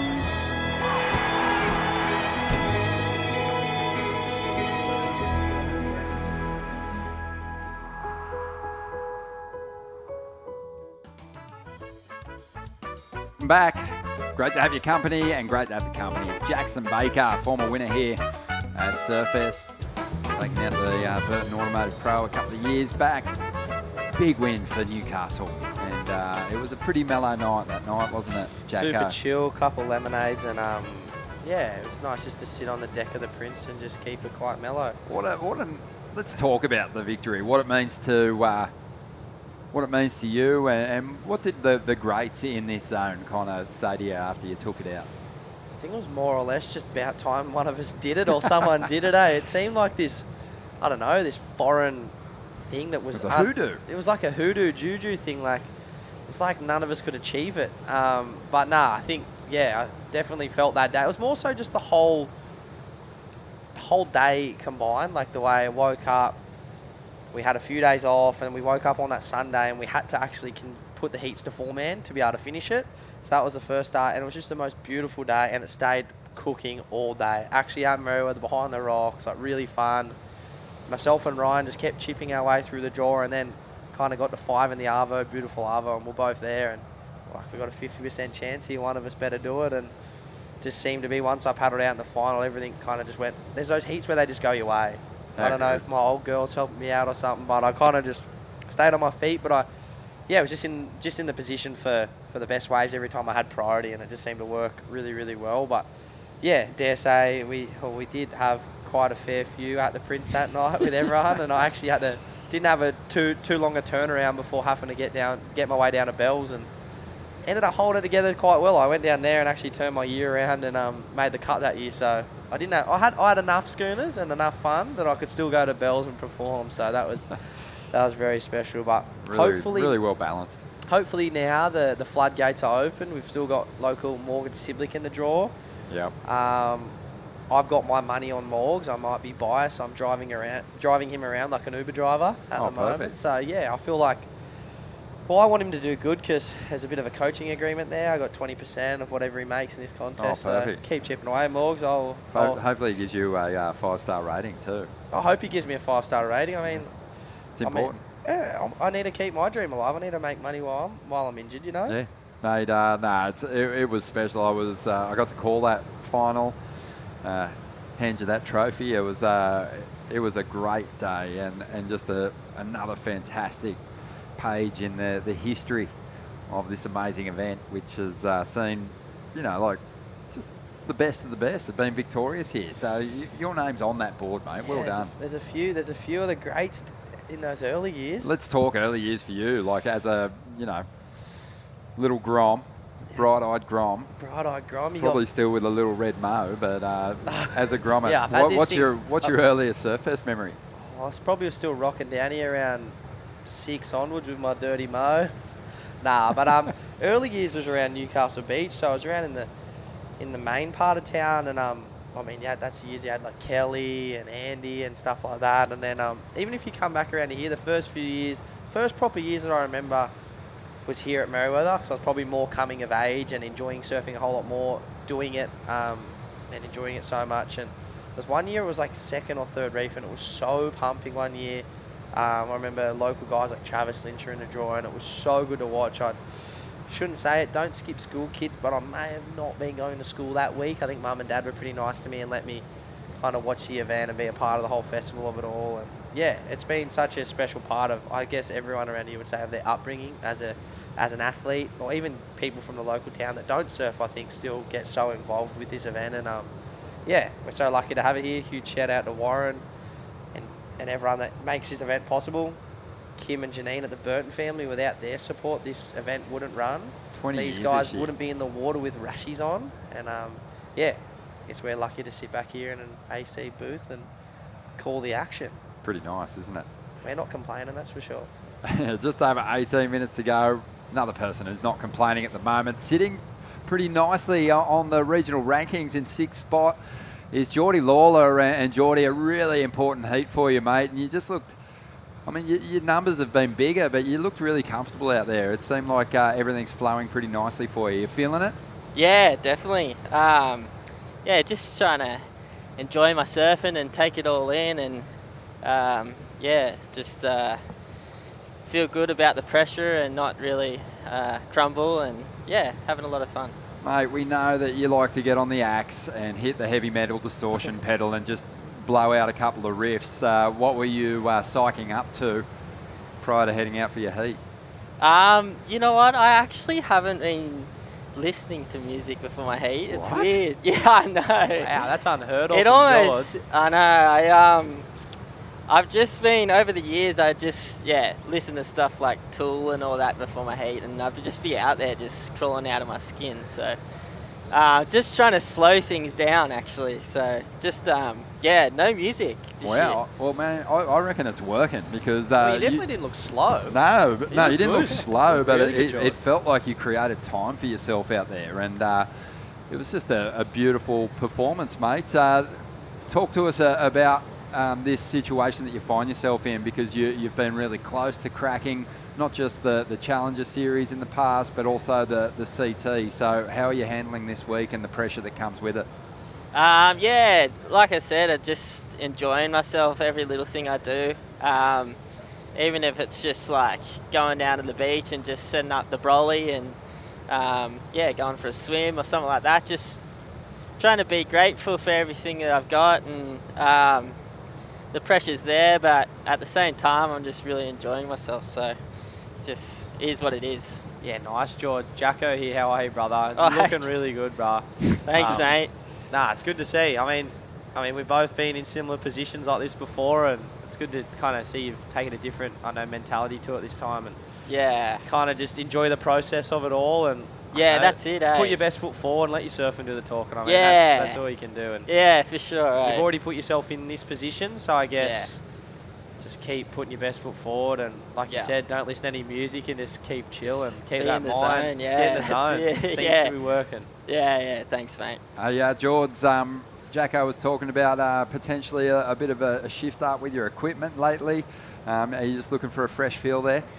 I am, yeah. Just signed a little deal with Timmy Patterson's this year. And for me, it's kind of, given me a whole another level of froth of just surfing in general. And it's, so far it's just been really amazing. Working with Gunter up at Ballina and stuff, it's been really good. Awesome, mate. Look, usually with our international competitors, we give the opportunity to send a message back home. Jacko and I don't speak North Narrabeen, so do you want to say anything to anyone listening back there? Just thanks heaps for watching, and thanks. You beauty, mate. Come on, Keeping surely it you got a bit more. simple. Surely you got a bit more North Keeping it Narrabeen cash. lingo. Like, Good on you, George. A cheers, great boys. performance, mate. All the best this week. Good chatting yous. Chat to you tomorrow, hopefully. Yeah, sounds good. Keep them coming. We'll be sitting here. See you, fellas. Geordie Lawler, such a good surfer, and obviously, not letting the occasion overwhelm him. It doesn't seem. It seems like he's in a pretty good headspace. The new boards are looking tidy. As we see Mikey Madonna on the outside, pressure-free week for him, different to what he had last year. That was sick. And he just whips that tail around. Big unit, big turns. Big lad, built for this. And from a big community too, has a lot of love coming his way from Lennox Head. But he's just looking to stay sharp, and I think it's a pretty good tactic.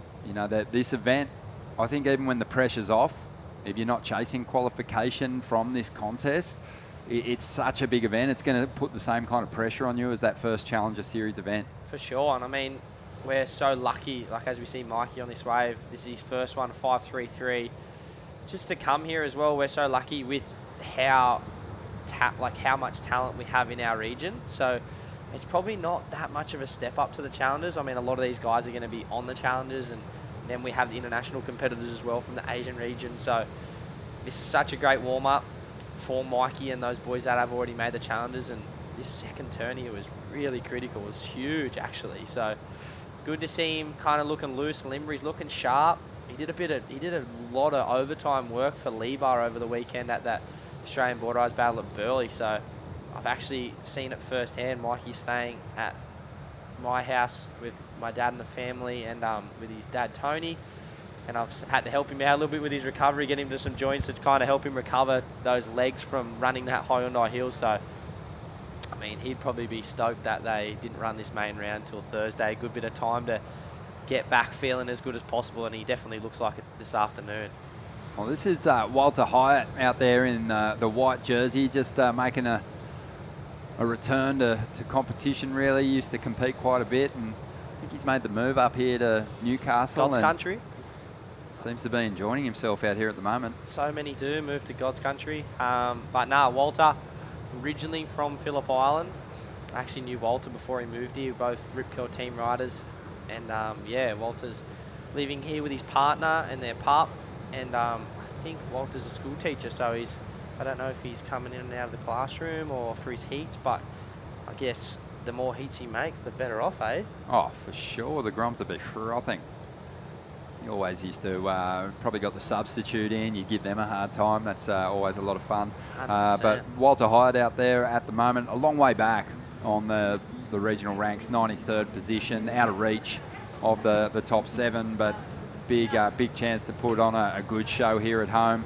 Alex McGuffin's out there at the moment, and he's having a look at this one. He's in 43rd place. Again, probably going to be difficult for him to make the jump up into that top 7 with our top 7 all progressing so far. This man, Tenshi Awami, he's got a bit of work to do and some ground to make up on the Asian ranks if he wants to qualify. He's got to crack that top 5, but he's sitting in 12th place at the moment. So it's you can feel the pressure sort of building as we move through each of these rounds. It's going to become really clear over the next, I'd say, round or two where people have to reach. Yeah, it's so just going to become harder and harder. The more guys making it through the draw, especially in that top end, it's only just going to pop that cut line higher and higher. But we'll keep you guys all in check as the event goes on. The live rankings will be popping up on the screen, and we'll decipher what everybody needs. I guess tomorrow, we've got some big swell coming. We've got a southerly hitting tonight, so we'll see what that does. I'm excited for it. Personally, I love a southerly swell building up here at Merriweather, so I hope we get some solid conditions tomorrow. We've been so lucky with the conditions this week. We've had beautiful weather, beautiful winds, nor'easters blowing up in the Arvo, as we see Tenshi finishing up on the inside here. Tenshi's such a good surfer. He was actually on the Challenger Series with all the boys last year, and actually had some really good individual heats, but never put together a whole contest. I actually surfed a heat against him at Erasira, and luckily we both made it through. But he was ripping that day, and that's such a tricky wave as well. So it was he's definitely got the talent, and I mean, like you said, he's a little bit back on the Asian rankings. But I mean, this event is 5,000 points, so like we said, anything is possible. Yeah, he's got nice sharp rails, that's for sure. Throws some really sick calves down, as we see there. Alex McGuffin just trying to climb over a couple of tricky sections. Gets caught behind there. 9.5 minutes to go. And Jacko, it's a Thursday. There's already, well, let's have a look at this way. For Walter, just gets knocked off there, but there's already some festivities planned over the weekend. Big tracks party going down. Goons of Doom are playing on Saturday night. Is it Friday or Saturday? Friday night? Friday night, I think. Yeah, I'm not even sure. I think it's Friday. Friday at the Prince of Merriweather. Yep. One of the best pubs around here. I think it's cocktail night tonight, from memory. So if you tonguing I think $15 cocktail. So if you're about it, I mean, for myself, get around 6 weeks sober, so I'm trying to be good with my busted ankle. But if you are a lover of cheap cocktails, get around it. And then tomorrow night, not cheap, just well priced. Well priced. High end. Quality stuff. Some they only of the do quality finest stuff. Don't do anything in halves, especially here in Newcastle. Nothing in halves. Nothing. Just everything proper. That's why we call it God's country. 8.5 minutes to go here. Mikey Madonna still hanging on to that lead. Alex McGuffin is in second spot. But it's really anybody still this heat. Nobody's out of reach at the moment. That wind's just behaving itself somewhat at the moment. Has sort of taken that beautiful glassy just surface away, but it's not completely messing up the lineup just yet. So the plan is to keep rolling it at this stage. 8 minutes to go. We'll be monitoring conditions through each of the heats as we roll on. As we see Alex now heading left. Not going to get a whole lot out of that one. I've just got some information here texted in. It sounds like Walter has gone casual this year to chase the Kiwi. Nice. So he's gone back to casual teaching and give himself a bit more freedom to chase his events. So I'd say he's here, or here he's at home, as we see Mikey with a beautiful first turn there. There you go. So he's the substitute. So yeah, so he's filling in, and then I'd say he would chase those indoor events and try to build up a ranking for the challenges next year. So exciting times for Walt. That's really cool to hear. And thanks Jake Blacksford, local Merriweather lad, part of Merriweather Border Riders, sent that in to me. He's got all the goss. So yeah, it's cool. That's a regional result of the regional QS as well. I think if it's an international qualifying series like it used to be back in the old day, you kind of lose people like Walter. Yep. They move on. They're not going to chase the events all over the world. But with a number of solid events here, including this one, and then on the Asian circuit as well, you can kind of put a campaign together and not be away from home for too long. for sure, especially these indoor events coming up. I think they're mid-year, so I think some of those do clash with the Challenger Series. So you've got those guys already on the Challenger Series for this year, preoccupied. Not going to say the events are any easier because those guys aren't there. The talent pool's still there, but to be able to still have events to do throughout the year, very lucky to have that. Thank you to WSL and especially the Australasian region for getting the Asian region and the Australian region to co-sanction events to give opportunities to both regions to generate points in Indo, in Australia for the Asian contingent. So yeah, super lucky, and I'm actually jealous that they get to go to these 5 stars in Indo. Sometimes I'm grinding Huntington or something, so actually pretty jealous. Wow, that was a sick turn from Tenchi. Yeah, they've got some great events on the Asian regional circuit as well. Just under 6 minutes remaining here. And you can really sort of see a clear pathway now as we watch the replay of that last wave for Tenchi. But the pathway's there. You've got your juniors come out of those into your regional qualifying series events, get to the top end of those ratings, and you could make the jump to the Challenger Series where you've got to really, put it together to get yourself right up at the top end of the Challenger rankings to crack the CT. And the man sitting next to me has done that, and it's no easy feat, Jacko. It's not easy. Not easy. It doesn't get at any all. easier once you start on the CT either. Nah, that even gets even harder. But nah, I guess that's what everyone's dream is. That's why we do it. And I mean, to be able to go up to that top level, and it's actually kind of tricky because you go from having those guys as idols, and they're still idols, but at the end of the day, they're competitors, and I know no one wants to lose in sport. Losing isn't that fun, so you're kind of up there to try beat the best, but it is a bit of an adjustment when you. What's your best heat win? Like, it doesn't matter if it's I don't care if you're talking 3rd round or 4th round. Who's the biggest name that you've given the flick out of a CT draw? Probably Geordie at Bells. I think it was round 3, and I needed it. It's That's coming into that. Huge one. Geordie, a Bells champion too. Yeah, a couple of times he's made the final. Yeah, and managed to jag one over him over there down at Bells. That was the first year on tour, and that was when I was I'd had a few really good heats throughout the year, but never cracked it to that 9th round as of yet. And I must have the event before, but I knew I needed to make that round to take the pressure off going into Margaret River. And yeah, too big. Well, Geordie's much bigger than me, but I still kind of class myself weight-wise as a bigger lad. Probably a fair bit shorter than Geordie, but yeah, got the better of him in that one. And I guess that heat, especially for me, was a huge one. I'd been going down to Bells for, I don't know, what am I now, 27? 10, 12 years Yep. training down there and doing the Rip Curl Grom Search International Finals and staying with the family down there, the Wrights, Tim, Tom and Louis. So that was kind of when I was like, this is my time. I've been putting in the work down here, and yeah, it was a real special one. That's massive. Geordie's one of the greats. Have a look at this thing. Oh, Pitt. Onshore Yeah, Pitt. Tenshi, he punches through that curtain. He wouldn't be denied. And he was trying to improve on a 3.1. He actually needs a 4.6. And have a look at it. He's deep for a moment there. Not a clean exit. Sort of had to cut it short to find that little chandeliering section to punch through. And we're just under 3 minutes to go. That's going to be an interesting number. But yeah, mate, well done. That's beating one of the greats at one of his favourite stops. That's huge. Love that. There's a few. That's what you get up there for, and that's what you get there for. That's what stirs you on. I mean, as much as you get up there and you want to get results, but I think you just want to have those big heats. I think I went down a Jack in a big heat in El Salvador. It may not even be the ones you win. It's just giving it to those guys and giving them a good nudge.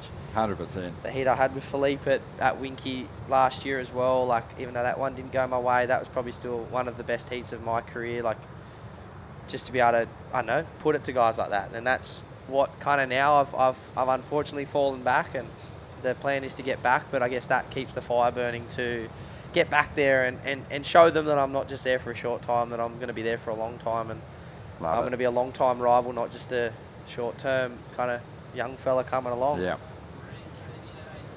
Love it. Beautiful day down here. Look at this. Mate, it's dreamy. I sat down there and had lunch at the surf club before. I was out looking out over the break, and I seen you up there. A few people I did a double skilled shift earlier on, and then the Jack, our producer, was kind enough to give me a few heats off in a row, so I went surfing. Oh, Walt there. Nice two-turn combo. Nice, Walt. But yeah, it was just beautiful in the water. Just a magic week so far weather-wise. And it's going to change a little bit, but it's still beautiful down here. It's not going to get that cold, and we've got some swell. As we see Walter on the replay here, I really like this first turn. A little back foot Larry jam. And we've managed to squeeze the second one in there. So I dare say this will be Walter's best wave. Minute 10 on the clock. Probably only going to be needing a mid 4 to 5. Yeah, he needs a 5.33 to get up the it's in that second area. spot. It's in the areas. Anything's possible. Still time on the clock. As we see, you can kind of see the left of the screen. Mikey looks like he's on a bomb right here. Yeah, I think it's all hanging on that last ride for Walter. If he doesn't get it, then he is going to run out of time. He's going to be too far on the inside. 3.87, so not enough for him.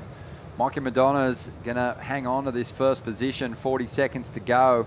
Alex McGuffin needs a 5.24 to jump up into first. Tenshi's out there. He's the one outside of that progressing position, and he's looking for a 4.24.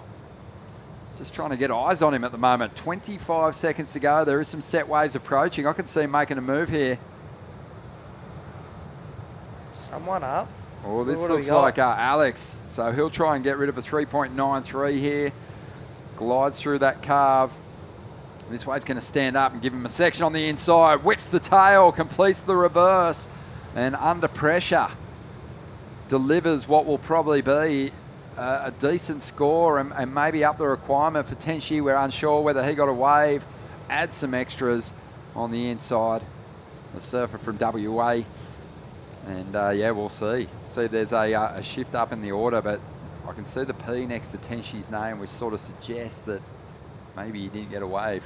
Well, that's, if anyone is watching at home and future heats coming up, that's how you defend second place. Use priority smartly and probably bank his best wave of the heat, I dare say. He needs a 5.24 to get to the lead. That's not out of reach. Not out of reach. Nice first carve there. Fin and reverse at the end. Critical. Risk. Probably could have just gone up and done a nice snap there, but went probably for a manoeuvre he may feel safer doing. But the score has come in. I think it was a 4.53. Cement second place. Perfect. Mikey and Alex going into the round of 32 potentially tomorrow. Now we've got the first heat of the women's main round coming up next. The Newcastle Racecourse Women's Pro is going to get back underway, the round of 32 in just a moment. Don't go anywhere, Jacko. Thanks for your company. No worries. Thanks for having me. See you tomorrow. Always good to yarn with you, Rob.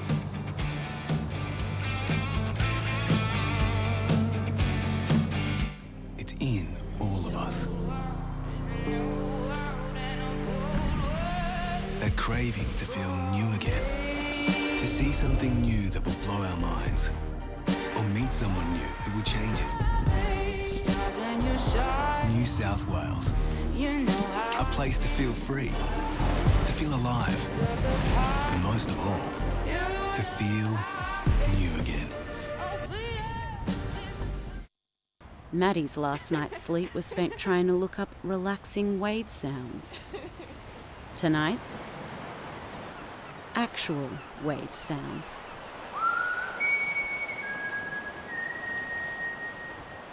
Holidays, Ironman, outdoors, whoa, Uber, suspension, lights, roof rack, camping equipment, recovery gear, under Ironman Maitland, and 100 Ironman. I can't do two things at once. Wait!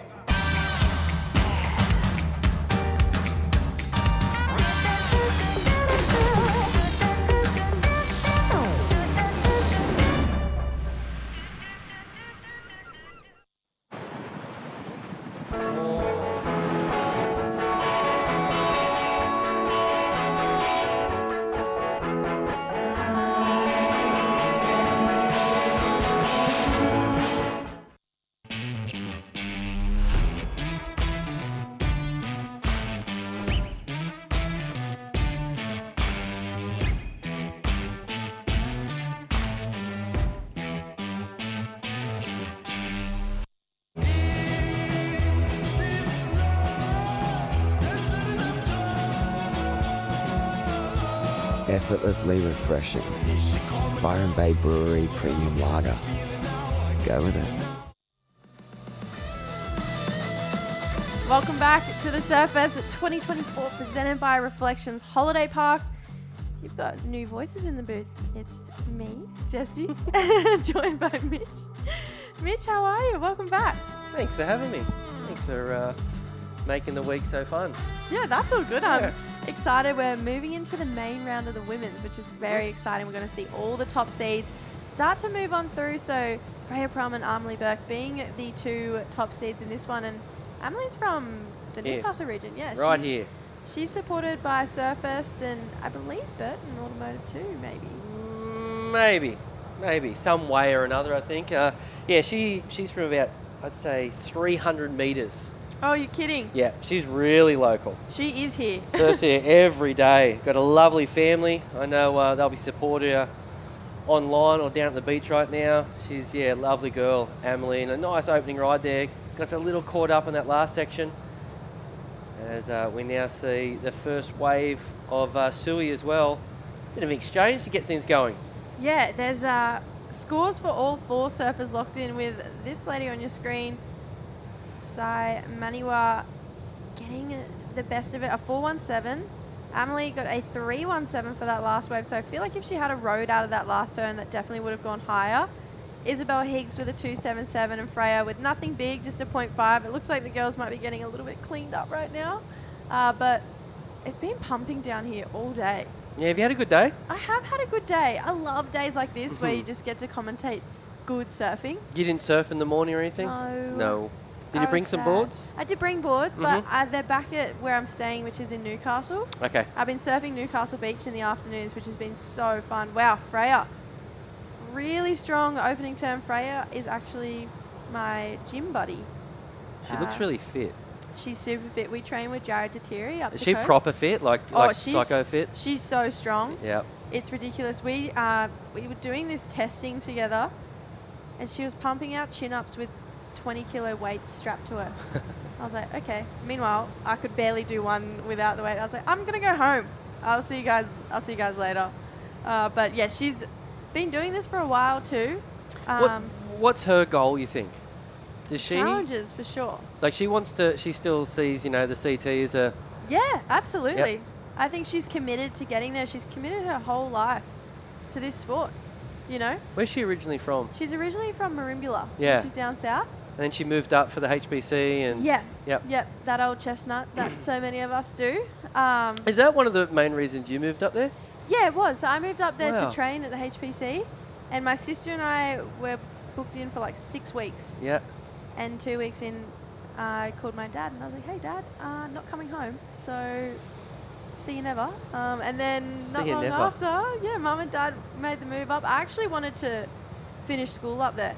I pretty much knew when I was packing my bags that I probably wasn't coming back before I'd even got there. If Dad and I had it our way, we probably would have moved up there maybe 5 years ago. Oh, it was Mum and other sister that was... Yeah, all Mum's family's down in Sydney still. So we go down to Sydney all the time, and I definitely do little missions back to Narrabeen if they're swell. But yeah, definitely still a Narrabeen girl at heart. Just love the water and the temperature of the North Coast. So you're still a pirate. Absolutely. Absolutely. I was there. It was so funny at the ABB. You know, you're supposed to be pretty neutral on the commentary team. I was doing interviews going, I know you told me not to be biased, but go Narrabeen. What a club. How powerful is Narrabeen Club? You know, like... Oh, it's incredible. What is it? Snapper, Narrabeen. I'd say North Shelley's there. Yep. I think Merrither's close enough to I be would in that say sort of... Merriweather's there too. The depth of talent you guys have here is ridiculous. The new clubs, though, the emergence of some of those clubs up in the Sunshine Coast, they're really impressive. Yep. North Shore Board Riders, they're incredible. A couple down your way too, like even North Ave, they have their year. North you know? Ave, yep. You know, Long Fraser Reef has and the been crew. pretty good too. And Lieber has been good. And speaking of Lieber, Mikey Madonna, well done. Congratulations on taking out that last heat. Did you hear me mouthing Lieber? I was waiting for you to say I could, you know what? I could feel your presence going, Jesse, say Lieber. Say it now. You're welcome, Tony. Thank you. Congrats. How was it out there? It was really tricky. But yeah, just kind of got to expect that. The wind came up pretty strong and just had to lower my expectations. I guess the waves are pretty good all day, so you get sort of a image of how you want to compete and surf your heats out there, especially when there's opportunity. But I just had to lower my expectations when the waves deteriorated, and yeah, I got it done. I'm happy. Mate, we're not all lucky enough to grow up at Lennox Head, right? You're a real lucky boy. The waves been pumping there the last few days? I'm not too sure. I was in Avoca, then flew up for the ABB, and then flew straight back down on Monday morning. So I kind of missed all the Goldie swell and that, but apparently the banks are good, so and I'm sure there were some waves. I hear you're staying at the Bakers. Yep. Guy Baker and the crew. How's it been? The annual Baker stay. Yeah, it's been good. Quiet and hanging around with Jacko, listen to him chat when he's got nothing else to do with a broken foot. So I bet hopefully you he gets back out there soon. I bet you the meals that you're used to off Jacko have changed a little bit over the years. He used to have deep fried breakfast, deep fried lunch. Yeah. Now he's all fit. Steak and broccolini. Yeah. Yeah, he's a chef. Is he giving you some tips down here at Merrither? He's local? Yeah, for sure. He gave me a few tips before I paddled out and seemed to help. He told me not to go left, but my best goal was left, so yeah. Yeah, brilliant. Mikey, I'm so curious. You know, you spent last year on the Challenger Series and you definitely came back, I would say, a better competitor and definitely a better surfer too. Do you think it was a really big part of your year of getting better last year, spending that time overseas competing with that Aussie crew? Yeah, for sure. The year before, I kind of got smoked, and it was just such a learning curve, a bit of a wake-up call for me. And last year, I just tried to embrace it. Started off pretty strong, and then obviously going overseas, and I couldn't have asked for a better crew to travel with, like so experienced within Jacko, Morgs, and Chippo. So I think just learning off those guys and helped a lot, and hopefully just carry that into this year. So have you re-qualified, or do you have to get up on? I'm not too sure if I can talk about that right now. But oh, secrets. Secrets. I don't know. Maybe. Maybe. Yeah. But you're here trying to get the job done anyways. Yeah, of course. I'm trying to get my reps in and get ready for the year. And one last question before you go. You're going into the round of 32. Do you reckon that's sometimes the scariest round? For me, I think the first round's always the scariest because it's just like a build-up of a few days of waiting around and getting ready to go. And I think, your thoughts build up and everything. I think the first heat for me is always just like a bit of a weightlifter getting through that one. I feel like I can free up and start doing my better surfing throughout the later rounds. So, but yeah, I mean, they're all crazy hard heats and they're all pretty tricky. So every heat's the same, I guess. What are you going to get up to this afternoon? I don't know. Maybe Jacko can show me a few tips in the kitchen at the moment. Maybe we'll go back and cook up dinner. I'm not too sure. My legs are pretty cooked still from the weekend, so I think I'm just going to rest and get ready for tomorrow. Awesome. Thanks so much, Mikey. Yeah, good Thanks, luck Jess. tomorrow. Cheers, Rossi. And yeah, hopefully it's a good one. Go, Thank you. Mikey. Good guy. Great guy. Yeah. He's good enough to make the tour. I think so too. You know what? It is a compliment, but at the same time, I think there's about 30 Australians that are good enough. They just got to, it has to break right for them, and they get on a bit of a run. And yeah, they've definitely got the talent. I think as well, especially when we look at those live leaderboard updates, you go, oh yeah, that top 7 looks really strong. You think that they'd probably be there. And then you look at the next 10 people below and you go, what? They're not in the top 7 or top 8? It's just, it's mind-boggling how good the level of talent is, especially here at this event. Even in the Asian region too, like, you're kind of left scratching your head, like, how did all these people get so good? This is the first update we've seen of the women's live leaderboard. So Paige is currently leading. There's a bit of a rivalry there between Paige and Filzy, and Rosie Smart and Ellie Harrison. They're actually both coming up in the next heat together, so that's going to be super exciting. But we have to keep our eyes on Mia Huppets, Willow Hardy, Coral Durant, who got an 8.67 for one turn yesterday. Freya Prum, she's out there now, and Anne DeSantos. But Sierra Kerr's already provisionally qualified, so is Ellie Harrison. So it's actually an extra spot up for grabs. So I know how Sierra did it. How did Ellie do it? She re-qualified. Oh, of course. And the okay. Challenger Series So last what year. is that on the females? Is that making So the top? they take 5 and then the next 5 after, so Okay. top 10. Yep, gotcha. Yeah, top 20 in the males and Top 10 in the females, Gotcha. yeah. And then Sierra, yeah, she doesn't need to be here. She won the World Junior title. She just wants to win everything. She's been greedy. She's won the last 5 events she's put her name in. You're kidding. No, I'm not. 5. Last 5 events. And I did some research. No one has, on the both, done my QS and CT research. The only other person to come close to doing that was Steph in, I think, 2008, and she won 4 back-to-back. Wow. Like that, she's a machine, Sierra Kerr. You know, I've got another weird little fact for you. Oh, I can't wait. Where was I? Tyler Gunter from California. He told me this, calls it that the ISA Games. Miguel Toledo, I think he won about 5 in a row recently on their regional titles. No I think it was way. 5. Now, don't quote me on that, but that's what Tyler told me. I think it was 5 amongst all those Brazilian surfers. Wow. Yeah, I think he got 5 in a row. That's amazing. Yeah. So and Jarvis, he's got 3. I know one of them was a junior event, a pro junior, but It's still he's a also win. been totally. He's Jarvis is on a bit of a mission. I was chatting to him in my break actually, and I was like, "You're actually on a mission at the moment. Like, what's changed?" And I bet was he like, giggled at you. Yeah, he's just smiling. He goes, "Oh, I don't know." And he's here with his mum, and they just look like they've got a really good formula going. Mhm. Just keeping things easy, keeping things simple, watching heaps of surfing too, which I think is really cool. They seem to be intrigued in what other people are doing, which I think for some people is super important. For others, they don't really care.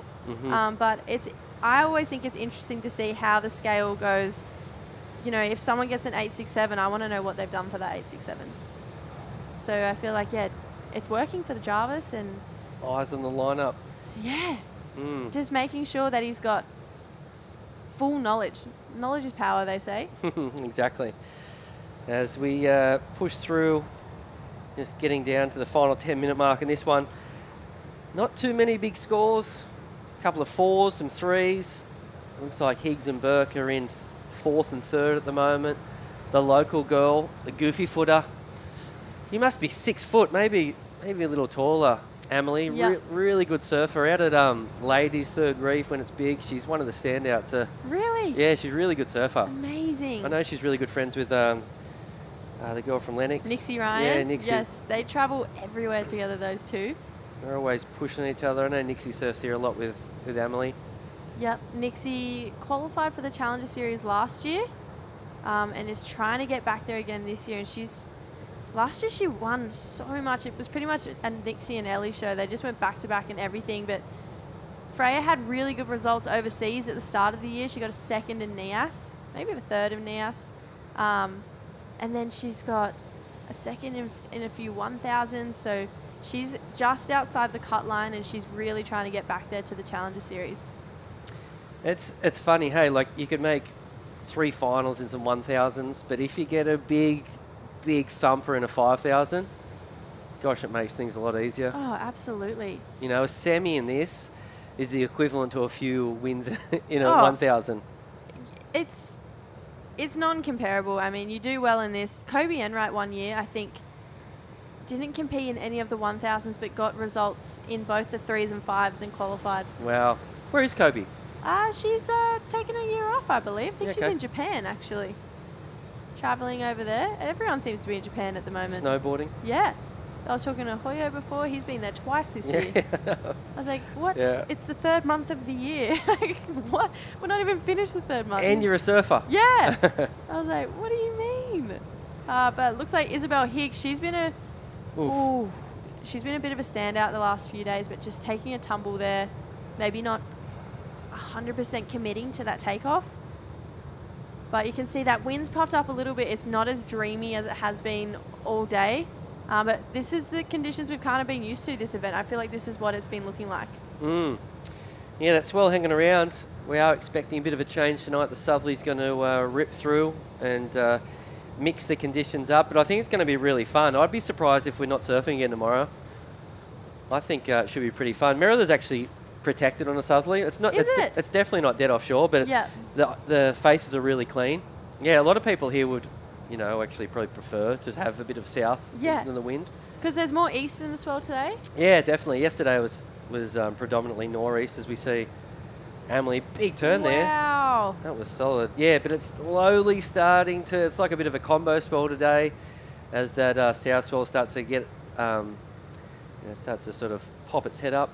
Yeah, tomorrow though it should be straight from the south, as we see a replay here from. Huge turn. Going to be a good number.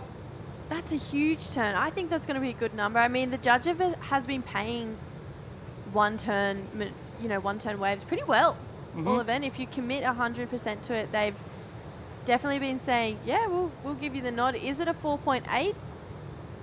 I don't know. We'll see. The judges, I kind of love the scale the judges are set. I feel like they've been making people really work for their scores. And yeah, there it is, a 5 for Army. Wow.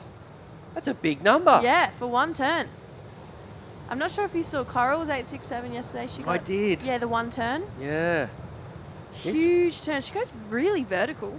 Yeah, if she gets it right, there's something to say about watching a taller human do a big maneuver. It looks even bigger because of the power and, height in the maneuver. And on that one, yeah, it really worked out there for Emily. Oh, Owen Wright, Matt Wilco, they're taller guys and they look incredible on their backhand. So the biggest number of the heat thus far belongs to the surfer in blue. As we look at white, this is Higgsy up and right on the backhand here.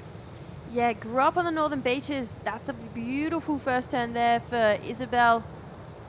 Trying to race around it. She's super young, but she's kind of been frothing on just surfing heats out here.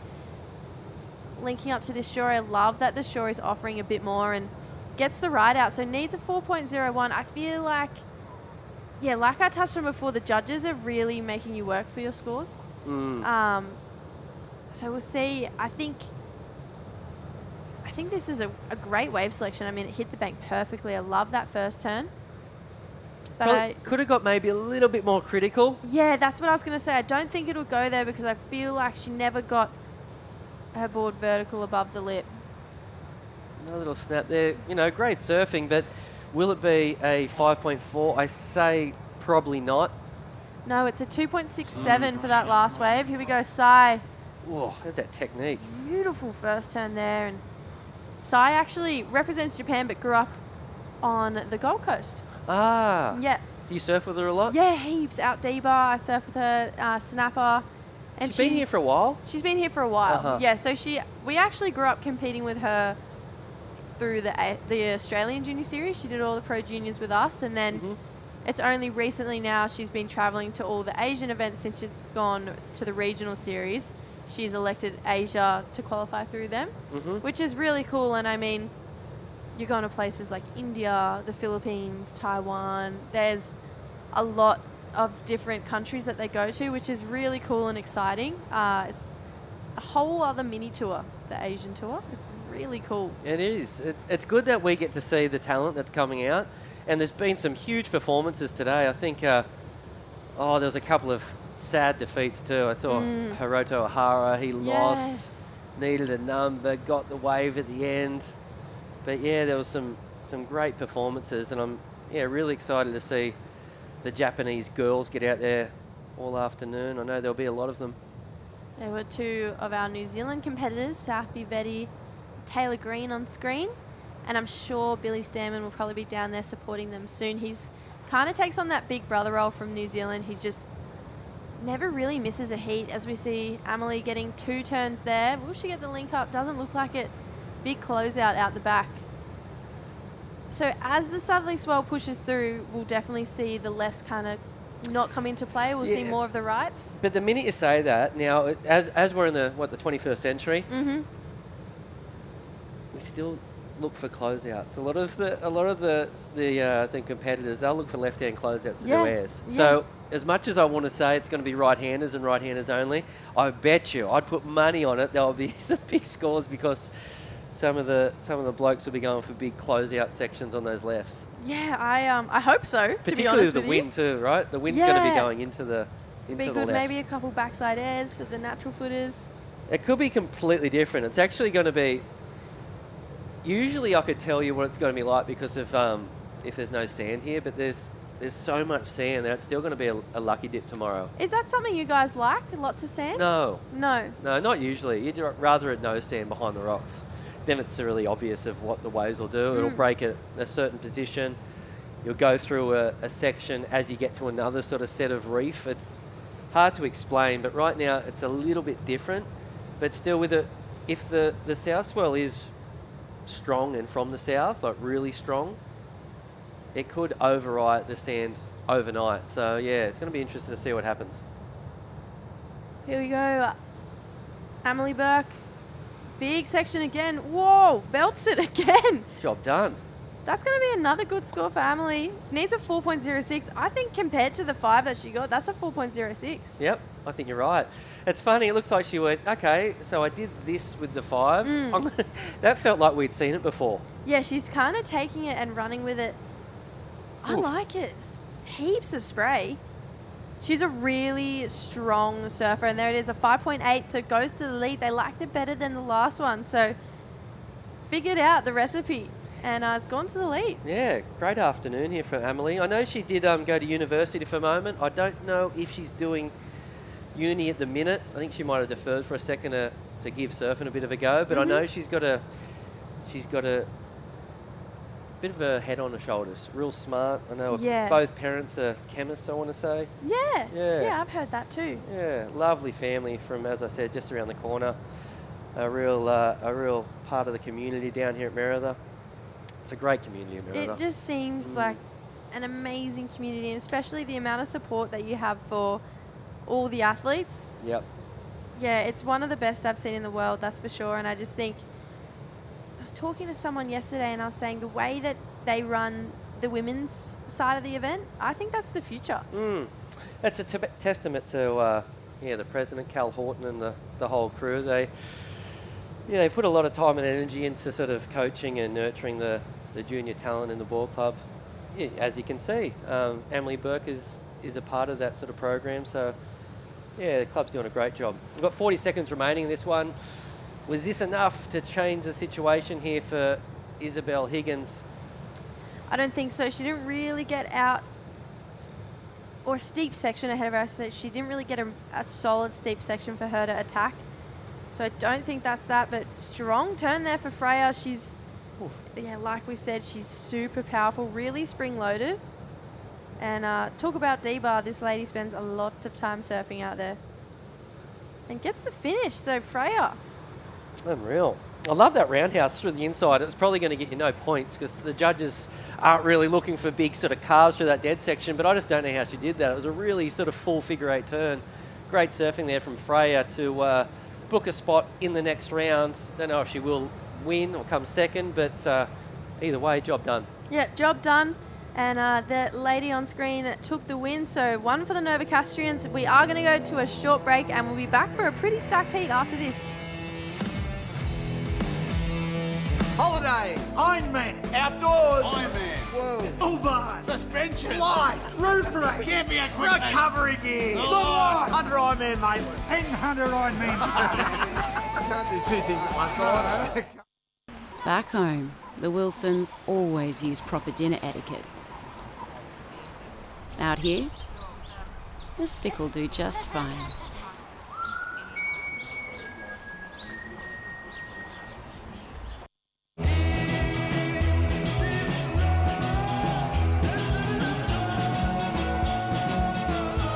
Effortlessly refreshing.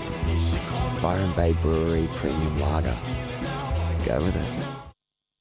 The Racecourse is not just a place to watch the horses thunder. It brings generations together to share memories and experiences that are close to our hearts and runs in our veins. Newcastle Racecourse. Home is where the track is.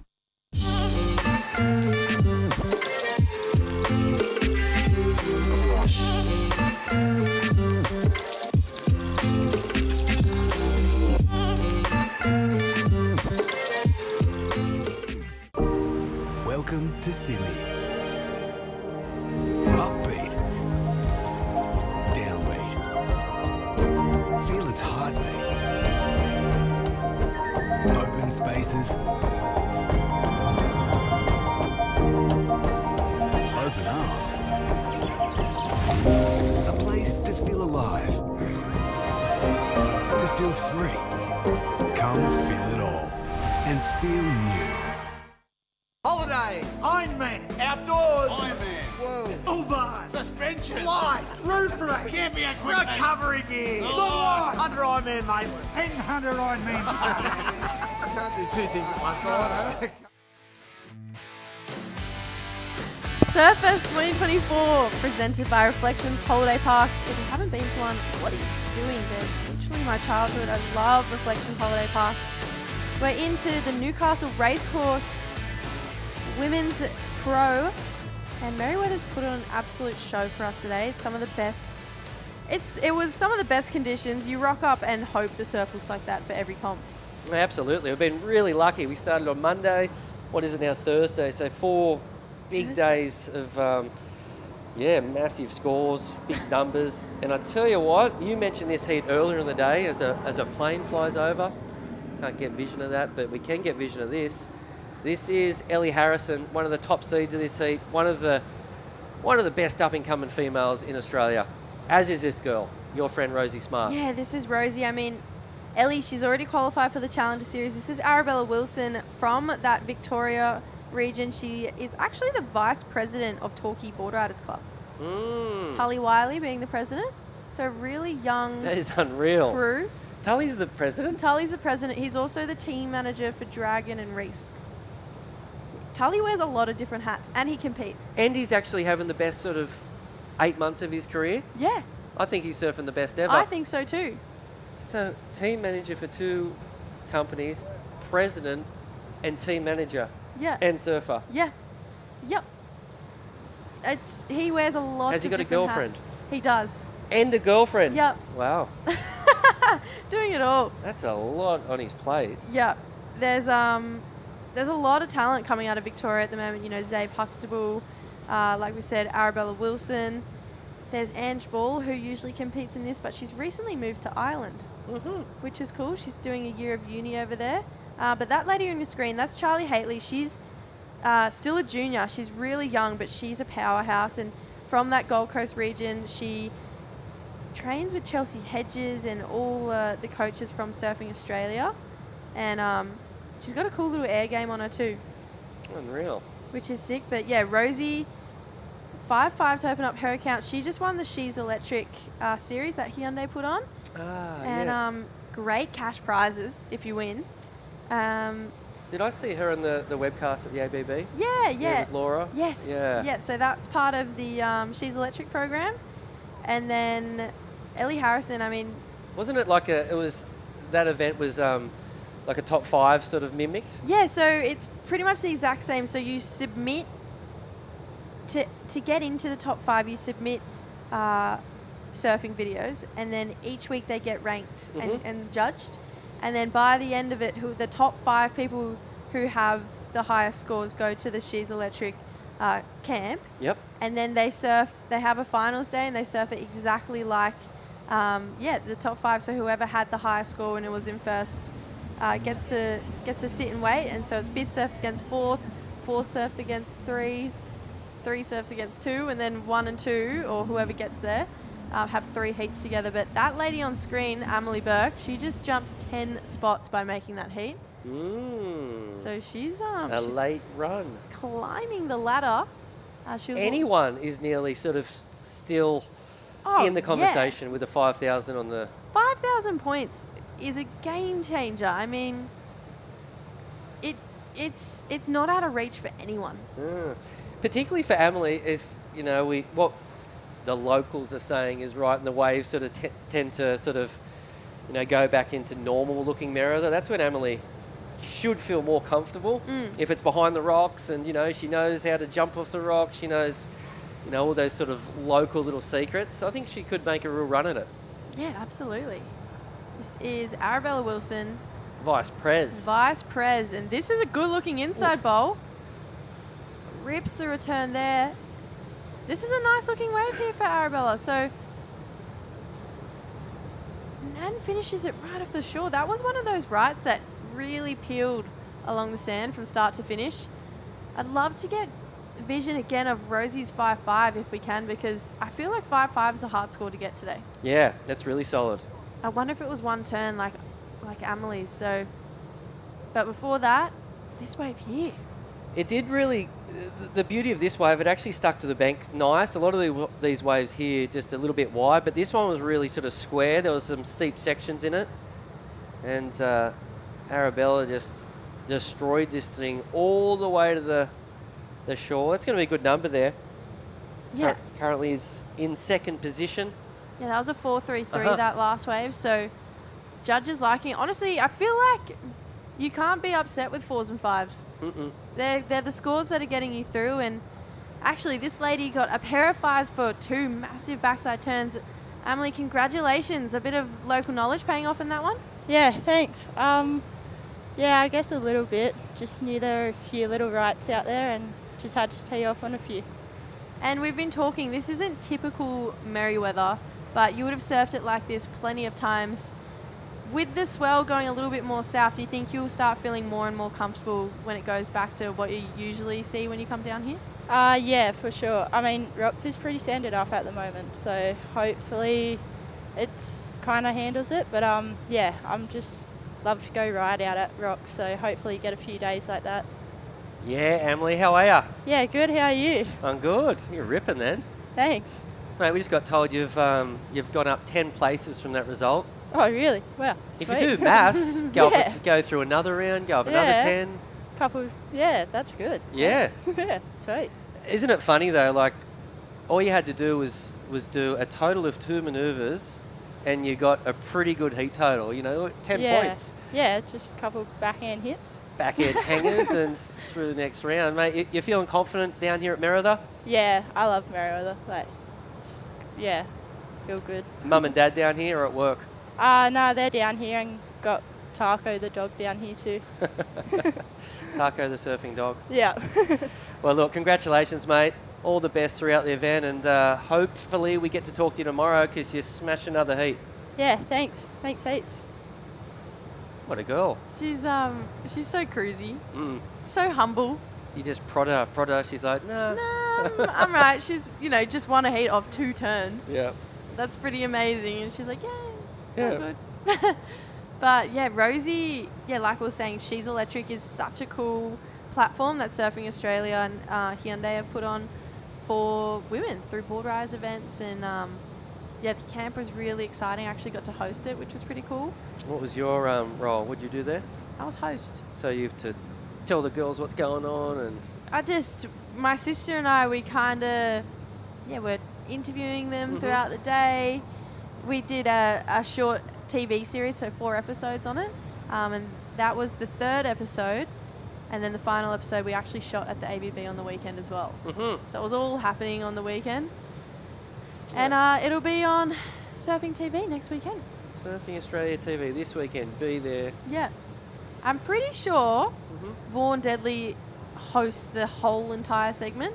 And then True and I have our own snippet in it, which is Unreal. pretty cool. So Rosie is pretty much the face of the last 2 episodes and is currently leading this heat. Where's Rosie from? Rosie's from Coffs Harbour. Uh-huh. Yep, and she's from a pretty talented family too. Brother Creed Smart. He's still young, I believe, maybe 16, 17, but doesn't look it, and he's quite strong and is a really talented surfer. So we'll see. I'm sure we'll start to see him compete more in these events over the next few years. But he's been doing a few of the junior events, and he was representing both of them, Coffs Harbour board riders, on the weekend. Oh, cool. A lot of And- legends from that area. Yeah, absolutely. Harley Inglebury, the Mhm. longboarder, he's from that area. Yeah, Lee Winkler. Lee Winkler. I believe Otis Carey's from up around there. And did you ever come across Ethan Stocks? Yeah, he's a good surfer. Yeah, he's from there too. A natural footer. Taj Watson's from there as well. He doesn't compete anymore, but I always thought he was a really talented surfer. Game for the Challenger Series and stuff like that, but he's called it a day Mhm. on competitive surfing. Home of the Big Banana. The Big Banana. Iconic spot. Actually, I spent a bit of time with Coffs Harbour board riders one afternoon, and they have a really cool juniors program. They put a lot of time back into their juniors. Mhm. They run ABB drills and tag team drills and get them comfortable in those high pressure situations. And I think it's one of the best clubs to do it in the world. You know, I think it's so important to give back to the juniors because they are the futures. Not give back, but add to their development, because I just feel like it feels pretty cool to have a pro surfer in your club, and if you can be a part of the journey from a young age, it's really beneficial for the community. How's someone like Laura Enever sort of influenced your journey? Oh, Laura's been like a mentor Mhm. for me and my sister growing up. Wow, Ellie too, really strong turns there.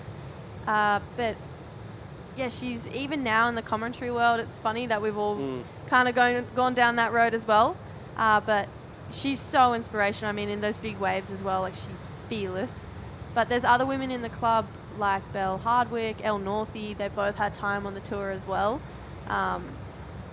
And it's, you know, if you have a bad run of events, they're the people you want to talk to.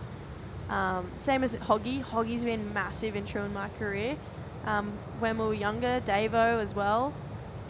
Rest in peace. Yeah, rest in peace to Davo. But yeah, Legend. Hoggy and Davo were the two that were like, you girls should start competing. And Sick. yeah, it was really cool. I'm forever grateful to grow up in a place like Narrabeen. It was a really cool town to grow up in. Here we go, Surfer in White, goofy footer flying down the line. That was Charlie Haitley. There's going to be a big number there if she had ridden that one out, but wasn't to be. Big number coming through for the surfer in blue, Ellie Harrison, as we see a quick wave there for Rosie. So a bit of action, 11 and a half minutes remaining. Couple ridges coming through the faces of the waves now. It's looking a little bit trickier out there. I'm excited to see though, because Ellie managed to figure this one out quite nicely. Yeah, it was a tricky wave to sort of calculate as well. The first turn was good and just in time, got under and up over that tricky section. That was really good surfing, and this was going to be a big number. Timing just a little off. Yeah, it was looking good, but unfortunately couldn't pull it off. But Ellie, 617 for those two backhand turns. So Ellie looks to me like a Challenger Series surfer. She seems really composed and comfortable in a jersey. And I think last year she definitely took a lot away from being in those harder environments, because the Challenger Series, I feel like everyone who goes on it and falls off comes back better. Mm-hmm. For Yeah. sure, right? We're hoping a lot of our Australians do better, and our friends from all those Asian areas. Do you see anyone on the Challenger Series that hasn't cracked the tour yet that you think you thought that would have already? Oh, for sure. I think it's probably a little bit premature, but I thought when I saw Ellie last year, I thought she's worthy a spot at the big table. But yeah, there's a lot of those guys that I thought were. I think Alistair's good enough. I think he's definitely good enough. Alistair Originato. I don't know. I think all of them, as we kind of mentioned before, they've all got the skill and talent. It's just, getting a bit of luck and, hopefully everything sort of breaks right. couple of these Australian girls, though, they're incredible this week. Yeah, really impressed. What about, you work closely with the American team through the ISAs. Is there any Americans you've come across that you think, how have you not cracked the tour yet? But I'm only working with the ISA. The grown-ups, though, the ones that are already on the tour. The grown-ups? Well, John's a grown-up, and Carissa, Caroline, Katie. Yeah, Baron Mamiya was at the camp too. Griffin's been at them before. But yeah, those guys they've all done it. Yeah, they've done the journey, done the hard yards. Yeah, exactly. But on the regionals over there at the moment, apparently that's super competitive too. I know, like Kolohe and Dino, I don't think he's like coming 8th or 9th. Oh, really? Yeah, it's really competitive. It's super tight at the minute over there. I love that he's still fighting to get back there, though. I just think that's epic. Yeah. As we see maybe a wave coming through. No one taking a look at that one. I was actually speaking to Kolohe recently, and I was saying, what are you thinking? Your life's pretty good being at home, being a father and all the good stuff. And I said, why do you want to get back on tour? And he said, I don't know, it's just that feeling. When you've got priority and a wave comes to you, I just can't get it out of my head. I love it. And I was like, that's it right there, yeah. When he's got priority and there's a wave coming. That's what he said. Wow, really? Yeah. That's pretty cool. That's really cool insight. Whoa, Ellie going down there.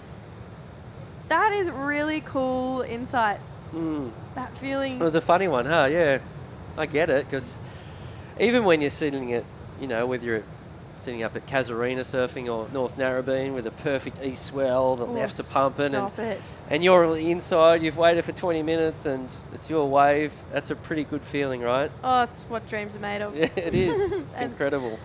Oh, I know, I just love it. Especially, you rock up today to Merriweather. I mean, you would have been watching the surf today and just going, get me out there. Yeah, for sure. The commentators we're working with, Occy, he's not a grommet anymore, but he still has that grommet mind. And absolutely. As soon as he gets a break, he's out there surfing. He said he surfed behind the rocks here at Merriweather before. Once a surfer, always a surfer, man. Once a surfer, always a surfer, that's for sure. Yeah, I feel like I totally get where he's coming from. That's a really cool way of putting it. I love it. It was like, it's not the winning, it's not the losing, it's having priority and a set wave's coming. Huge turn there for Arabella, though. Needs a 385. Oof. Okay. Is that close? I think so. I definitely think so. I do too. In situations like that, it's nearly worth, and it sounds funny to say, it's nearly worth milking that thing all the way to shore and just doing one little tap on the inside. Well, that's what we saw with Sage Goldsberry yesterday. Remember, she needed a 113 or something like that. Oh, that was tough. Yeah. That was a pretty good turn. Yeah. I think it could go there, I think you're right. 6.5 minutes remaining. We'll put a little bit of pressure on Ellie Harrison. Will it be enough to change the situation? Ellie and Arabella have grown up competing against each other forever. Here it is. She got it. 3.9. Oh, just gets it. So now Ellie needs a 2.06. That's nothing. Are they club mates? They are club mates. Good mates? Yeah. It was really cool to see, actually, because I think we spoke about this yesterday. In tag teams, you usually have those 2 or 3 surfers you rely on to get those 8s, and everyone else kind of pieces it together with 6s and 7s. 5s. 5s. Yeah. Ellie was one of Torquay's 8s. She was one of the people they relied on to get those 8-point rides plus to put them back in the mix and keep progressing through heats. It was actually Ellie and Tully. Wow. They were their 2 8 surfers, which I just think that's massive pressure to have in your hands. Wow, massive backside floater. She's found a little bit. She's found a little bit of something out there. Got some confidence. I thought she might have heard you and started milking that wave to the inside too. That was better than the last one, I think. I think so too. She got projection out over it. Ellie, though, now needs a 2.06. Yeah, this is a 2.06. Oh, no. Still was a 2.06, but it was going to be a 6. The big difference, if she'd made that final manoeuvre, that was going to get her up into the lead, I want to say. But might still. Yeah, that was good surfing, right? The first couple of turns looked so silky. She needs a 2.2 to move to the lead. This is a 2.2. These first 2 turns are really nice. Love the no downtime in between the 2.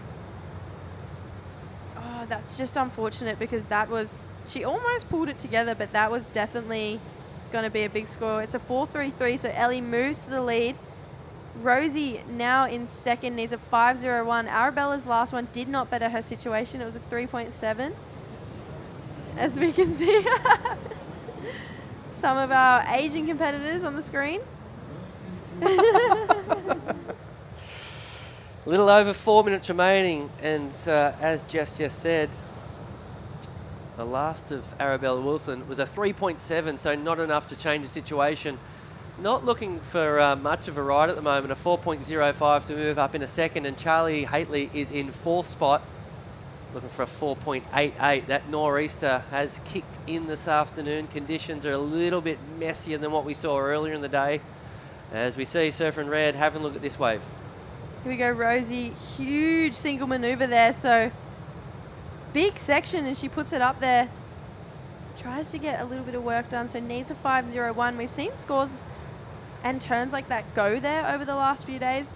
Whether or not the judges think it had enough push behind it is a different story, but yeah, Rosie's a really, she's a competitor. She doesn't give up to the end. She got a 3rd place in the NAS 5000. That was a hard section to make, you know. Yeah, critical maneuver. 3.23, is that it? Is that the number, or are we still waiting for another one? No, that's the number. That's it. So not a great score, but it still put a little bit more pressure on surfers in 3rd and 4th. It goes into Rosie's top 2, the 3.23. 3 minutes remaining, and a bit of a nightmare situation for the surfers in 1st and 2nd, because the surfers in 3rd and 4th have both got priority over them. So they're going to get an opportunity here. Just need a nice clean face. Couple of opportunities. It felt like Arabella's been building rhythm too. A 4.41. She got a 4.33 on one turn, you know, so yeah, it's not hard right now, and the judges have made it pretty simple what they want to see and what they'll reward. Here we go. We've got a paddle from somebody now. Rosie, with no priority, managed to get this wave, carves back that section, wants a bowl to stand up, belts it for a second. Beautiful surfing there. Now out the back, Charlie Haitley just in and out. The technique that Rosie's got on those forehand carves is so unique. It's like she stares at her feet halfway through it or something. It looks really cool, but I don't know if I've ever seen it before. Yeah, see with this bit right there? Yeah. Just gets right into it. And pushes harder off her back foot when she does it. Yeah, it's cool. One of the best goofy footers ever born is from her area. Really? Place called Mulloway. Sean Canstel, remember him? No. Big shout out to Sean. One of the best to ever do it. One of the best goofy footers ever. I think Rosie Smart would know exactly who I'm talking about. Looks like she's got a little bit of a Sean Canstel influence. He was a member of the elite top 44 at one point. Wow. Yeah. Top 44. He was back then, yeah, but obviously it changed. But yeah, same sort of age as Ace Buckins and in that sort of that gang. But yeah, total legend. As we see Surfer in White, 1 minute remaining. This is an opportunity. Big snap there. Oof. Needs a 6.1. This wave going to sleep down the end. You can see Charlie milking this thing for all it's worth. Unfortunately, I don't think that's going to be a 6.1. Yeah, I don't think so. That last wave of Rosie, a 4.1, so not enough to put her in the lead, but she's definitely made Arabella's and Charlie's life that little bit harder. Charlie got a 3.37 for that last wave, but I feel like this is just reps in the jersey for Charlie. She's still so young, and the juniors, I'm sure, would be a massive priority of hers, getting to that world junior title level, trying to go back-to-back for Australia. I mean, Sierra Kerr won this year. Looks like on the beach, Ellie's having a sniff, but just says no to that one. Maybe one last roll of the dice here from Arabella. Found a bit of a corner. Oh, almost runs over Rosie. But nothing's really done yet. Yeah, that's not going to be the 5.28, and the clock has run out, so Ellie Harrison and Rosie Smart, the two top seeds, getting the win here. We're going to go to a short break and be back for more right after this.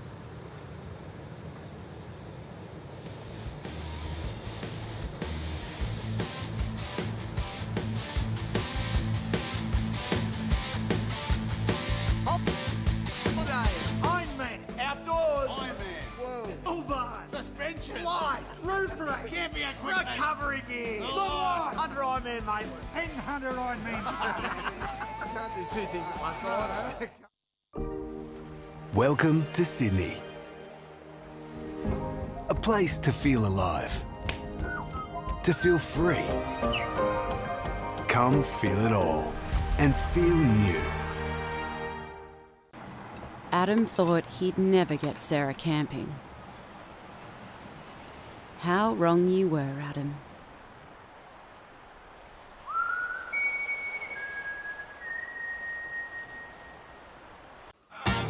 Wait!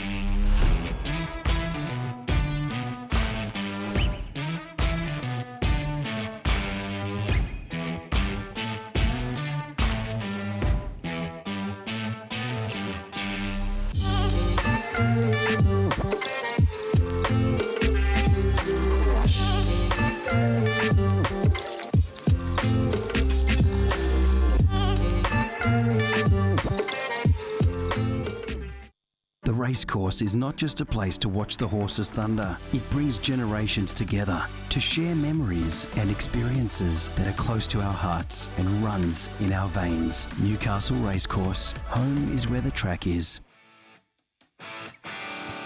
Welcome back to the show, the Newcastle Racecourse. Women's Pro continues here.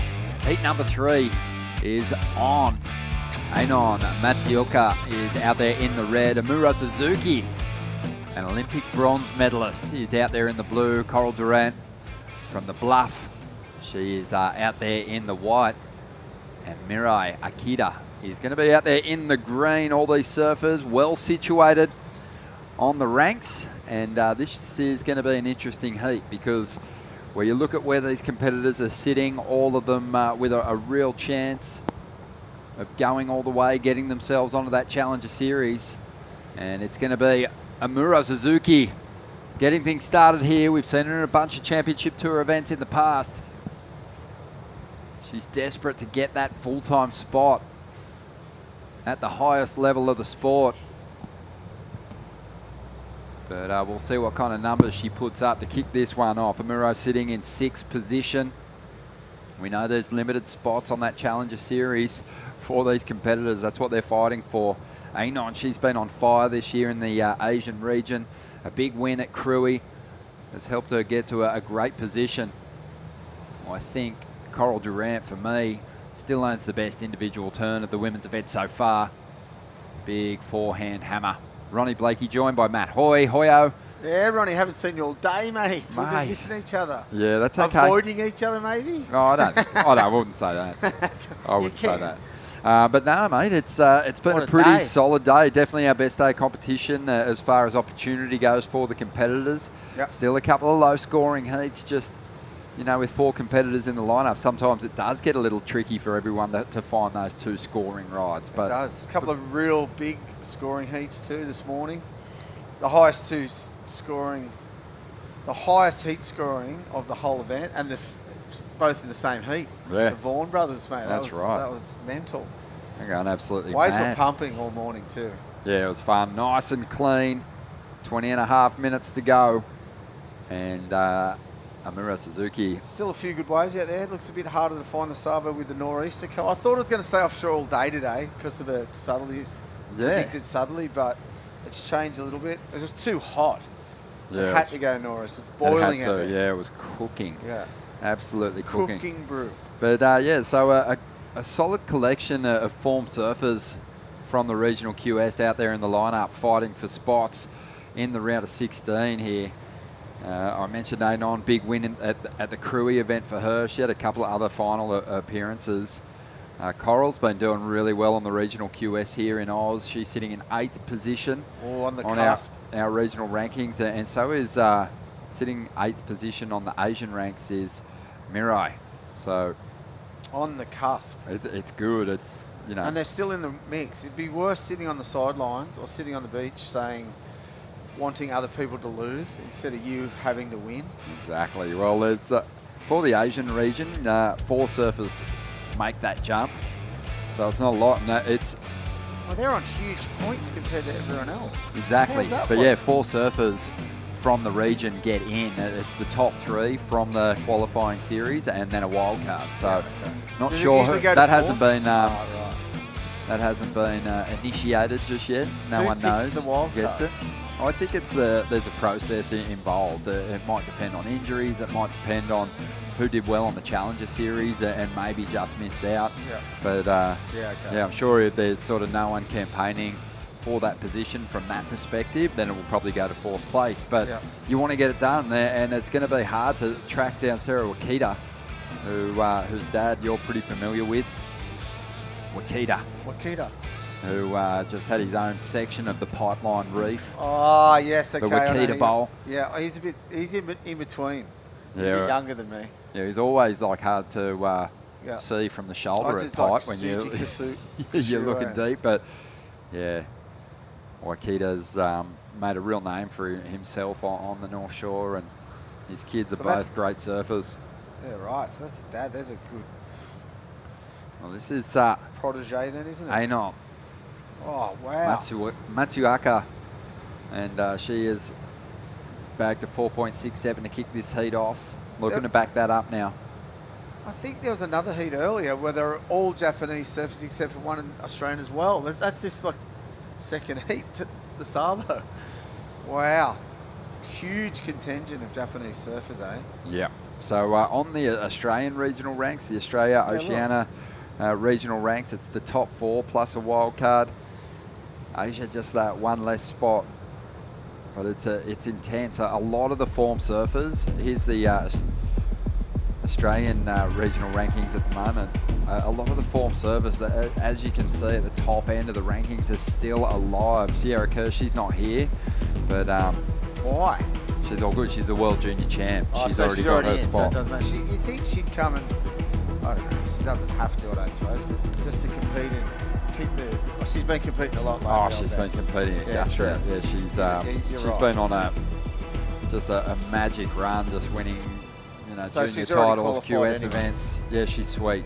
Because of the junior world title. Exactly. Yeah, right. It was actually in the men's heat, fought in the men's, all Japanese besides Yeah. one. Yeah. It's cool. We knew that. We knew that we had a record number Yeah. of Japanese competitors here this year, and we've seen them, battling in the juniors and on the grind on the Australian regional league. So, Is there any fantastic contests to see in 'em. Japan? Yeah. Yep. Yep. But they compete all over Asia. They had an amazing run of events too. They're all there in Nias, Cruy. Oh, yeah, so the list so goes the on. Indonesian, yeah, so South not- Korea. But actually in Japan, is it? There must. Yeah, there is. There is events in Japan for Because sure. I saw there was one actually early in the piece. But the big one Late was last year. Taiwan. Yeah, Taiwan, yeah. And Sarah Okito, who's coming up in the next heat, she won that with a strong performance. That looks good, Taiwan, eh? The surf when it gets good. Yeah. Looks really good. Yeah, mad potential. Yeah. It had some good moments. I think, they're the best kind of locations for contests. When they're not at their best, they still give you great still give you conditions waves, for yeah. competition, Yeah. opportunity. That's what Merriweather's dished up this week. Hasn't it? 4 days of pretty decent head to just overhead waves, and there's been some magic moments in amongst it all with the sheet glass mornings and Just the consistency of the swell gives everyone an opportunity. There's no one going short of waves if that's actually your fault if you're not getting the waves, really. I mean, it's been hard to find the good ones for sure, but there's still been opportunity out there for sure. I like that. Your fault. That's the blunt way of throwing it. Supposed to say? Oh, it was difficult out there. You know, it was hard to connect with a good wave. I just didn't have the rhythm, and yeah, it wasn't my day. No, it was your fault. It was your fault. I love it. You got to make it happen. Exactly. If there's waves out there and you know you're not fighting, everyone else is fighting, you're not. Well, whose fault is it? Yeah, I've had some magic days at the beach this year, some really fun surfs myself, but I've really enjoyed these 4 days. Yeah. Sitting here and watching this next crop fighting to get themselves onto the right. Challenger Series. Good looking wall here, bit behind it though. Here's Mirai Akita. She gets back out in front of it though, does well to find a bit of face, but that wave just fizzling into deep water. This morning? I actually surfed in the middle of the day. Oh, halfway through the did you? The men's round of 64. I know. I tried. I thought I only had a couple of heats off. I went to surf and then I come back and went, oh, you're not on for another 4. And I was like, what? And that's when it was really fun. And then I had another little break and then it went onshore, so I didn't even surf. Yeah. But when the tide got high, it didn't look like it got that good. It got a bit weird just before the wind came up. Matsuoka, she just went all out on that section. Yeah, got a couple. Thanks, Matt. Yeah, they were kind to me out there with the rock section. No, I actually just went out to have a rinse because it was just such a beautiful day. There was dolphins out there, and yeah, I just I mean, no one can watch as much surfing as we have over the last 3 days. And not want to surf. Not have to go for a surf. Yeah, true. If you're a surfer, you have to go out. Yeah. Otherwise, you go to bed and you feel ill. Yeah. But no, it's good. Thanks for showing us around the place and taking us just off track and taking us to a few different breaks. Yeah, no worries. Let's check in with the winner of that last heat. And I saw her warming up yesterday on one of the other beaches and looking really sharp, even though she did get dropped in on by Ockie. Ellie Harrison, how are you? I'm good, thanks. How are you? I hope you gave Ock a big spray. Oh, nah, never. Used to it now. Nah, jokes. I know. And when you get the opportunity to surf behind Ock, you just take notes. You go, what? So you've shared a wave with the great Mark Occhilupo. You tick that box. How's that feel? Yeah, it feels good. Awesome. But it looked like yesterday you were just loving your time here at Newcastle. I mean, huge event, massive event with huge consequences as well. But you're sweet. You're looking pretty good. You had I loved watching you compete on the Challenger Series last year, and it just seems like you're in a really good place. So I actually got the wild card for this season on the Challenger Series, which is, really nice. So no pressure doing these QS events, just kind of trying to make some heats, trying to learn from my surfing.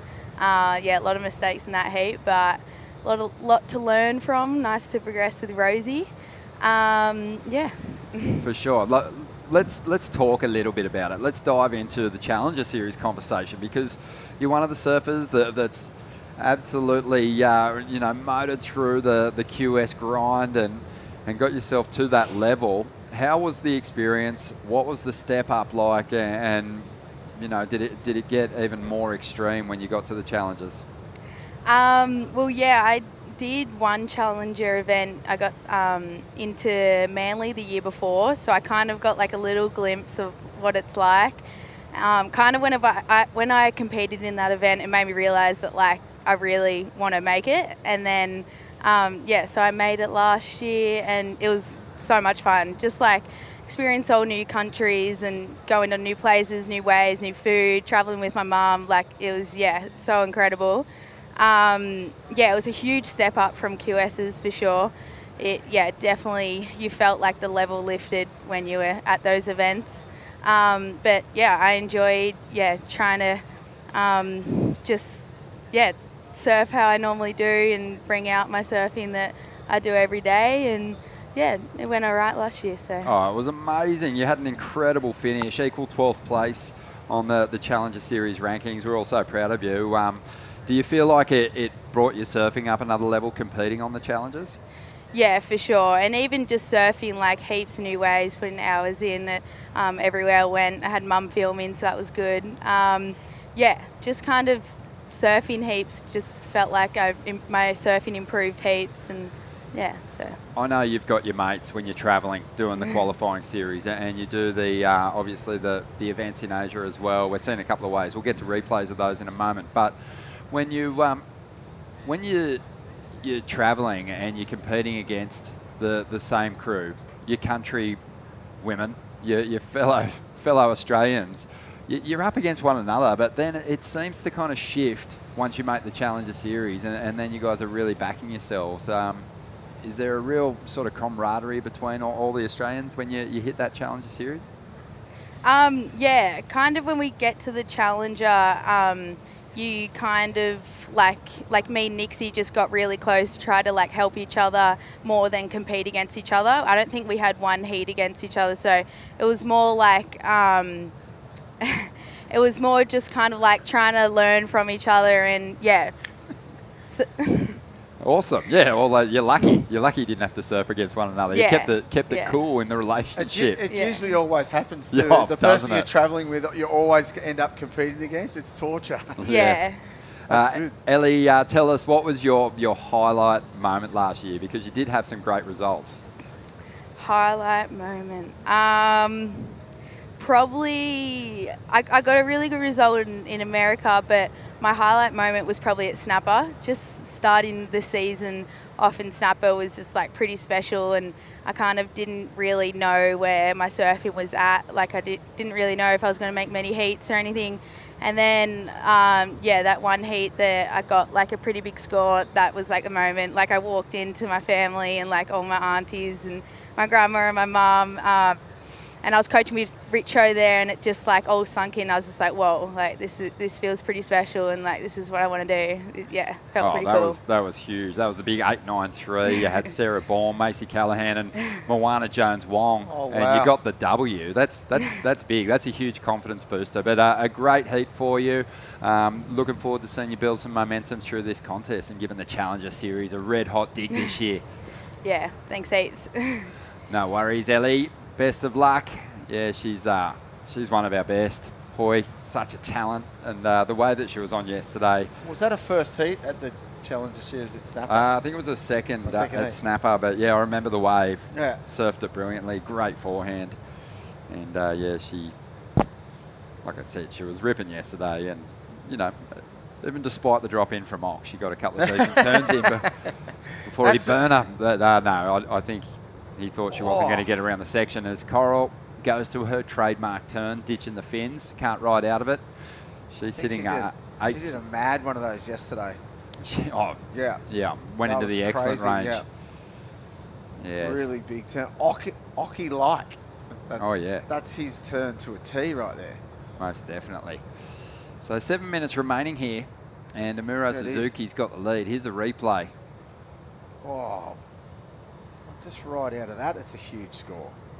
Not even that big a wave, just has the position she puts herself in, throwing the tail like that, lay back, throw tail, it's sick. Yeah, really like powers through the lip too. Yeah. Sort of not one of those sort of cheetah finners. Yeah. It's like a nice punchy hit Back with a bit of release. Yeah, back foot. Back foot. You love the back foot, Hoy. Yeah. 6.5 minutes to go here. And we have reached that point in the competition on the women's side where you've got those surfers who are compressed at the top end of their regional ranks, all fighting one another. A really key one here for Coral. She wants to stay alive in the mix in 8th position at the moment. Those top spots aren't out of reach for her. Top 5 for the women? Top 4 top finishes on the QS ranks, and then a wild card. Yeah, right. So top 5. Yeah. So this is an important heat for all 4 competitors. And did Ellie say she's already got the wild card, or is that from last year? I'm not sure if she has got it from the Challenger Series or whether she's got it from the QS. They wouldn't be able to give it out before it's finished, would they? No chance. But it's it's a little kind of difficult working it out, but the basic breakdown is each region is given a number of spots. So for Australia Oceania, they get five spots total. That's the top 4 on the QS ranks, and then a wild card. Same with North America. South America, they get 3 spots and a wild card spot. Europe, they get 4 spots and a wild card. And, it's the same for Hawaii, Asia, Africa. They all get 3 spots and a wild card. Africa's 2 spots and a wild card. I've been biased, but I think Australia should get more. Yeah.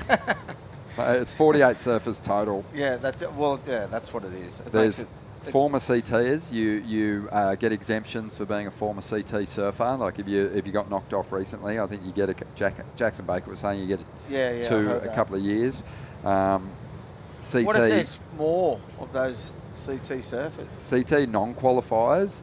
It's the 7 that missed out. Yeah. They go straight in without having to do it. Yeah. Previous year's Challenger Series, there's 5 wild cards there. World Junior Champ gets 1, that's an exemption. Yeah. And 3 wild cards. So I'm not sure which one Ellie was given, but there's quite a few. Yeah. Yeah. 3 wild cards each event. Not at each event necessarily. I think some of those are permanent spots. Okay. And then, you might be right. The wild cards are at a particular venue as well. But, it's about as clear as it's going to get this afternoon. We'll make more sense of it over the next few days. As it goes on. Yeah. I know, it's a wild one, isn't it? Oh no, this looks ugly, Hoy. Oh, we've seen that before. Ends up with a good just falls at the end. Who had priority? Yeah, Blue had priority, so Mirai Akita, who's sitting in 8th position on the Asian rankings at the moment, has just suffered an interference, and it's a priority interference. So that means you lose your entire second score, which is brutal. And you also get 0 for the wave that you... That wave, yeah, right. That you're on. I don't know. Can we have another look at that, please? Has it reached that point in the afternoon where you're kind of looking into the sun when you look towards the beach? For sure. So, Blue had priority. Blue had priority. So, Green must have thought she had priority. Oh, she did for sure. Well, she didn't make that last turn, so, it wouldn't have been a keeper either. So, that's a really tough situation. Like that's weird. That's a weird situation, that one. Yeah. Amuro Suzuki. We had a long chat with Ellie Harrison, and there was plenty of action unfolding out there in the lineup. Amura's got a 5.7, a 5.33, so has a pretty healthy lead. She's trying to stave off the push from competitors like Mirai out there at the moment. So the interference kind of actually works in her favour, but you don't want to win like that necessarily, but it's all part of it. I don't get why Green was even going near her though. Yeah, she had priority. And obviously some confusion there, Hoy. Well, yeah. Like you said, maybe it is looking straight into the sun. Do you ever have any of those situations where you just weren't concentrating and you accidentally dropped in on someone? I've had a lot of those situations where I wasn't concentrating. But tell you one of the most embarrassing ones. Chopu back in the day, Jake Patterson thought he had priority. He was kind of sitting on the shoulder of a Chopes monster. Glendon Ringrose had priority. He was sitting 100 metres deep. Yeah. And he pulled into the barrel and Jake took off and got a little cover up and Glendon came flying out behind him. Jake got an interference and Glendon got like a 10-point ride or something. An excellent score. So Snake. Wasn't quite one of those situations, but equally as painful for the Japanese competitor, Mirai Akita. I remember photos of that. Glendon back on the foam ball, Jake, big tube face, barely barreled and suffering an interference. It doesn't get worse. So he just sat at the end because he thought he had priority?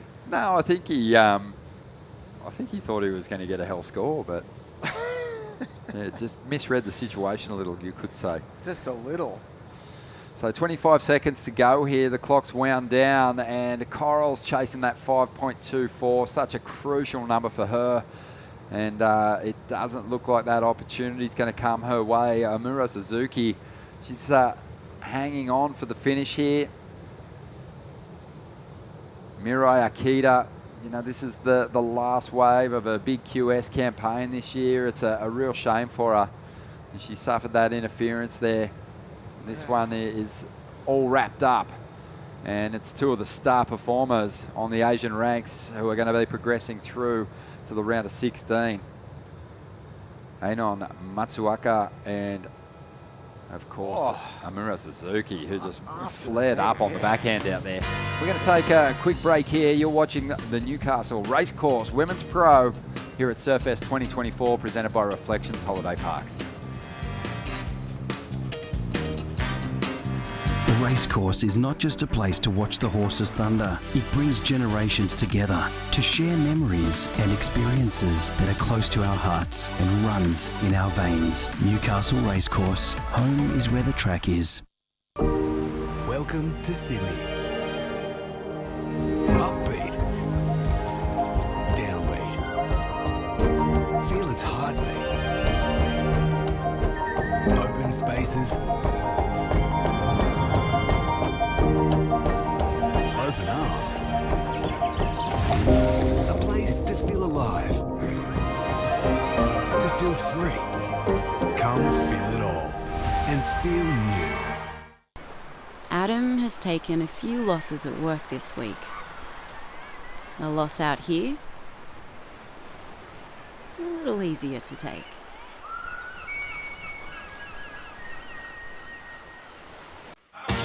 Wait!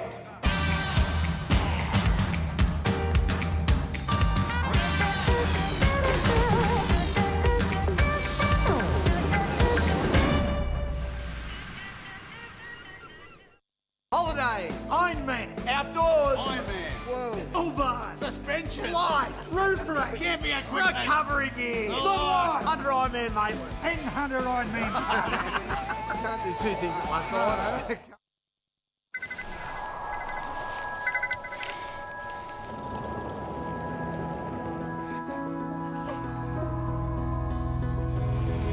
It's me. We got out. I love you, Dad. 300 kilometers to your destination. No beds for my horse. Get to the Royal.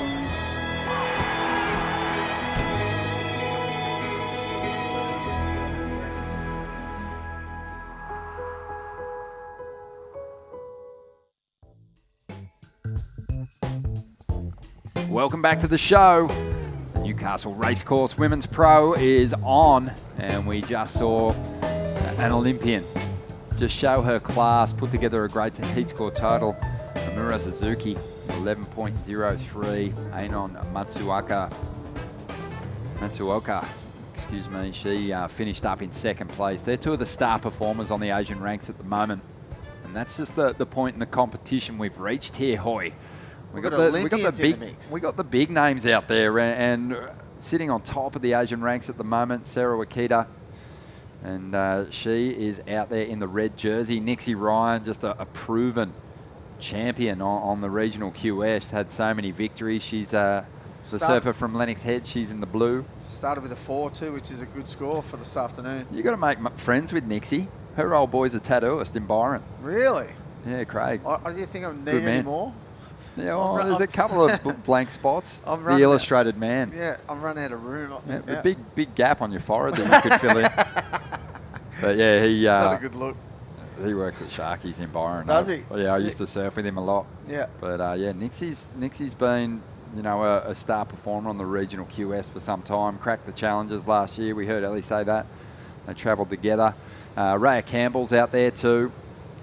She's currently sitting in 16th position on the regional ranks, and Taylor Green, the Kiwi, she's a bit further back in 45th position on the regional rankings, Hoy, but, you know, stacked field, good lineup. She'd be just trying to get a seed for next season, right? Next year. Exactly. Just go as far as you can in the comp. She's not really going to get the chance to qualify for the championship tour. No, it's just experience at this point. She's been surfing really well, Taylor, but yeah, it's just a seed building exercise, really. Yeah. She's only young. Well, look at that. McCabe Airlines. Oh, Nixie Ryan, she's got such a good forehand. She finished 35th on the Challenger Series last year. And, yeah, I think, you know, if she can get back there, she'll do a lot better. She, you know, domestically it's just been a force over the past few years, so we'll see how she fares. So all the competitors getting in the mix here early on, but Nixie Ryan with the best number so far, a 4-point ride. This looks like a good little wave. Bit foamy, but it's got a good angle to it. The swells actually looks like it's turning a bit more to the south already. Don't know where it's coming from. Bit foamy, but it's still a good little wave. So Wakita there. Stuck on the end. Taking that one through to the inside. I know same sponsors as Coco Ho, so you kind of like tend to make those comparisons, but she does have a kind of similar style. Nice compact top turns, and yeah, she's been on fire this year. She had a win in a 3,000. She got a second in a 5,000, and she finished 31st on the Challenger Series last year. So she's a talent. She's right up there now then. She's right up there. Yeah, she's currently sitting way out in front. Way out in front? Well, way out in front. She's amassed like 14,000 points that's on the regional ranks. That's what we're looking at, those huge point differentials. Yeah. Looks way more than like the men and the women. Yeah. From the Aussie rankings. So just under 19 minutes to go here. Let's check in with the winner of the last heat. And we always relish the opportunity to chat to an Olympian. A bronze medalist, Amuro Suzuki, joins us. How are you, Amuro? Hi, I'm good, thank you. Long time no see. We've seen you at the highest level before, surfing in championship tour events, and we want to see you there full time. How do you like your chances this year? I just want to qualify to Challenger Series this year, and then I just want to have fun every moment and enjoy. And I want to enjoy myself. Well, it looked like you enjoyed yourself out there. There was some really nice backhand surfing. Matt Hoy and I were marveling at your ability to find sections when other people could not. How did you do it? I don't know. It was so tricky out there, so hard to catch waves. But I was trying to catch many waves, and yeah, I'm so happy to make through the hit.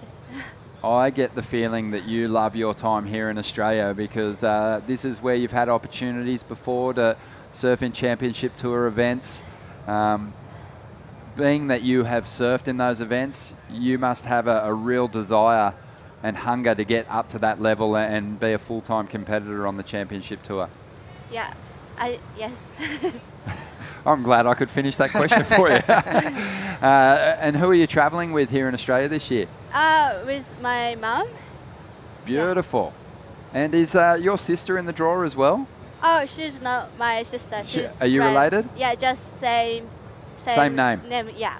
Oh, well, that's cool. Well, you're both a force. You've both been competing very well, and we wish you all the best in the contest, and congratulations on all the success that you've had so far. Thank you so much. Do you want to do a shout out to anyone back home? Yeah. 応援ありがとうございます。次も自分のサーフィンして頑張ります。Thank you. Thank you so much, and good luck in the contest. Thank you. Amuro Suzuki, and one of Japan's best. She's had a lot of success, Hoy. She's got the World Junior title. She's got the bronze medal, which she got at home. That one must have been amazing. Oh, it was huge. It was such a massive result. But the one thing that she hasn't done is claim that full-time spot. She only just missed out a few years back. Just prior to COVID, she missed out by a place. I remember Carissa Moore was going to have a year off. Just at the end of 2019, I think she announced that. And then 2020, she just got a year off because they cancelled the tour that year. Yeah, right. And then 2021 rolled around. Carissa was like, oh, no, I'm coming back. I'll be back, yeah. And then Amuro was like, just have another year, just please. But no, that was unfortunate for her. But I do think she's capable of earning that full-time position herself, not getting the leg up. Well, the way she surfs, she should be on there. It'd be so good for Japanese women surfing too, to have someone on tour. Yeah, Yeah, well, the press releases went out at that point. Oh, it was like no. first full-time competitor from Japan on the Women's Championship Tour, and unfortunately, she didn't get that right. But, you know, you can't deny Carissa Moore. Of course, she came back, won the world title. Yeah. And she'll get a chance.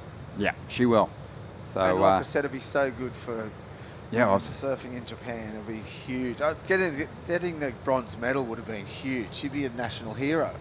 Yeah, I was intrigued, though, to know if Nanao Suzuki was related at all, but no, just mates. Just mates. Just mates. And same in surname. fact, Amura's trying to overtake Nanao on the rankings at the moment. So, you know, It's a battle. whether it was her sister or not, she wouldn't give her a thing. But, yeah, this is, this is a big one. Amura, that was a really crucial heat for her and a big heat win. And also to get the jump on Anon, who's sitting in second place. It's a big confidence builder heading into the finals. Do you get a better of this seed? contest. Obviously, you get a better seed if you win the Exactly, race, for yeah. sure. The higher you finish, but she's got to get to that third position. Yep. That's her first goal. Keep progressing, get the big finish. But, And the points on offer are huge, right? Yeah, she's on track. She's on track at the moment. 14 minutes remaining here, and it is Nixie Ryan hanging on to the lead, but it's not a demanding lead, a dominant lead at this point in time. Wants to back up that 4-point ride from earlier on. Getting word that this is going to be the last heat of the day. Prada Sunnies. Ooh. Not doing too bad. Nah, look, who said life's tough on the QS? Exactly. Couple of the local favourites there. Emily Burke the points watching are the event huge, eh? unfold. Oh, the points are massive. There's only 2 QS 5000s. Taiwan was the first one. That's why Sarah Wakita's sitting on top of the rankings on the women's side from Asia, and why Dakota Walters from Australia is on top of the Australian 'cause he ranks. won, yeah, right. Because they were the 2 victorious surfers. So, you know, that's a huge bonus for them. And I know Dakota missed a 3000 just recently, so he's really adding points every time he paddles out at the moment. So he's counting a 0, really. Yeah. Australia, in the Australian region, you count your top 4 results. There was a few more events over there in Asia, so they're counting 5 results from the tour. As we see Wakita up again, there's that clean flow that I was talking about, Hoy. That was a good carve. Like that. A couple of waves been ridden then in a row. Little flurry. Yeah, Nixie's out there with priority, and I think just banking by today's standards, a pretty reasonable number, has her just guarding that priority and thinking pretty carefully about which ride she takes next. Well, a 4 is a good score for today. It is. The judging has been really low. Yeah. Not low judging, but the scoring has been... Yeah, the surfing's kind of forced it to that end of the scale, because there is punch and power out there, so occasionally a big section stands up, and as a result, you can get these excellent scores. So they sort of do have to leave a lot of room in there, because it's overhead. Yeah, so it's solid. You know, you can't just start throwing out 6s for these mediocre waves. These half true. turns. Yeah, true. Who's that last wave of red? Is this where she did the carve on the end too? This was a good wave. I liked it. Good flow. She just gets it unstuck on the end. The first 2 turns were good. First turn was real nice, and then that down carve was... Yeah, you can really spot too, even though that score's not going to be huge, but you can definitely spot when someone's standing on a board that they love. Yeah. And that one just cut through the wave beautifully. Bit of bump on the surface out here at the moment. It's a 4-5. Yeah, it's a 4-5. Yeah. I mean, it's not a shocking score, but, you know, it just looked so clean. Yeah, so clean. All the Japanese surfers got that good style. All amazing technique. Yeah, good technique. That's what it is. Look, here it is again. Good first turn. Huge first turn. And I like that. That must have felt cool, like that down carve. It always feels. It makes that. It's a 6. Yeah, we used to, working at the magazines back in the day, we used to send a lot of, you know, our feature content and photos over to the Japanese surf mags, and they were like phone books. Yeah. They were so thick, Yeah, and 90% of them were surf school technique lessons and Yeah, stuff. It yeah. was all sequences of people doing like Yeah, they showing were. great form and technique. Yeah, I remember. You know, there was for barely sure. like photo trip features in there. No. It was like, you know, All about making the Marono surfing and his brother just, you know, basically showing you It's how to another do a one. bottom turn. Oh no. Sarah Wakita just Oh, no, driving off Ma, the. Oh no. Oh, I What loved a Ma. legend, me too. Yeah. What a legend. Yeah. I saw. Didn't he surf in Taiwan? I think he surfed. I saw him surfing in the. Yeah, he heat pops up somewhere. occasionally. Yeah. Yeah, does a lot of Speaking work with of the Olympic team, but yeah, smooth- he's call him Japanese hockey. Yeah. Oh no, it's Ma. He's a legend. Yeah, I spent a lot of time with him. With Do you the remember the team. trip we did to Japan? Which one? The air show. Oh yes. Trip. That was madness. We didn't. We were meant to go on a surf trip to Najima. Yeah. We didn't. We went straight to Shibuya and hung out there for 4 days. Didn't get much surf. No surf. Look at good looking right. Oh, Jeez, big we had a good backhand time turn.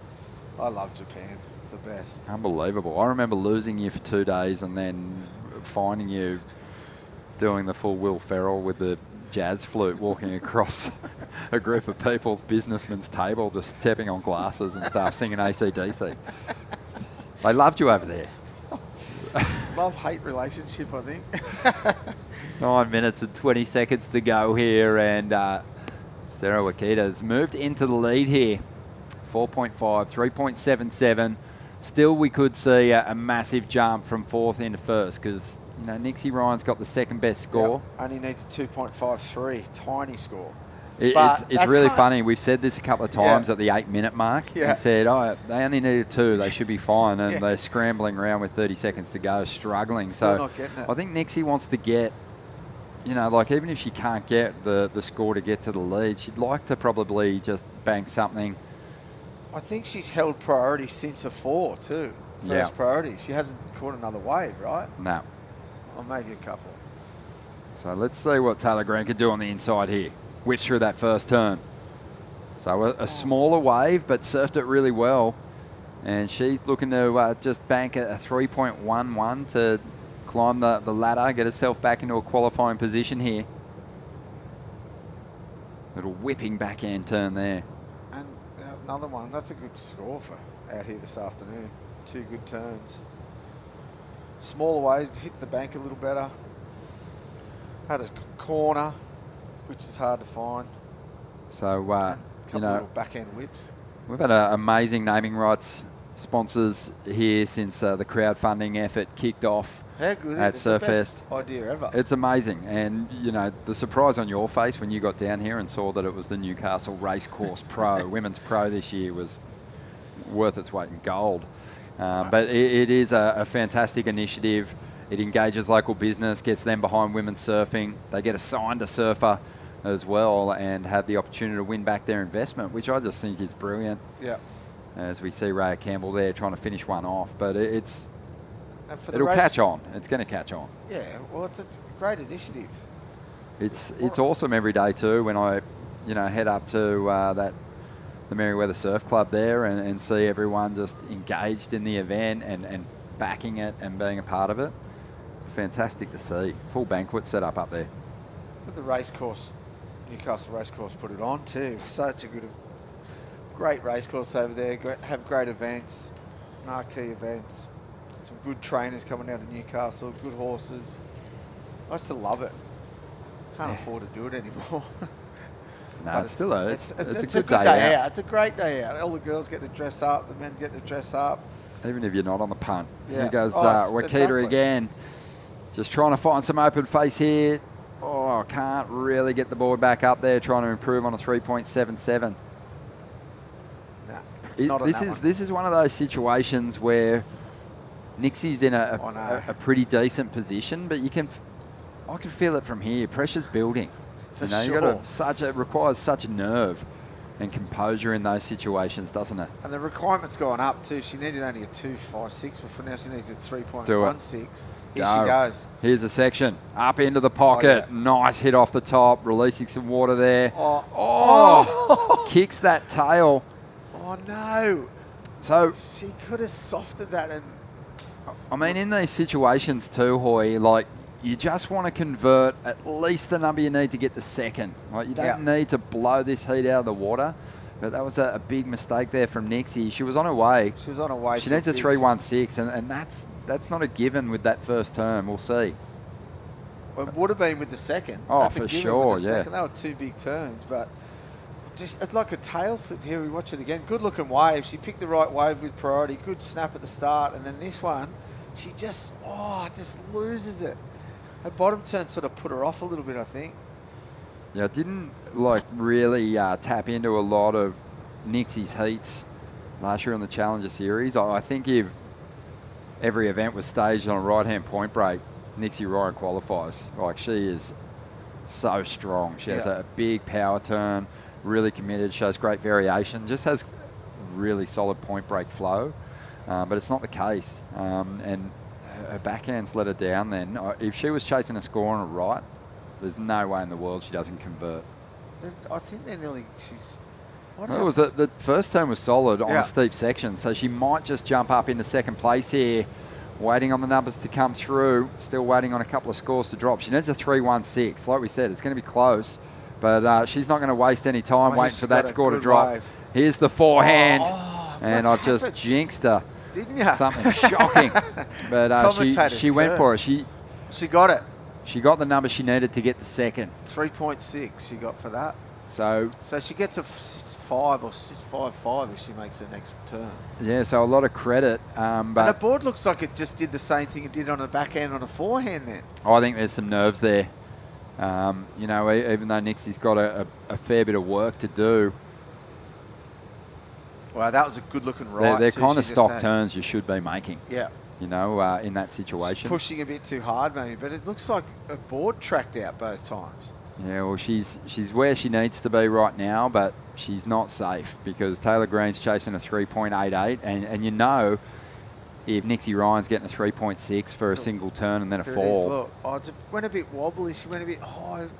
That wave had a weird wobble to it. But it did. Had a big lump in it she had to overcome, but she can work from this. This is a better position to work from in the last 3 minutes. Well, at least she's there now. She doesn't have to worry about the last 30 seconds of trying to get that 2 or 3. She's put that pressure back on her rivals, and now she can kind of get in that position where you're selling people on a wave when they've got priority, trying to throw them a little bit, and if not, find some space and try and bank a better number. As she can do a turn. If she got a 3.6 for that previous ride, if she gets a good section on the forehand, she can get a 6 with one move, easy. Yeah, easily.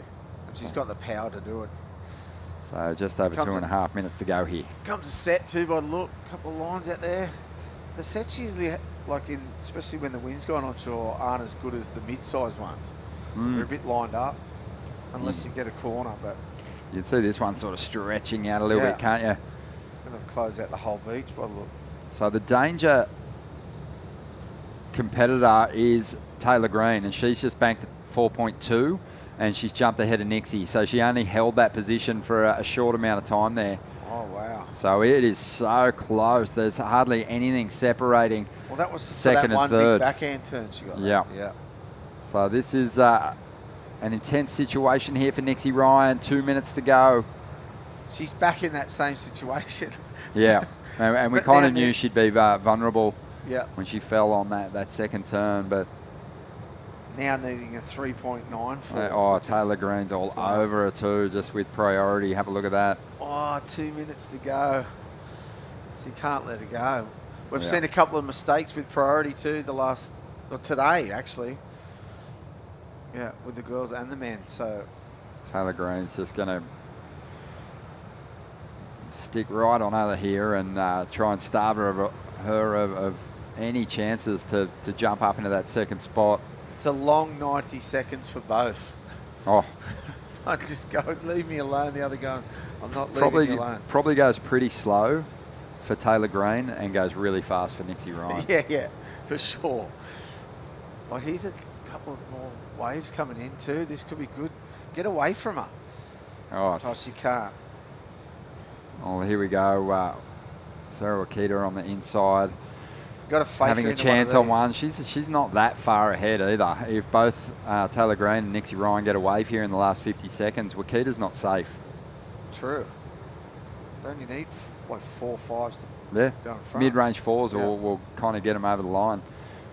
But time just feels like it's working against Nixie Ryan here. The waves aren't really coming in. This is the in one. sets. She's trying to make a move. She's having a think about this one. Not much beyond it. 25 seconds to go. And what will be our last heat of the day here in the Newcastle Racecourse Women's Pro. We'll look to potentially resume competition tomorrow morning, complete this round. But Nixie Ryan just trying to find some space. I don't think she's going to have time here, Hoy. Nah, she's not going to let her have time. So Taylor Green, well, she was tactically on point in the later stages of the heat. Once she got that second position, she just raced over and put the pressure on Nixie, who couldn't find anything. So her run in the contest is going to end along with Raya Campbell. And it's going to be Taylor Green hanging on to second position. And the number one on the Asian ranks, Sarah Okita, is going to take the victory here and charge on through to the round of 16. Good day, mate. Yeah, Sick day. good day. Thank you, Hoy. A good 4 opening days of competition. Yep. You know, we've got through quite a bit, and we're ready to bring it home in a big way. Looks like the weather changed a bit the next couple of days, but it could be really good rights. Yeah. Well, mostly lefts and a couple of rights, but I think the swell's going to kick in. Sunday looks real good, but look. Expecting a bit of a southerly tomorrow shift. Tomorrow, I think tonight. I don't know. They've sort of gone backwards. They've said it was going to be this afternoon. It's going to be offshore all day. Now it's just you know what they do. It always ends up further away than what it should be. Exactly. Well, what's not further away is the big heats. Yeah. They're going to keep coming. We've got a huge round set. The round of 32 for the men. The completion of this round for the women, so we can set up their round of 16. But Wakita gets the job done here. She's moving on and maintaining her place at the top of the Asian rankings. We're going to take a quick break. We'll leave you with highlights. We'll see you tomorrow morning to potentially get competition back underway nice and early. See you then.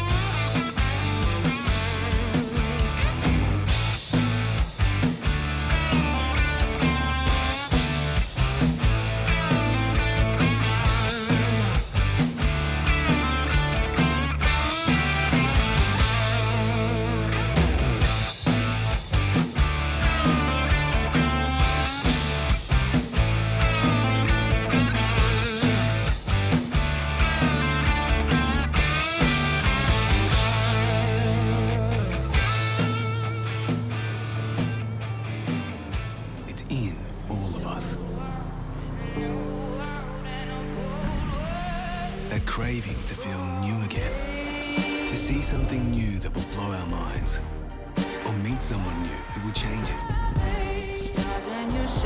New South Wales.